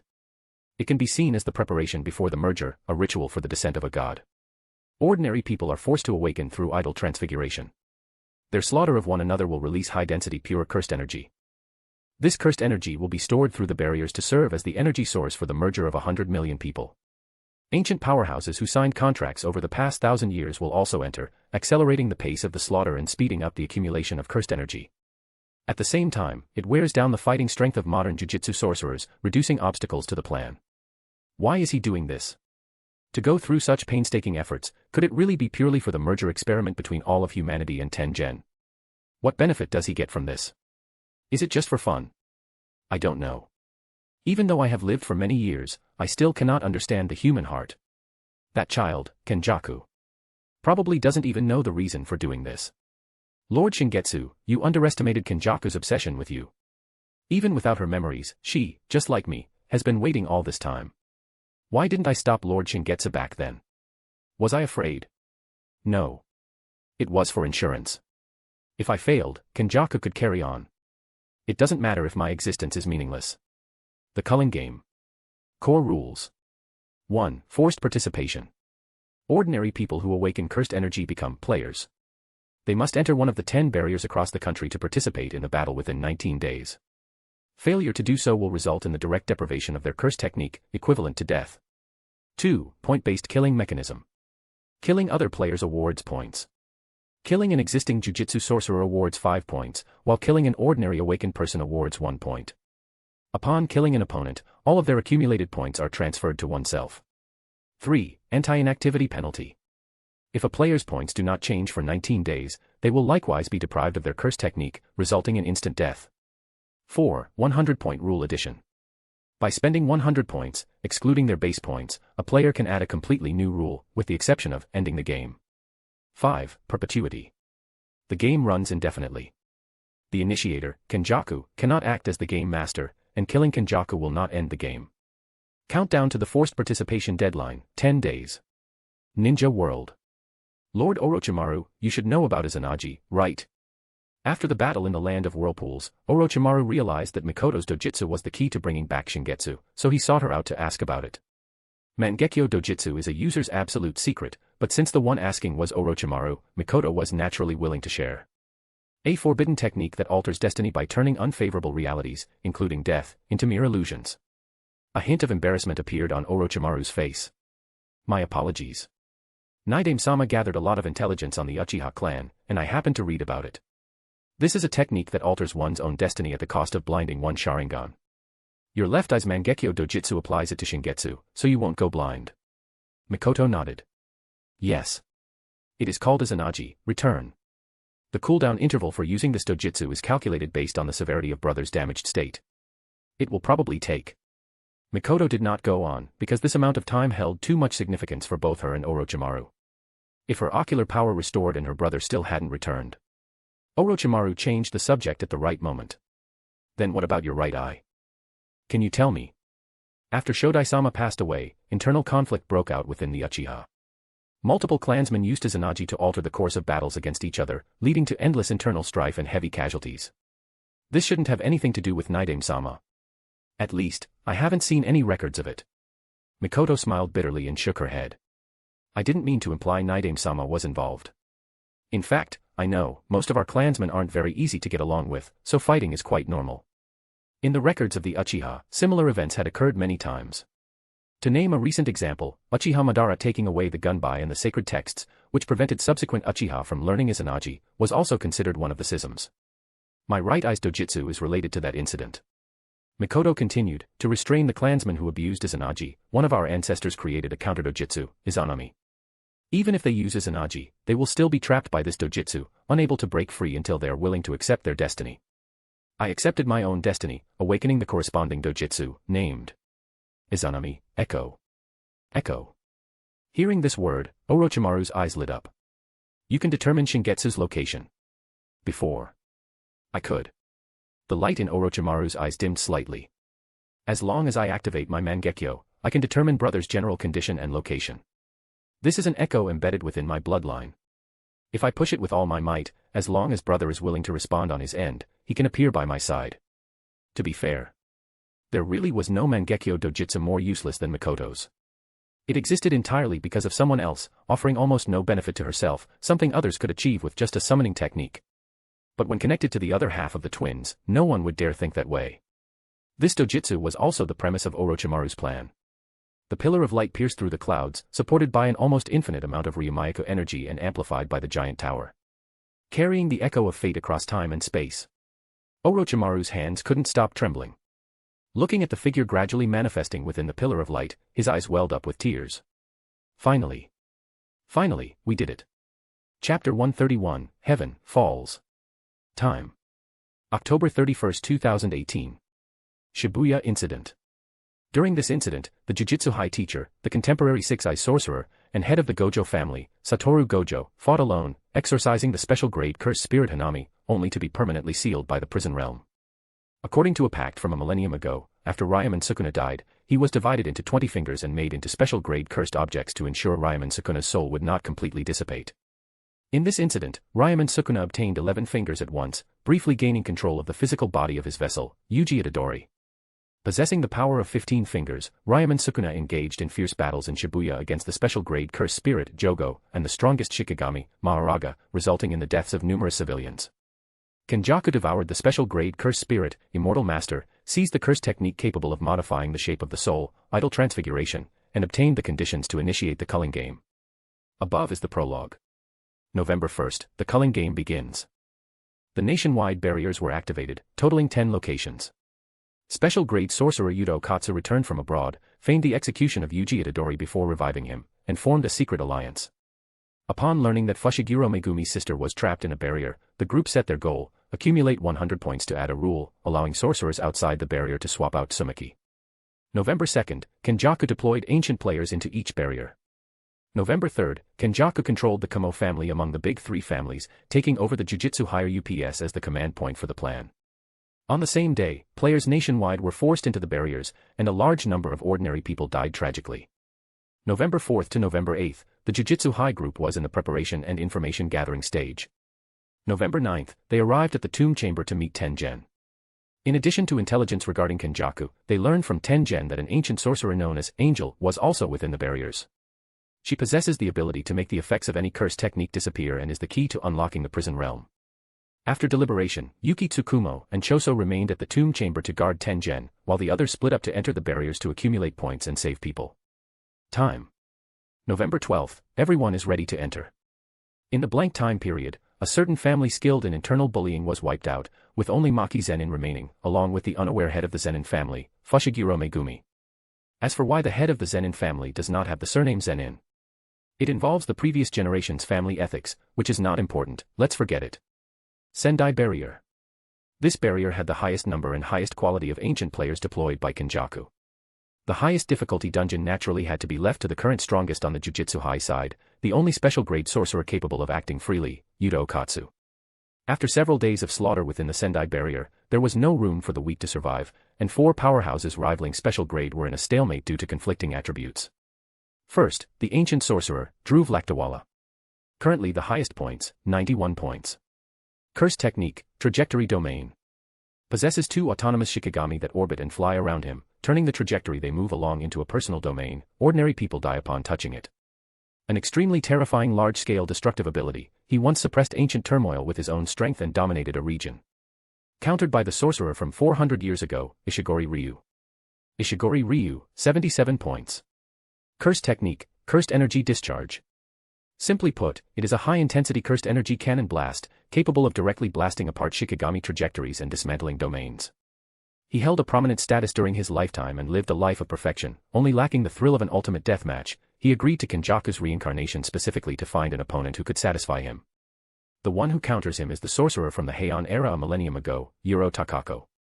Formerly the captain of the Fujiwara Northern House's direct assassination unit Sun, Moon, and Stars Squad, she was from the same era as Ryomen Sukuna and had seen the King of Curses in his prime.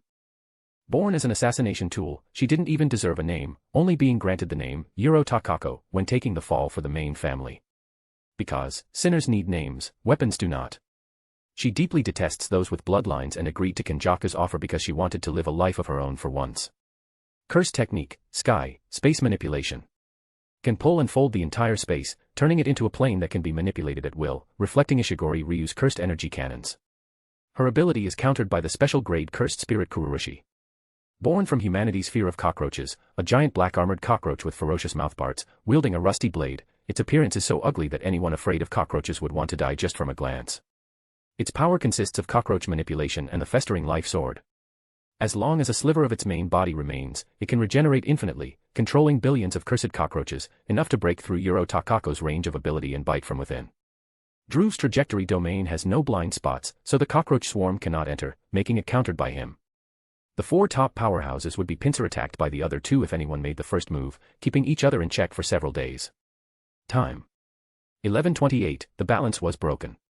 Drew, who had the most points, was instantly slashed to death. Drew's range of ability was the largest. Once a rule allowing departure from the barrier appeared, it would cause a large number of ordinary people to die. Also because he had the highest points, he was chosen by Yudo Katsu as the first hunting target. After dealing with Drew, he saw some ordinary people hiding under a bridge, telling them that as long as they kept walking towards the edge of the barrier, they could leave.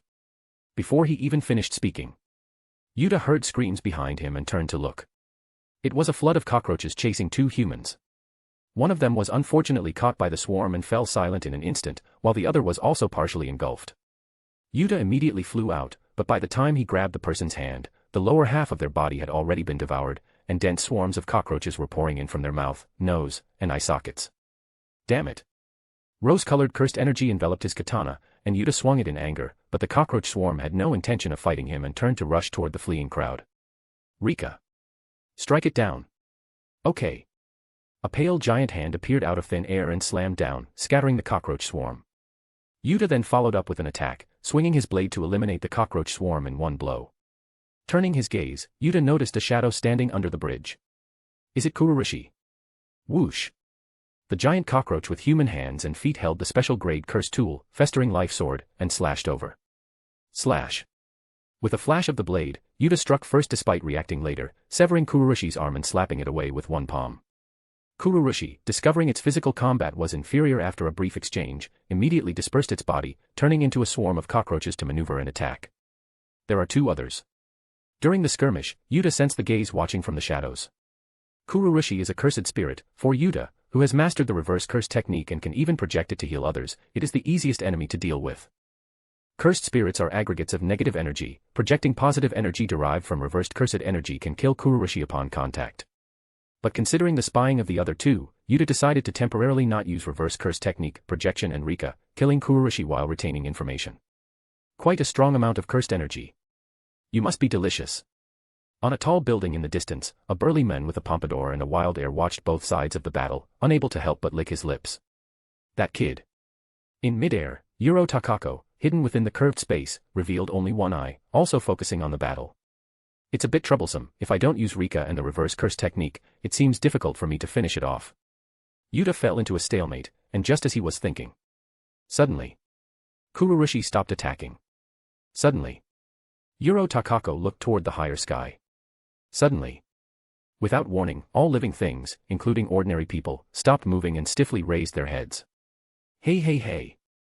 Hey hey hey hey hey hey hey hey. Ishigori Ryu was trembling at a high frequency, cold sweat flowing uncontrollably, his eyes almost popping out of their sockets, staring fixedly at the sky. Is this for real? How could such a thing happen? You've got to be kidding, it's simply a lethal dose of sweetness. Yuta looked up. Time. Noon, 12 o'clock. Heaven has fallen. Chapter 132, God. Even ordinary people without cursed energy could see that the distance between the sky and themselves was shrinking. The distorted light proved this was no hallucination. The barrier covering Sendai had cracked, but no one cared about such trivial matters now. A suffocating pressure clogged their chests, making it impossible to even breathe, while an instinctive urge to flee surged from the depths of their souls. No, I cannot run. I should stand here and wait for death. The soul admitted defeat a step before the body did. When the sky sank to a certain point, it was like an ice sheet frozen for 1,000 years encountering a scorching gale. The boundless canopy began to melt and flow from the center. Viscous, turbid streams of cursed energy slid down along the trajectory, if viewed from afar. 300 kilometers away from Sendai. In the Tokyo No. 1 colony, Yuji Itadori, who had just entered the barrier and been teleported into the sky, saw it. His eyes widened to their limit, and he opened his mouth unconsciously. Is that a mirage? In the distant sky, a boundless mountain range, formed entirely of cursed energy, hung upside down. The immense shock even made him forget that he was still in freefall. It's real. Inside Yuji Itadori, Sukuna stood up amidst a sea of bones and blood. That legend is true. You really do exist. At the center of the falling torrent of cursed energy, the churning gray mist filling the sky constantly condensed and solidified, compressing layer by layer into a brilliant, dense core of light. A full moon. At this moment, it was more dazzling than the sun high above. Endless roaring sounded, celebrating the arrival of that existence. Ishigori Ryu's cursed energy, which he had been gathering throughout his body, dissipated subconsciously, and the spatial barrier Yuro Takako had spread out was on the verge of shattering. Among the billions of cockroaches that Kuroyurushi had transformed into, not a single one dared to twitch its antennae or make a sound. A clear human figure gradually took shape inside the full moon. The overturned torrent of cursed energy converged toward the sky, as if lifted by an invisible giant hand, returning to its original position. After a moment, the sky returned to normal, as if the cataclysm that had just occurred had never happened. As the turbid mist faded, that body became clearer. Completely unshielded, the entirely naked body stood amidst the ruins. The lines of bone and muscle were perfectly symmetrical, with broad shoulders and a narrow waist, long limbs, and every inch of skin glowing with a lustrous, cold light. It was flawlessly perfect, even the constricting scar on his chest looked like a profound, divine pattern. Pure black hair slid down his shoulders, and the indifference and detachment in his eyes made people subconsciously ignore his appearance and become immersed in him. Not a single trace of cursed energy could be perceived. But the terrifying sense of presence, so full that it overflowed outwards, made everyone who saw him clearly understand one concept. Superior to all modern weapons. Superior to all jujutsu sorcerers and cursed spirits.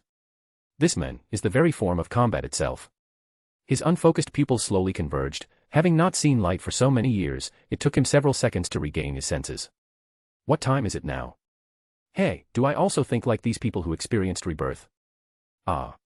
I suppose it counts as rebirth. Shaking off those dirty shackles, I feel so light, incredibly refreshed. In the deathly silence. Hey, ha ha ha. Ha ha ha, ha ha ha ha ha ha ha ha ha. The laughter grew from low to high, becoming increasingly wanton and joyous. Heaven and earth bowed their heads, listening silently to the sound. When the laughter subsided.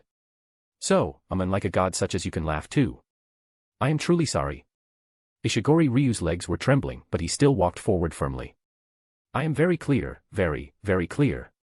If I attack you, I will definitely die. The gap between us is beyond imagination. However, I must do this. The reason I came from 400 years ago, the reason for my birth, is for this very moment. Respond to me. God. Let me be submerged in a sweet wave. Cursed energy output, full power. Boom. At the front of his exaggerated hairstyle, terrifying cursed energy was frantically compressed, and the ground was heavily collapsed by the substantive energy. His hair was blown wildly by the cursed energy overflowing from his own body. The fear in Ishigori Ryu's eyes faded, replaced only by a near-manic excitement and unparalleled battle intent. Surge. The cursed energy cannon, condensed to its limit, blasted out, dragging a blinding white light as it traversed the entire Sendai and headed straight for that person. No, not a man like a god. Yuro Takako curled up. From the moment that silhouette appeared, she didn't dare to look again. It was not far from the era she was from. The Fujiwara Northern House was related to the imperial family, and there were clear records of a god who created the Jujutsu world. After that god passed down the curse technique to fight against cursed spirits, he returned to the celestial realm, and no one dared to record his true name. Such a method, such cursed energy.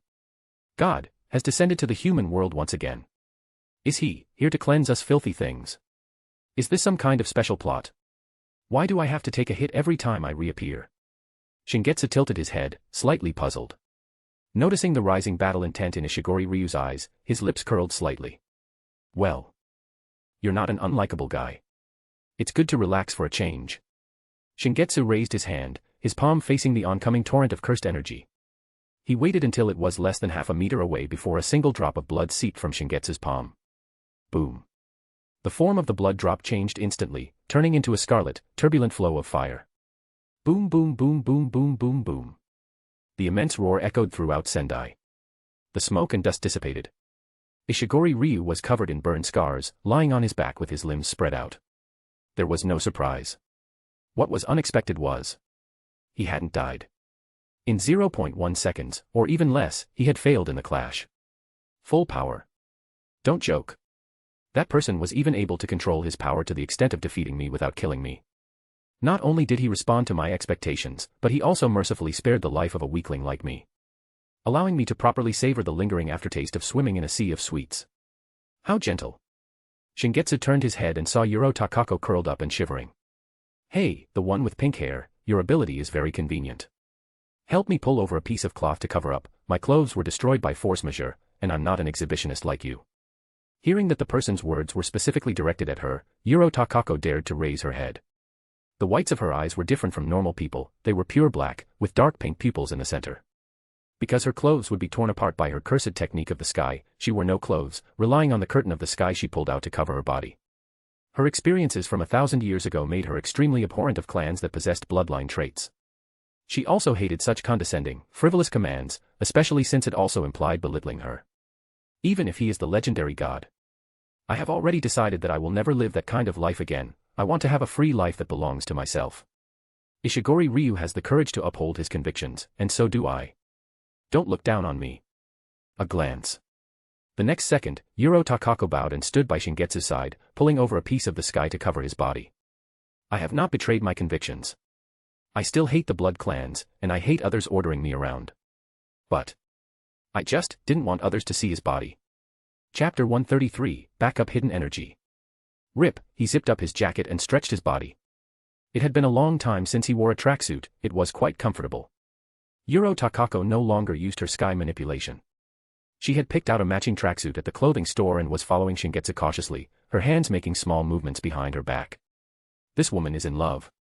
He knew how to get along with girls at 6, made a marriage vow with Rika at 9, and their mutual obsession was so strong that it gave birth to a special grade curse spirit, known as the Queen of Curses. In short, Yuta was a master of romance. He couldn't sense a shred of cursed energy from this man. Is it a heavenly restriction on his physical body? But how to explain the curse technique that crushed Ishigori Ryu just now? The opening move looked like the Kamo family's blood manipulation, but the output mode was purely a flame-type attack technique. Just what, who on earth is he? Yuta glanced at Kururushi out of the corner of his eye. Ever since this man appeared, Kururushi had been as if frozen, the billions of cockroaches that composed its body were completely solidified. Sometimes, cursed spirits have sharper senses than humans. Kururushi's festering life blade had almost struck him just now, he had tried to pretend to be a pig to eat the tiger, but had nearly become the pig. It had sensed him before he did. Is there a possibility? Is he a cursed spirit? If you have anything you want to know, ask. I'm about to perform a soul search, so I can satisfy your curiosity first. Shingetsu had an ice pop in his mouth. It was a pity no one was running a business in this place, otherwise, he would have liked to get something to eat first. If he had to make it himself. It was all White Zetsu's fault for making him lose the ability to do things with his own hands. Damn it. Search. He meant a body search, right? I must have misheard, right? Yuta gripped his sword hilt tightly, swallowing nervously. Compared to when he first appeared, Shingetsu now clearly had more of a human aura, and the pressure he exerted didn't seem as intense. First of all, Your Excellency is human, right? This was the most important point. This guy was very likely the ultimate cursed spirit that Kenjaku hoped to create, as mentioned by Tengen, born early for some reason. Not being able to sense cursed energy might also be due to a deviation in his birth. The cursed energy that had covered the entire sky just now. Among humans, his own total amount of cursed energy was definitely at the top, but compared to that level, it was simply the difference between a firefly and the sun. If he were a cursed spirit, to possess a human form from his initial state and be able to communicate normally, how terrifying would he be once he grew up? Crunch. He even ate the wooden stick of the ice pop, not wasting a single bit of sugar. I am human. Because this question is very rude, you have 30 seconds left. Yuta froze for a second. Your name, your purpose, and what role you play in the culling game. If you can, please tell me your background, whether you have any connection to Kenjaku, and whether you are an ancient player who signed a contract with it. He spoke rapidly. Yuta understood the mindset of such powerful individuals, if they said they would answer, they generally wouldn't lie. Uchiha Shingetsu. The voice, it was too close. Before he could react at all, Shingetsu had already appeared in front of Yuta, the shadow of his tall frame completely obscuring him. The sound had just reached his ears and hadn't even been transmitted to his brain when the pain in his neck arrived first.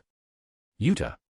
A massive, pale cursed spirit appeared out of thin air, roaring Yuta's name, its giant mouth full of sharp fangs biting toward Shingetsu. Let go of Yuta. Shingetsu lifted Yuta up with one hand, a scarlet color emerging in his eyes, his expression turning gloomy.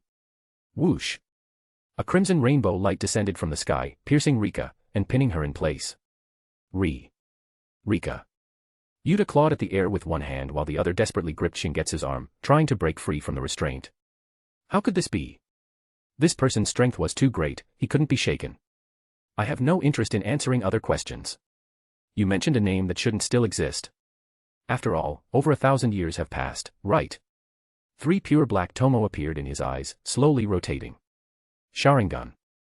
The cold ocular power instantly crushed Yuta's soul defenses, wantonly flipping through his memories. After a moment, Shingetsu tossed Yuta aside, his expression becoming increasingly gloomy. 6 eyes. Star plasma vessel. Kenjaku's 1,000-year plan. Tengen's failed assimilation and cursed spirit transformation. Culling game. The worst-case scenario for the plan was just the death of everyone except Tengen, but Kenjaku. You should have died long ago. Why are you still alive? Why did you survive? You idiot. Slightly calming his emotions, Shingetsu sneered. Abandon your unrealistic fantasies. Kid, it's not for others to discipline my follower. Yuta had entered the culling game with the determination to kill Kenjaku, not wanting his teacher Gojo to have to kill his best friend again. He quickly understood Shingetsu's words. Clutching his neck, which had been bruised purple, he stared fixedly at Shingetsu with gloomy eyes. As I thought. You are the goal of Kenjaku's actions. A follower. To be able to make that monster from 1,000 years ago act as a follower, what a terrifying existence this guy must be. Do you know what that guy has done? How much misfortune it has caused? If you really saw my memories, you should know. Teacher Gojo. Senior Nanami. Classmate Itadori, how many people have died because of it, have been suffering all this time? So what? If you feel unfortunate, you can go die. Yelling at me will only lead to more misfortune. Shingetsu's face was indifferent. He was just that kind of person. So-called good and evil were far behind intimacy and distance in importance. For now, considering that it was Kenjaku who had wronged them first, Shingetsu was willing to forgive this guy's offense. Let's go find them first. Tell them that the 1,000-year wait is over, and then. Shingetsu looked toward the sky, a call echoed in his heart, and the corners of his mouth lifted unconsciously. I heard it. Mikoto, Teacher Orochimaru, you really did it. You are still there. I'm coming back immediately. During his youth, Shingetsu converted nine-tailed chakra to promote physical development in order to gain the power to fight the third Raikage. His physical strength once surpassed his soul strength, causing him to fall into a brief state of body-soul dissociation. In the prison realm, Shingetsu's physical energy could not be replenished, but his soul energy kept growing, and the imbalance between his body and soul increased with each passing day. Demons, Ishiki, and such powerful beings whose souls were sealed would not have this situation. They did not possess physical bodies to begin with. It wasn't just natural growth, there was also a portion coming from the Jujutsu world. Through the connection of the barrier, Shingetsu and the Jujutsu world influenced each other. Some special rules appeared among Jujutsu sorcerers, and the Jujutsu world also poured its unerasable resentment toward him. Enduring this terrifying weight, it was impossible for Shingetsu to act normally. Unless he transformed into an existence like a cursed spirit, discarding his physical body. Then, the most terrifying and unsolvable cursed spirit in history would be born, enough to instantly wipe out all life on this planet. First, rule out this option. Why would he choose to become such an ugly thing when he could be a perfectly fine human? The method Shingetsu thought of was transcription seal. A secret sealing technique exclusive to the Uchiha clan's Sharingan, which records a technique one has mastered into one's own or another's Sharingan in advance, with a programmed trigger condition. The trigger condition was that Ishiki completely disappeared, and the recorded Dōjutsu was KT. When this moment arrived, the soul energy that did not match his physical strength would be completely cut out from his body and carried by the prison realm. Before that, Shingetsu needed to maintain a minimum level of consciousness, not going so crazy as to destroy his own curse technique. Compared to before entering the seal, Shingetsu's power had hardly increased. But how could 1,000 years be wasted? The massive amount of soul energy piled up in the prison realm was his backup hidden energy. As long as his physical energy was replenished, his soul and physical body would advance side by side, and he would directly spiral into the sky by stepping on his own feet. Suddenly, a golden beetle appeared above the heads of all the players, with fine golden light flowing. The emotionless broadcast voice of the Shikigami rang out. Additional rules.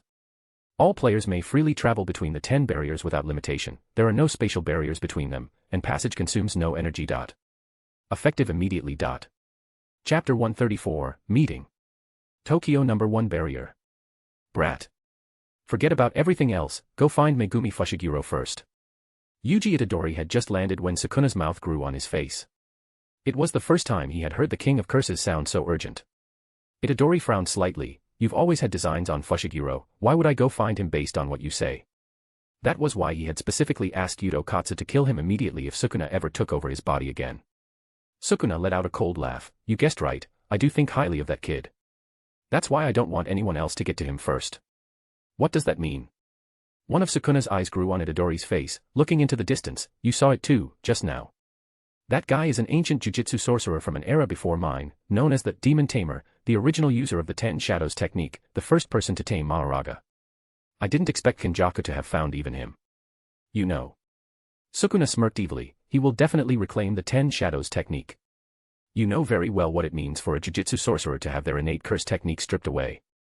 It means death. You're not lying to me. Itadori knew he couldn't trust Sukuna, but this concerned Fushigiro's life. Of course I'm lying to you, you idiot.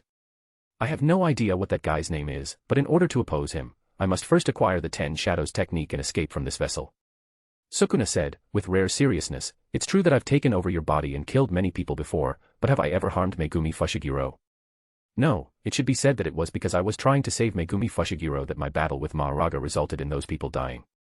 I have a backdoor Kenjaku gave me that can let Megumi Fushiguro leave this place first. If you don't believe me, I can make a binding vow with you. If I really wanted to do something to him, you two have been together the whole time, I would have done it long ago. I will never harm Megumi Fushigiro's life. I don't believe you, Sukuna. Itadori said sternly, you're talking too much, which only makes you seem more desperate. Compared to Fushiguro, perhaps I should go find that person first. He can kill you completely, right? You're afraid, Sukuna. What did you say? Sukuna's large mouth spread wide, rage practically spewing from his eyes. You little brat. What do you know, a piece of trash like you? Itadori. Did you see what just happened? I have a very ominous feeling. Megumi Fushigiro's voice came from behind. The words Sukuna hadn't yet spoken turned into a sinister grin. Truly, heaven helps me. Itadori instantly felt something was wrong, turned around, and shouted, run. Fushiguro. In chain. During the mission at the detention center, Sukuna had ripped out Itadori's heart, causing his death, and the two had negotiated the terms of his resurrection. As long as Sukuna said the words, in chain, Itadori would surrender control of his body for 1 minute. During this minute, Sukuna could not harm or kill anyone, otherwise the contract would backfire and severely damage his own soul. And Itadori would completely forget the contents of the contract. Itadori didn't know about this, but subconsciously he wanted Megumi Fushiguro to stay away from him. It was too late. Black cursed markings appeared on Itadori's face, and a cruel, joyful smile curled at the corners of his lips. Control of the body had already been transferred. For the next minute, neither Sukuna wanting to return control nor Itadori struggling would be allowed. Snap. Sukuna concentrated his own soul and cursed energy into Itadori's little finger and tore it off with force. In that clause forbidding him from harming anyone, it was specifically noted that it did not include Itadori. As long as others weren't harmed, it didn't matter if he was tortured by Sukuna. Sukuna. Megumi Fushigiro's pupils shrank, instinct driving him to immediately raise his hand. Cursed energy from the Ten Shadows technique surged in a rush, and he began to chant the incantation to summon Mahoraga under his breath. Furubi Yura Yura. It was too late. Sukuna, occupying Itadori's body, flashed forward, clamped one hand tightly onto Megumi Fushigiro's jaw, pried his mouth open, and shoved that finger containing his own cursed energy inside. The moment it entered, Megumi Fushiguro clearly felt a tyrannical will intrude into his body, fighting for control. Bastard. Cold sweat poured down Megumi Fushigiro's forehead as he resisted with all his might. Seeing that he couldn't take over immediately, Sukuna said coldly, your sister, Tsumaki Fushiguro, was long ago used as a vessel by an ancient player and is already dead. Everything you are doing now is futile. It was also a lie, though Sukuna didn't know that. But lies are very useful as long as they strike at the pain point. Megumi Fushiguro clearly did not have an iron will like Itadori, nor did he have the experience of dealing with such an old schemer. Despair rolled in like a cold tide, and a gap appeared in his soul's resistance. Black markings spread rapidly from his neck, covering his cheeks and eyes, and boundless curses spread throughout his internal organs.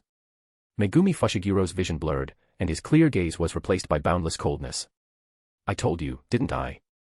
You would be able to see something very interesting, kid. Vessel, replacement complete. Itadori, who had witnessed this scene with his own eyes, almost collapsed. Tokyo No. 2 barrier.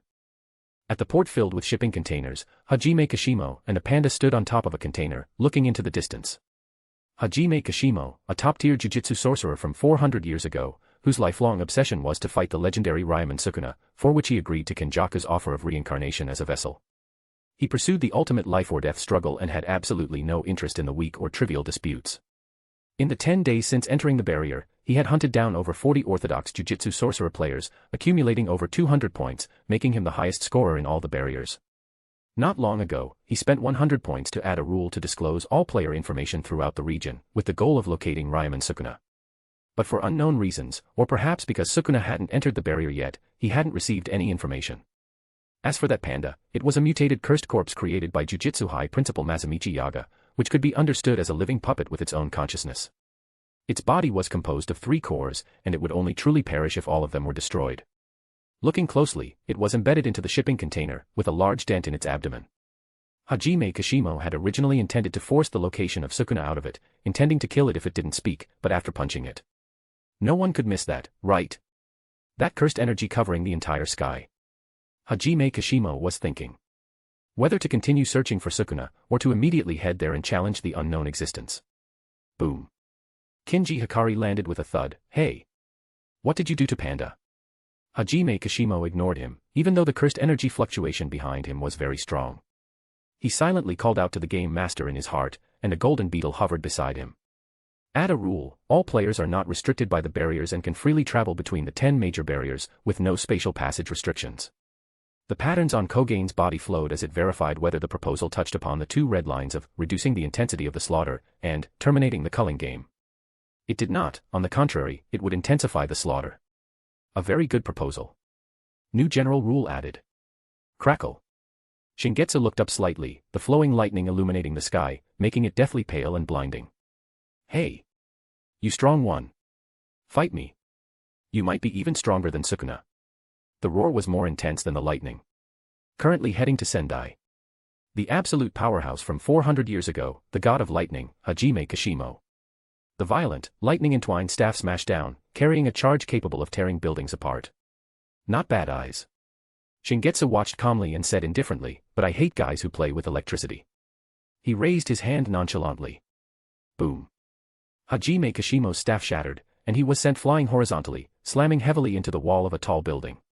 Shingetsu withdrew his hand, his gaze passing through the dust and smoke, landing on the figure walking slowly out of the ruins.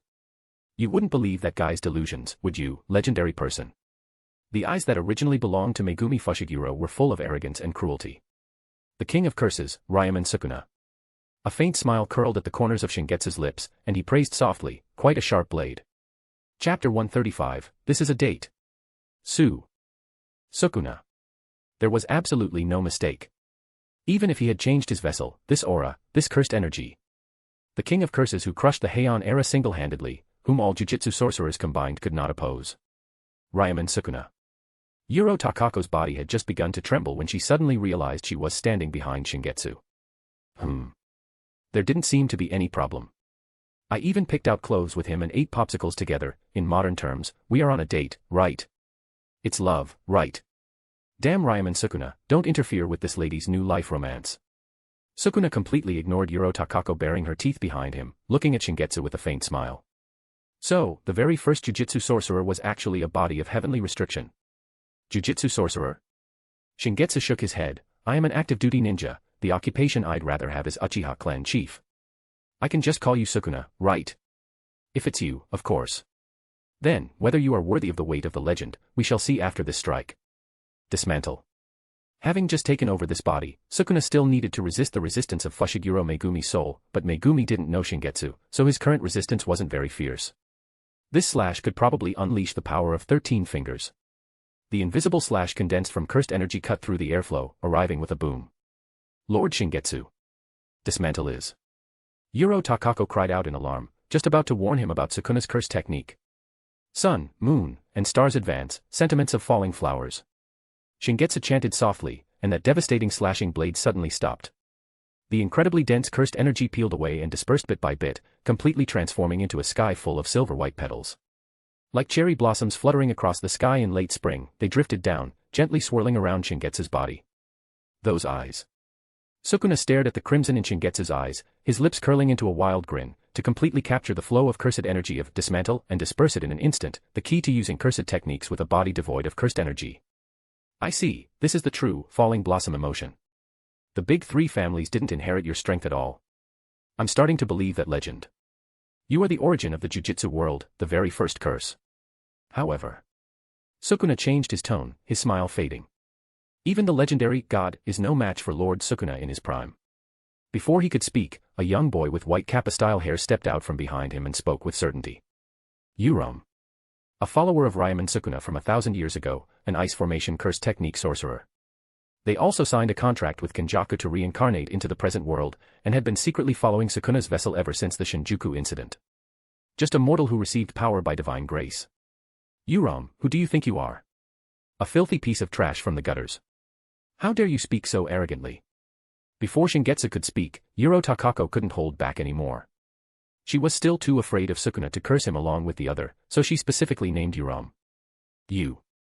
Step back, Yuram. Sukuna raised his hand slightly, and Yuram immediately fell silent and stepped back. Unable to grasp Shingetsu's attitude, Sukuna shifted his steps slightly, shielding Yuram behind him. He indeed did not fear Shingetsu, but Yuram was not yet qualified to enter a confrontation of this level. Yuram only spoke what I wanted to say. Sukuna looked down at him and smiled faintly. Compared to the cursed energy you displayed just now, you yourself don't seem to possess a strength that surpasses everything. You don't live up to the title of the progenitor of the Jujutsu world. Shingetsu smiled indifferently. I merely planted the seed. It's only normal for a tree to grow taller than me. Even without me, perhaps you would have gained power through some other opportunity. I have never thought of myself as the origin of everything. And you had better actually be stronger than me. One-sided stomps are what I hate the most. If I don't defeat someone whose strength is above mine, how can I showcase my innate, absolute talent? Sukuna understood in an instant. The person before him had the same understanding as himself. They would not feel lonely because of strength, would not be empty because of strength, and would not fail to understand love because of strength. Clear love, direct aversion, and sincere affection. Standing magnanimously under the sun, praising oneself loudly without shame. How truly beautiful. Ah. Sukuna took a deep breath, greedily drawing in oxygen. The joy of occupying this body has vanished, the so-called 10 shadows technique is no longer that attractive. Shingetsu smiled playfully, do you also covet my body? How disappointing. And here I thought you were a fine blade. No. Sukuna firmly denied, a sinister grin appearing on his face. I want to reclaim my own body and unleash it completely. Those who come after can surpass their predecessors, and I must prove this. Predecessor. Right, a long time has passed, and I'm already considered a predecessor. Sukuna's words reminded Shingetsu, who spoke up, then you go ahead and do your thing. I'll just say hello and then I have to go home. Do you know where Kenjaku is? He should be with the Kamo family or the Jujutsu Higher UPS, or maybe he's studying how to breach the barrier of the tomb chamber. Don't you have his contact info? Unlike the previous atmosphere where a major battle could break out at any moment, their current conversation was like two familiar villagers bumping into each other while taking an evening stroll, with one asking about another villager's situation. Is this right? Could it be that in a place we can't see, the two have already engaged in a clash of a higher level? No, it's a long story. It wasn't supposed to be like this. Shingetsu sighed helplessly, that child didn't listen to me and did something unnecessary. That always happens. Human hearts are hard to predict. You're right. Now it's like parents discussing their child. Hey. You guy. And Sukuna. Don't just talk among yourselves on the battlefield. Crack. Violent lightning blasted through the ruins. Hajime Kashimo wiped away his nosebleed, his delicate face filled with a ferocious, wild laugh, electric arcs flickering in his eyes. It's worth it, either one is fine. Prepare to face my once-in-a-lifetime curse technique. I don't care if both of you come at me together. Cursed energy was converging toward his core. From the sound of it, is it an ability similar to the Eight Gates Gate of Death? A guy who doesn't understand the situation. An insatiable fellow, isn't he? Sukuna chimed in. You go ahead. I'll deal with him. Others might not understand, but Sukuna did. Shingetsu had already promised to fight him once he restored his prime. Until then, no conflict would break out between the two. If they fought now, it wouldn't be satisfying enough for either him or Shingetsu. You underestimate him too much. It would be hilarious if you messed up. Shingetsu raised his hand, and a thread of blood shot out from his fingertip, landing on the abdomen of the rushing Hajime Kashimo. Kashimo's normal strength was already quite formidable, taking a hit from Shingetsu only caused him a minor injury. If he sacrificed his life to boost his power to the level of the Gate of Death, with Sukuna's body and soul currently not in harmony and his strength incomplete, it was hard to say if Sukuna would win easily. Seal. The blood thread spread, suppressing the violent lightning back down. Kashimo's expression changed drastically. How is this possible? The curse technique had already been activated. It can even be done like this. You won't have to wait too long. You'll see something very interesting, so save it for then. Shingetsu took a step forward and looked back with a smile. Without needing a specific command, Yuro Takako had already torn open space to shape a path for him. To the tomb chamber first, that direction. Yes. Let me say it again. I am absolutely not serving a vampire. This is a date. Chapter 136, Move Aside. Tokyo. The mountain behind Tokyo Jujutsu High. The tomb chamber was originally located in Kyoto, but as the population center shifted, Tokyo became more convenient for controlling the nation's barriers, so Tengen moved it here. Passing through the underground hidden treasury and the thousand-fold barrier, one would still have to face multiple layers of empty barriers. It would be extremely difficult for an ordinary jujutsu sorcerer to invade. That is, for an ordinary jujutsu sorcerer. As a barrier master second only to Tengen, it wouldn't take Kenjaku much time to break through. She had questioned Tengen countless times, even wanting to destroy Tengen's immortality technique to get the answer, and it took 1,000 years to succeed. As long as Tengen evolves into the unknown and becomes a being without reason, it will no longer be able to keep secrets. She must know. She must know what I have forgotten. Kenjaku, setting out to break the barrier, had a look of malice, resentment overflowing from their eyes. I will assimilate with you and know everything you know. What exactly is that blank space? Tengen realized someone was breaking the barrier, but did not tell Choso and Yuki Tsukumo, who were guarding it. That technique, it was she who taught Kenjaku barrier techniques with her own hands. Tengen not only could not understand the hearts of others, but also began to fail to understand its own heart. Before Fushiguro Toji appeared, Kenjaku was helpless against Tengen, but Tengen had plenty of opportunities to annihilate Kenjaku. The big three families obeyed its orders, holding power over almost the entire jujutsu world, not to mention the barrier techniques covering the whole country. It had always known Kenjaku's general whereabouts. Otherwise, how would it know that Kenjaku had once possessed a member of the Kamo family, or when they left Japan to find the prison realm? That was a fragment of the seal that fell when the first cursed spirit broke through space. After being passed around and fused with a human, it finally became a special grade cursed object, known as the living barrier. Originally, both the front and back were in Tengen's hands. After the star plasma vessel died, for some unknown reason, Tengen lost the front that could seal the 6 eyes. And it never even mentioned Kenjaku's existence to anyone at Jujutsu High. In that case, why am I telling them now? Do I really want to stop Kenjaku? Or do I hope that things really develop as she expects? Perhaps, it's a bit of both. If I win, I will continue to wait, letting you rest in peace completely. If you win, since 1,000 years have not been able to make you let go of your obsession, please continue to wait. Regardless. Someone should remember, otherwise, the person who returns will be too lonely. There wasn't only one star plasma vessel back then. Riko Amanai, why did you refuse assimilation? In the causality formed by the 6 eyes, the star plasma vessel, and Tengen, only the star plasma vessel was not unique. Yuki Tsukumo was one of the candidates for the star plasma vessel, but she refused assimilation. At the time, when Geto Suguru was down due to a failed mission, she even specifically told him not to worry too much, as there wasn't just one star plasma vessel. I just chose to accept reality. Tengen said calmly, even if I continue to choose star plasma vessel assimilation, an accident happened once, and sooner or later there will be another. In that case, having one less victim is also a good thing. Yuki Tsukumo poured herself a cup of tea, drank it in one gulp, and said angrily, you actually know that it's a sacrifice. To maintain your rationality, you let those children bear the consequences. You really are a selfish stone.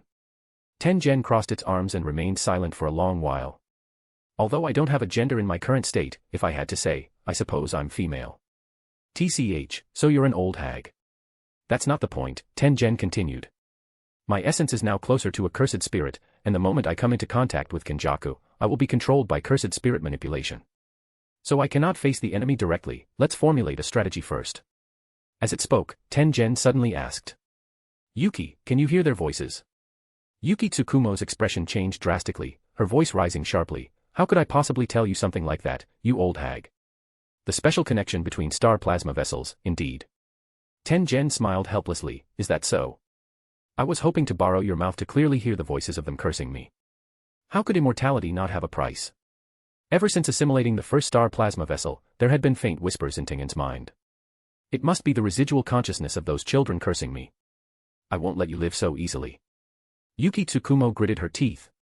If it were a curse, she wouldn't have chosen to protect Tengen either. Those children knew very well how much Tengen had done for the world, how much pain it had endured, and how many tragedies it had prevented. Their final heartfelt wishes were gratitude. Suddenly, the two felt a strange anomaly and frowned. It's here. The outer barrier of the tomb chamber trembled, and the barrier wall crumbled inch by inch like scales. Kenjaku, occupying Geto Sugira's body, walked out slowly in a wide monk's robe. A thin black mist swirled around them, and their expression was relaxed, as if they were not about to start a great war, but just paying a visit to a friend. Their eyes lowered, seeing Choso below. I have no interest in you. Where is Tengen? Choso looked at this unfamiliar face, and at the thought that he was the former Noritoshi Kamo, the root of his brother's misfortune, murderous intent rose in his heart. That talking thumb doesn't want to see you, everyone hates you, you calamity. Kenjaku laughed softly. The 1,000-year plan was about to conclude, and they were not stingy about throwing the truth at their previous experiment. The culling game has already fulfilled its mission, and the cursed energy reserves have been replenished sooner than expected. I have come to take the final key. Hearing this, Choso couldn't help but worry about Yuji, who was still inside the barrier. What happened? Is Yuji okay? Seeing what he was thinking, Kenjaku sneered. I once tried to combine cursed spirits and humans, but the result was that I started by creating inferior products like you. Yuji is different from you, he is a very excellent vessel. As long as Yuji Itadori survives, he might be able to approach that unknown. Choso said no more, his blood boiling, his hands clasped inward, fingertips touching. Blood manipulation, convergence, piercing blood. The blood core, compressed to the limit, instantly shot out from his palms, turning into a dark red line that tore through the air. Kenjaku raised a hand, and countless cursed spirits poured out from their sleeves. The blood spike pierced through the cursed spirits but could not harm the main body in the slightest. They were at ease the whole time, dismantling the attack while using psychological warfare. Small fry are just small fry. I should have destroyed you all sooner, you are of no use at all. Even defecting to the enemy cannot hinder me. What could something as useless as you possibly protect? Yuji is the center of misfortune. The center of all misfortune is you. Absolutely not Yuji. Choso's anger grew even more, but all his methods originated from Kenjaku. His attacks were seen through, his defenses were ineffective, and he was soon covered in wounds. In the formulated strategy, he was supposed to act as bait to force Kenjaku to use their domain, and then Yuki would launch a surprise attack. Clearly, he couldn't do it. No. It won't work. I must not fall, I still have brothers to protect. My brothers are standing behind me, I cannot fall. Kenjaku walked slowly toward Choso, looking disdainful. The struggle of a failure, it's too ugly. Bang. The stone slab Kenjaku was standing on shattered with a roar, as if crushed by an invisible weight. Their eyes looked up coldly. A beautiful, long-haired woman with a graceful figure stood at the breach in the barrier. You did well, having an older brother is indeed a wonderful thing. Yuki Tsukumo. Kenjaku narrowed their eyes. If the opponent is a special grade sorcerer, that's a bit tricky. That's right. However, you're in the way. Move aside. A hand rested on Yuki Tsukumo's shoulder, and the vibrant, lively smile on her face immediately froze. When? I didn't notice at all. Behind one beautiful face was an even more beautiful face. Shingetsu looked down, with an indescribable expression in his eyes. Chapter 137, The Wait is Over. Immortal Master once said. The soul exists before the physical body. When sealing Satoru Gojo, I denied this viewpoint. The soul is the physical body, and the physical body is the soul. There is no distinction of priority between the two, nor is there any difference in their weight. Otherwise, how can one explain the phenomenon of the physical body's memories flowing into my brain when I replace bodies? The right hand of Geto Suguru, which transcended the limitations of life and death due to a best friend's call and choked its own neck, was the only comrade in arms for Satoru Gojo in that battle. Because it was a voice that would not be forgotten even in death. Ah. So that was it. Even if my soul has forgotten, and the memories do not exist. But my physical body still remembers. It remembers the temperature of that hand. It remembers that person's voice. It remembers keeping the mind that person praised. Higher in priority than eliminating my own pain, is fulfilling that person's wish. God. It was you who chose me, and blessed me. Truly, how happy I am. This is a curse. Shingetsu lowered his eyes, his calm Sharingan revealing neither joy nor anger. Your actions are meaningless to me. Is it worth it? Kenjaku knelt down, cupping both hands over its heart, tightly gripping that finger bone. Unlike the audience 1,000 years ago, it did not lower its head. It was unwilling to look away for even a single second. Tears seeped out from those stitches that could never heal. Eerie and ridiculous. It is worth it. It was not the voice of Geto Suguru, it was a slight, shrill sound, more like the whisper of a cursed spirit than a human. To be able to see you again, everything is worth it. Lord Shingetsu. I am sorry for letting you see me in this ugly state, I am sorry for letting you hear such an unpleasant voice. I am sorry. Not until Kenjaku humbly lowered its head did Choso and Yuki Tsukumo snap out of their immense shock. What on earth is going on? Who is this guy? Whoosh. Yuki Tsukumo turned and lashed out with a whip kick, channeling cursed energy at the limit of what her physical body could bear. This strike surpassed the vast majority of curse techniques. Curse technique, Star Rage. It can grant oneself or the Shikigami Garuda virtual mass, with the mass only affecting the impact effect, without influencing one's own physical sensation, speed, or defense. To give a simple example, if I imagine that this leg of mine weighs 10 tons, the kinetic energy caused by kicking out would far exceed the 10-ton level, and in fact, I do not need to bear the weight myself. The standard for judging a special grade sorcerer is possessing the power to overthrow a nation single-handedly. Snap. Shingetsu grabbed Yuki Tsukumo's ankle and threw her toward Choso, who was attacking Kenjaku. Bang. The two rolled into a pile, crashing into a heap of rubble. Yuki Tsukumo first checked Choso's condition. Not bad, he won't die. Garuda. The Shikigami Garuda was ready to strike. Stop. Yuki. Hearing the voice, Yuki Tsukumo turned her head to look at Tengen in disbelief. No. Didn't you say that before Kenjaku used its domain, you absolutely could not appear, or you would be killed instantly as a cursed spirit? Why did you suddenly pop out? And who is this guy called Shingetsu? Why does Kenjaku call him Lord? Could it be that, like your star plasma cult, this guy Kenjaku is also a member of some cult? Tengen. How much have you been hiding from me? Lord Shingetsu, please forgive her disrespect, she is still just a child. Consciousness construct, has the main body lost the ability to act? Shingetsu shifted his gaze toward the roots of the great tree in the center of the barrier, where Tengen's main body was curled up. Two people, and neither of them looks human anymore. If you don't count the time spent sealed, I am still very young, and my appearance is as well. There's no reason to forgive this menopausal woman, Tengen. What did you say? No matter how cheerful Yuki Tsukumo's personality was, she couldn't tolerate being called menopausal to her face. I'm only a little over 30, the average age of menopause for Japanese women is 49, you bastard. Your eyes must be broken. Hey. Old hag, who exactly is this guy, why do even you call him Lord? Menopausal woman. Use an honorific for Lord Shingetsu. Yuro Takako pointed at Yuki Tsukumo, careful or I'll slaughter you. Blonde, fat, menopausal woman. It's too much, Lord Shingetsu and I haven't even had physical contact yet, and you, a dirty woman, actually dared to touch him with your foul-smelling feet. Damn it. We were just about to reach the hand-holding stage of our date. Tengen was stunned for a moment, then smiled lightly. As expected of Lord Shingetsu, you are never without followers, no matter the time. You are still the same as you were 1,000 years ago, your elegance remains unchanged. 1,000 years. Could Kenjaku's goal be? Choso supported his broken body to rise. Kenjaku's attitude was already very obvious, that person must be the purpose for which we were created. Yuki Tsukumo's gaze shifted between Kenjaku, Tengen, Yuro Takako, and Choso. What is going on? So, am I the only one here who doesn't understand the situation? Is no one willing to explain? Believe it or not, I'll blow you all up. I am already very satisfied. Kenjaku stood up, lifted its skull cap, and a mouth on the remaining brain was smiling. In this state, I truly have no qualifications to serve you, my very existence is a blasphemy against you. Please allow me to perish, Lord Shingetsu. You didn't die before, so don't think about dying now. Tengen, you hold it for now. Yes. Tengen walked straight over, took Kenjaku, which was now just a brain, and pity flowed from its 4 eyes. I have to say, the 4-eyed thumb guy scooping up the brain, this scene is really a bit. A faint white light radiated from Tengen's palm, alleviating the pain caused by Kenjaku's incomplete immortality technique. Releasing reverse curse technique. You can even do that. Yuki Tsukumo's eyes widened, she thought she knew Tengen well enough, but only today did she discover she knew nothing about Tengen. The guy who was aiming to kill you just a moment ago is now lying undefended in your hands, explain a little, Tengen. Lord Shingetsu, simply put, he is the starting point of all karma, the reason for the birth of the Jujutsu world, and the root of all curse techniques. He is God.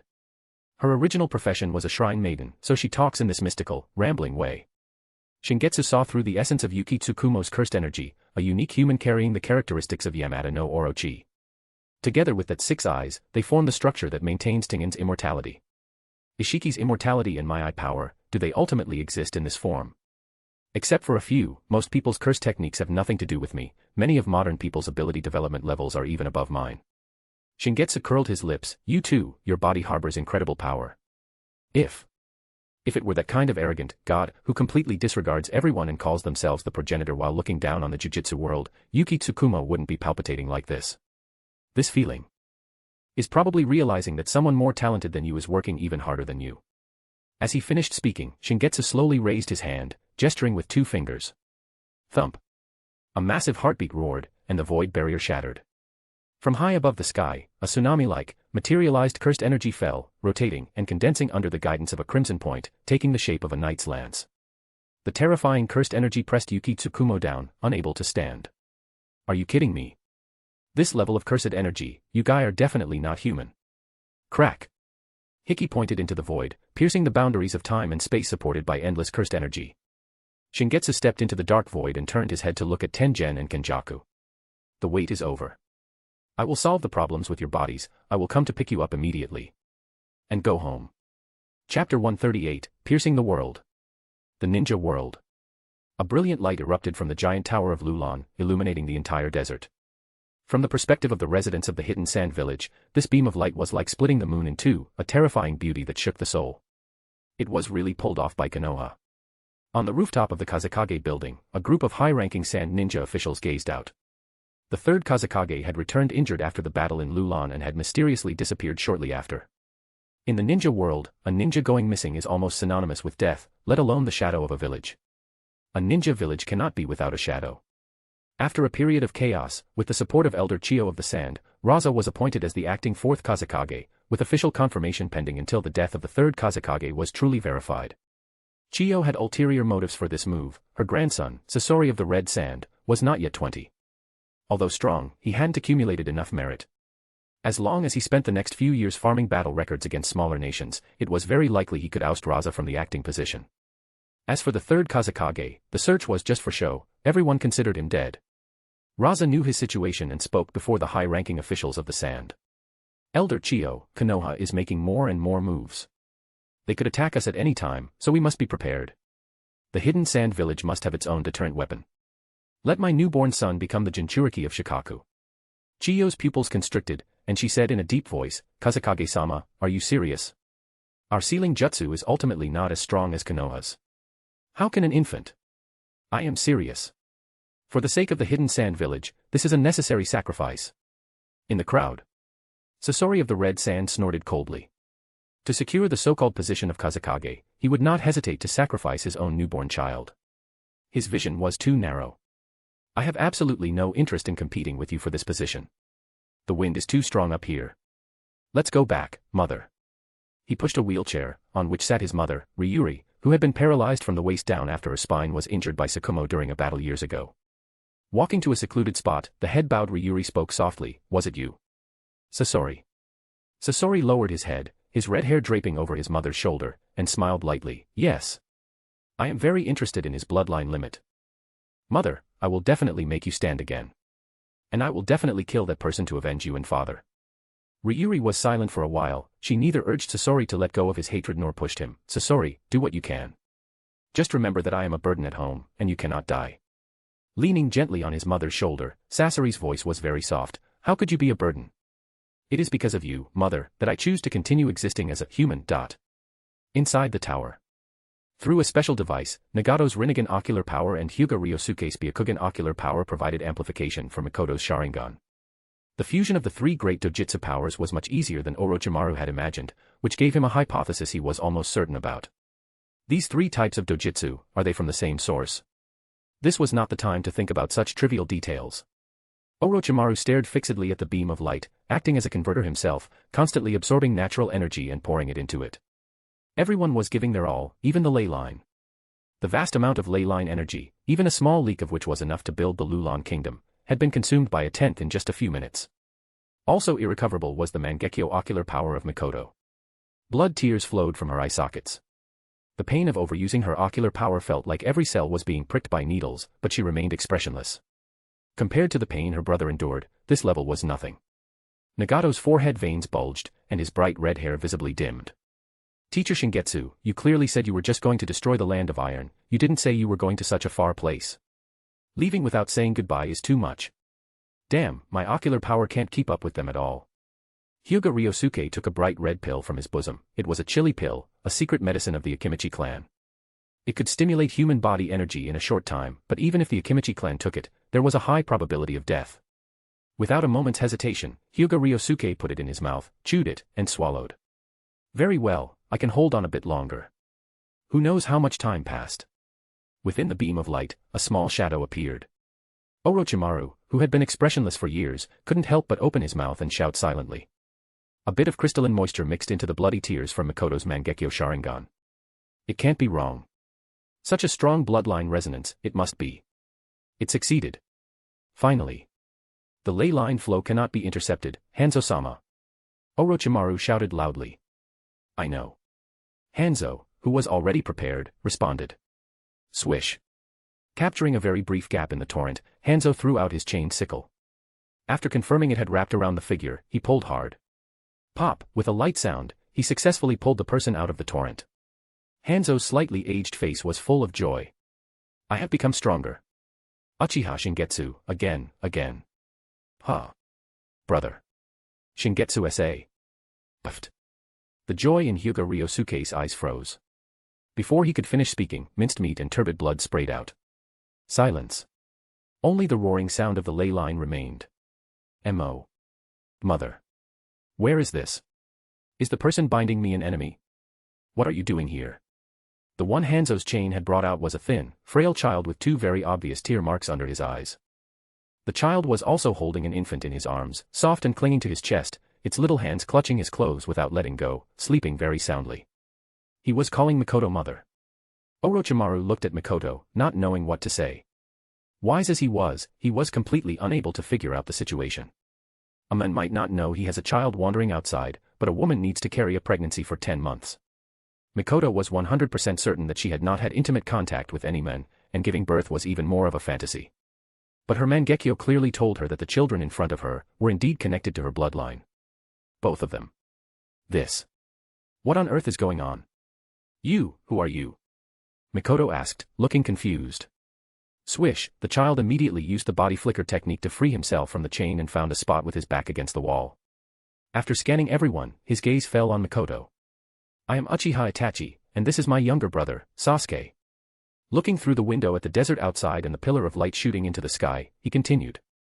Legend has it that there is a lifeblood of the earth in the desert of the land of wind, containing power that could destroy the entire earth, which has already been sealed by the fourth Hokage.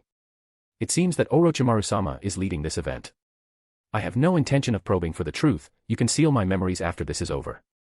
You don't know me, but I am very certain that you are a mother, so my brother and I must have come from the future. What year is it in Konoha now? What a incredible talent. Orochimaru couldn't help but exclaim, to sort out all the key points in an instant. In terms of ninja aptitude, I have never seen a child more excellent than you. It is currently Konoha year 49. When were you born? Is the fourth Hokage Shingetsu? Huh. The child, who had just been acting very mature and steady, was stunned. Before I came, it was Konoha year 50.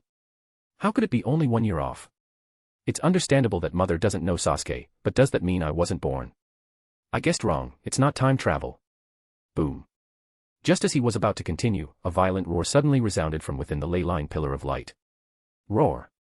An extremely terrifying beast roar shook everyone to their core. Just from the pressure of the roar, one could tell that this was a natural disaster comparable to a tailed beast.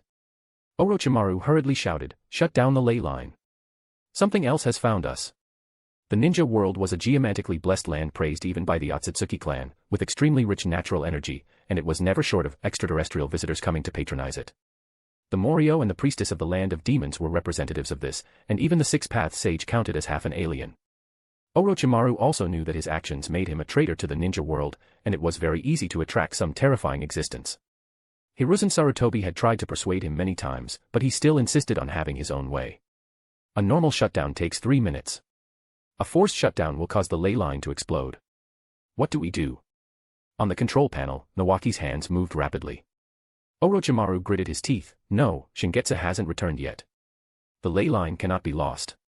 Since it could summon Mikoto's children from different time spaces, it meant the plan was feasible. He absolutely could not give up the ley line. Prepare for battle. Roar. An even more terrifying roar echoed, and the top floor of the tower shook continuously. In the nervous gaze of everyone, a terrifying wolf head covered in gray-black tentacles protruded from the ley line pillar of light. A single fang was larger than a normal human. There were hundreds of such fangs, and the saliva was bubbling with black smoke like lava, which was extremely terrifying. Intuitively powerful. However, howl, the terrifying beast's roar, was not the excitement of descending into a new world, but the final wail of a beast. Boom. The wolf head detached from the pillar of light and fell, smashing many instruments. The cut was smooth and flat. Slowly, a figure walked out of the ley line torrent, the crimson longsword held in his hand still dripping blood, his clothes stained with black and red blood. The welcoming party is a bit too extravagant. Everyone, I'm back. He spoke in a low voice, his eyelids opening gently. The ocular power that pierces the world. Everyone is still alive, not bad, I haven't been gone for long. No worst-case scenario, the old lady Mikoto and the snake ant version of Orochimaru. Shingetsu's gaze swept across everyone, the smile that had just appeared on his lips abruptly vanished. A boy was huddled in the corner, one hand cradling the child in his arms, the other gripping a kunai tightly. How could this be? Uchiha Madara died many years earlier than in the original timeline, so why was this guy born first? No, that's not the point. Uchiha Fugaku. How dare you? The power of his Sharingan, which hadn't yet deactivated, erupted, and the temperature in the room plummeted. Hyuga Ryosuke, who had the most severe injuries present, was the first to lose his composure, coughing up another mouthful of turbid blood. He was mumbling something, but it was unclear. Shingetsu. You are Shingetsu, right? Orochimaru demanded sternly. It was no wonder he had such thoughts, the current Shingetsu had a colder aura than in his memory, and he had suddenly erupted with killing intent. Could it be? At this thought, pale green snake-shaped chakra swirled around him, and Orochimaru entered sage mode. Shingetsu took a deep breath, barely suppressing his anger. Dealing with Fugaku could wait, he needed to figure out the situation first. He wasn't completely opposed to Fugaku marrying Mikoto, but it couldn't be like this. Fugaku should have passed the 100 life and death trials he had set, killed 9-tailed beasts plus 1 Otsutsuki, and then reincarnated to have a more handsome face. Perhaps then he might have a tiny chance of agreeing. How dare he take advantage of his absence? How old is Mikoto? She's still a child. I must kill you. Of course I am. I didn't say, long time no see, just because I didn't want to repeat myself from last time, it's aesthetically exhausting. Orochimaru-sensei, you've absorbed too much natural energy and lost your mind. Do you really think I would be subjected to possession by a guy like that? Shingetsu didn't expect that Orochimaru would ever have the day he could use sage mode. This way of speaking, it really is Shingetsu. Orochimaru breathed a sigh of relief, noticing that Shingetsu's peripheral vision hadn't left that child, and he realized something. Shingetsu, do you know him? We aren't sure of their origins either, they arrived not long before you. Also, don't look at the two children with such dangerous eyes, the baby has been scared to tears by your aura. Humph. Mikoto groaned, and Shingetsu quickly reached out to support her. You didn't give birth to him. Mikoto smiled weakly, he looks a lot like me, right? I felt very close to him when I saw him. At first, I even thought you were the one who had sent the child over. He called me mom, hee. Do you feel quite honored? Shingetsu curled his lip and looked at Uchiha Itachi. How old? Uchiha Itachi looked like a threatened young beast, pressing against the wall, not daring to move, 6 years old. May I ask who you are? You look very similar to mom, are you a relative? What a pity. If it weren't for the fact that a brat came, I would have just killed him. How did you get here? Uchiha Itachi didn't like this interrogation-like conversation and cast a look of help toward Orochimaru. Other than his mother, this was the only person present he recognized. Well, actually, he recognized Hyuga Ryosuke too, but in his memory, that was a gloomy, one-eyed Byakugan member of the main family. He heard that he had one Byakugan gouged out during the Third Shinobi World War and rarely went out afterward. Answer, don't be afraid, Orochimaru said gently. He had roughly guessed the child's origin, it should be the child of Mikoto from another timeline. As for the father, that tear trough, he had seen Fugaku when he was young, and there was some resemblance. Mom and dad went to work, and I was taking care of Sasuke. I heard mom calling me, so I responded. Then, I was here. Orochimaru nodded, it's our side's fault. I will find a way to send you back. Keep the little one, we can just send the big one away later, Shingetsu said coldly. The current situation is good, having Sasuke without the pain of raising him. As for Uchiha Itachi, who cares about him? Impossible. I won't leave Sasuke here alone. Mikoto's pupil power was severely depleted. She was too weak to curse. Either send us back safely together, or if that's not possible, we raise them together. It's not like we can't afford another meal. How can there be any logic in picking just one to keep? Shingetsu didn't like playing guessing games and pointed at Uchiha Itachi. This guy will kill the entire clan later, including his own parents. Impossible. Who exactly are you? What are you spouting nonsense about? Uchiha Itachi roared, his little face twisted, his black pupils covered in blood red, a single tomo spinning. He was already nervous about being in a strange place, and now he was suddenly provoked by such words. Sharingan. Did he just say, he is only 6 years old? Awakening the Sharingan at 6, the Uchiha clan has never had such a precedent.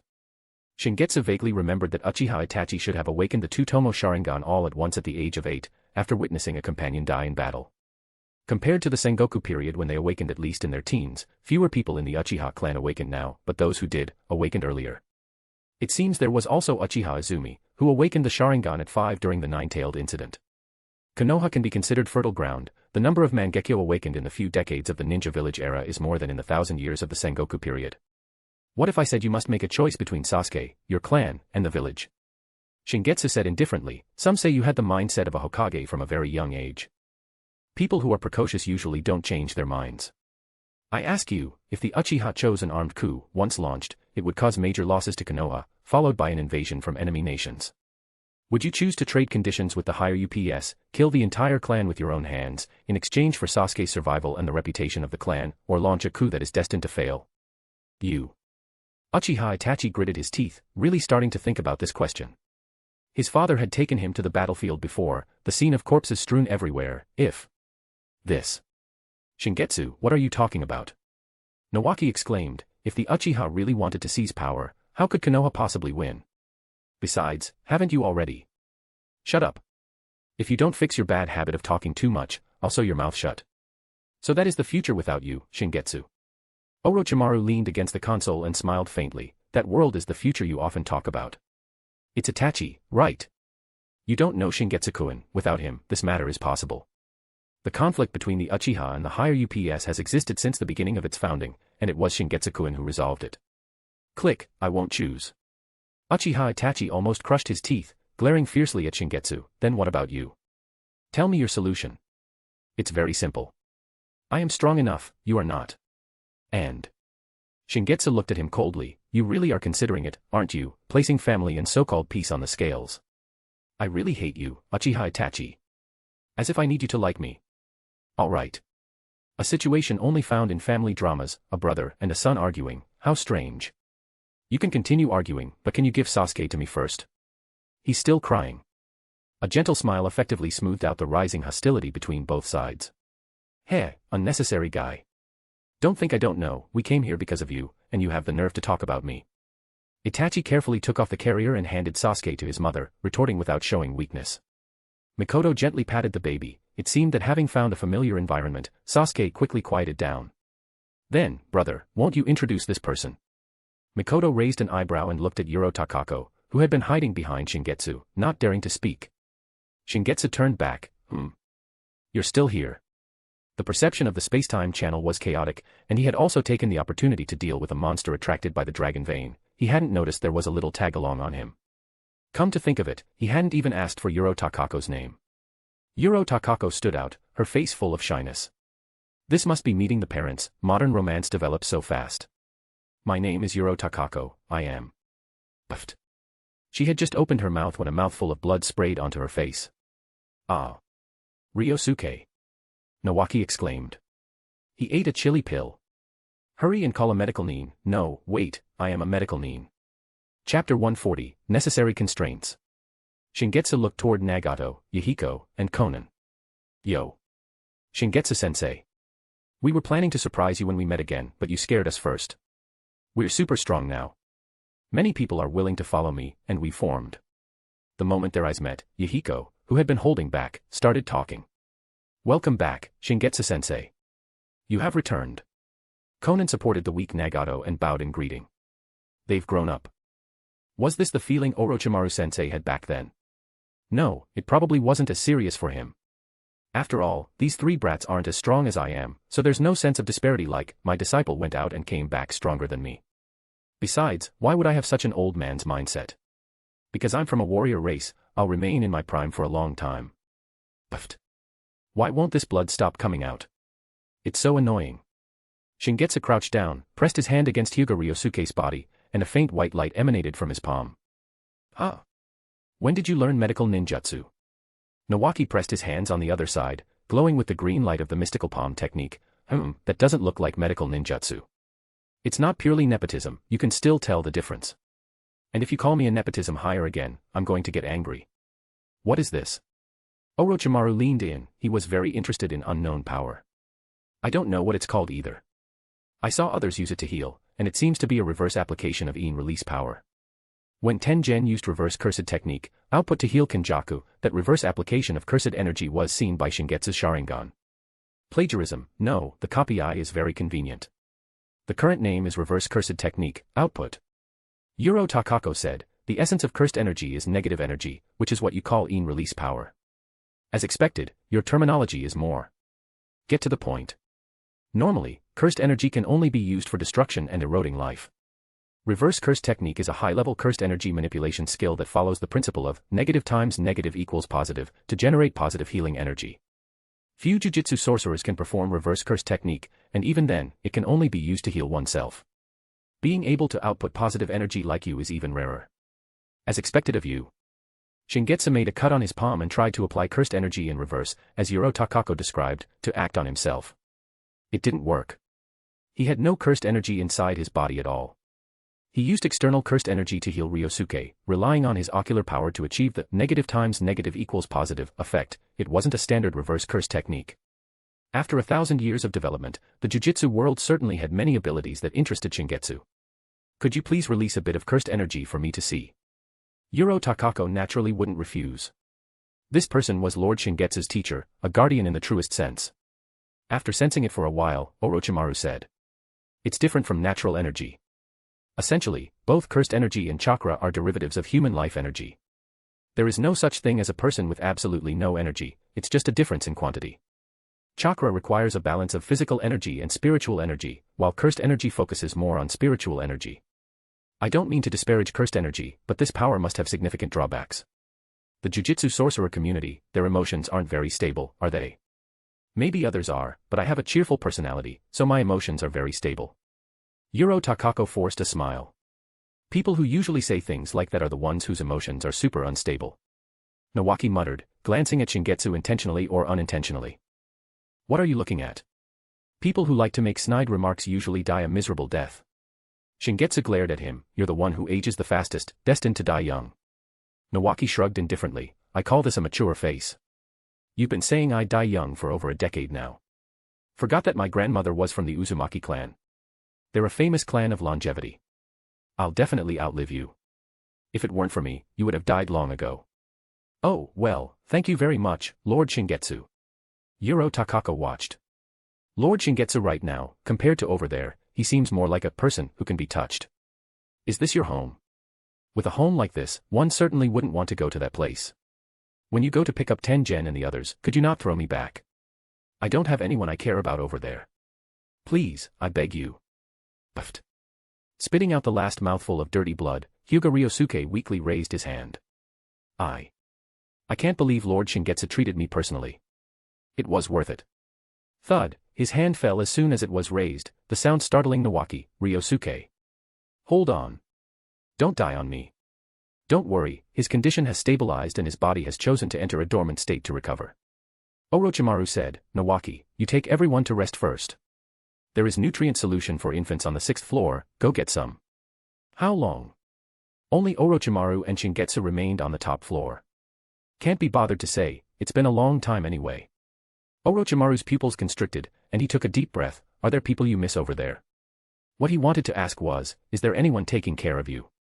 I was just about to tell you. Shingetsu took out a notebook and pen from his pocket.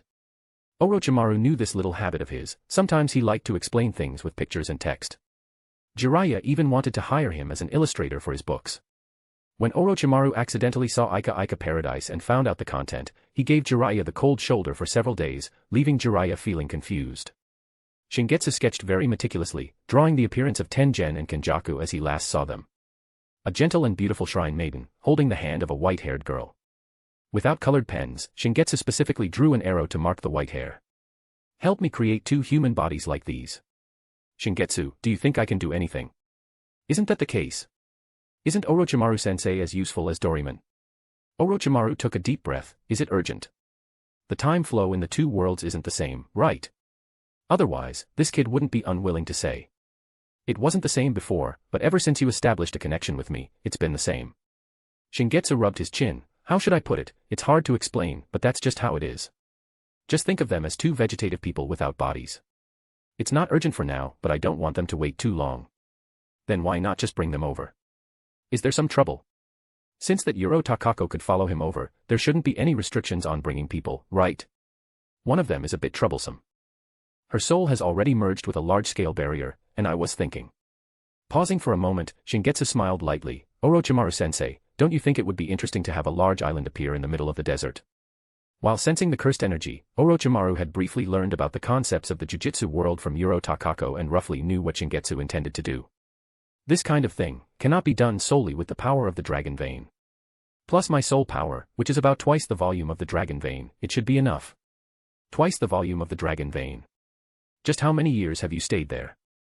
Calming his agitated emotions, Orochimaru maintained his rationality and said, with that level of accumulation, as long as you collect chakra of sufficient purity, you will soon be able to break through to an unimaginable realm.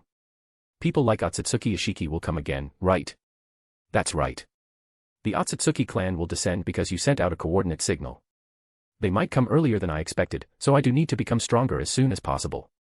Shingetsu said with a smile, looking toward the distant sky. Dragging the Jujutsu world over has too many variables, there's no shortage of difficult opponents there. The best approach, of course, is to collect tailed beasts and, by utilizing the characteristics of heavenly restriction, achieve a transformation of soul and physical body in a short time. Just like what the Otsutsuki clan does, obtaining power through absorption. But this is the thinking of a loser. The smile exploded in layers, unrestrained and wanton, and those eyes were shockingly bright. I've told you before, Orochimaru-sensei. I am the strong one. Giving the weak the right to challenge, giving the weak the possibility of survival. This is a necessary constraint. Chapter 141, The Distance of Admiration. What is this supposed to be? The cycle of suffering that has entangled the Jujutsu world for 1,000 years, the countless sacrifices and pain, is it all just a ritual for you to wait for one person to descend? Too selfish, too arrogant. What exactly do you take humanity for? Tomb Chamber. Yuki Tsukumo asked coldly. In the eyes of most people, she is the only special grade who is unwilling to cooperate with the higher UPS missions and lives freely overseas. But she has the right to say this. As a star plasma vessel, she has personally experienced the sorrow of being born as a mere component of a massive apparatus. The corrupt Jujutsu higher UPS only know how to exploit young Jujutsu sorcerers and let ordinary people suffer from the harm of cursed spirits, always prattling on about balance while never willing to solve the root problems.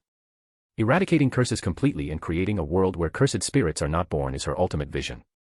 This cannot be done in Japan, so she had to travel far overseas, drifting and researching alone. To accomplish this, there are 2 paths. First, stripping cursed energy from all humanity. Without cursed energy leaking, cursed spirits would naturally not breed. Second, allowing everyone to have the ability to control cursed energy, which would also prevent negative emotions from leaking, and curses would disappear. Based on her second idea, Suguru Geto proposed the logic of killing all non-sorcerers to forcibly end curses. The sorrow of Suguru Geto, the sorrow of the cursed womb, death paintings, the sorrow of Sukuna's vessel, Yuji. Everything, absolutely everything. All stems from a stranger's wish to go home. How could anyone accept such an explanation? Do you even have hearts? At the end of it, Yuki Tsukumo laughed at herself. Hey, you are all monsters, how can one expect monsters to have something like a heart?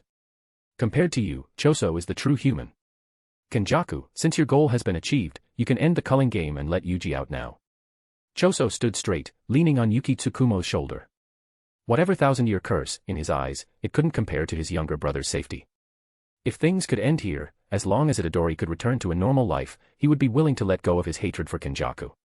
As for himself, he, who had killed innocent people, had no right to live as a human alongside Yuji. You are merely a failure, so stop speaking to me in such an entitled tone. The mouth on the brain revealed a mocking smile. you have no value in existing anymore, so it doesn't matter what happens to the culling game. Lord Shingetsu will take me to the heavenly realm soon. What does the life or death of the Jujutsu world have to do with me? Indeed, in a sense, Yuji Itadori is her son, and she truly cares about this vessel. But he is also just a component. I told him before he was even born that he is one of the cogs in some massive existence. A massive existence has descended, and the most beautiful ending has already been created. How perfect. Truly despicable. Yuki Tsukumo said coldly, didn't that guy say that everything you've done is meaningless? I actually thought you were some remarkable mastermind, but it turns out you're just a bitch, struggling uglily for the men who abandoned her. Don't speak so viciously. Yuki. Tengen sighed. Kenjaku is also in pain. Do you think you are any better? Do you know? The last consciousness of the 2-star plasma vessels that assimilated with you were both thanking you. The moment Tengen spoke, it was like lighting a fuse for Yuki Tsukumo. Thanking you for your contributions to the Jujutsu world, thanking you for enduring long-term torture for ordinary people. It's too laughable. What does their death count for? What does Riko Amanai's death count for? Talking high and mighty about maintaining the balance of the Jujutsu world. You clearly knew everything, yet you allowed Kenjaku to create tragedies. You are even more hateful than her. Yuki Tsukumo paused, as if having made up her mind. If I killed you now, what kind of expression would that person have? Would the so-called god be sad because of your deaths? Don't make me laugh, little girl. Kenjaku sneered, who do you think you are facing? Over these 1,000 years, I have fought my way through fierce battles. Tengen is not the combat type, but with me controlling her massive cursed energy, on this land of Japan, even Sukuna in his prime, I do not fear. Yuki. Tengen said slowly, sorry, Lord Shingetsu did not allow Kenjaku to die, so I can only stand on her side. Look on the bright side, perhaps the Jujutsu world without US might be able to return to normal in the future. That is impossible. A voice rang out abruptly, and several people turned to look at the appearing Yuta Okatsu. Kenjaku's brow, she had no brow, it must have been a wrinkle in the cerebral cortex. How is this possible? Officially registered players do not have permission to leave the field. How are you here? Yuta Okatsu calmed his breathing. Chasing such a long distance in one go, even with his massive cursed energy, was a bit taxing. I came out from the rift in the barrier that person tore open. Lord Shingetsu originally descended within the barrier. If only I had known not to attack the tomb chamber and had just kept watching the barrier. The rules of the culling game cannot bind Shingetsu. Kenjaku did not find it strange at all. Feel deeply honored, Yuta Okatsu, that you were able to see Lord Shingetsu earlier than me. I am truly jealous. And that damned Yuro Takako. To dare to shamelessly get so close to Lord Shingetsu, I shouldn't have let that bitch reincarnate. No matter how you look at it, Uchiha Shingetsu is not a benevolent person. Even if he has the power to end curses, he would not do so. Yuta Okatsu reached out, Lord Tengen, you are not on our side. I cannot accept you as the leader of the Jujutsu world.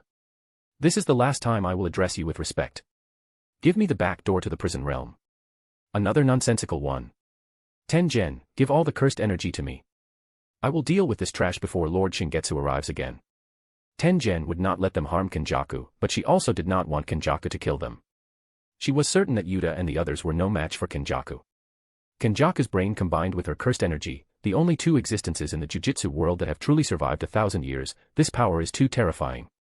What are you still hesitating for, Tengen? If you aren't willing, then stuff me back in. I can deal with them using Suguru-Geto's body. Suguru-Geto. Yuta Okatsu noticed Suguru-Geto's corpse and immediately jumped over to guard it. Don't even think about desecrating the body of my teacher's best friend again. Has he already returned? The tense atmosphere, ready to explode at any moment, froze because of this voice. A terrifying, violent killing intent filled the barrier. In an instant, everyone was silenced. This face. Fushiguro. It's Sukuna. Without anyone noticing, Sukuna appeared between the two opposing sides, followed by Yurom. You let me see something very interesting. This trip was worthwhile, Kenjaku. Kenjaku smiled. Of course, the meaning of a Jujutsu sorcerer's birth is to witness such beauty. Witness. Too shallow. Sukuna grinned viciously. I am a curse born to destroy him. The brain could no longer keep up with the changes in the situation. Tengen, who was originally the leader of the Jujutsu sorcerers, had definitely joined the enemy camp, while the final general of the enemy camp had instead become someone with a common goal.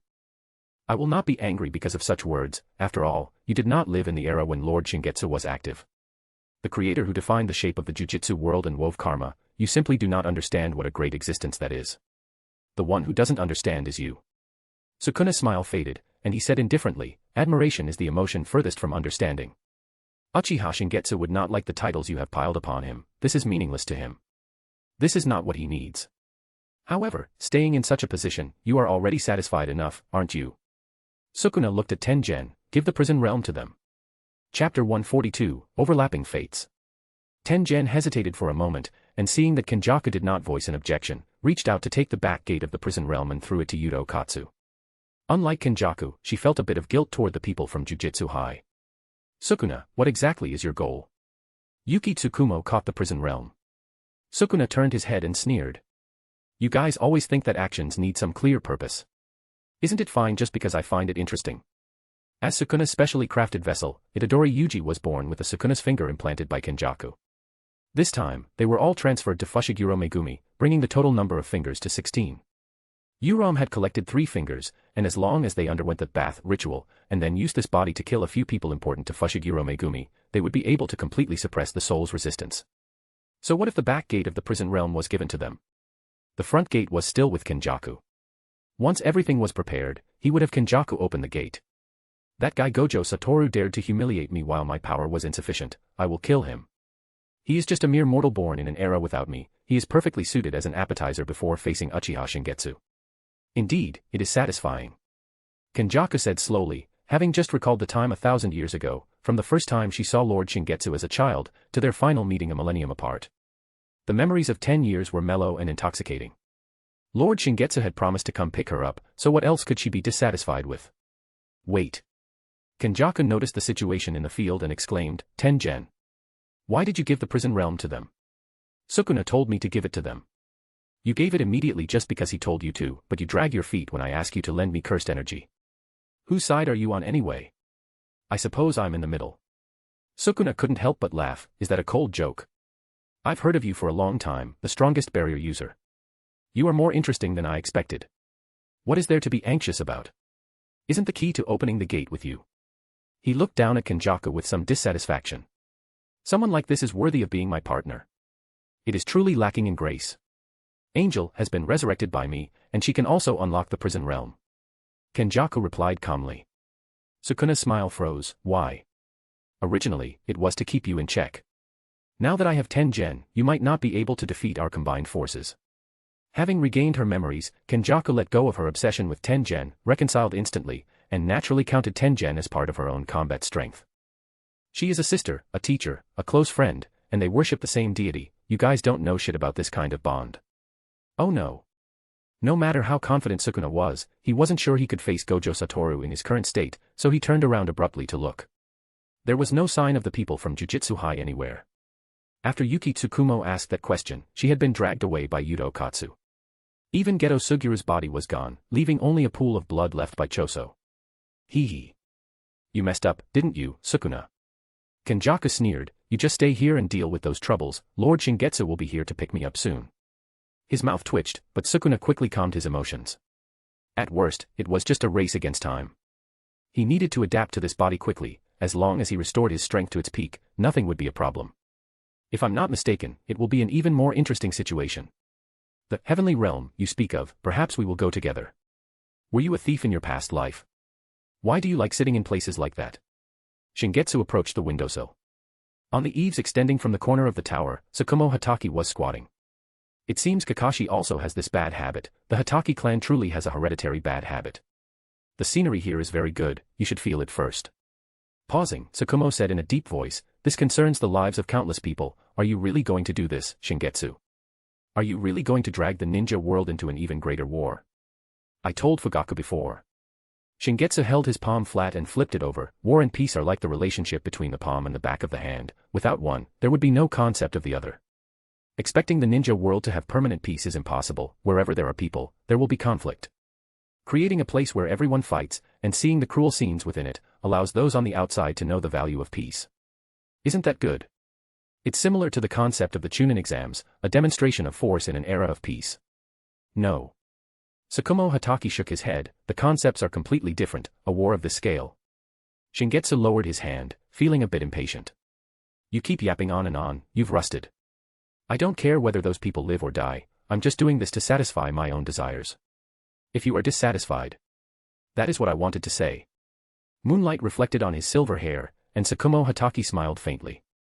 Unlike the way of a ninja, fighting purely to win. I just thought, might this be a bit unfair to the people in the other world? If you insist on doing this, then there's no help for it, I can only look forward to it. Ha, how despicable. I bear the infamy, and you get to be at peace. As expected, you guy, how could you be someone who fears battle? 1 month later. The streets of Konoha were bustling with noise and excitement, a scene of joy. Today was the inauguration ceremony for Konoha's 4th Hokage. Hiruzen Sarutobi leaned against the rooftop smoking, his eyes unfocused, not knowing where he was looking. After the Third Shinobi World War ended, he had decided to abdicate and yield to the worthy, which could be considered seeing things through to the end. In fact, several years ago, he had wanted Orochimaru to succeed as Hokage to bridge the gap between master and disciple. Orochimaru ignored him. He had also seen the commotion in Lulan a month ago, and since nothing had happened afterward, Orochimaru must have failed. He sent people to ask Orochimaru to come back. After all, the economic power of the Land of Fire was in Orochimaru's hands, so he had to be the 4th. Busy with something, pick whoever you want for the 4th. Orochimaru's reply was very cold. His favorite disciple was unwilling, so Hiruzen Sarutobi contacted Jiraiya. Orochimaru isn't doing it. I don't want to either, being Hokage is too much trouble. What about Tsunade? Tsunade didn't even reply. Tsukumo, who was also qualified to run for Hokage, was also in Lulan. In such a large Konoha, the prestigious position of Hokage surprisingly had only one candidate. Although Hiruzen Sarutobi felt that even if everyone came out to run, it was highly likely that Minato Namikaze would win. This child not only had excellent battle records and great strength, but more importantly, his personality. He treated everyone in the village as family. Unlike someone else, he was Hiruzen Sarutobi's ideal. Actually, Hiruzen Sarutobi's eyes dimmed. Danzo, if you were still here, perhaps I would have entrusted Konoha to you. The person is gone. Sandaime-sama, the ceremony is beginning. A ninja nearby reminded him. Hiruzen Sarutobi withdrew his thoughts and looked at the man not far away, who was as dazzling as the sun. Don't think about it, Minato was already the best candidate. Once Orochimaru realized reality and returned to assist Minato, Konoha would surely enter an even more prosperous era, and the ninja world would remain peaceful. Sandaime-sama. Minato nodded in acknowledgement. He didn't feel that his victory was unearned, he was fully confident in being a good Hokage. This had been his dream since he was a child. Taking off the Hokage hat, Hiruzen Sarutobi said solemnly, Minato, I entrust Konoha to you. From today on. Boom. At this moment, a violent roar resounded in the sky, and the earth trembled. A beam of light shot up into the sky from the west, entering everyone's field of vision. It's the same as a month ago. It must be Orochimaru-sama and the others doing something.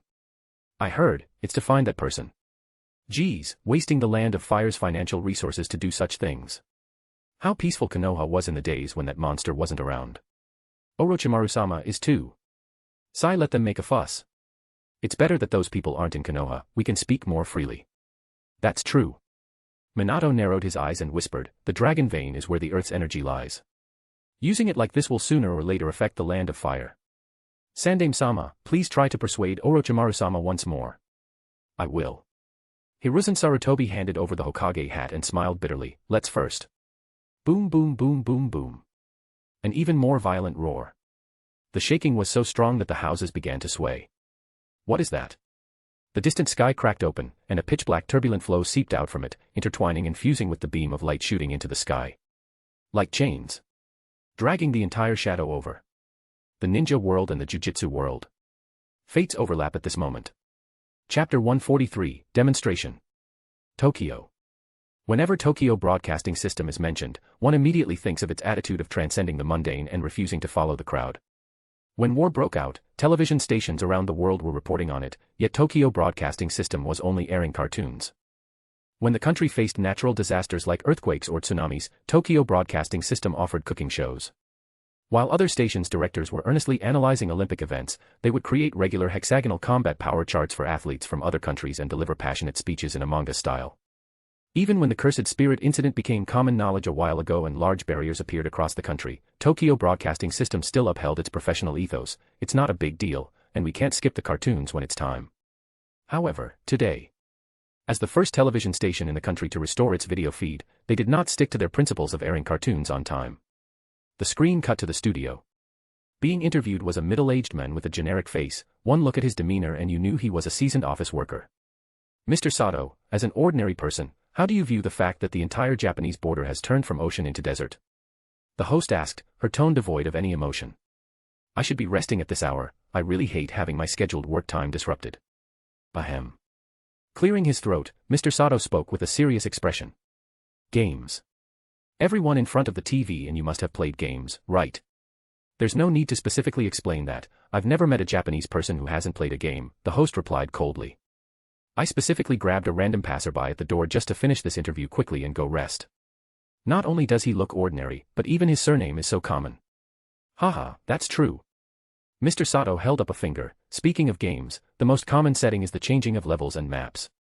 I used to work at a real estate company in Shibuya, which was destroyed because of the cursed spirit rampages. During the Shibuya incident, the battle between Sukuna, Jogo, and Maharaga caused extensive damage to the streets and resulted in numerous civilian casualties and deaths. The bizarre disasters could not be explained away as gas leaks, and the media had captured some scenes. Unable to continue the cover-up, the higher UPS took the initiative to disclose the existence of cursed spirits and jujutsu sorcerers to the public, dividing areas to evacuate residents. The culling game incident, in particular, made the public, who were still skeptical in other regions, completely accept reality. The company president died during that incident, so I went back to my hometown in Sendai. After all, Tokyo rent is too expensive, they don't consider the lives of low-wage workers at all. After that, my house happened to be within the range of the Sendai barrier. That black waterfall falling from the sky was just like this time. Mr. Sato, I sympathize with your plight, but what does this have to do with my question? The host forced a smile. Don't talk about things everyone already knows, just answer the question properly. Once I finish these 3 questions, I'm off work. Of course it has to do with it. Mr. Sato sat up straight. After thinking about it these past few days, the abnormal phenomena occurring in Japan are progressive. Just like a game, the jujutsu sorcerers must have cleared a level, and the game has entered the next stage. The confrontation mode has evolved from simple to difficult, and the map has changed accordingly. It's a common trope in anime, isn't it? As long as the jujutsu sorcerers win the final level, Japan will return to its original position. So, just wait at home for the results. The desert and whatnot are outside the map, so just don't go out. If we lose, we'll just die together. Anyway, Japan being destroyed. Ah, haha. Mr. Sato's insights are very unique. Now, for the next question. The host interrupted in time and glanced at the teleprompter. The second question was about what ordinary people should do, and this guy already answered it. Great, just one more to go. Mr. Sato, what do you think? The host's voice paused as the director's voice came through her earpiece. There is a special program interruption, you can go home now, Takeda. Great, it must be that other TV stations have restored their video feeds, and the higher UPS decided to continue airing cartoons. Sticking to principles is so cool. Miss Takeda, you're not going to continue asking. Miss Takeda. Don't leave. This is the first time in my life I've been interviewed. How can it end just like this? Japan's coast. Now it should be called the coastal desert region. The entire nation of Japan now lies between Lulan and the hidden sand village, forming a unique terrain, suddenly transforming from an island nation into a mountainous region. Like Mr. Sato, most people have already accepted the reality that their daily lives have been destroyed. What else can ordinary people do besides wait? They can also watch the battle. On screens across the country capable of receiving video, a tall figure walked out slowly. Silver white hair braided into a thick plait, hanging down the side of her shoulder, obscuring most of her face. Dressed in a dark purple long-sleeved dress, holding a giant battle axe in one hand, her pace was leisurely, exuding a sense of lazy elegance. Dozens of pitch-black crows circled low around her, with a white-haired boy following behind. Grade 1 Jujutsu Sorcerer, Mei Mei. A representative sent by the Jujutsu world, owning shares in many Japanese companies, including Tokyo Broadcasting System, ranked second on the list of wealthy Jujutsu sorcerers, ability not yet announced. After the cool intro animation, the camera turned to the other side. A man with nothing special about him except for his mung bean eyes walked out of the sandstorm. Without special effects, he really had no memorable features. Ninja World Takigakure S rank missing Nin Kakuzu. The top bounty hunter in the underground black market, a high-end combatant from another world. After consultation between the higher UPS of both sides, these two were chosen to demonstrate the difference in abilities between Jujutsu sorcerers and ninja. Information known, it is confirmed that all of Japan is located in another world. The higher UPS of both sides are in a friendly consultation phase, strictly forbidding civilians from leaving the mainland to avoid conflicts with the residents of the other world. If it were people from other countries, perhaps they wouldn't be able to adapt immediately. But after decades of being influenced by artistic works, young Japanese people quickly accepted this setting. The bold ones were already venturing deep into the desert to seek their own otherworldly encounters before the official announcement. A woman and a child. Kakuzu narrowed his eyes to size up his opponent. Saying things like that, are you looking down on us? Mei chuckled, and a few crows landed on her giant axe. Kakuzu shook his head, pulled up his sleeve, and the black tentacles at the stitching twitched. Quite the contrary. A woman and a child who would take this kind of job, it's easy to guess they aren't simple characters. It seems the commission won't be easy to earn. I heard you're a bounty hunter. How is the purchasing power of your currency? How much money did you receive? Mei asked about the question she cared about most. Kakuzu raised an eyebrow, catching a familiar scent from the person opposite him. Ah, it's the fragrance of money. 30 million ryo, about the price of an elite jonin. Purchasing power, a normal bowl of ramen is about 50 ryo. Ramen, converting to yen, that's about 10 times the purchasing power. Your leader is too much. I had a significant portion of my assets stored overseas, and now it's all gone down the drain. Hey, naturally I want cash. Money only has a sense of existence when you're counting it. Your level is still too low. Also, it wasn't my leader who brought you guys over. That guy is just that's not important. How much are you getting? Kakuzu asked the question he cared about most. 400 million. That's equivalent to 40 million ryo, that's a bit annoying. Whoosh, whoosh, whoosh. The earth grudge fear tentacles surged out like a rain of sharp arrows. There was the annoyance that the person opposite was earning more than him, and the dissatisfaction that he had been priced at the 40 million level. Swish. Mei's giant axe swept across in an arc, and the crows dove down. This is just the price for showing up. If I win, the commission doubles. I have a reason I absolutely cannot lose. Chapter 144, Satoru Gojo. Yo, nice to meet you. There's this strange feeling of seeing a character from a storybook in real life. Mr. Shingetsu. After the Shibuya incident, the Jujutsu headquarters issued an official announcement. 1. Confirmed that Suguru Geto is still alive, and his death sentence is reinstated. 2. Satoru Gojo is deemed an accomplice in the incident and is permanently exiled from the Jujutsu world. Any attempt to unseal the prison realm will be treated as the same crime. 3. Masamichi Yaga is determined to have instigated Satoru Gojo and Suguru Geto to cause unrest, and is sentenced to death. 4. The suspension of Yuji Itadori's death sentence is revoked, and his execution is to be carried out immediately.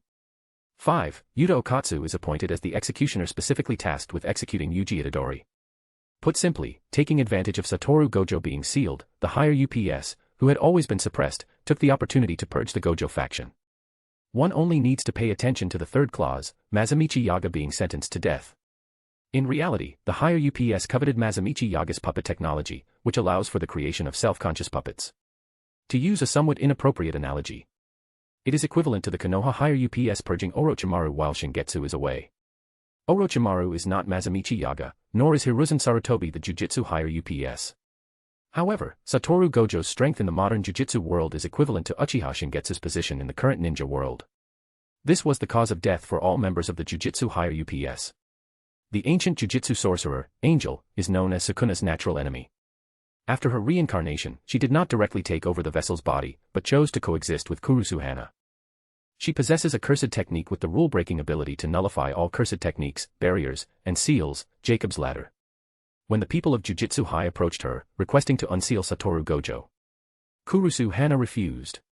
Angel only wanted Kurusu Hana to safely survive the culling game and didn't want to get involved in such troublesome matters. When she learned that Sukuna had taken over Megumi Fushigiro's body, and that Satoru Gojo was Megumi's teacher and more like a foster father. Here, it is necessary to mention the role Megumi Fushiguro played from Kurusu Hana's perspective. In her childhood, she was imprisoned by a cursed spirit and kept as food in the slums. It was the divine dogs that found her, and Megumi Fushiguro brought her back to human society. Megumi Fushiguro didn't remember this at all, but to Kurusu Hana, Megumi Fushiguro was the only light in her dark life, and she was willing to give everything for him. Therefore, the reason Satoru Gojo was able to break the seal of the prison realm could be credited to the one that found the young Kurusu Hana back then, the 10 Shadows technique, Divine Dogs. Rurin. Beneath the towering giant tower. Without the clamor and flashing lights of numerous media outlets, the high-end forces belonging to both worlds met here. Satoru Gojo. Head of the prestigious Jujutsu clan, the Gojo family, and a descendant of Sugawara no Michizane from the Heian period. His birth altered the landscape of the Jujutsu world. The mere existence of this single individual caused powerful cursed spirits to continuously emerge to maintain a fragile balance. Without a doubt, This man, who possesses the six eyes, is the strongest Jujutsu sorcerer of the modern era. There is no concept of time inside the prison realm. No one knew how long he had stayed in there, they only felt that this guy, who was already a monster, had a deeper look in his eyes. Behind him followed Yuki Tsukumo, Yudo Katsu, and others, as well as Kashimo Hajime, who had somehow blended in. Compared to the group from Jujutsu High, the side here was not lacking in numbers. Led by Uchiha Shingetsu, Orochimaru, Uchiha Mikoto, Tsukumo Hatake, and others had already been waiting for a long time. Shingetsu tilted his head and smiled faintly. Sounds like that guy still remembers me. It's hard to forget, isn't it? Satoru Gojo rubbed his temples and said calmly, passed down by word of mouth through every generation of family heads, they say that in the far future, the world will fall into a crisis of collapse because of one person. That person's name is you, Mr. Shingetsu. Before, I thought it was just a deceptive ancient rumor, like the Mayan prophecy. You should have given it a little consideration.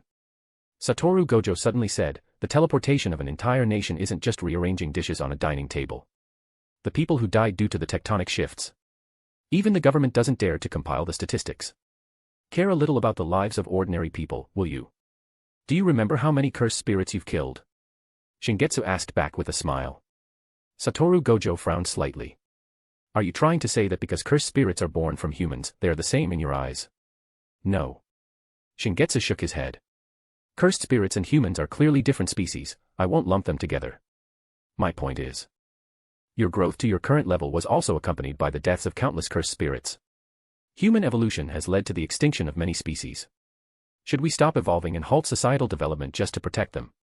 I don't disregard the deaths of my fellow humans, but this is the cruelty of evolution. Evolution. Satoru Gojo looked at the surrounding desolation, where only the giant tower that had pulled the world here stood tall. I've toured this world.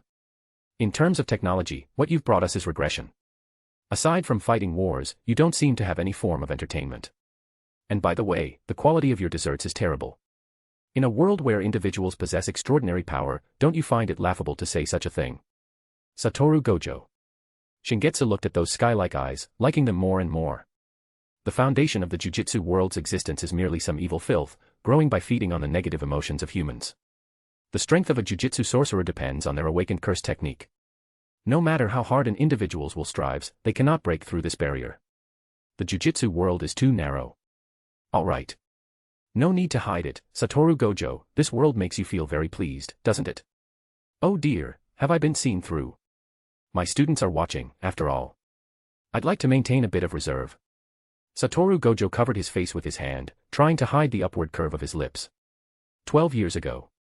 No, let's start from even earlier. A full range, zero blind spot, ultra-long distance clairvoyance, tiny pebbles, cursed spirits on distant rooftops, all perfectly clear. No matter how fast a bullet moved, its trajectory would be broken down into slow-motion particle paths in his eyes. Every Jujutsu sorcerer's cursed energy had a different color. Before their faces, he would first memorize the different hues of their cursed energy. The world was incredibly transparent in those eyes of heaven. A unique status, truly the eye of heaven. It is truly difficult. It is hard, while possessing these eyes, to place oneself on equal footing with the weak. Until that man appeared. He didn't address him as the heir of the Gojo family, but simply as Satoru. The six eyes were not viewed as an inhuman power, but merely as a pair of beautiful eyes.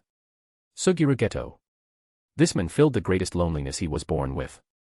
Satoru Gojo was naturally incapable of empathizing with the pain of ordinary people, it was the soft-hearted Suguru Geto who allowed him to see it. Changing his original creed of strength means being able to do whatever one wants to. The power of a Jujutsu sorcerer exists to protect the weak. His only equal and best friend, his reference point for good and evil. Only, this equality was shattered by another person. Toji Fushiguro. Chapter 145, the strongest of the modern era, falls. The only physical body that could not be perceived by the six eyes, a product of a heavenly restriction. It dealt him a fatal blow, making him experience defeat for the first time. But it also allowed him to grasp the core of cursed energy on the brink of death, awakening his reverse curse technique. His power climbed to an incomprehensible level. The absolute strongest, a vision fused with the world, made him understand. Amani Riko's death was not because of any single person's will, but because of a decaying system and the conservative higher UPS who stubbornly upheld it. Fushiguro Toji's dying words prompted him to choose the path of a teacher. Killing the higher UPS would have been simple, but to shatter such a system, he needed to foster a generation of students willing to change. All he had to do was wait for his students to grow up. Rather than relying on the strongest, the inheritance of will was far more important. That was what Gojo Satoru thought. Was that really the case? Geto Suguru had indeed left a deep, indelible mark on Gojo Satoru's life, but the very moment he awakened his reverse curse technique and felt that incomparable power, Gojo Satoru did not care about Geto Suguru's condition, nor did he grieve for Amanai Riko's death. He chose to fight Fushiguro Toji again. Without the possibility of failure, one cannot experience the joy of success. Having tasted defeat, he needed to re-establish his ecological niche in the world. That comfort was just like when he was born and opened his six eyes for the first time. He was certain. The world was born to welcome my arrival. Heavenly restriction. Suppressing the smile at the corner of his lips, Gojo Satoru said indifferently, "You said that only a few people's curse techniques were born because of you. You know about him, right? Fushiguro Toji." Shingetsu nodded. "I know of him. He gave up all cursed energy at birth in exchange for an all-around enhancement of his physical limits. He is the same type of ability user as me. The name is the same, perhaps due to the influence of the barrier, but that's as far as the connection goes. He wasn't born because of me. In countless worlds, there will always be a few misfits who are anomalies. Isn't there another one right behind you?" Shingetsu's gaze shifted to Maki Zenin. The moment their eyes met. Just like Gojo, upon hearing the description from Yuta and the others, Maki had naturally assumed that Uchiha Shingetsu shared the same physique as her. But they were different. The purity was completely different. Light only seems gentle when it leaves shadows behind. If light ruthlessly illuminates everything without leaving any shadow, it would. "Little Maki, don't look."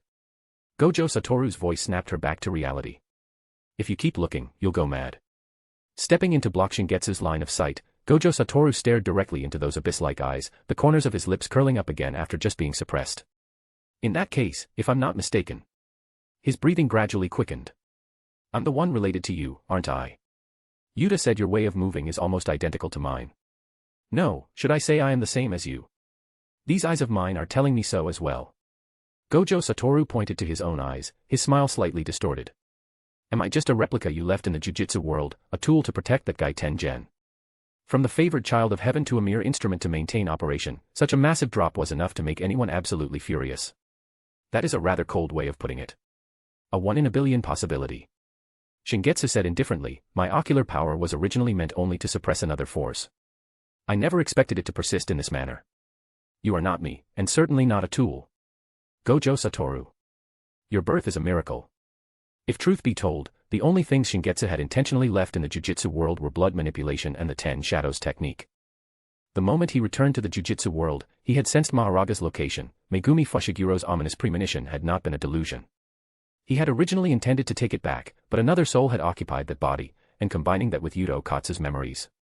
According to Shingetsu's principle of fairness, since Sukuna had defeated Maharaga, Maharaga was naturally his spoil of war. He would not reclaim it until Sukuna was defeated. His main interest was to see to what extent others could utilize Maharaga, and where Maharaga's limits lay. It was very interesting.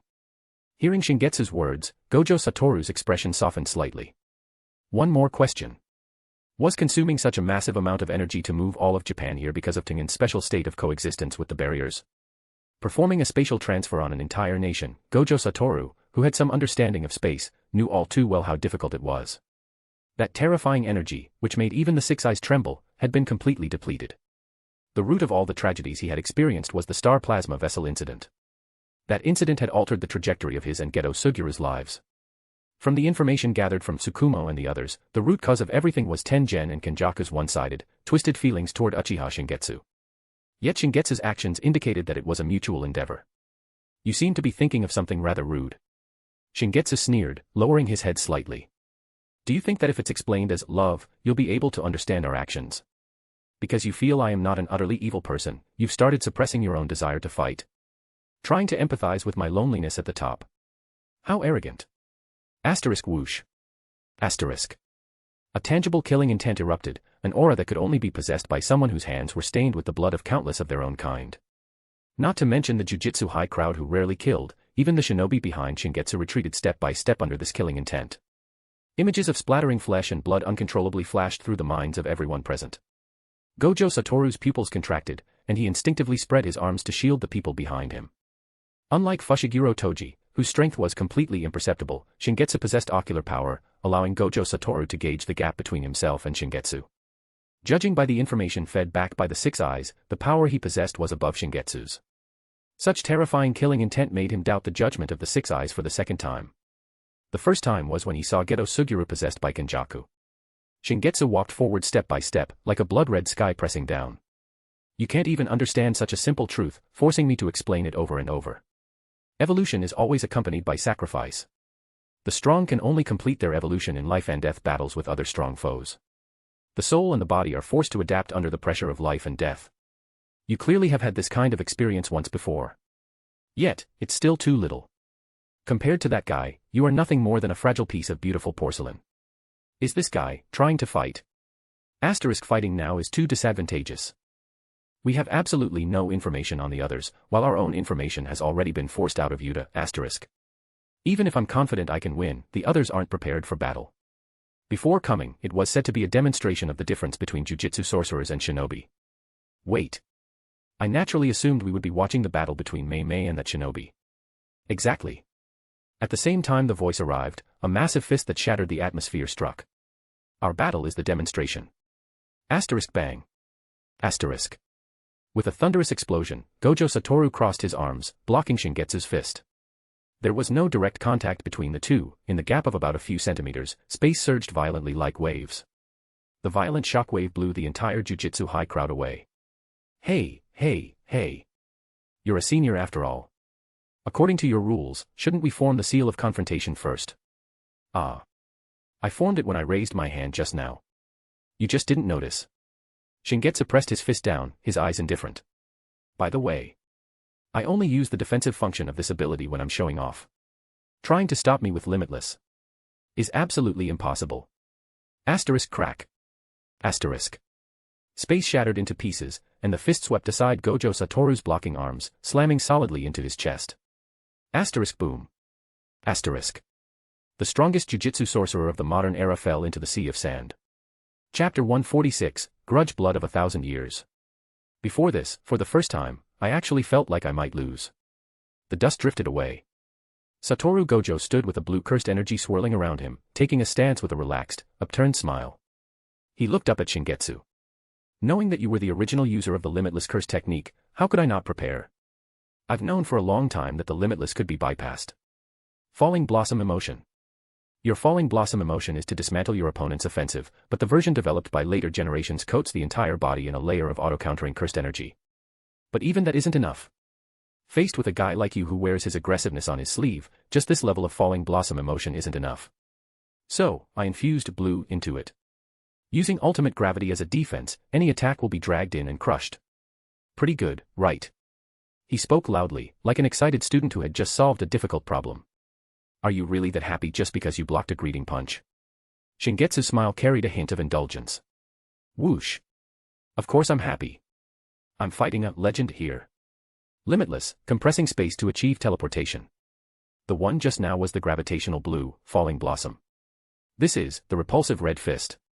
Within the oncoming heavy fist, a crimson star shone brilliantly, revealing one's curse technique.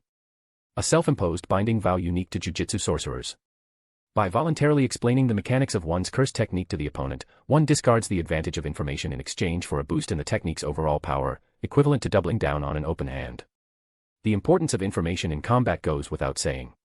Sorcerers rarely reveal their techniques right at the start of a fight. Usually, they wait until the battle demands a boost, or when they are about to be figured out, to quickly buff themselves. Satoru Gojo knew very well that the opponent possessed eyes at least equal to his own and would immediately see through the mechanics of his technique. So, he might as well explain it before striking to get a free boost. Boom. A terrifying repulsive force instantly exploded, filled with endless red light, like a supernova detonating over the desert. Bang. This time, the one blasted into the sea of sand was Uchiha Shingetsu. Their positions had completely reversed. In midair, Satoru Gojo's silver hair fluttered with his cursed energy as he tilted his head up slightly. It's confirmed. Right now, I am the stronger one, Uchiha Shingetsu. How is this possible? Teacher. Yahiko could not believe it at all. From the first moment he met Shingetsu, his teacher had never been at a disadvantage, not even for a single second, maintaining an overwhelming dominance over all enemies. Let alone being sent flying like this. That man's eyes, Nagato frowned slightly. They give me the feeling of Sister Mikoto and Senior Ryosuke's ocular powers overlapping. His insight is terrifying. Unlike me, who uses the Rinnegan to unleash repulsive force, he uses it like a release-style technique.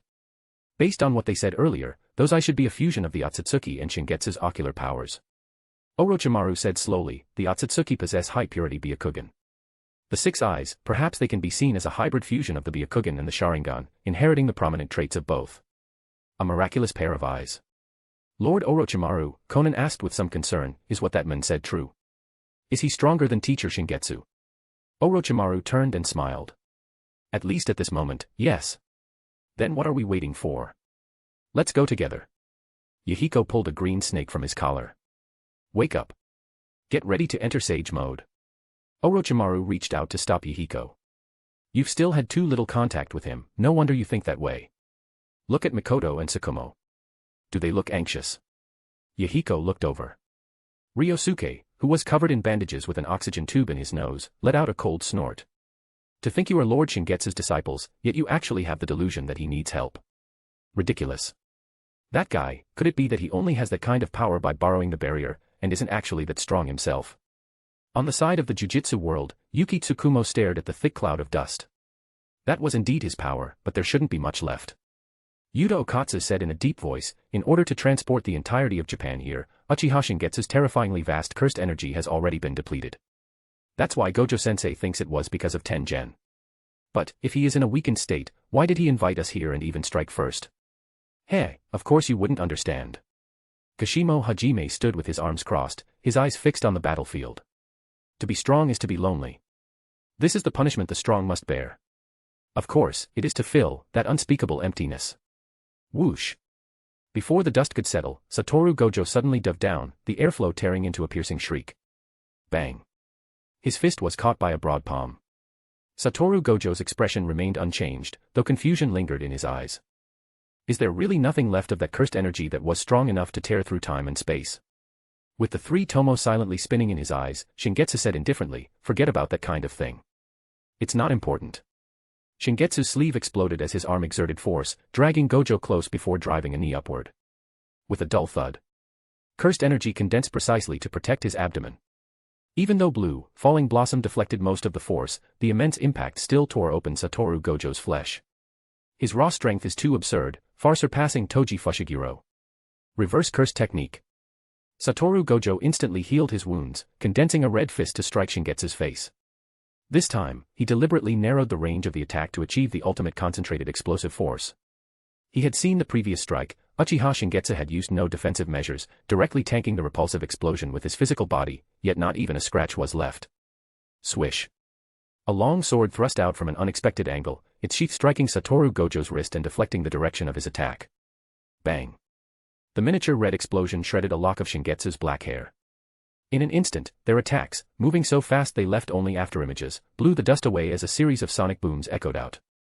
Their figures shifted continuously, as if the entire world was filled with their silhouettes. Unlike the increasingly excited Satoru Gojo, Shingetsu's expression grew colder and colder. What on earth are you doing, Satoru Gojo? Shingetsu blocked the fist with his sheath and suddenly asked. Satoru Gojo's expression froze. That's completely absurd. Didn't you make the first move against me? My apologies. I've already underestimated your intelligence as much as possible, yet you still don't understand. Whoosh. A speed that even the 6 eyes could not track, not space-time teleportation, but pure physical speed. Hiki was finally unsheathed, blood-colored threads spreading across the blade, resting against Satoru Gojo's neck. A chilling aura seemed to freeze his very soul. A voice came from behind him. Hanzo is an opponent I have never been able to forget.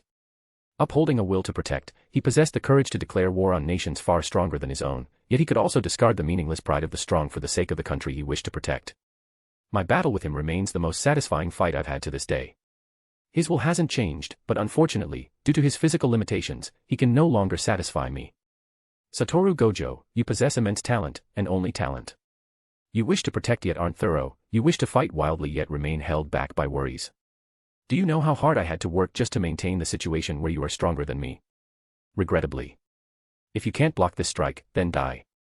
Bloodlines surged upon Hiki, faintly revealing a clear light. A low chant. Grudge blood of 1,000 years, jade in the shadow. Instantly, countless bloodlines spread across Satoru Gojo's body, bursting with a dark green, emerald radiance. Chapter 147, Your love and hate, I will bear them. The hiki lightly sliced across the neck. A shallow wound almost invisible to the naked eye. Clang. Shingetsu sheathed his blade and quietly walked past. As the possessor of the six eyes, Gojo Satoru's brain could process massive amounts of information in an instant, achieving atomic-level precision in controlling cursed energy, and see through the mechanics of an opponent's cursed technique at a single glance. At critical moments, his brain spun at high speeds, even allowing him to run multiple cursed techniques simultaneously, something ordinary Jujutsu sorcerers could never hope to achieve. Even so, an unprecedented hatred, so thick it felt almost solidified, instantly filled his entire skull. Blazing, hideous, carrying a pitch-black malevolence that crushed everything in its path. Gojo Satoru felt as though he were cast into a cold, dark chaos, where only pure, bone-chilling hatred surged frantically. In the split second his thoughts slowed. Black and red threads crawled into his pale blue six eyes, which were shrouded in white mist. The cursed energy within his body began to run wild, and dense, crisscrossing bloody gashes instantly burst open across his fair skin. Hatred. Extreme hatred. A hatred that wished to completely destroy his very existence. His last somewhat clear thought. Why was he so full of hatred? What was he hating? Such violent hatred. This was an emotion Gojo Satoru could not understand. He felt deeply the loneliness of the strong, but how could a strong person harbor such resentment? What was there that was worthy of the strongest's hatred? No matter what. I need to know. Gojo Satoru slowly closed his eyes. At the very moment his consciousness was about to be completely swallowed by hatred, and his physical body was on the verge of collapsing. Reverse. Reverse it all. Thump. At the core where cursed energy circulated, a light of purest white suddenly flared. Boom. Vast cursed energy exploded from the core of his dantian, instantly sweeping through his entire body along his meridians. The cracked, bloody gashes healed and vanished at a speed visible to the naked eye. When those eyes of the blue sky opened once more, they were clearer and more luminous than ever before. Gojo Satoru stood in place, his once battered body now as pristine as before, with only his blood-soaked clothes proving that everything that had just occurred was not an illusion. He looked at the figure in the wind and sand. Behind this figure spread a dense darkness, infinitely high, infinitely deep, and infinitely far. Am I fighting against a guy like this? It felt as though taking just one more step closer would drag him into the abyss of purgatory. Gojo Satoru took a step forward, resolute and decisive. What are you hating? It was this very question that supported his refusal to self-destruct, and sustained him to surpass the limits of the reverse curse technique. Shingetsu rested one hand on the hilt of his sword, his posture casual, showing no surprise at the sight before him. Perhaps it was hatred for these 1,000 years in which he could not perceive love. Many things. I cannot explain them all one by one. Let's end the boring preaching here. Having almost died like a clown, you should understand a little by now. Gojo Satoru chuckled, pressing his fingers together in front of his chest. I've considered many possibilities, but I didn't expect the answer to be so childish. Are you a kid? You're just throwing a tantrum. Shingetsu took a step forward, tilting his head slightly. You can understand it that way if you want. Are you ready? Ah, of course. A wild grin stretched across Gojo Satoru's face. That slash just now didn't kill me. You won't get such a good opportunity again. Uchiha Shingetsu. All of your love and hate, let me handle them all. It had been too long. Shingetsu had to admit that in his battle with Ishiki, he needed the help of companions, though the outcome could hardly be called a victory. In his battle with the third Raikage, he had been filled with rage, with only the thought of killing his opponent. And with Uchiha Madara, Shingetsu didn't think that could even be called a battle. Recalling what could truly be called a battle of life and death, he had to go all the way back to his first fight with Hanzo in the Land of Rain. True strength never comes from crushing the weak, it is born only from an evenly matched confrontation where lives are put on the line. Indulging in the illusion of being invincible and growing accustomed to easy victories would only solidify one's own boundaries and halt progress.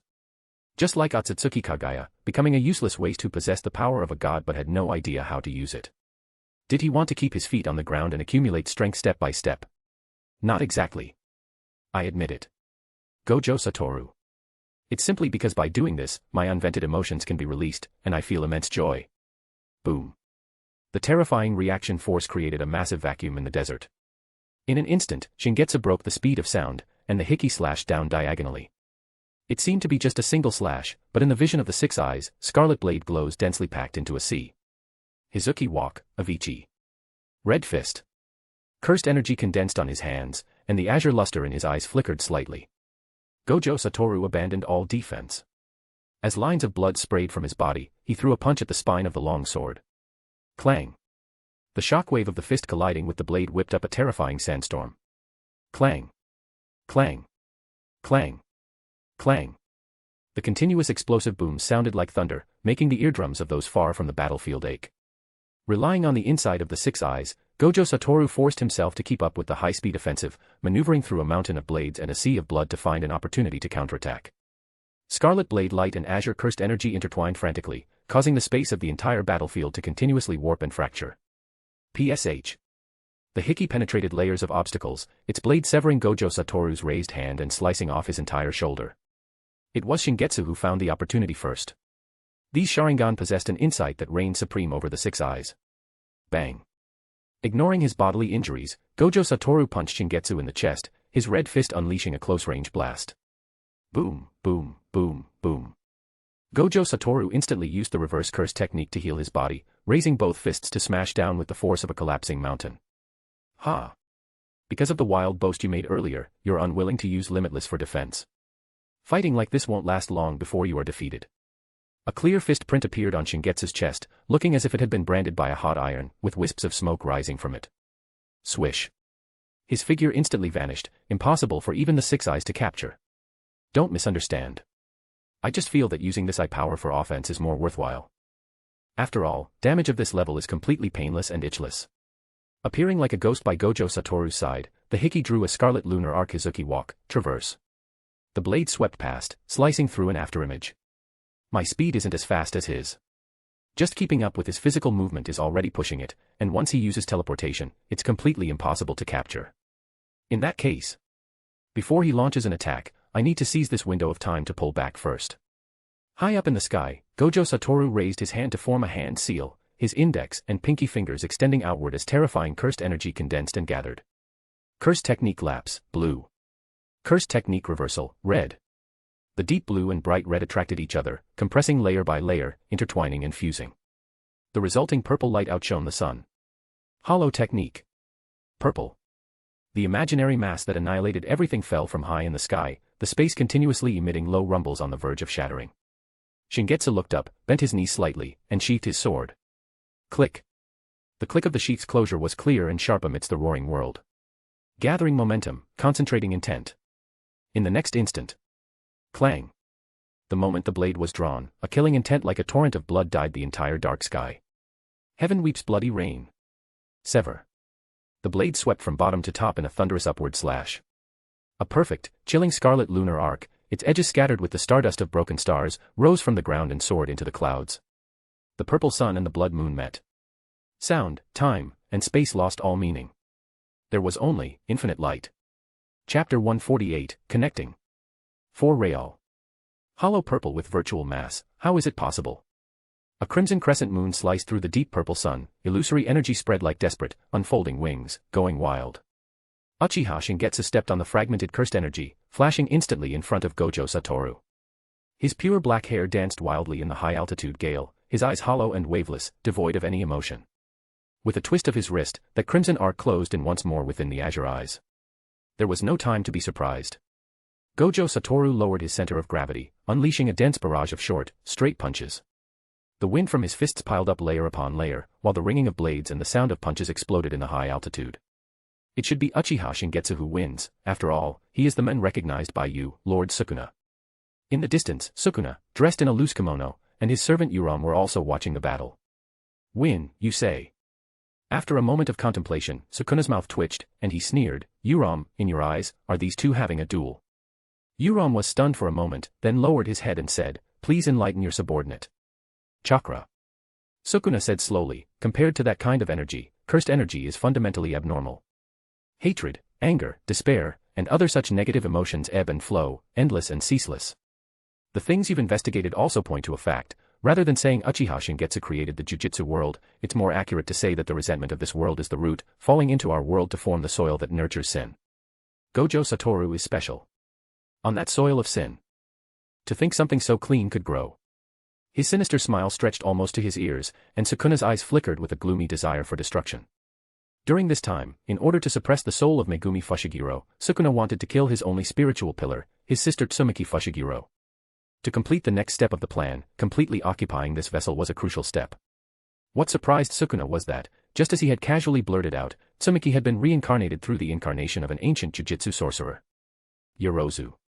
A repulsive character who had a one-sided, obsessive love for him. That woman arrogantly thought he didn't understand love, and in the end, she was still saying something like, "The absolute strongest, the loneliness born from it, the one who will teach you love will be." Sukuna didn't have the patience to hear the rest and used Maharaga to instantly kill Yorozu. I am very clear about what love is, and precisely because of that, I find it boring. Love is a burden, discarding love allows one to live more easily.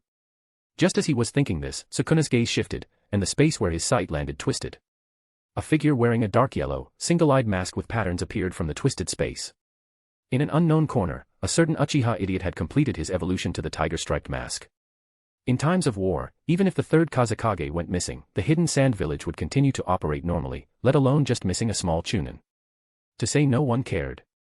At least Kakashi could not let it go. He found the kind of person his father spoke of, only to watch them be lost before his eyes. Is that the top powerhouse of your world? To think he could fight Uchiha Shingetsu to this extent, not bad. Sukuna's eyes flickered, and he let out a cold snort. I am considering the profound proposition of love, and you, little brat, only see the combat power. Although this masked guy claims to be Uchiha Madara, a legendary figure in this world. But Sukuna, at a glance, 4 eyes, could instantly see the immature essence of this guy. He was clearly just a kid. Wearing a layer of unknown equipment, inside he was at most a teenager. If it weren't for the fact that this guy still had some utility, Sukuna would really want to peel off this skin and see if there was any difference in taste between Uchiha eyes and normal human eyeballs. How about it, do you have the confidence to deal with either of them? Sukuna said slowly, since you like the topic of combat power, let's go along with it. Obito was silent for a moment. The battle with Senju Hashirama back then caused my injuries to still be unhealed. If I were in my prime, these two measly guys would not be. I also said I could kill them in my prime, but what about now? Sukuna really didn't want to hear this brat continue to brag. Avoid direct confrontation for now, I have my own plan. Through the hole in his mask, Obito gave Sukuna a cold glance. Just a demon who stole a host's body, yet you dare to say such things. Your prime. I'm afraid you would have been taken care of by a passing sealing master the moment you showed your head. If it weren't for Uchiha Shingetsu's Maharaga being in your hands, trash like you wouldn't even have the qualifications to talk to me. Taking a scroll from his wide sleeve, Obito threw it to Sukuna. This can help you block the connection between Maharaga and Uchiha Shingetsu. In return, you have to do one thing for me. A cut-down version of the Ten Tails coffin seal should be enough. After a series of events, Obito accepted the Eye of the Moon plan. There is no true peace in the real world, temporary stability is just a prelude to the next war.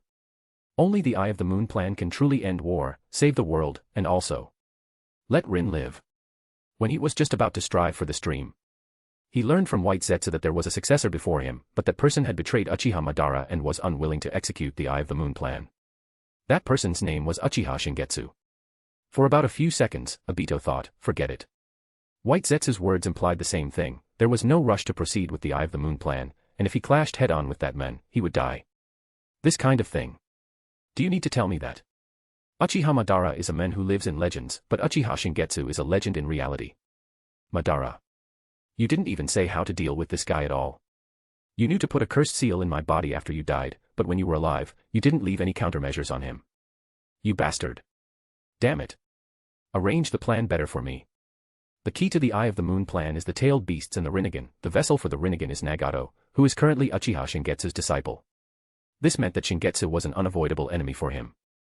Obito grew up listening to Shingetsu's deeds, even once regarding him as his life goal. At the thought of being an enemy to this man, his body and soul instinctively resisted. In the end, love overcame fear. Obito decided to gather a group of subordinates and plan slowly. In the process, he encountered Yuram, who had been sent out by Sukuna to collect intelligence on the ninja world. Relying on the power of the Mangekyo Sharingan, Yuram was no match for Obito. Just when Obito intended to use his ocular power to forcibly control this decent henchman, Sukuna appeared. Slashing attacks couldn't cause damage. Intangibility, it's not an infinitely refined spatial barrier, but transferring the body to another dimension. What a powerful ability. In terms of defense alone, it's even higher than the upper limit of Limitless. This is the first time I've encountered such a guy. Sukuna excitedly summoned Maharaga. As long as he adapted to this, breaking through Limitless would be easy. Maharaga. How do you have this? This is clearly Uchiha Shingetsu's technique. Obito's words left Sukuna extremely shocked. How could this person from the ninja world know Maharaga? No, wait, whose did he say Maharaga was? Megumi Fushiguro, you actually buried such a huge landmine for me. Chapter 149, Domain Expansion. No wonder. No wonder Maharaga's existence is so unreasonable. As a mere wielder of the 10 Shadows technique, there is simply no possibility of taming Maharaga. In essence, the other Shikigami and Maharaga are simply not on the same level. So that's how it is. From the very beginning, it belonged to that person. That is beyond arrogant. You didn't even deign to take back such a powerful asset, Uchiha Shingetsu. No wonder you would discard the cursed energy accumulated over 1,000 years just to do something so boring. What a pathological obsession with purity. Don't think I don't know Maharaga's abilities. Its creation also involved a part of my wisdom. Remembering that he was playing the role of Madara, Obito regained his composure. I won't give it the chance to adapt to me. I'll deal with you next time. With that, he prepared to phase away. Only a fool would pick a fight with Maharaga. Wait. Sukuna called out to him. Perhaps, we can cooperate. Returning to the present. Watching Obito use Kamui to leave, Yuram gritted their teeth in resentment, just a coward hiding behind a special ability, yet he dares to be so disrespectful to Lord Sukuna. Sooner or later, I will slaughter him and turn him into a delicacy to please you. Sukuna remained noncommittal, we'll talk about that later. Allowing a mere attitude to affect your emotions, wouldn't that be placing yourself in an inferior position? Sukuna wasn't born with a personality that killed whoever displeased him, otherwise he wouldn't have survived to adulthood. Born a freak with 4 arms and 2 faces, he was never treated as a human being and suffered endless torment. Unlike Gojo Satoru, who was born strong, Sukuna became the strongest step by step through a mountain of corpses and a sea of blood. Doing as one pleases is the manifestation of being the strongest, because one's own power is sufficient to support such a lifestyle. But now in an unknown world, with several troublesome figures already known, he did not lack caution and patience. Act according to one's capability, that is, deciding one's pattern of behavior based on one's own strength, was Sukuna's law of survival. His 4 eyes gazed at the battle in the distance. The gap in willpower is too obvious. Even if they have the upper hand in power, the outcome is already predetermined. Ocular power. Gojo Satoru should have been born in this world. A guy like him seems completely out of place in the Jujutsu world. Though this world is not much better than the Jujutsu world. The Heian era was one thing, he was discriminated against and insulted because of his bizarre appearance.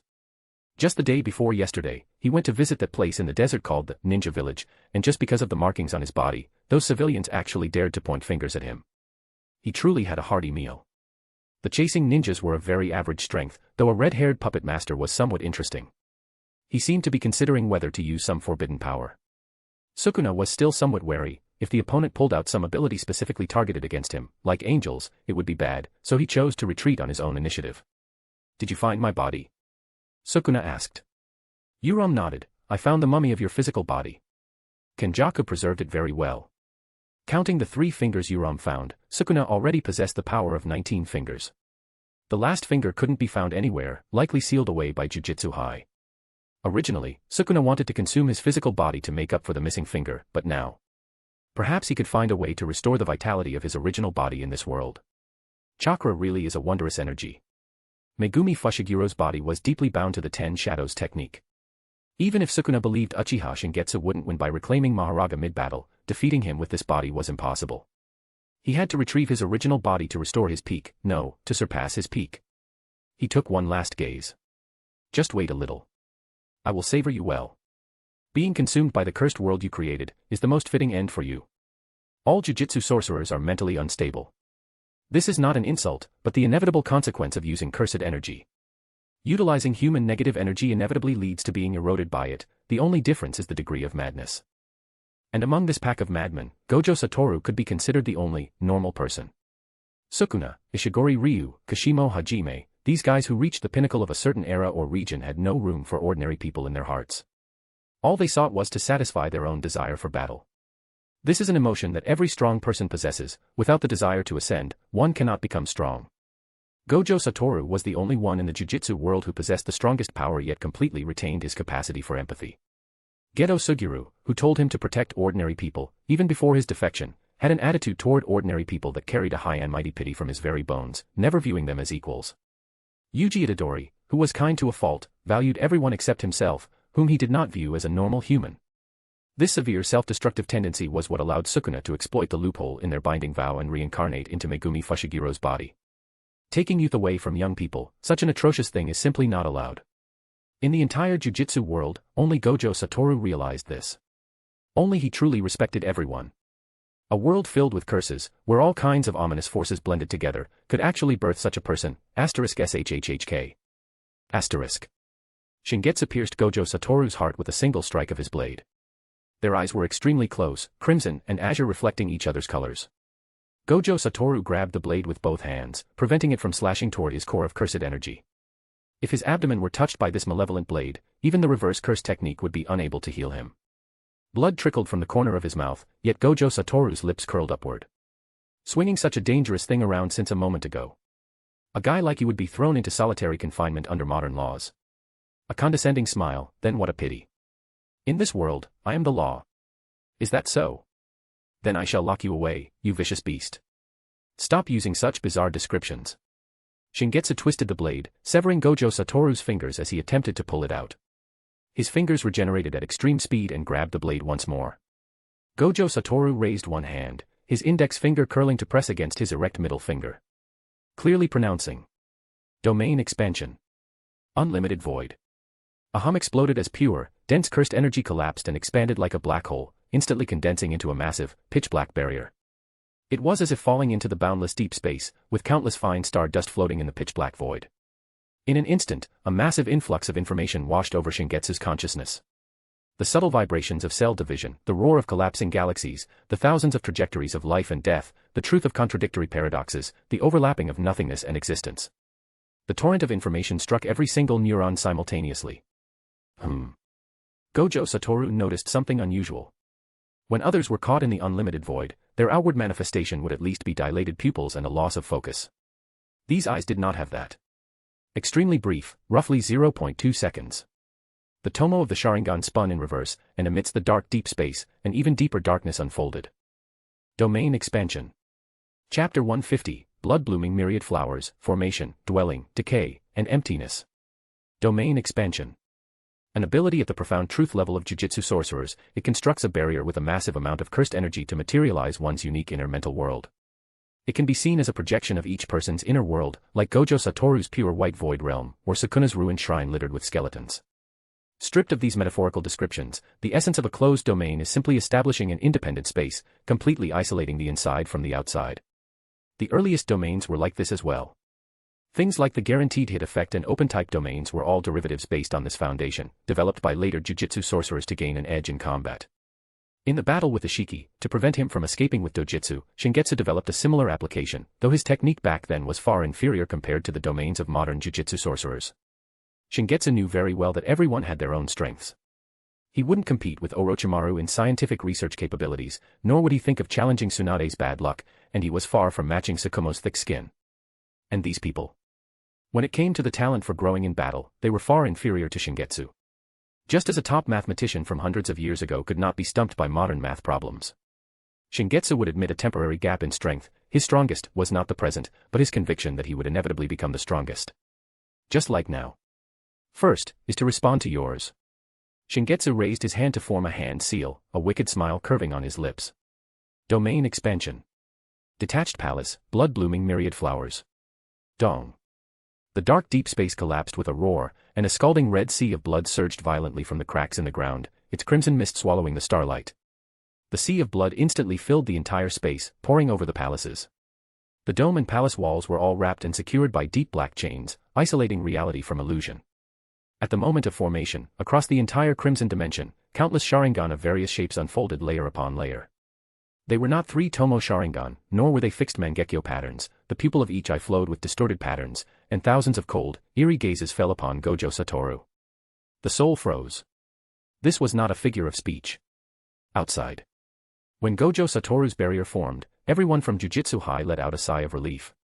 No matter how strong that man was, now that he was caught in Teacher Gojo's domain first, the battle should be over. The interior of the unlimited void barrier was extremely solid. As long as there was no external pressure, there was no possibility of it being broken. Next. Everyone turned their gaze toward the ninja side. What they needed to do now was prevent them from interfering in the battle. Before coming, they had also envisioned a conflict.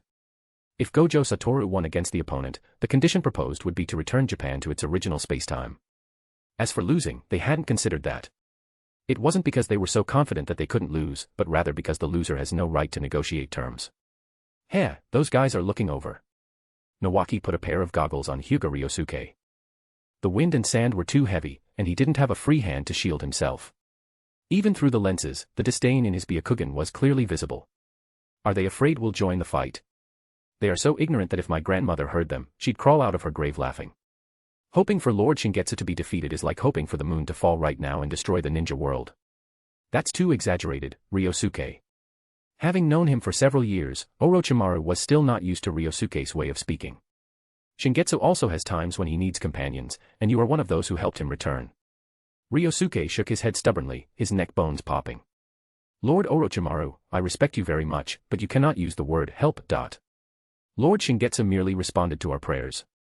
Everyone silently turned their heads away. He's hopeless. Click. Suddenly, a soft sound drew everyone's attention. The Mangekyo Sharingan. The proof of the Uchiha's power. Because its awakening is often accompanied by the death of someone precious, once upon a time, it was also called the tragic eye that bears the loss of loved ones. Shingetsu spoke slowly, the abilities born from this can temporarily be understood as making desires reality. It doesn't have to be sadness. Intense stimulation of other emotions, or a sufficient concentration of in-release chakra, can also awaken the Mangekyo. Personally speaking, perhaps it might awaken when my excitement in battle is peaked. Put this way, you understand, right? Under the surveillance network woven by thousands of pupil lights, Gojo Satoru felt as if he had returned to that night in Shibuya, the moment right before he was sealed by the prison realm. The feeling of powerlessness, unable to do anything. Unfortunately, you can't give me that kind of pressure at all. I am too strong. The difficulty of awakening the Mangekyo is on a completely different level compared to others. Domain expansion is the materialization of the mental world, and it serves well as a container for this transitional stage. A half-step Mangekyo. No, above the 3-tomo Sharingan but short of the Mangekyo, you should understand this phrasing better.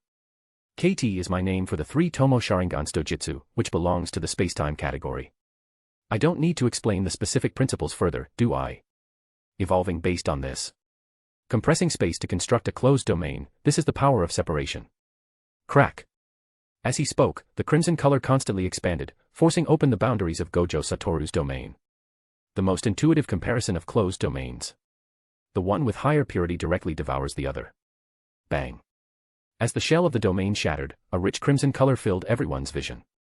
Is that a domain? It's actually red. That's not the point.